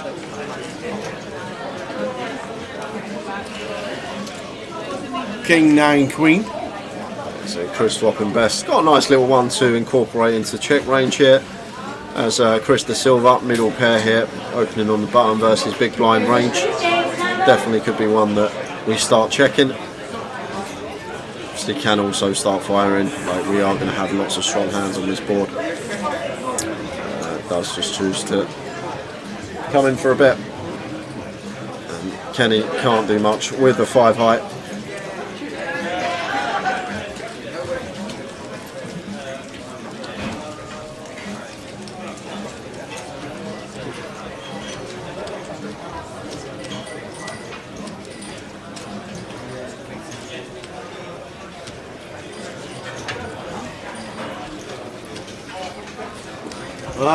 But you said that, Cardsmith.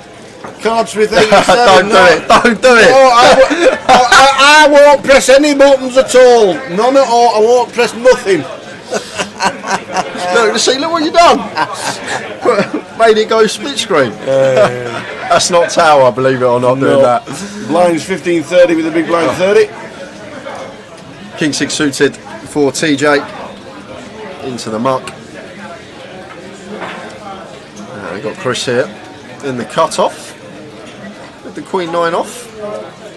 Thinks better of it, makes the fold. And Catlin not happy to open the 8-5 suited on the button, so blind on blind action between Kenny and Ewan. Kenny with the 8-6. Expect to see a complete here tower with the 8-6 off. Could potentially raise it as well, as it is near bottom. And we just got an easy decision if faced with a 3-bet. Does opt for the first option as a complete. And Ewan here, 18 big blinds, blind on blind, ace deuce suited. Could just see this move in the middle tower. I'd be very surprised if Ewan didn't shove this spot. May have a little look round the table, seeing other stack sizes, but ace deuce suited surely going in. Yes, you, Mr. 11'17" man. Who knocked our camera. Knocking our camera. So Ewan checks with the ace deuce. Oh, nice flop as well. 10, 5, 6, 2 diamonds. Interesting. So Ewan's reason for checking here is because he wants some ace-X that he checks off of this stack size, and he said it's better to be some suited ace-X. From the man himself, that was.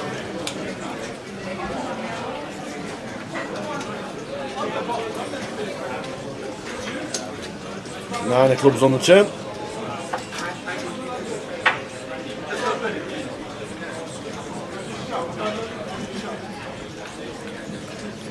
Here is a Louise, Catalan, Alan Rod, Stragos, and Vitali. Make your way to the Ping. Boom. That's just the nuts. Just the nuts.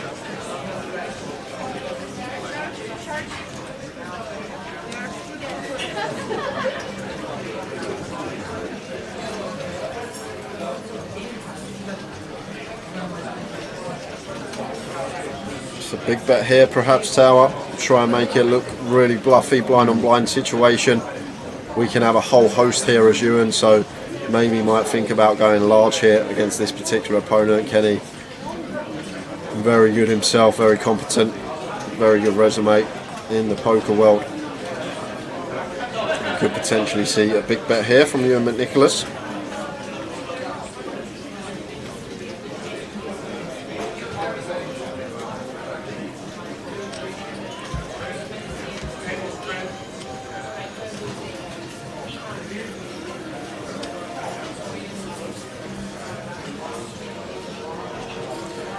Incoming big bet tower.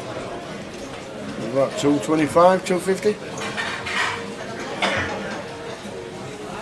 Yep, 225. Gone for the 1.5x. And just a quick fold from Kenny with the pair of sixes. That puts Ewan up to third. When we come back, we're going on a break in about 20 minutes time, guys. When we come back, there's going to be 100 big blinds in play, spread across these 6 players, so stacks are really going to start to shallow. I can't see this one lasting longer than midnight tonight. I'd be very surprised if it did, just with the chips in play and the structure. 40-minute clock too. When we lose one more, we're going to be on to a 30-minute clock. Does it reduce to 30? I think it does. Plus, we've had quite a few double ups as well. Yeah, we have had a lot. It's just been one of those sessions where we've doubled up and doubled up.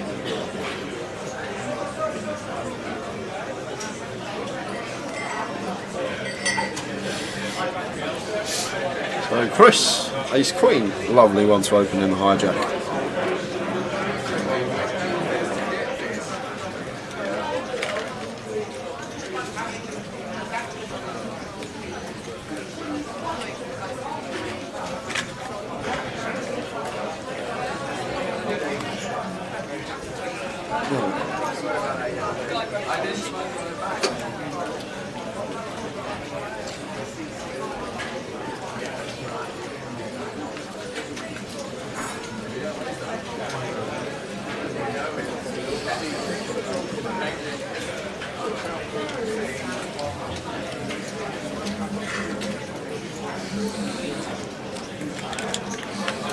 The ace-9 off into the muck in the small, as it should be from Ewan, and Cully happy to defend the big blind with a lovely hand to defend with 10-9 suited. Oh, tower, big pot incoming.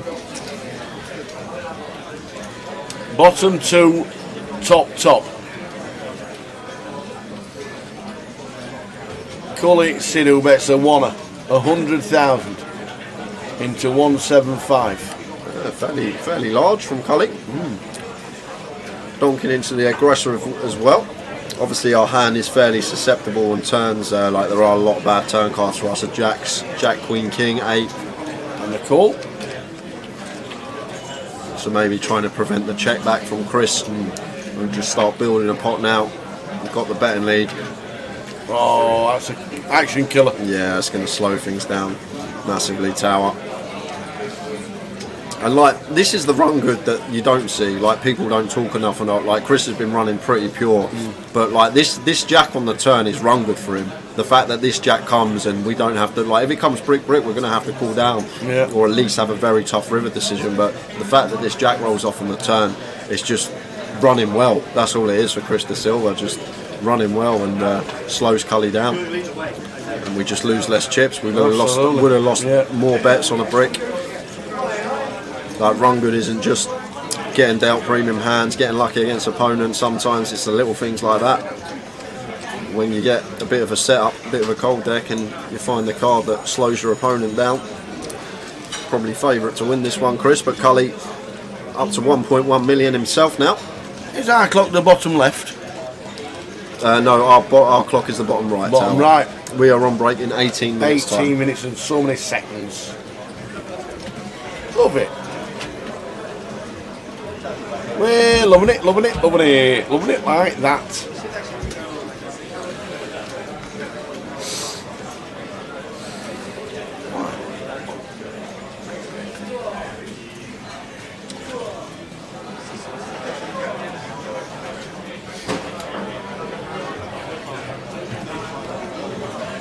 Welcome, if you're just tuning in this evening. This is the High Roller Day 2. We're down to the final 6.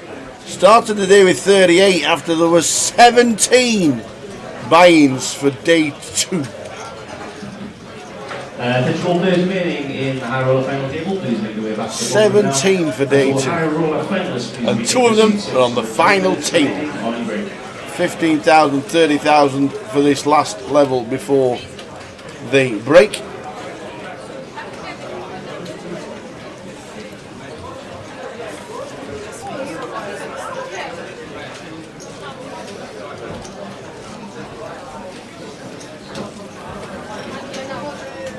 Alright then, Joe. Well, Joe on Twitch, how are you both doing in the comms booth? Hope you're both well. We are well. Hope you are too as well, Joe. Joe Wild. Thanks for tuning in. Or is that Wild Joe? Joe Wild.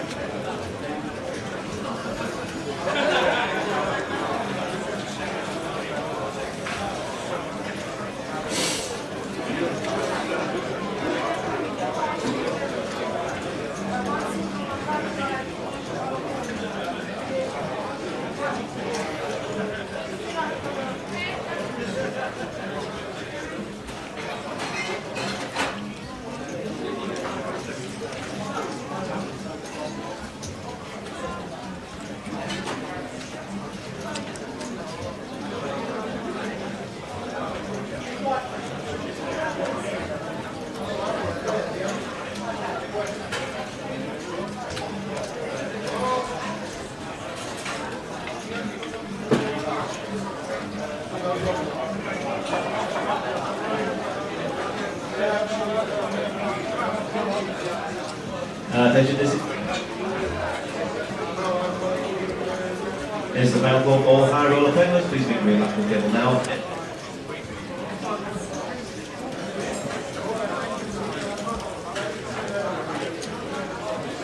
TJ gets the job done.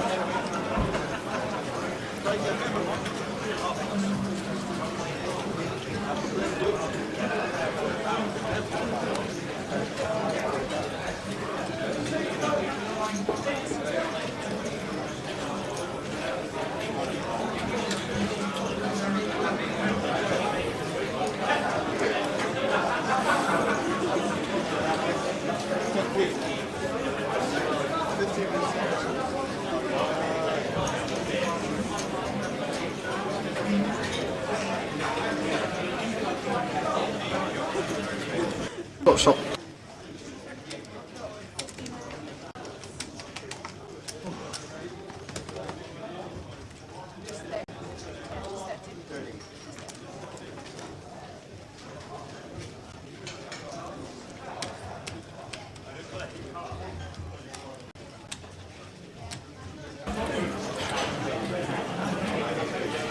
Six players left in the High Roller. Great watch. We're in a break in about 15 minutes time.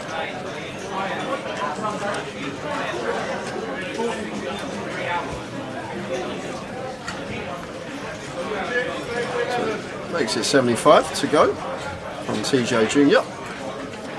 on the button. And Catalin has been defending so wide, but can't see him defending this one versus this size. Into the muck. There you the go. Queen Deuce. Why are there no Tonys in Sheffield? Maybe, I don't know, maybe is it a staffing problem that we've got? Since lockdown came back, it was a lot of the staff had obviously left the industry and they're struggling to fill all the vacancies. There's plenty of vacancies out there, jobs being offered all the time. I'm not too sure why tournaments aren't on in Sheffield with your local casino. Hopefully get back to normal very soon and you can carry on enjoying live poker.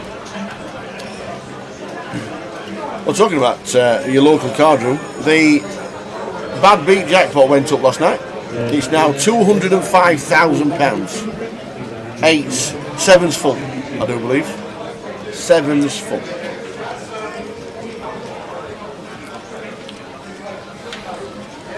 So going to be an all-in here from Kenny. Easiest shove of the final table for him. Look down at 10s blind on blind, working with effective stack size of 11 bigs. Just has to be going in the middle. No other way to proceed here for Kenny.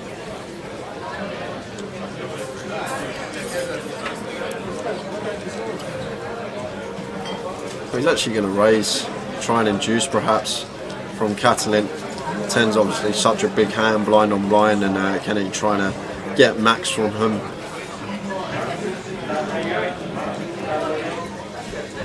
Right, the charts will say shove. They won't tell you to raise, but Kenny maybe going a little exploitative route here with the 10s, trying to get like 2 unders to call or a hand with 3 outs.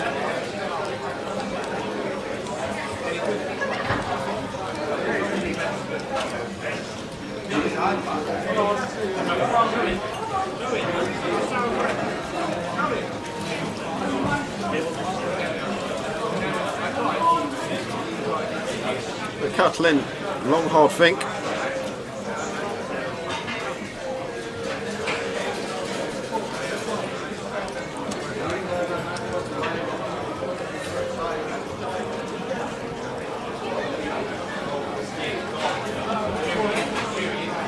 Eventually gets out of the way. Wait, they asked me on the thoughts on the 9-10 donk from Cully. Myself, you know, I don't really incorporate much into my game because I don't think I'd be balanced enough. Haven't really done too much myself with the donk strategy, but thinking of it just from a logical perspective, I actually kind of like it from Cully because we got a 10 and a 9 in our hand, so that type of board for the Queen 10-9, like Chris is probably going to have fair high frequency check on that board unless he's got like a 2-pair plus type hand or straight. So if Cully makes that assumption that Chris is going to be checking this board back more often than betting, then to start leading, giving ourselves the betting lead so we can just go bet. I'm actually quite a big fan of it from a logical standpoint. TJ Trav, you're absolutely right. You can train anybody up. It's people don't want to apply for the jobs on offer at this moment in time. And regarding Sheffield, playing in Sheffield Grosvenor at this moment in time, 50 players playing a bounty, a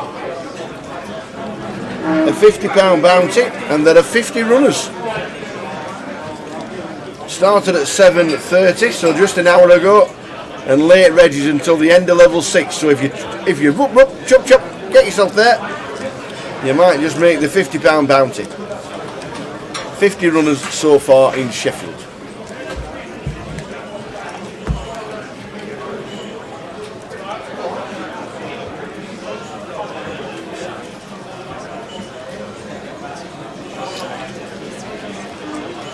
Cutmore says, I think dealers should get to keep the tips from the poker room rather than share with the whole casino. They do a great job. I want our money to go to them. I agree. I think it's ridiculous that they don't get to keep them themselves. Not a fan, really not a fan of it, but it's just the way it is. I don't know if we can get it changed, but I hate the idea myself. Don't use that word very often, but I'm really not a fan of it. Cutmore should go to them. I think it's ridiculous that it doesn't. It's just an opinion. I know other people may think differently.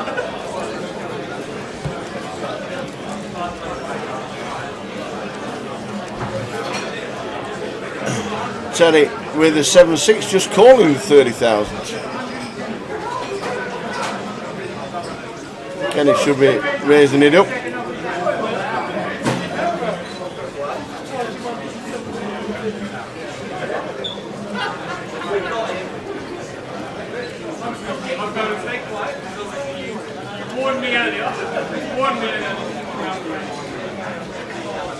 Kenny just happy to rip for 20 bigs here with the ace-10 over the limp from TJ Jr. He's just going to make the assumption that TJ's never limping a strong hand here, and he's correct. 7-6 suited in there. 1.4 for Christmas. You can see the stacks right there. Look at them. 23, 21, 19 and 10 bigs for Catlin. Heading towards the break. Around about 10 minutes to go until the end of this session.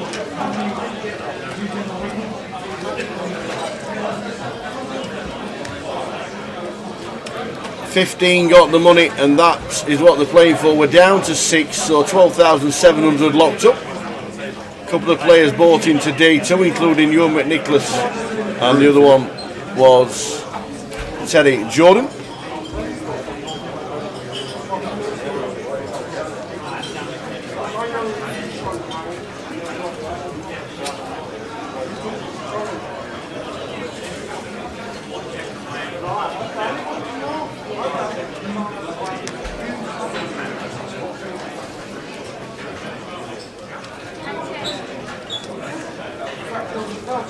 Kenny raising the 60,000, ace 9 suited.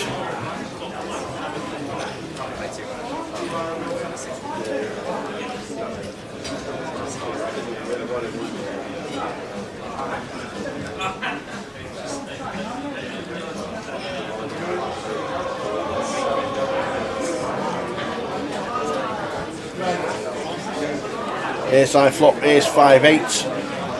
Unbeknown to what Terry has got.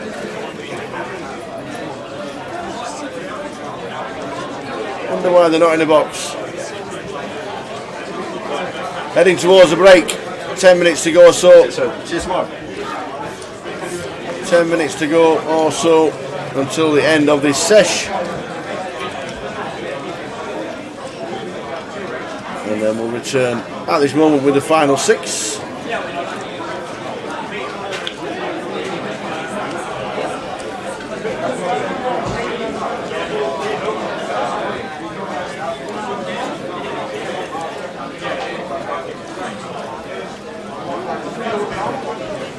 Yeah, I agree, Brad. Like, I don't know, I have quite a strong opinion on it because like, I see it and stuff, and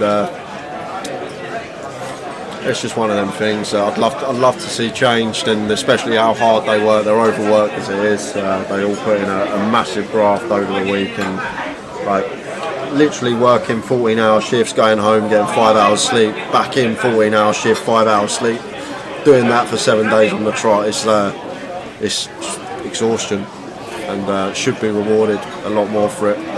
Just think it's a bit unfair. I can't do anything. Obviously put a word forward, but ace 10 for Kenny raises 60,000. Cully should be coming in for a 3-bet.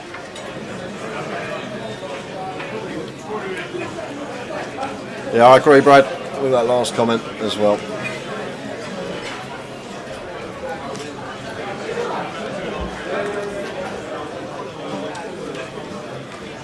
Three bets to 200,000.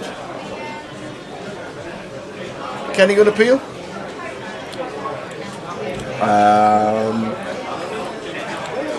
Yeah, potentially see Kenny peel this one, but no, he is going to fold. Makes a very good fold as well. Cully, no action with his ace king.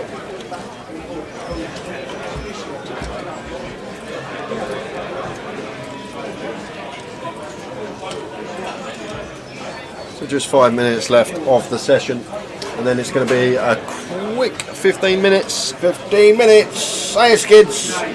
Skids 07 joining in the fun. How are we doing? 6 left in the high roller, playing down to a champion.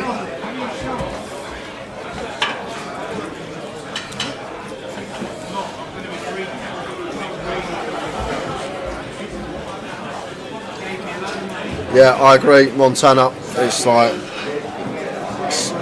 it should happen, but it probably isn't going to happen. But it's how it should be. Chris in 9. Small blind, big blind coup again. Every time Chris is in the small blind, it falls round to him.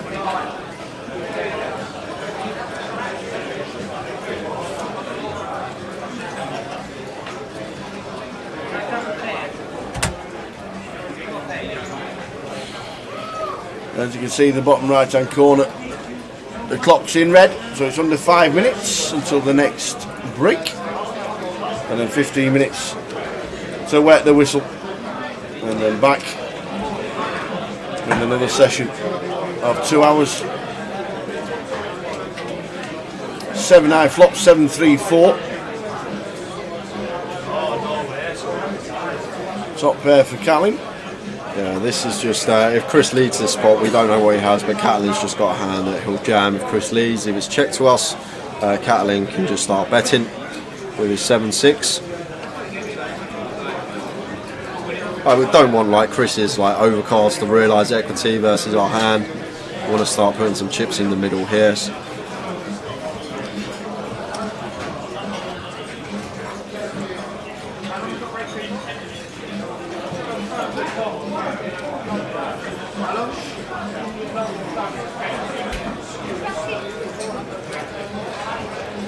Just gets out of the way. I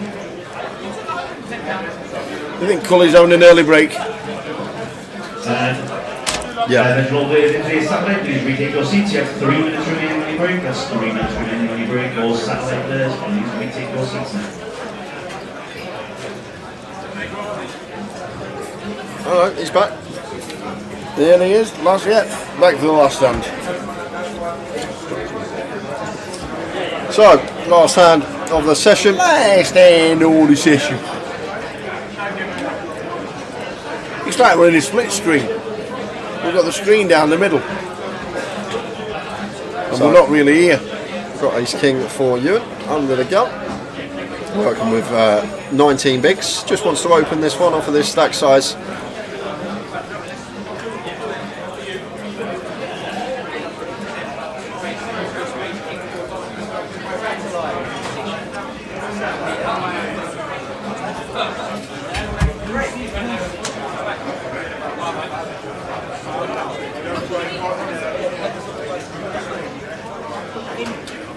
And Cully's in no man's land, don't realise it's on him. Looks down at the... Oh, he does realise it's on him. I know what Cully's doing. He's giving us a full break. He's tanking, having a look at the clock. Good old Cully should do. We do love Cully. Down to 10 seconds. Is that what he's thinking? If the picture's poor quality triple, it's your internet or your settings on YouTube. Well, it's all in and a cool. TJ's got ace jack suited and Ewan with the ace king. Last hand before the break, and we could potentially lose one. Wasn't expecting this at all. Ewan has a chance to get up to nearly $1 million. 3, 4, 5. Any chops about? Yeah, chop outs. So running clubs. Pretty clean for you. Ewan just fading the jack at the moment. Oh, jack of diamonds on the turn.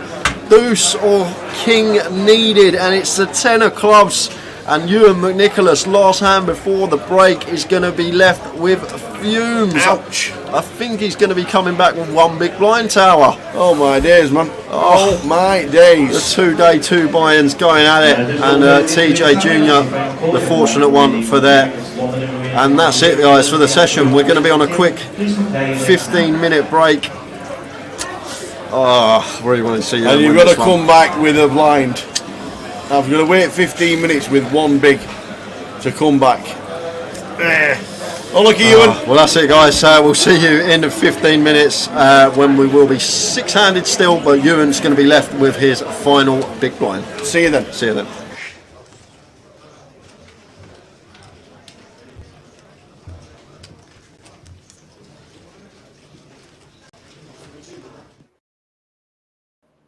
And 12, I think I was second in Player of the Year both of those years at the World Series of Poker. You know, I think I won 2 or 3 bracelets. I had a bunch of, I don't know how many final tables, but you know, and so, and then you know, recently people are like, oh well, Phil can't playing, Phil can't play in faster paced tournaments, the ones where the blinds go up every, Phil can't play in tournaments that go up every 20 minutes or half an hour. And then I won one of those, and then I final tabled one. And then I think I have 3 final tables in the $5,000 faster tournament. What do they call it? Turbo. The turbo. They said, that can't work because Phil doesn't understand the math. So it's always Phil doesn't understand this, Phil doesn't understand that. Now, the interesting thing is most of the people watching this interview say, oh, well, what is Phil talking about? We all know he's a great player. And that's true, because you're really talking about a select few people. Yeah, but it's a little aggravating, but they also motivate me. And so then they also fail to see what I'm doing every year. I mean, in 2019, World Series tournaments, what did I have? I had a 5th, a 6th, a 2nd, a 3rd, and I mean, like there's a handful of people that had those kind of results. 16 catches in 2019. Yeah. And so, I mean, so whatever. I mean, I think, yes. Does it rub me the wrong way sometimes? Yes. Yeah. Do I hear those voices every day? No. I mean, sometimes I don't hear somebody criticize me for 40 or 50 or 60 days because I'm not on all the forums. But I'm aware of it. And then when I see it, I'm always a little bit bummed out. Yeah. If we had a Champions League triple crown of poker, you've won the World Series main event. You've won the World Series Europe main event. What would make up that triple crown? That would be like, those are the 3 that you need to win. Okay, that would be the 3rd one. It's the Poker Players Championship, the PPC. Yeah. And I had a 2nd in that. And that one really hurt because I had Brian Rastall in 3 times. And to win one of those hands, I guess I was 84%, they said, to have that. And that would have been nice. That would have been an unassailable triple crown. Yeah.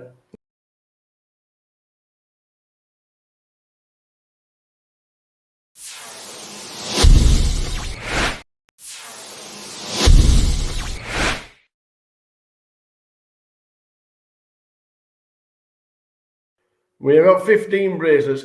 Do you need to be stranded on a desert island for people to catch you? I mean, you've got Phil Ivey, who can win 2 or 3 bracelets in a year. You've got Daniel Negreanu, who's just like, how many final tables a year does he have? And he has so many seconds. Yeah. Like he and I were battling for, I think I have 12 seconds and he has 11 second places now or something. But he tied me for seconds for 1 minute there. And unfortunately, I had a second over in Europe that I really wanted to be a first. And he was at the final table with me. So there's some people that are just great. Who knows what the future holds for Dominic Nietzsche? Who knows what the future holds for Adrian Mateos? Who knows what the future holds for some of these guys that are there playing all these events? Now, a lot of the young guys don't play all the mixed games, but I think, what do I have? I have 2 bracelets in Raz, and all the rest are in Hold'em anyway. If you're great at Hold'em, you can get there more often because there's more skill.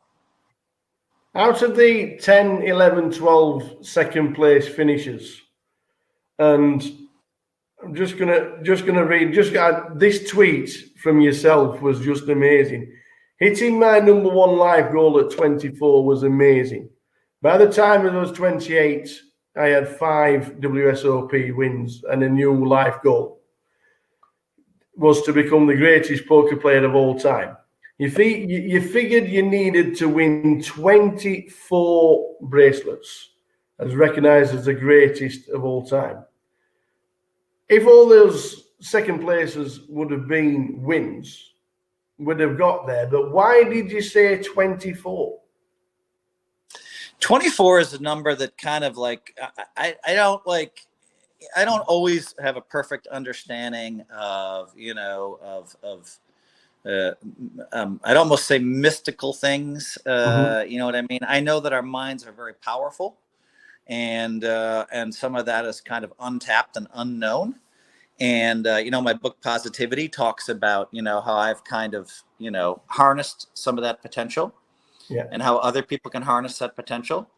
And so for me, 24 was a number that I came up with at a young age. And I just thought, you know what, I can win 24 bracelets. And I came up with it in 1993, 94. I figured 24 would make me unassailable to the whole world.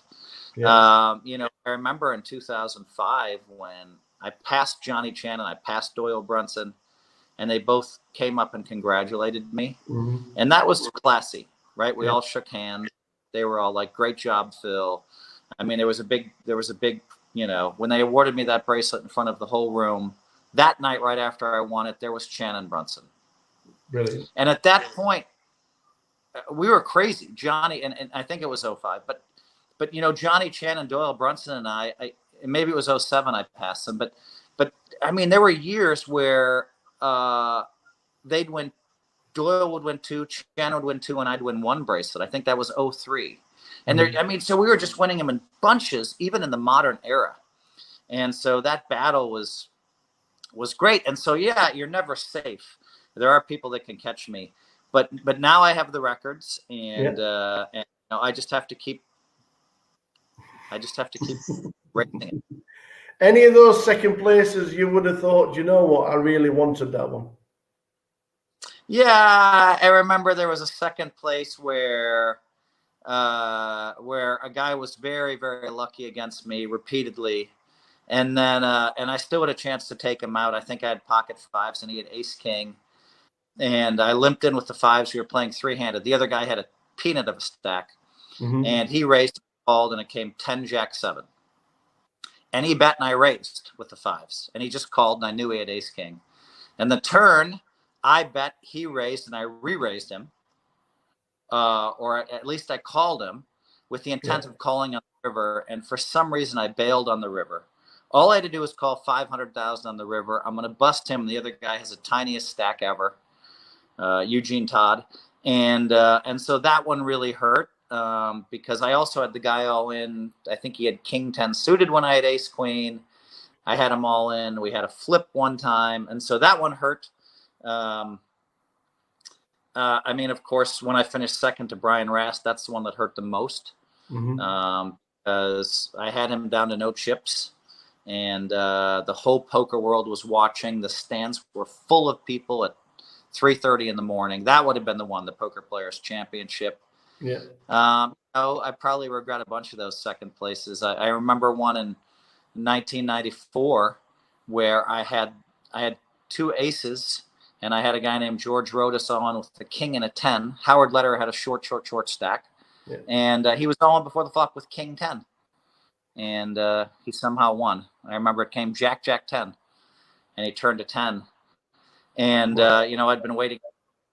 Moving in. Finally, I had aces, and that one I felt like I was supposed to win. And so there are times where you just feel like you were supposed to win a bracelet, and it didn't happen. Yeah. Apart from poker, you obviously write books. We've touched on that very shortly. I'm going to show you something very shortly on how we first met, and I remember it more than you, obviously. But you're in the New York Times bestsellers list, and we've got the brand new book out at this moment in time, but I have got this. I've got Deal Me In, and I have it signed. Nice. Because I was in London at the World Series Poker Europe, and we did the book launch. And I remember we went into a pub on the corner of Leicester Square. Myself and Paul, who still works with us, and we got the book, and this was a new release when it came out, and we signed it off, and I thought, do you know what, Phil Elmuth has just signed a book for me, and it's still pristine, by the way. It is pristine. It's got all the stories. My favourite story is the Devilfish story. I love these little books, but if you wasn't a poker player, and a very, very successful poker player, would writing and being an author be right up there of what you would be doing on a regular basis? I mean, it's very interesting. You know, I mean, I think you know, this is the first time in an interview I've ever said it, but I think I could have been a motivational speaker pretty easily. That aligns well with me, but you have to accomplish something, I think, to be able to motivationally speak to people, I think. And It's an easier path to get there. So, but I could easily have been a motivational speaker. I could easily have been a successful businessman. Yeah. And could easily have been a promoter. So I don't really know where I'd be if it wasn't poker. But hopefully I would have written a book or two. Well, that's there. That's that. I was there when it. I was there with you, and it's signed for me by the great one. And then we know. Book. It's like 50 hand of the weeks, and so you read each one. It takes 2 or 3 minutes to read the story. Just kind of a flavor of what it was like. Deal me in now, as I look back, as a flavor of what it was like to be a professional poker player in the 80s and 90s and early 2000s. Because that book came out, in 05 or 06? Yeah. Yeah, and no, it's impressive. Where did Poker Brat get coined? Who was the first person to call you the Poker Brat? Or was it yourself? No, that was not me. That was Andy Glazer. All right, okay. So Andy Glazer was, the all-star poker writer, right? And he, I have a funny story about how I met him. Should I tell it? Yeah, of course. So my wife and I choose a vacation, and we choose to go to a place called Esalen. Esalen's a very famous spiritual place. Mm-hmm. So we decide we're going to go study Buddhism with the master, the Lama Suryadas. Suryadas has become bigger and bigger and bigger in Buddhism and has lots of books out. So my wife and I go to Esalen for our vacation to study Buddhism. I'm like, hun, can't we go to like a 5-star hotel somewhere? So we drive down the California coast. We arrive at the most beautiful place you've ever seen. One of the houses is right underneath a waterfall. But they have the natural hot springs there, but you're not allowed to wear clothing. Mm-hmm. So everybody has to go into the hot springs naked. And my wife chose not to talk. That was part of the training. And so I wasn't. Still love that Phil Hellmuth, Still love it. When we go to Vegas in the summer, we're going to have to get him in a corner and do another interview so we can stick it in the stream as an update and see how he's doing. We're back. We are back with more. We are back. Still on 6, but Ewan has had to suffer the break with about a big blind. Yep. A biggie. So it is what it is, unfortunately. He's going to be all in. It has to be all in first hand tower. Yeah. Because he's in the big. Indeed. This is what we're playing for. 90,490. You never know. You can spin it up. What happened to you and being heads up if he won that pot? It's close. You never know. He only started with 6 bigs today. They were 8-handed when he won that pot. It's not really close, is it? It's been unlucky. Did you not watch the hand? You bocked him. You don't watch the hand? You bocked him. The Tower Bock is back for 2022. Oh, Nicky Danielle already working out what to get for Valentine's Day because Terry's there. Oh, yes. The Ritz for tea. Yeah. The Ritz for tea. Delicious. That's what we're playing for. 90k up top. Bit of change in there as well. Action just about to commence for the next session. Absolutely.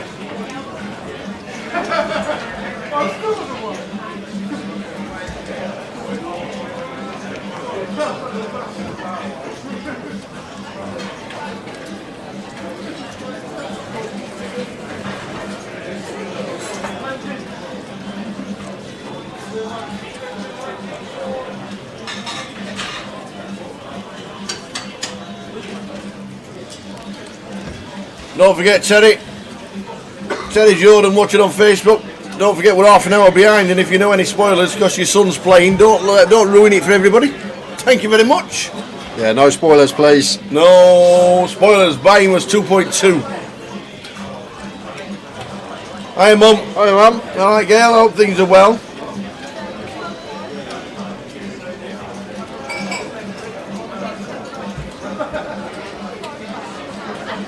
Yeah, 2k buy-in coming across the bottom of your screen there.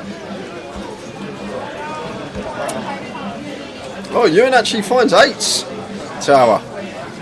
Actually finds the 8s and up to 190k if he wins this one. There we go. So back to just sub 5 bigs, who are in great shape to win this one versus the 7-6 suited of Kenny.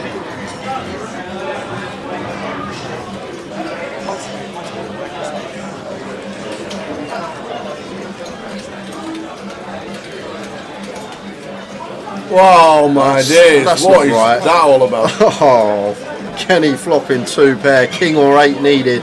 King 8, 10, 9 diamond to survive. How many outs? King 8, 10, 9 on diamond. Oh, no. It's the ace of hearts, and Ewan McNicholas is our 6th place finisher. 5-figure score for him, £12,700, and we are going to be down to the final 5 just like that. That is awful for Ewan. Ace King against Ace Jack, and then 8s against 6, 7, and like that, we're down to 5.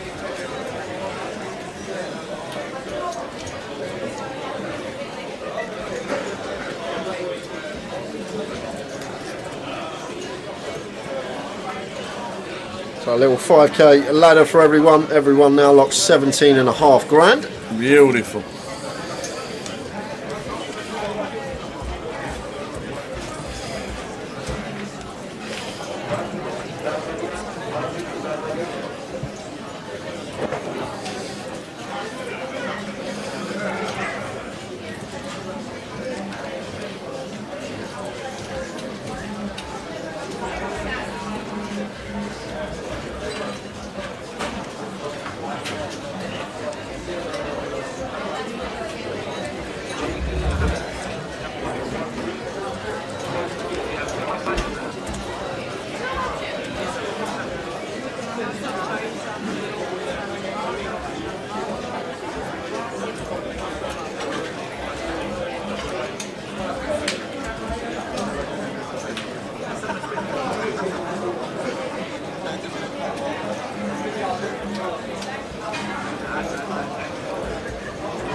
Five names left.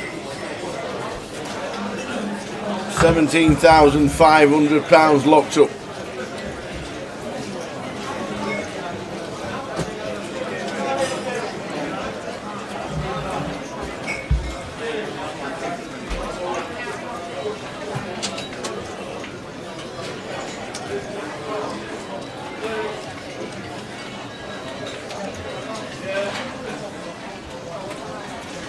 So Chris under the gun. 5-handed now, so hand values are going to increase. Going to be opening a little bit wider now, or at least he should be, as the chip leader. This 5-handed situation raises to 85, and Kenny in the cut-off here with the 10-9 suited. Lovely one to potentially just peel here off of our 27 big blinds.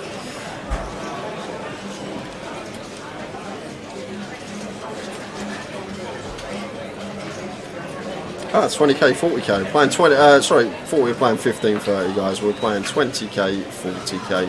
So Kenny working with 20 bigs, not 27.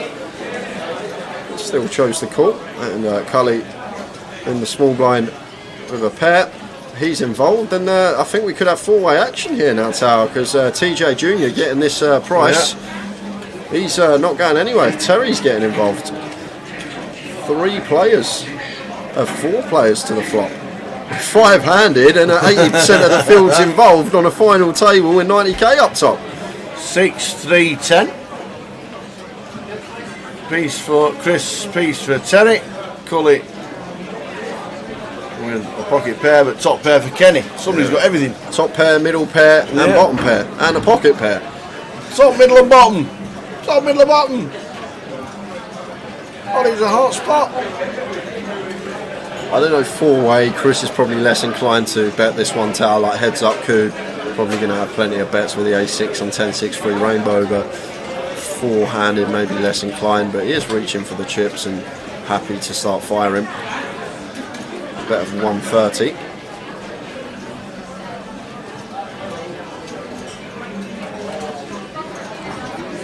Kenny not going to be going anywhere with the 10-9 of diamonds, catching top pair.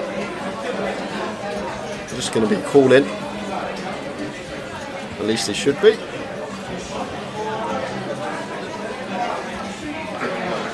Now, both opponents can get out of the way, and it's heads up between these two to the turn. Ace of clubs on the turn. That's why you bet the flop 3, That is 4 exactly away. right. Get the flush draw out the door. No, you're going to turn aces up. I just think it's Chris's day, Tao. I really do think it's Chris's day. And second barrel going to be coming in here. We're working with pot size bet.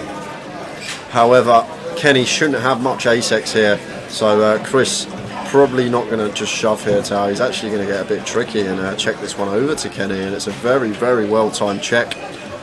Because if Kenny checks behind, we may be able to get a street of value on the river, assuming it's a brick.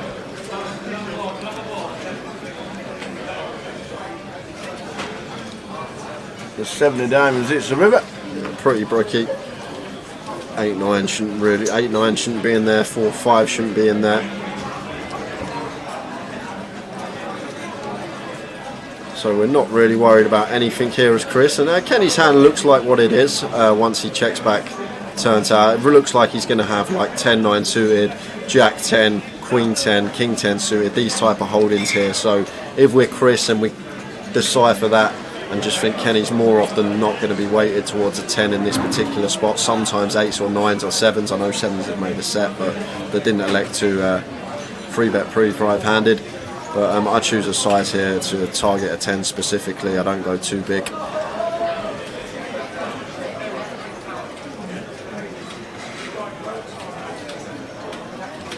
Option on Chris De Silva. Not like Kenny's just can't have an ace, and 2 pair plus always going to fire turn tower, you expect. So it just looks like a 10. It really, really looks like a 10 the way this hand's played. So we've got to try and think of the best price to get a 10 to call, and I just think small is going to be the way forward. Like 250 perhaps, just north of third, 33% pot.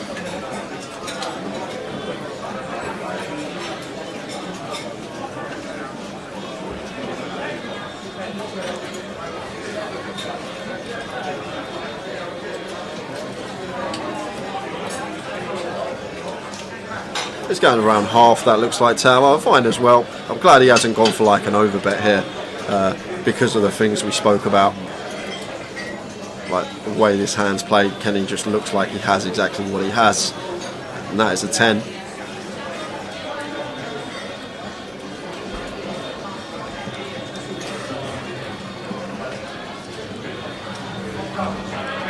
Now, over to Kenny. Let's have a little look at this one from his perspective. So Chris can plausibly have some ace-x hands that check back turn for a bit of deception here once he continues flop. So like ace king, ace queen, ace jack can still be a thing that he just incorporates the top check back, top pair check with on the turn. Especially if he thinks Kenny is going to have a 10 a lot of the time, like he thinks that's the way that he's going to get 2 streets of value. He thinks it's only a hand where Kenny's going to pay 2 streets with a 10. He thinks the best way is to check turn and try and get the value on the river with a bit of a deceptive check on the turn. Unfortunately, Kenny didn't call it off, makes a good lay down, but Chris De Silva adding chips to the mountain he's got in front of him already. Where we're playing Baldy, Baldy's going to play a 7 table cap. Is exactly that. They're going to open 7 tables max. You can play it with alternates, or you can play with re-entries, but it's definitely 7 tables only. Where are you playing, Baldy? Let us know.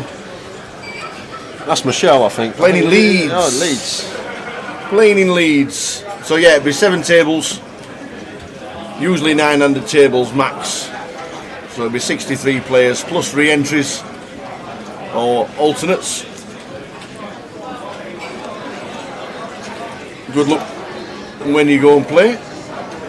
King Queen for Kenny, sub 15 big blinds. Looks like he's going to open. Not choosing to rip this one in.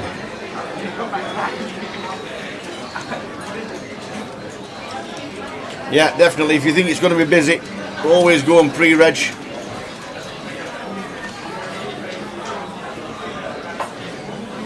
Never a bad thing if you definitely know you're playing.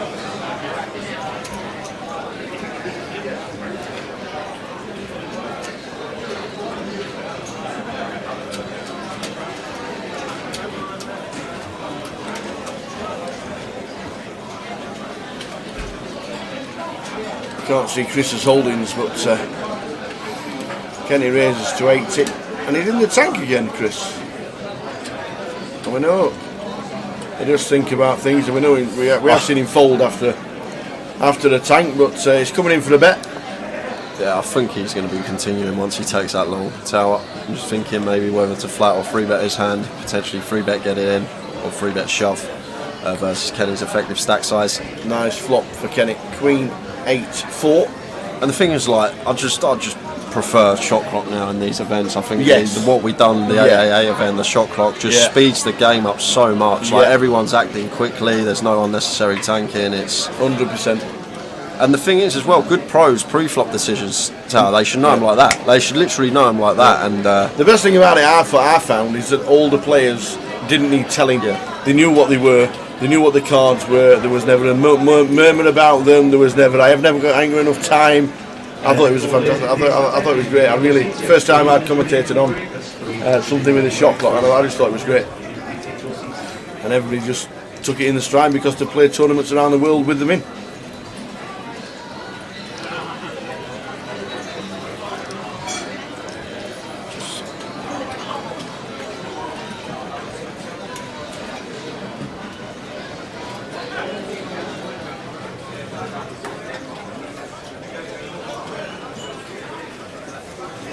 Well, last time Chris took out a stack from his stack, he put them back and then pulled them back out again and ended up raising.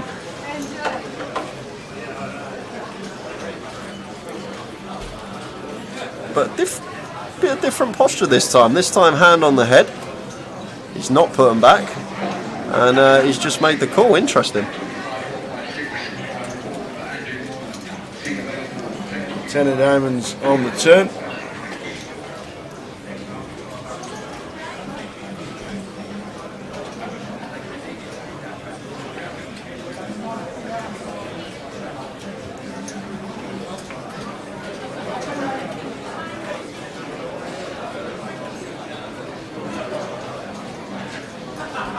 So Kenny probably going to come in for another street hair tower with the King Queen.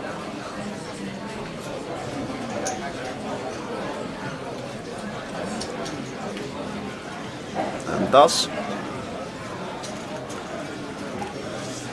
Interesting now. See whether Chris calls or lets it go.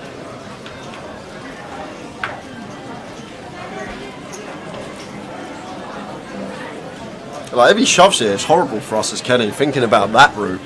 If Chris sets us in here, I hate our life with King Queen with the King of Hearts, and I think Kenny...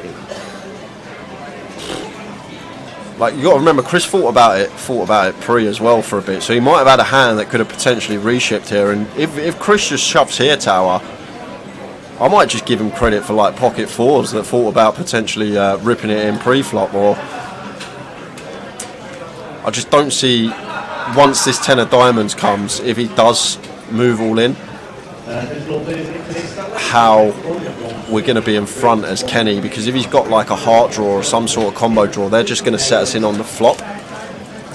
Could be completely wrong. He might even just let this go, but it really seems like he's got a decision really posturing, and there is the triangle. And I think Kenny got a fold here, tower. I think it's... Oh, wow, he snapped it. I could be wrong. I just think we're going to be behind the way his hand's played. That looks like ace queen. It's got to be queen 10. Ace king moves. Oh, jack 9. Is it the absolute gutter ball? Yeah. I don't know. I fold that spot as Kenny and leave ourselves a bowl behind. Jack 9. Kenny's already gone. Doesn't want to see the river. Once again, a 15 15-minute break. Does not want to see the river. Just because we don't beat any value, I don't think, of Chris. And what bluffs are we going to have there? Like, all our combo draws, surely just going to shove the flop, our heart draws. It's an interesting one. It is an interesting one. That leaves us. Kenny has been eliminated. Yeah, sometimes it is an issue. It's either a card that's not being registered properly or a card that dies with the RFID chip inside it. Most of the time it's an issue with the card. So if they are in the box and it looks like they're in the box as they should be, and they don't read, it's usually a card problem. We can only apologise. McKenny finishing 5th there for 17,500. It leaves 4. And Kathleen is now the short stack. Very interesting one, that spot tower. I just, well, obviously I couldn't see Kenny's cards, and I just made that assumption that once Chris, if Chris check rips his turn, we're just never going to be good as Kenny. Yeah. And that was the case. That was the case. I just don't see what we beat with King Queen in that particular scenario there. Like, Chris going to shovel his combo draws on the flop versus our stack size. So once he flats and then check rips turn, what are we beating? Like, Queen 10 obviously gets there, 10-8, 10-8 suited, 4s that trap flop, Jack 9 as we saw. And the bluffs that he's going to have on the turn surely are just going to rip him flop anyway, the heart draws.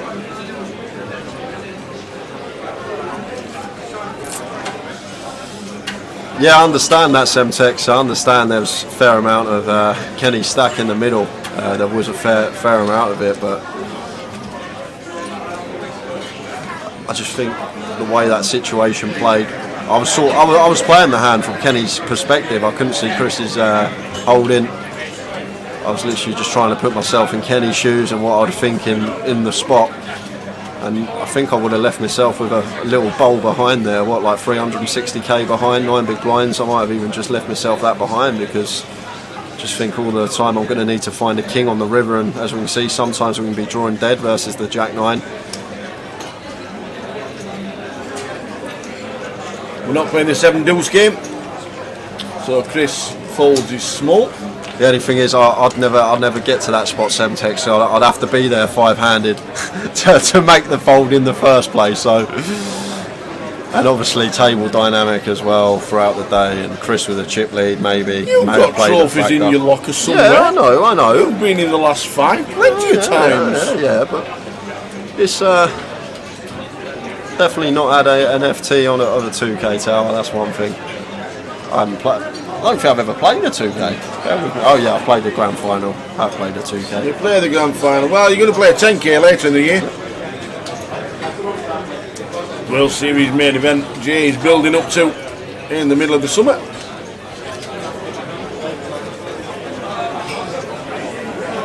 He didn't even think about it either with the King Queen once Chris ripped. I guess he already made that decision, which is fair enough. He snapped it off. I guess that decision was already made by Kenny.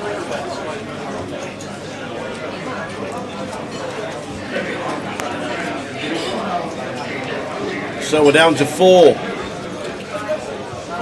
payouts for the final 4. 90,000, 58, 37, 25. So £25,350 locked up. Fun hand though, really fun hand to dissect that one. And the other thing I will say, Kenny, he opened pre off of 16 bigs with King Queen tower. We can just shove that 5-handed. That's another route we could have taken with the hand as Kenny, and then we just pick up blinds and ante. Obviously, Chris doesn't get to realise his equity, and Kenny's still in the mix. It's just one of those things. There's lots of different ways could have navigated with that particular hand and spot. Chris De Silva definitely the one to beat now. Mountains of chips in front of him. Big chip lead. Cully in second. Yep, just shy of $1 million. Teddy just says I'm all in for his 900k with the hooks. Okay. 4 left. 25,000 locked up. £25,350 locked up. 10 big blinds for Catlin. Yeah, Chris, 60% of the chips in play. Huge for him.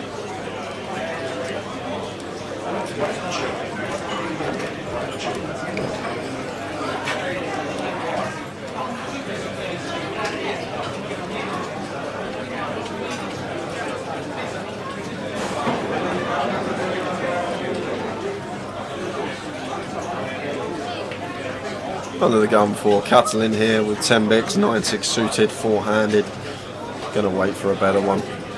We have got the worry of blinds and ante coming through us, however, it is only half ante now, but he's still going to take it, and he's picked the wrong time to take this one. Cully with aces.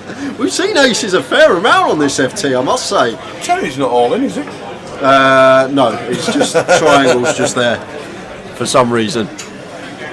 If Cully turned round to see that, does that mean is he move that triangle, Terry?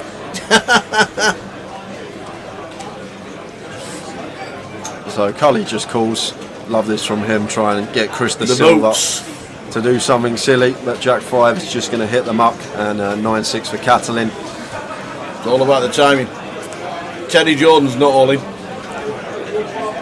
His triangle is there, but it's not his. His cards are not in the muck in the middle. Catalin is all in with 9-6. Does he get there? Does he get there? No. Need slight running 7-8, running 2-pair, running trips. That's it. Dead on the turn.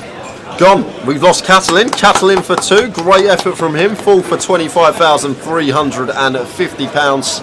And we are down to the final 3. Cully Sidhu, Terry Jordan Jr. and Chris De Silva. Very nice.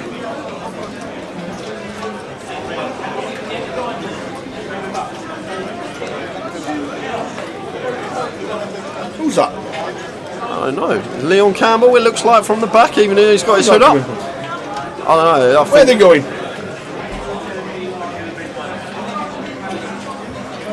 What's going on here? Not another break, surely. Where are they going? Let's have another break. Yes, we're down to the final 3. We are down to the final 3.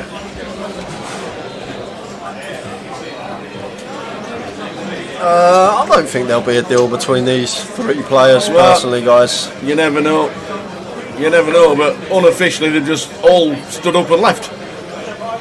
Which I find a little bit bizarre, but Frankie says, oi, oi, get sat down.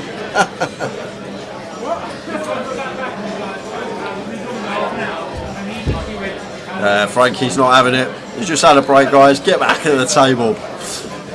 He's marching off, going to find. He's marching off, going to find TJ. Joe, I'm sure they might be talking numbers. You never know. There's plenty up top. When you look out at the payouts, the final 3. 90,490, 58,900 and 37,700 locked up. Will they flatten it? Who knows? They've all disappeared. Try the tea run while we wait. Shall we do a tea? Would you like a cup of tea, young man? I'd love a cup of tea, please. Oh, go on then. Let's have another cup of tea. Fire your questions into Jay before they come back. Good evening, Nick Slade. How are you? Good evening. How are we doing, Nick? River Jordan says if Teddy won't deal, he wants to win. There we go. No deal then. No deal. Would big TR deal? TR Senior.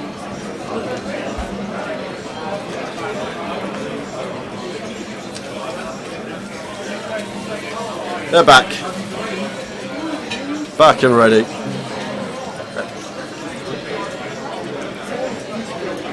$90K. These 3 are playing for. And TJ Jr. wins the last longer for day 2 buy-ins.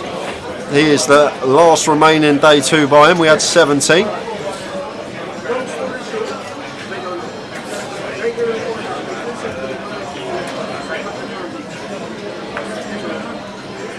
Haha, Terry says he taught him well.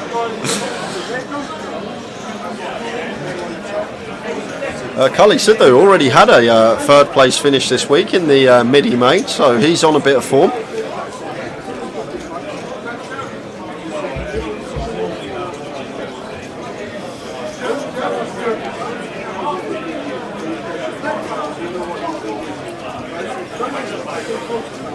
So Cully's just moving, guys. Going to be like a couple of minutes I think just to get the seats sorted out for the action tracker, and then we will be back underway. Free-handed action. Any questions, fire them in. Doesn't even have to be poker related. Whatever you want to know. Our Cully's actually moving mid-hand. And just gets out of the way with the 6-3 facing the bet from Chris in the small, catching bottom pair here on the Jack 10-8 2-diamond board.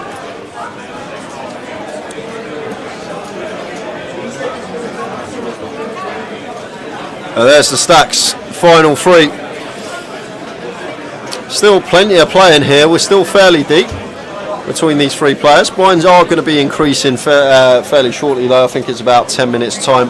Blinds are going to be going up again. Thank you very much. Tea boys back. Nice cup of tea for the remainder of the day. What's happened? Yeah, Cully's moved. Yep. 3 minutes remaining on your group. Cully's moved into seat number 4. Get away from me, boys. There's been a nice little addition, the high roller to the GUKPT stream, and it's something that we are going to incorporate into future streams on the first day. I think people enjoy much more watching this than the day one. We will have the day one coverage tomorrow though as well. That's kicking off from 12 o'clock in the club, 12:30 on stream. Who's bashing the stream? Yeah, I don't know. Everyone's bashing the cameras today, Tower. Yeah, don't forget Terry and anybody else's family. Don't forget we're half an hour behind, so if you know anything regarding deals or anything like that, or who's been knocked out, don't spoil it for everybody.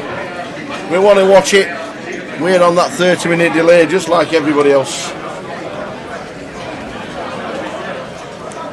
Yeah, I am Kevin. Regarding the Spurs, need to mix some things up. You got rid of some players on the deadline day, didn't you? Need some fresh. I don't know what. I don't know. Dele Alli to Everton. I'm not sure about that one. I don't know. I think he might be a little bit past it. I'm not sure. I don't think he's ever going to get back to the heights where he was before that. He's only 25, isn't he? Still, I think it's just gone. Tower. What I've seen from him over the last couple of years, I think it's just gone. We will see. Ace-2 for the flop. 3 on the turn. Brings the flush draw for Chris. Yeah, and also brings the straight draw in for Terry. And Chris has picked up some equity here, so may think about double barreling this spot. However, Terry may have more 5s in this spot, defending out the big blind and not being the opener. 4 diamonds on the river. So checkmark going the way of Terry Jordan. Looks like he's actually going to come in for a lead here with his pocket 6s. Spot where might expect it to see him check and then evaluate if Chris fires. But bets 130 into 370. So round 3rd pot here from Terry, and Chris just can't do anything here but let it go with the King 7 of spades.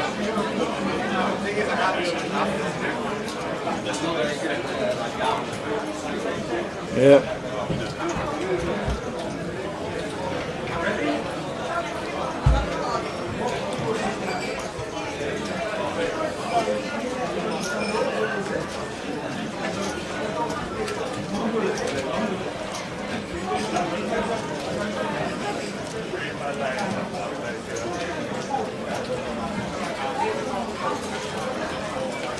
Chris De Silva, Cully Sidhu and Terry Jordan Jr.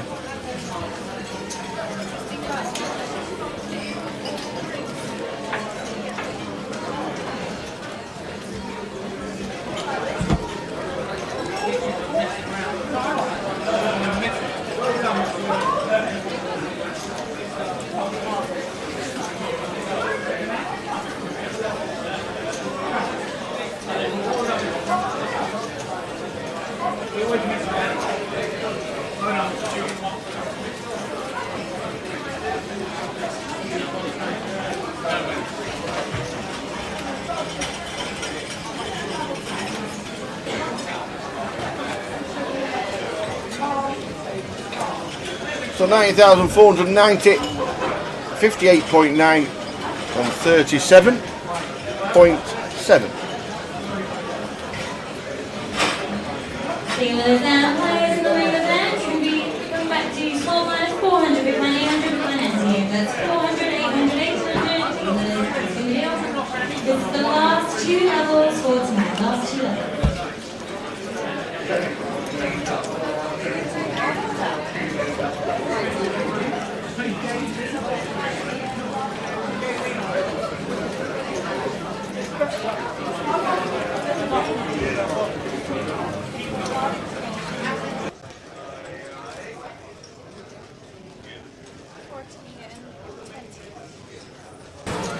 $182 played the main event day 1A. We'll be back to the main event tomorrow. 182. Fantastic turnout for day 1A. The satellite, the cash out satellite, has collected £18,125. 145 runners for the satellite. That's incredible. What's that then? 13 seats, 14 seats again? Wow. These satellites are popular. Very popular indeed. Great turnout for the main event. We'll be concentrating on that. We're back tomorrow at 12:30 for day 1B.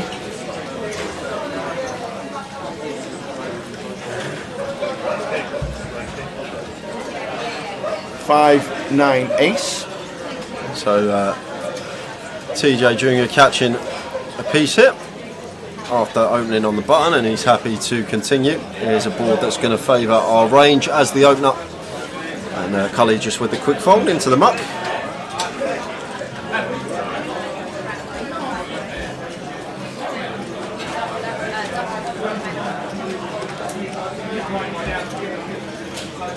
But first or second, and it's going to be a 6-figure week for Cully. He's already had the 3rd place finish in the midi. Of course. Yeah, so as Tower says, it's a form game. It's so strange, isn't it, when someone has one result, they just seem to get a few more.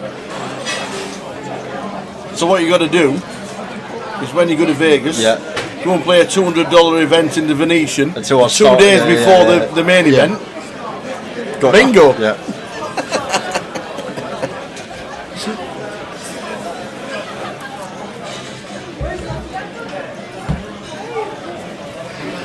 Queen 10 for Chris.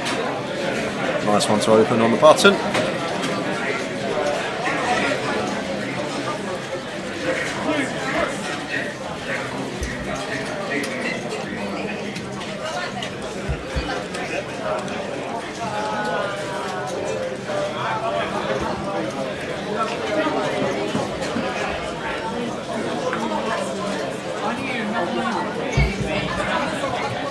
We're down to 3. Kuljinder Sidhu sat in seat number 4. Cully. Terry Jordan Jr. sat in seat number 7. And in seat number 9, Chris De Silva.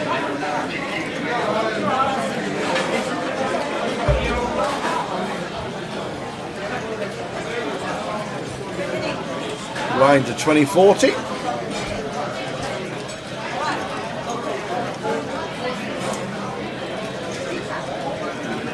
Chris gets a walk.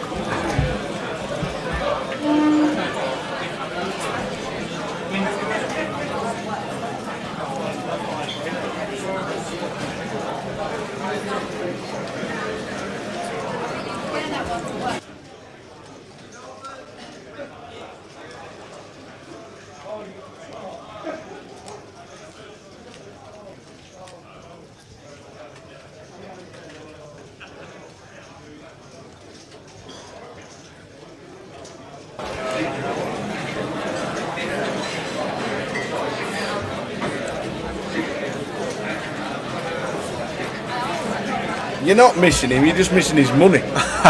Yeah.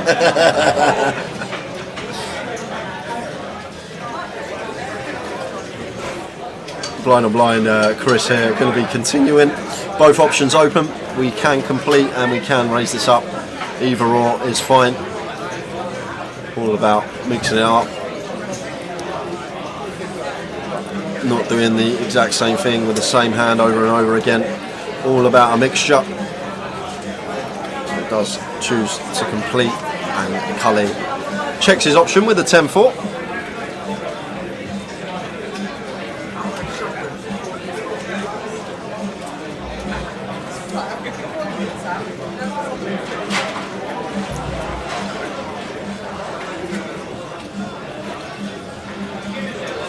Chris turns best, makes a pair.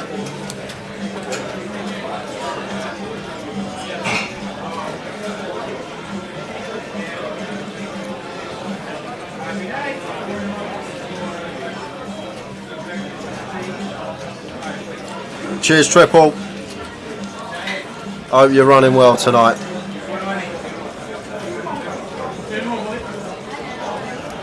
So that is what we are playing for. Who's going to take it down?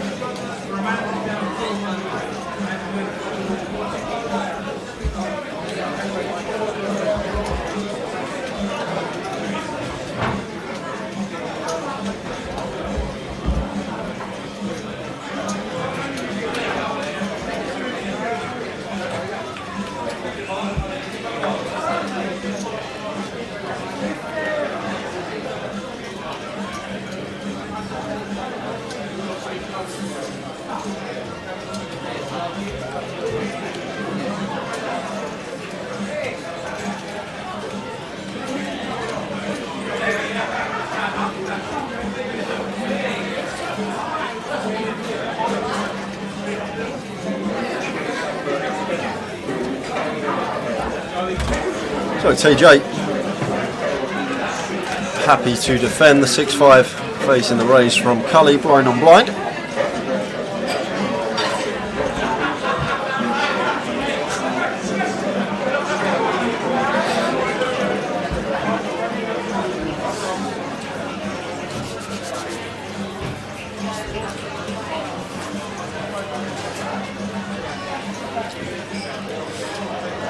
Before you fall off your seat, we were playing in yen that night, Tower. £8.60. Is that what it is?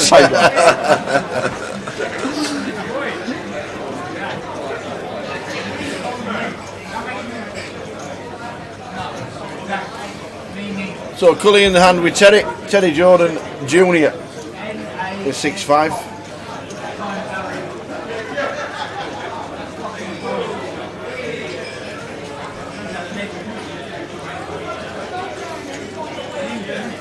King of Diamonds on the river, not knowing what Cully is holding.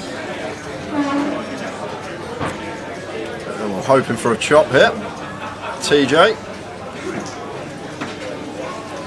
Line's going to be up in less than 2 minutes. Oh, he's going to fire. Haven't seen much of this from TJ Jr. Hasn't been getting out of line too much and firing. No, he is going to do that here. He goes for 2-2-5, and this is going to put Cully's ace high type holdings in a real nasty spot. So Cully snaps it off. And that's exactly what he's got. I'm guessing ace high, potentially with a king.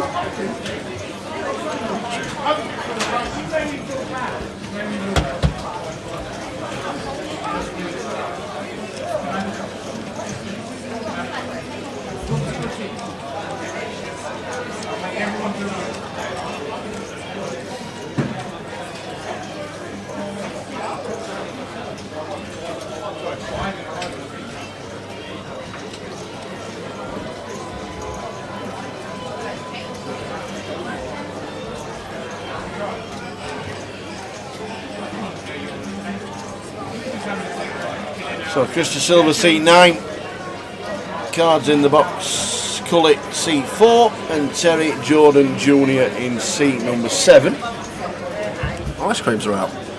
What? We didn't get them. Any ice creams about? Always forget about us here, don't we? Don't they? With the ice creams.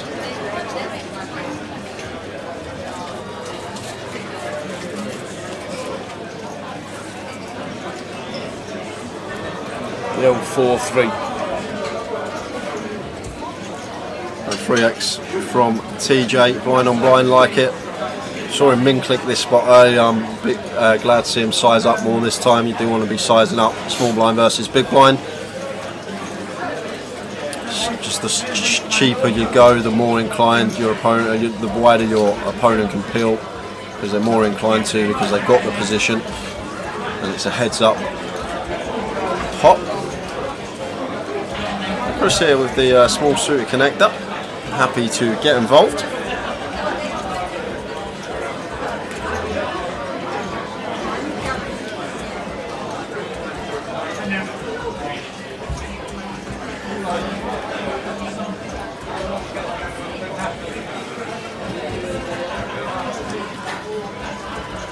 So flop time, ace, 8, 6, 2 spades.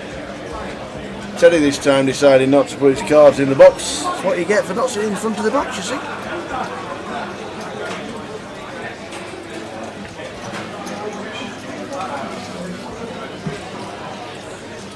Young TJ checks. There they are. There they go. Thank you very much. I love this from. He plays some spots pretty well. TJ Junior Tower. This check on the flop here with the ace 5, like, yeah, big advocate for it. It's nice from him. It's nice. He's checked again. And, trying to induce from Chris. Big fan of how he's actually playing this hand, Tower. Really like it from old TJ Junior. And now he's just got an easy call.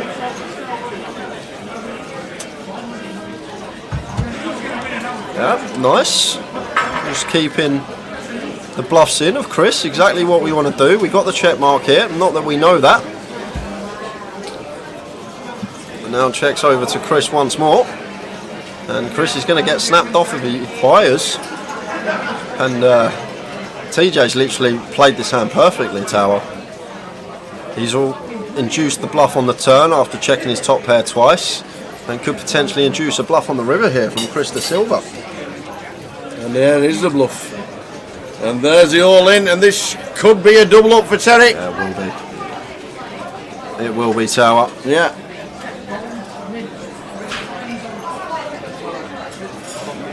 We're not checking this twice, and we chop with all other ace-X as well. Yeah. So this is going to be, after some deliberation, I think he's going to call Tower. This is the reason we check our hand twice, to induce this. Yeah. For this specifically to happen. If Chris has got an 8, he's got an 8. Nice hand, good game, we move on. And now, this is the first time I've seen this from Chris, interacting with an opponent in the pot, Tower. And I think it's the first time we've actually seen him at it in a spot as well. So that's quite interesting. He's usually been quite quiet and stern. He's been really quiet in spots when he's had it, and here he looks a bit less calm, having a little chat with his opponent. Already noted, it's a great call, and I think Chris has just said it's yours.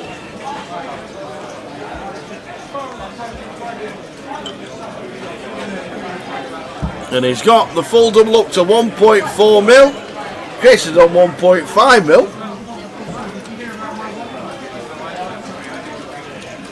And he's culling now, chip leading without doing anything.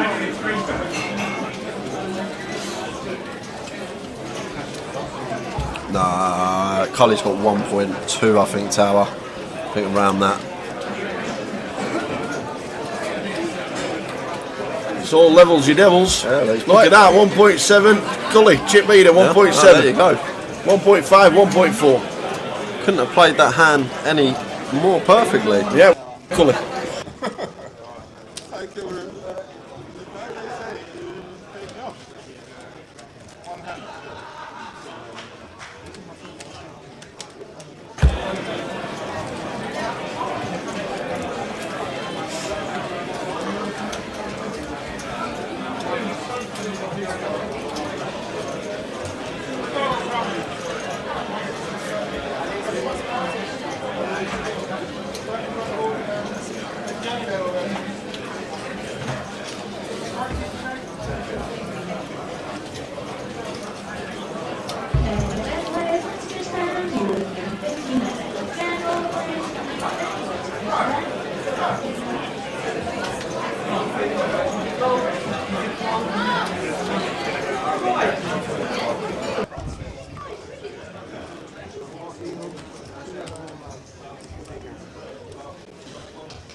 Gary Miller coming over, giving everyone a spud.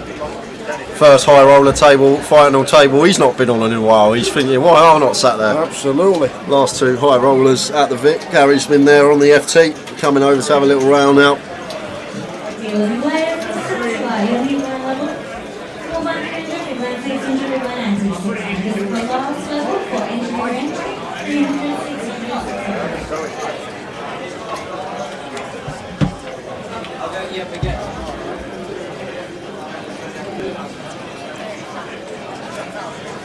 So the blinds are now 25.50.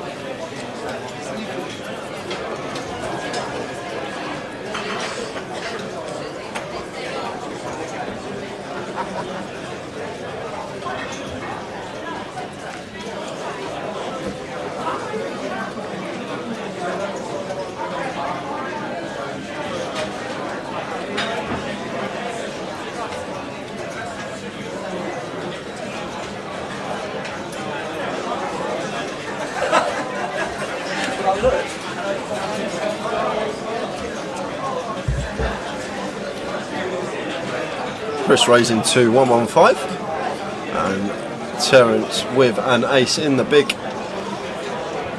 Easy defend for him. Free-handed here.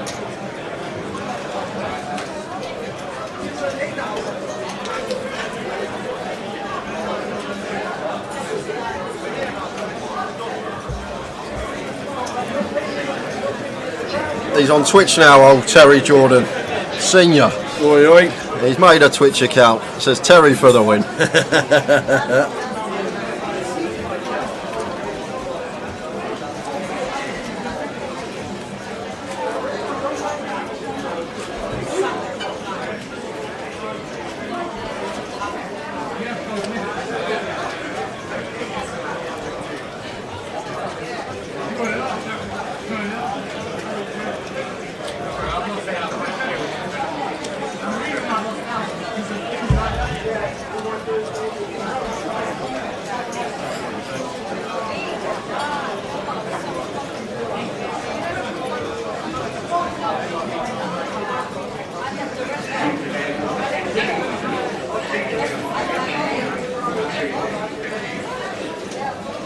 Cully's on the button here, 32 bigs.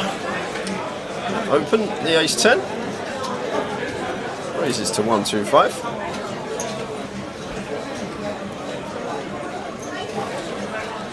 Do you think Teddy's opened the Twitch account or somebody's opened it for him? I know. Love you, Terry. Watching you, lad. Final three.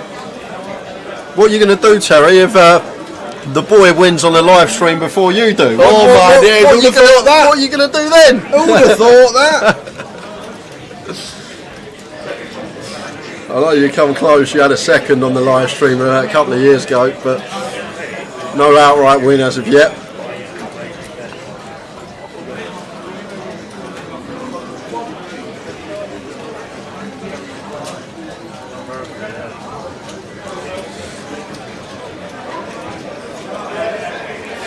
Chris free betting the ace 8 here to 275, and ace 10 free handed, too strong to be folding here as Cully. Interested to see how he's going to proceed. Yeah, it looks like he's going to fold from that posture tower. No, he can't fold the ace 10. He is. Maybe it's because Chris just hasn't got out of line too much this FT. Every time he's seemed to have it in certain spots, and Cully may have made that decision because of that. You have got loads of trophies, my friend. You have indeed. Loads of wins. They're now looking at the papers with the final three payouts. This is what they're playing for. The top three, as you can see there, 90.49, 58.9 and 37.7. I think they're chatting about something, I'm not too sure what.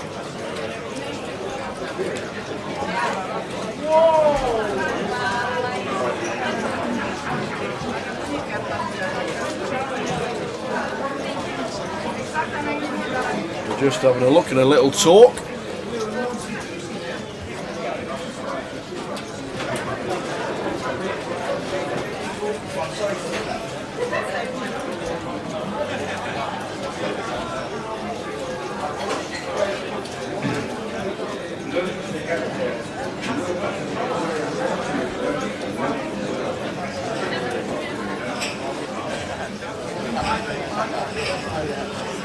Mo Mane heads up in AFCON on Sunday. Wow.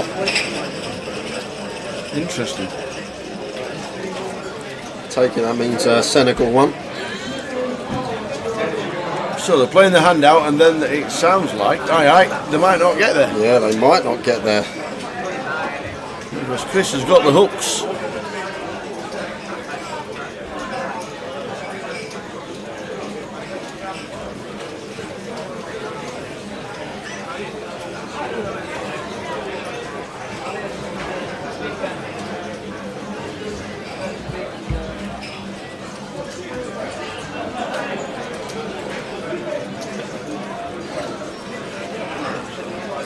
Chris just flats the jacks here, Tower. Very surprised to see that from him. I thought this was just always going to be veering towards 3-bet territory, but chooses to just flat.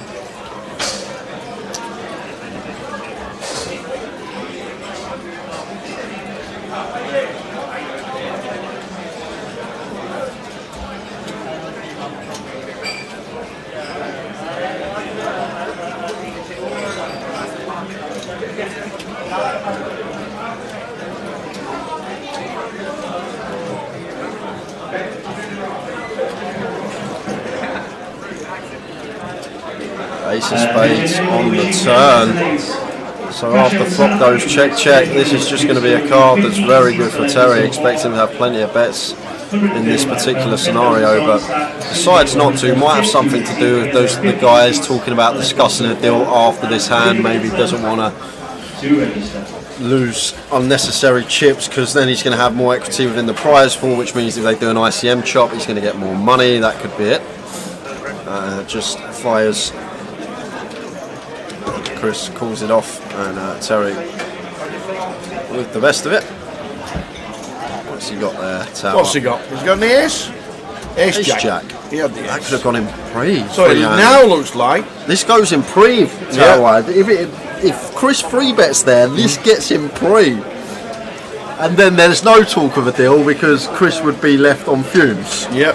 Wow. Wowzers.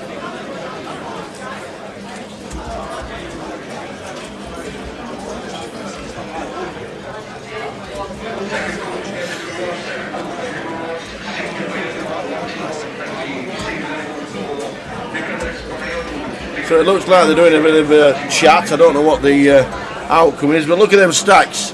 1.6, 1.6, 1.4.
So they're still chatting.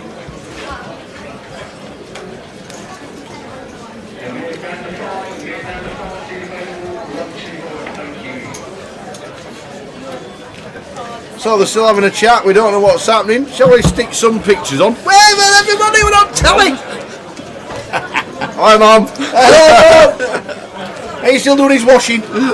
No, she's not. What? Someone else is doing it now, but they got what, you? No, it's still not me. But no.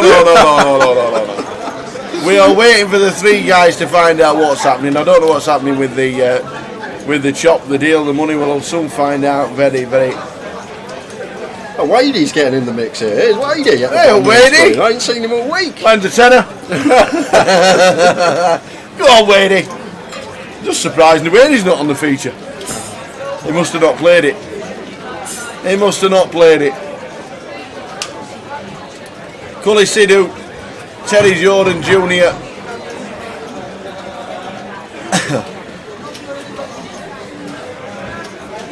and Chris De Silva. They're the final three out of these. Fantastic the high roller. Love how we've turned to the high roller for day 3. They've put it on at the right time. They've made sure it can be fit into the live stream times. I love it. I think it's great. We'll be back with the action for day 1B of the main event. 180 around that number for the main event day 1A today. So we'll be keeping an eye on that. But we all know 3. We're not. Who's he speaking to? Do you think he's speaking to his dad? I don't know. Is a deal done? I've not heard anything. I've not heard anything. The cards are straight out. I think TJ is still on the phone.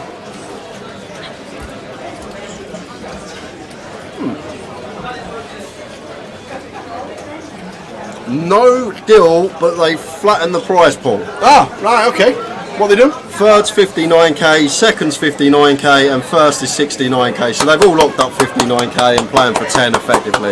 Amazing. So they've made third prize 59, second prize 59, and first is 69. Okay. So effectively it's and looking at them stacks there, that makes a lot of sense. It makes sense. It makes sense. So effectively it's a free-handed sit and go for 10 bag. A £10,000 sit and go. Yeah, but everyone has locked up. Have you played any of them? No, I haven't. He's calling me now. Hiya, Dad. What would you do in this situation? 59, 59, 69. Love it.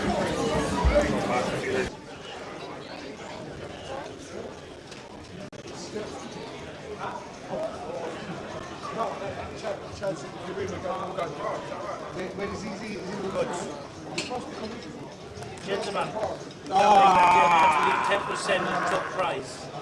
So I gotta be 59, and pay for 70k. 70k, okay. 70k. 59, 59, and then 70k for whoever wins. We're doing 70. Will be 66 and 67. Meaning everybody gets 60 and play for the rest. So you have to leave 10% on top price. 59, 59, and you get for 69 the next one. 69. For the winner. That's all right. 59, 59, 69. Okay.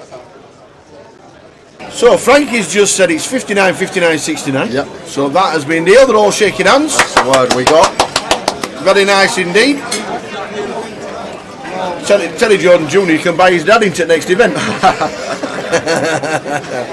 So it has been flattened to 69, 59, 59. Fantastic. Well done, everybody. And TJ. Well done, one and all. It's a great effort. Ace King first hand after the deal is done.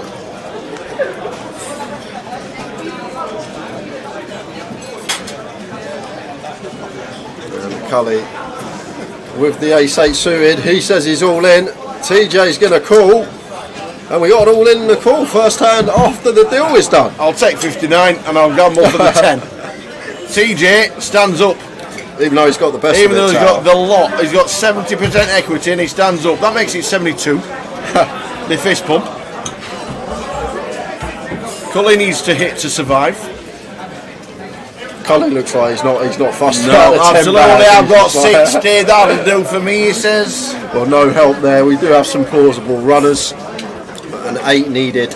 Well, there is one of the runners. 8 no good now. Need to find a club and a club only. What's happening with the table? We're on the seat. Oh, he does it. The 8 for rubs, but no club, and we lose Cully Sidhu taking home £59,000, and that means we're going to be heads up. Well done, Cully. Fist pump, fist pump. And we've got word that the heads up is going to start in around 15 minutes time. Oh, is it? They're going to have a 15-minute break. Time to break, move them into 3, move them into 7. I like that idea.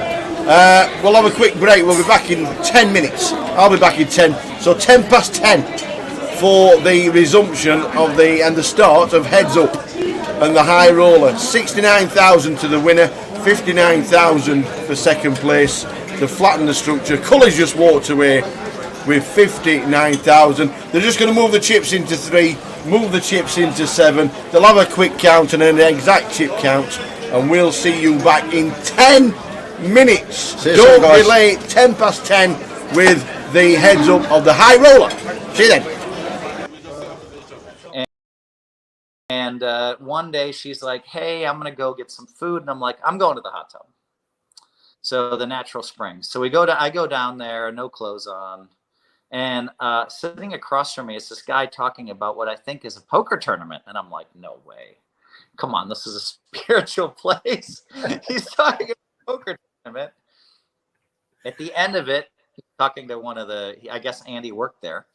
And somehow I said, oh, I dabble a little bit in poker. He's like, oh yeah. I'm like, yeah. I play here and there, and I was trying to be modest because that's what we were taught that week. Of course, this was during a time when I wasn't as modest in the 1990s, and I guess the world thinks I'm not modest, but they don't know me that well. But anyway. After you listen to this interview, I sound cocky. I'll give you that.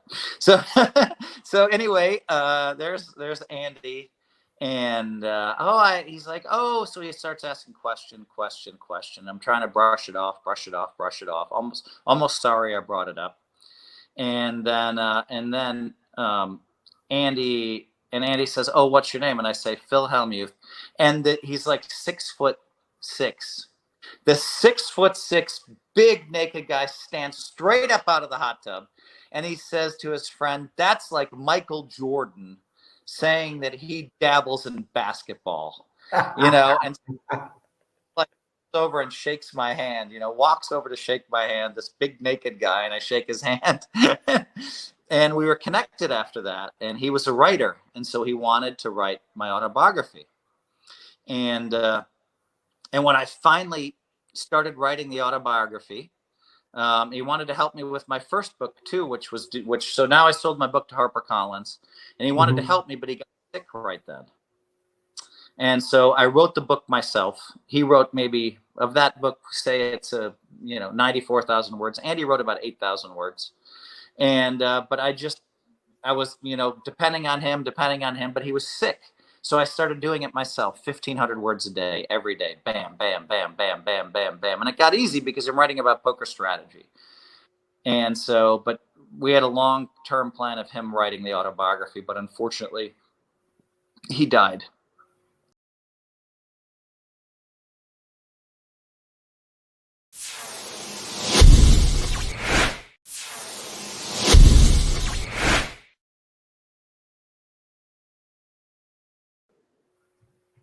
Really, you touched on basketball there. Did you ever get a chance to play at a high level, or were you a big fan? Would you have loved a career in basketball rather than poker? I mean, basketball would be great. I've been getting a little time with Draymond Green lately. He and I went on a little trip together for 4 or 5 days, and seeing how hard he works out even on vacation is pretty crazy. Basketball would have been amazing, but I think if you want, you have to be great at basketball if you want to make the big money, right? Yeah. A lot of the guys aren't great. Unfortunately, if you're the 50th best or maybe 100th best basketball player in the world, you don't do as well. Now that's changing, but I love basketball, and I was never world class. I mean, I'm 6'6" almost, and I could dunk, but barely. I probably dunked 5 times in life, so I didn't have the skills to play basketball. We're glad you stuck to poker. In 2003, 2004, the poker boom was like, it just exploded. Did you see it coming? What did you think of it at the time? Yeah, I mean, I remember someone found me in 2004, Michael Kaplan, a writer from New York, and he said, Phil, you told me in the 1990s that they were going to have in stadiums, and everybody laughed at you. And he said, now look, we're having the final in the Penn and Teller Theater. And not just finals, but also I thought there'd be so many. He said, you predicted there'd be so many players that fill a football stadium. And he said, you were so right about that. And so, yeah, I saw that coming, but then I didn't see it coming as fast. So I saw it coming in 1995. I thought it would happen earlier at a much slower pace. But no one saw it in 03 and 04 and 05 going on ESPN and exploding that and becoming a global phenomena. I didn't see that much. So, but yeah, I saw poker getting big. Yeah, and now obviously you're part of the ESPN team that covers the main events, the final tables, the commentating. Do you still get a buzz when you're commentating in rather than playing? Oh, I love it. I love it. I mean, this year was one of my fun little stories. I'm on stage and whenever it's about once every 2 hours, they cut to me. Yeah. And this year it was with Maria Ho and of course, Kara, who's amazing, and Maria, who's amazing. And so it's the two of them and me. And but I wouldn't commit to doing any of the comment. I wouldn't commit to any of that while there were tournaments still going on. And finally, I'm like, all right. So I played the $5,000 buy-in turbo event, and I think they were rebuys in it this year. So I busted. I went right into the commentary booth, and then I told Maury and I told ESPN. I said I will be there for the rest of the time, even if I'm in the tournament. So I enter the 5,000 turbo like literally at the deadline. I go over there and I play for 8 minutes, and then I come back and do the commentary. So I'm already dressed up as a commentator. And then, boom, they cut to me live on ESPN and on the global coverage. And that's so much fun for me. It gives me a huge buzz. When you're live in front of millions of people, like I've been live on Anderson Cooper, there's a huge buzz there, yes. So I got this huge going on. And the minute I'm done, I'm like, am I clear? They're like, yes. And so I disconnect one thing to make sure that they take the headphones off, and I go, but I'm still connected. I can still what's hearing at the final table. And I go right back to play the tournament. And now I got my money in bad, which is very rare for me. Jacks against aces. I mean, I had to as a turbo. I hit a jack. I got it in bad one more time. Maybe it was like ace 4, and the other guy called me with 6s. I hit that. And so I'm getting lucky, which is, not my usual modus operandi as far as getting my money in bad. But I'm hitting some hands, and yes, I admit I was very lucky. And 2 hours later, now I have to leave the turbo where the blinds are going up this quick. I have to leave the turbo for half an hour to go do my commentary. I have to show up 8 minutes early or 7 minutes early. And so now I'm doing very live from the World Series, but I've been tracking it the whole time. I've been reading the updates as I'm playing. They're sending me the hands that are coming up. I'm listening to what's happening at the table. So I'm informed on what's happening over there. And I do that. So now I go live on ESPN again. And meanwhile, I'm in the tournament over there with chips. And we're getting close to the money. And I believe that I think we may have hit the money while I was doing the commentary. So then, boom, I finish that. I go right back, and I'm still dressed in my suit, and you know what I mean? But it gives me an excuse to wear the Aria hat live on television, because I told ESPN, I said, listen, if you want me and I'm still a player, I'm going to dress like a player. Yeah. So they told all the players they can't wear any logos, any gear, but I'm an exception when I'm in a poker tournament. And so at least I got an excuse to get the Aria live on global television a couple times. And so then I make day 2. So then I think that was it for the night, but I'm hanging out for the coverage. But meanwhile, I make it to the end of the day. And I think there's about 25 of us left. So now next day, I have to do the commentary and play the tournament. And we get to the final table pretty quickly. And I'm thinking, oh my God, I'm going to be final 4 tournament or 3 in this tournament. I'm going to have to leave for 20 minutes. Will the players at the table stop the tournament for 20 minutes for me? I don't even want to ask, but I'm going to ask when it comes to that. And so meanwhile, I've had to go into makeup and so I'm all ready to go. I'm all in my suit and ready to go. But I'm at this final table and I'm watching the countdown on when I'm going to get needed. And And unfortunately for me, I busted in 6th place in the tournament. There were 2 final tables left as the main event final table. This was also the main event final table where they were going to finish it, I believe. And so there's 3 tables that are left in that whole hall. There's the one when I left, there were 5 left. There was another one that had 5 left, and then there was the main event. And so so I busted 6th, unfortunately, and I go into my perch up there, and I'm really into just the main event, but I'm looking over, watching the other 2 final tables, which were basically right next door to us. And then and I think they gave me a shout out. It might have also been my birthday that day. So they gave me a shout out for my birthday. They gave me a shout out for just busting 5th in a tournament, or 6th, or whatever it was.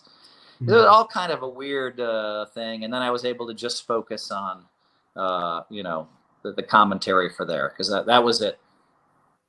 Brilliant, brilliant, brilliant.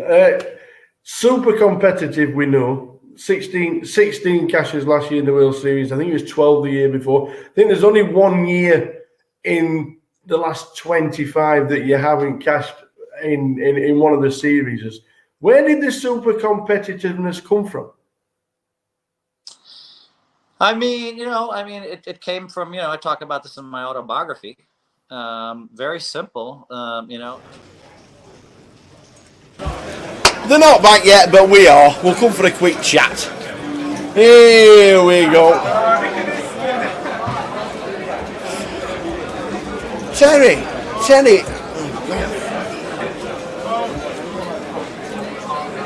Hey, dear.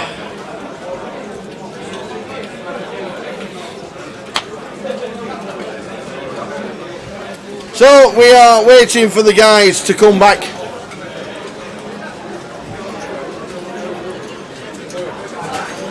Waiting for the guys to come back.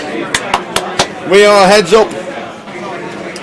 The flatten the money, 69,000 and 59,000.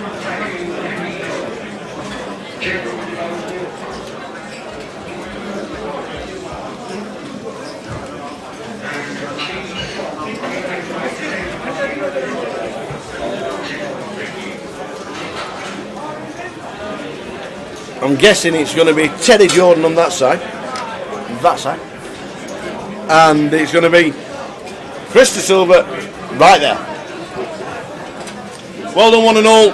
It's been a great event. Really enjoyed this event. He must have fell asleep on the train. The Grimo's in the building. How are you doing, pal? I'm okay, my friend. Do you know what in London, don't you? This is London. It's a long way from Oldham. Same thing. Playing the main tomorrow? Again? Yes. Good 3 lad. bullets today. Good old Grimo playing it. But we are waiting for the guys heads up. We are waiting. Coats off. He's been outside. Yeah. He's been in the new loft. Yeah. What's it like? Got the Hibs game on. Oh? The Hibs. Hibernian.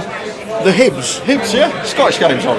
I think there's a game on playing out there. Is there? And it's not like highlights because the actual clock's up there. It's probably a replay of the whole game, but I've no idea. It's the only football on that's out in the lot. Not much football's played on a Thursday night, that is for sure. Must be a replay. It has to be. It has to be a replay. So we are waiting for the final 2 to come back. We have Terry Jordan on the left-hand side in seat number 3, and we'll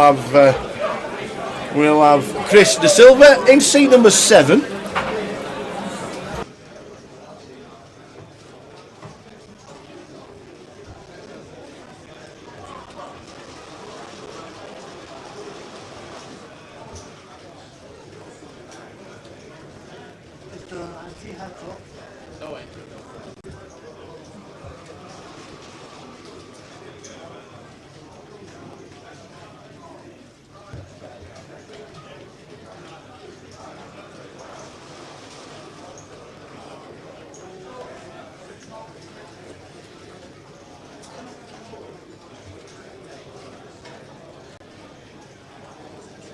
So we're still waiting for the guys to come back in from the from the short break. We are heads up in the high roller. Quick look at the app to tell you the numbers for the main event. I think it's about 180. I do believe. And when we're looking at the colours on the thing, can we have purple for the all-in? That's the one thing we can't get is red. We need the purple. I think purple would be a great colour. We'll try it. We'll try different things. But looking at the app for tonight's tournaments, look at that, 183 runners. 183 runners for the main event day 1A. That's fantastic. Some turnout, Tower. Is that it? Half a day? Good lad. Are you back in tomorrow? Of course I'm back in. How many online qualifiers we got in? Or how many people have bought in through the holding tank? Last long we had 18. 18? Awesome. So yeah, back tomorrow to hand out the patches. Yes. We'll see. Good stuff. We'll see you tomorrow morning. Hey, gents. Tom Hudson is off. 18 bought in on the holding tank, which means they're in to last longer. Very nice indeed. And 183 for today. We're down to 62. So 62 of main. What have they got? About an hour left? They've only got about an hour left, which is pretty decent. And the satellite made, wow, the satellite's made £20,000. 20k, what's that, 17 seats, Tower? Wow. 17 seats in the cash out satellite. That's brilliant. There's TJ trying to do something his dad's not done yet and won a trophy on the live stream. Just saying. Just saying. Yes, he's won loads of trophies as that TJ. He's won loads and loads of trophies. But none on the live stream. Cully was third. Teddy Jordan is there. And Chris De Silva is in seat 7. Well done one and all. It has been a great tournament. Glad we're doing the high roller day 2 on the first day of streaming. Last night was the cash, which was brilliant as well. So it's now 5 days of streaming for the team. Loving the cash because this guy knows all what goes on with the gas, whether it's Omaha, Oldham, big chunks. He knows it all. It's great to listen to. So it's a good addition, the cash, and now the high roller, and then to Friday, Saturday and Sunday we'll be concentrating on the main events. Tomorrow's day 1B, the 60-minute clock. Day 1C is at 9, that's the turbo. And then day 2 on Saturday. There's the big high five and the big cuddle. That's a really nice touch. Just he is one of the nicest men you'll wish to meet, Mr. Silver. I've never really had a conversation from Tower, but when he come into the comms box about 4 hours ago, just blew us some kisses when he was going back after his break. Absolutely. That says it all, really, doesn't it? He won a side event at the Battle of Malta the last time we were there, and me and Jason were doing the comms on the main event. And he won the side event. I can't remember what the side event was. Should check on the database. But he walked up, and it all of a sudden he's just turned up with 10 pints of lager. He's like, "What's that?" He says, "Well, I just bought drinks." 10 pints. He just bought, stuck them on the table. So all the team had a quick drink. But such a nice lad, and he's battling on for Team Hippo. Go on, Chris. I'm sure Kelly's watching somewhere in the background. But we are now going to battle it out. Heads up. Yeah, it's nice as well going into day 2 as the chip leader to actually close it out would be really, really great for him. Yellow and black for the all-in button. Yellow and black. We'll be doing some playing around with the new graphics. It's nice that you guys have taken well to the new graphics and the new situation. We're really liking that. So thank you very much for all the feedback regarding that. First hand heads up, the graphics have disappeared. Where have they gone? There's all the here they come. Here they come. Chris in seat number 7 with the old 8-6. They've done a deal. They have done a deal. Yeah, 59k. 59k. Yeah, and they're playing for 10. Yeah, so 59, 59, 69 was the final 3. Cully Sidhu taking 59 for finishing 3rd. And now we've got 59 for 2nd and 69 for winning it. 59,000 was second place money. So third place locked up second place money, and they took it off the top, and then they added the 10 grand that was left. First hand, a heads up going the way of Terry Jordan. Raises it up to 4x with the King Jack after the limp on the button from Chris. Yep. They're fairly deep here, Tower. 30 bigs, definitely a lot of play left in this.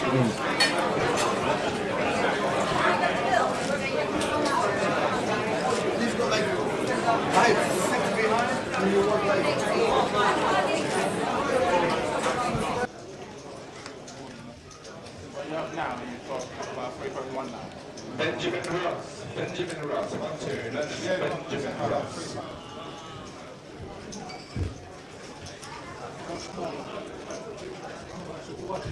Is this it? Must be a setting. So it heads up. What a great event we have had. The High Roller has just performed yet again. We love it. We're loving the High Roller. TJ, can we call him TJ? Yeah, I think we can. He's TJ Junior, ain't he, technically? He's Terry's lad. That's true.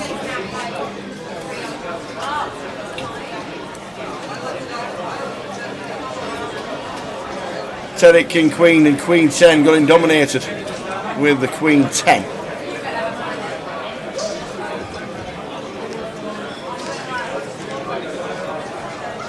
The two legitimate holdings here. Oi, oi, oi. And this is a cold flop heads up, Tower. Both players making top pair here. This could be the end. If this is a brick run out, Tower, this could be the end here. This is a sick cold for Queen 8-6 as a flop. Yeah. Chris has got Queen 10.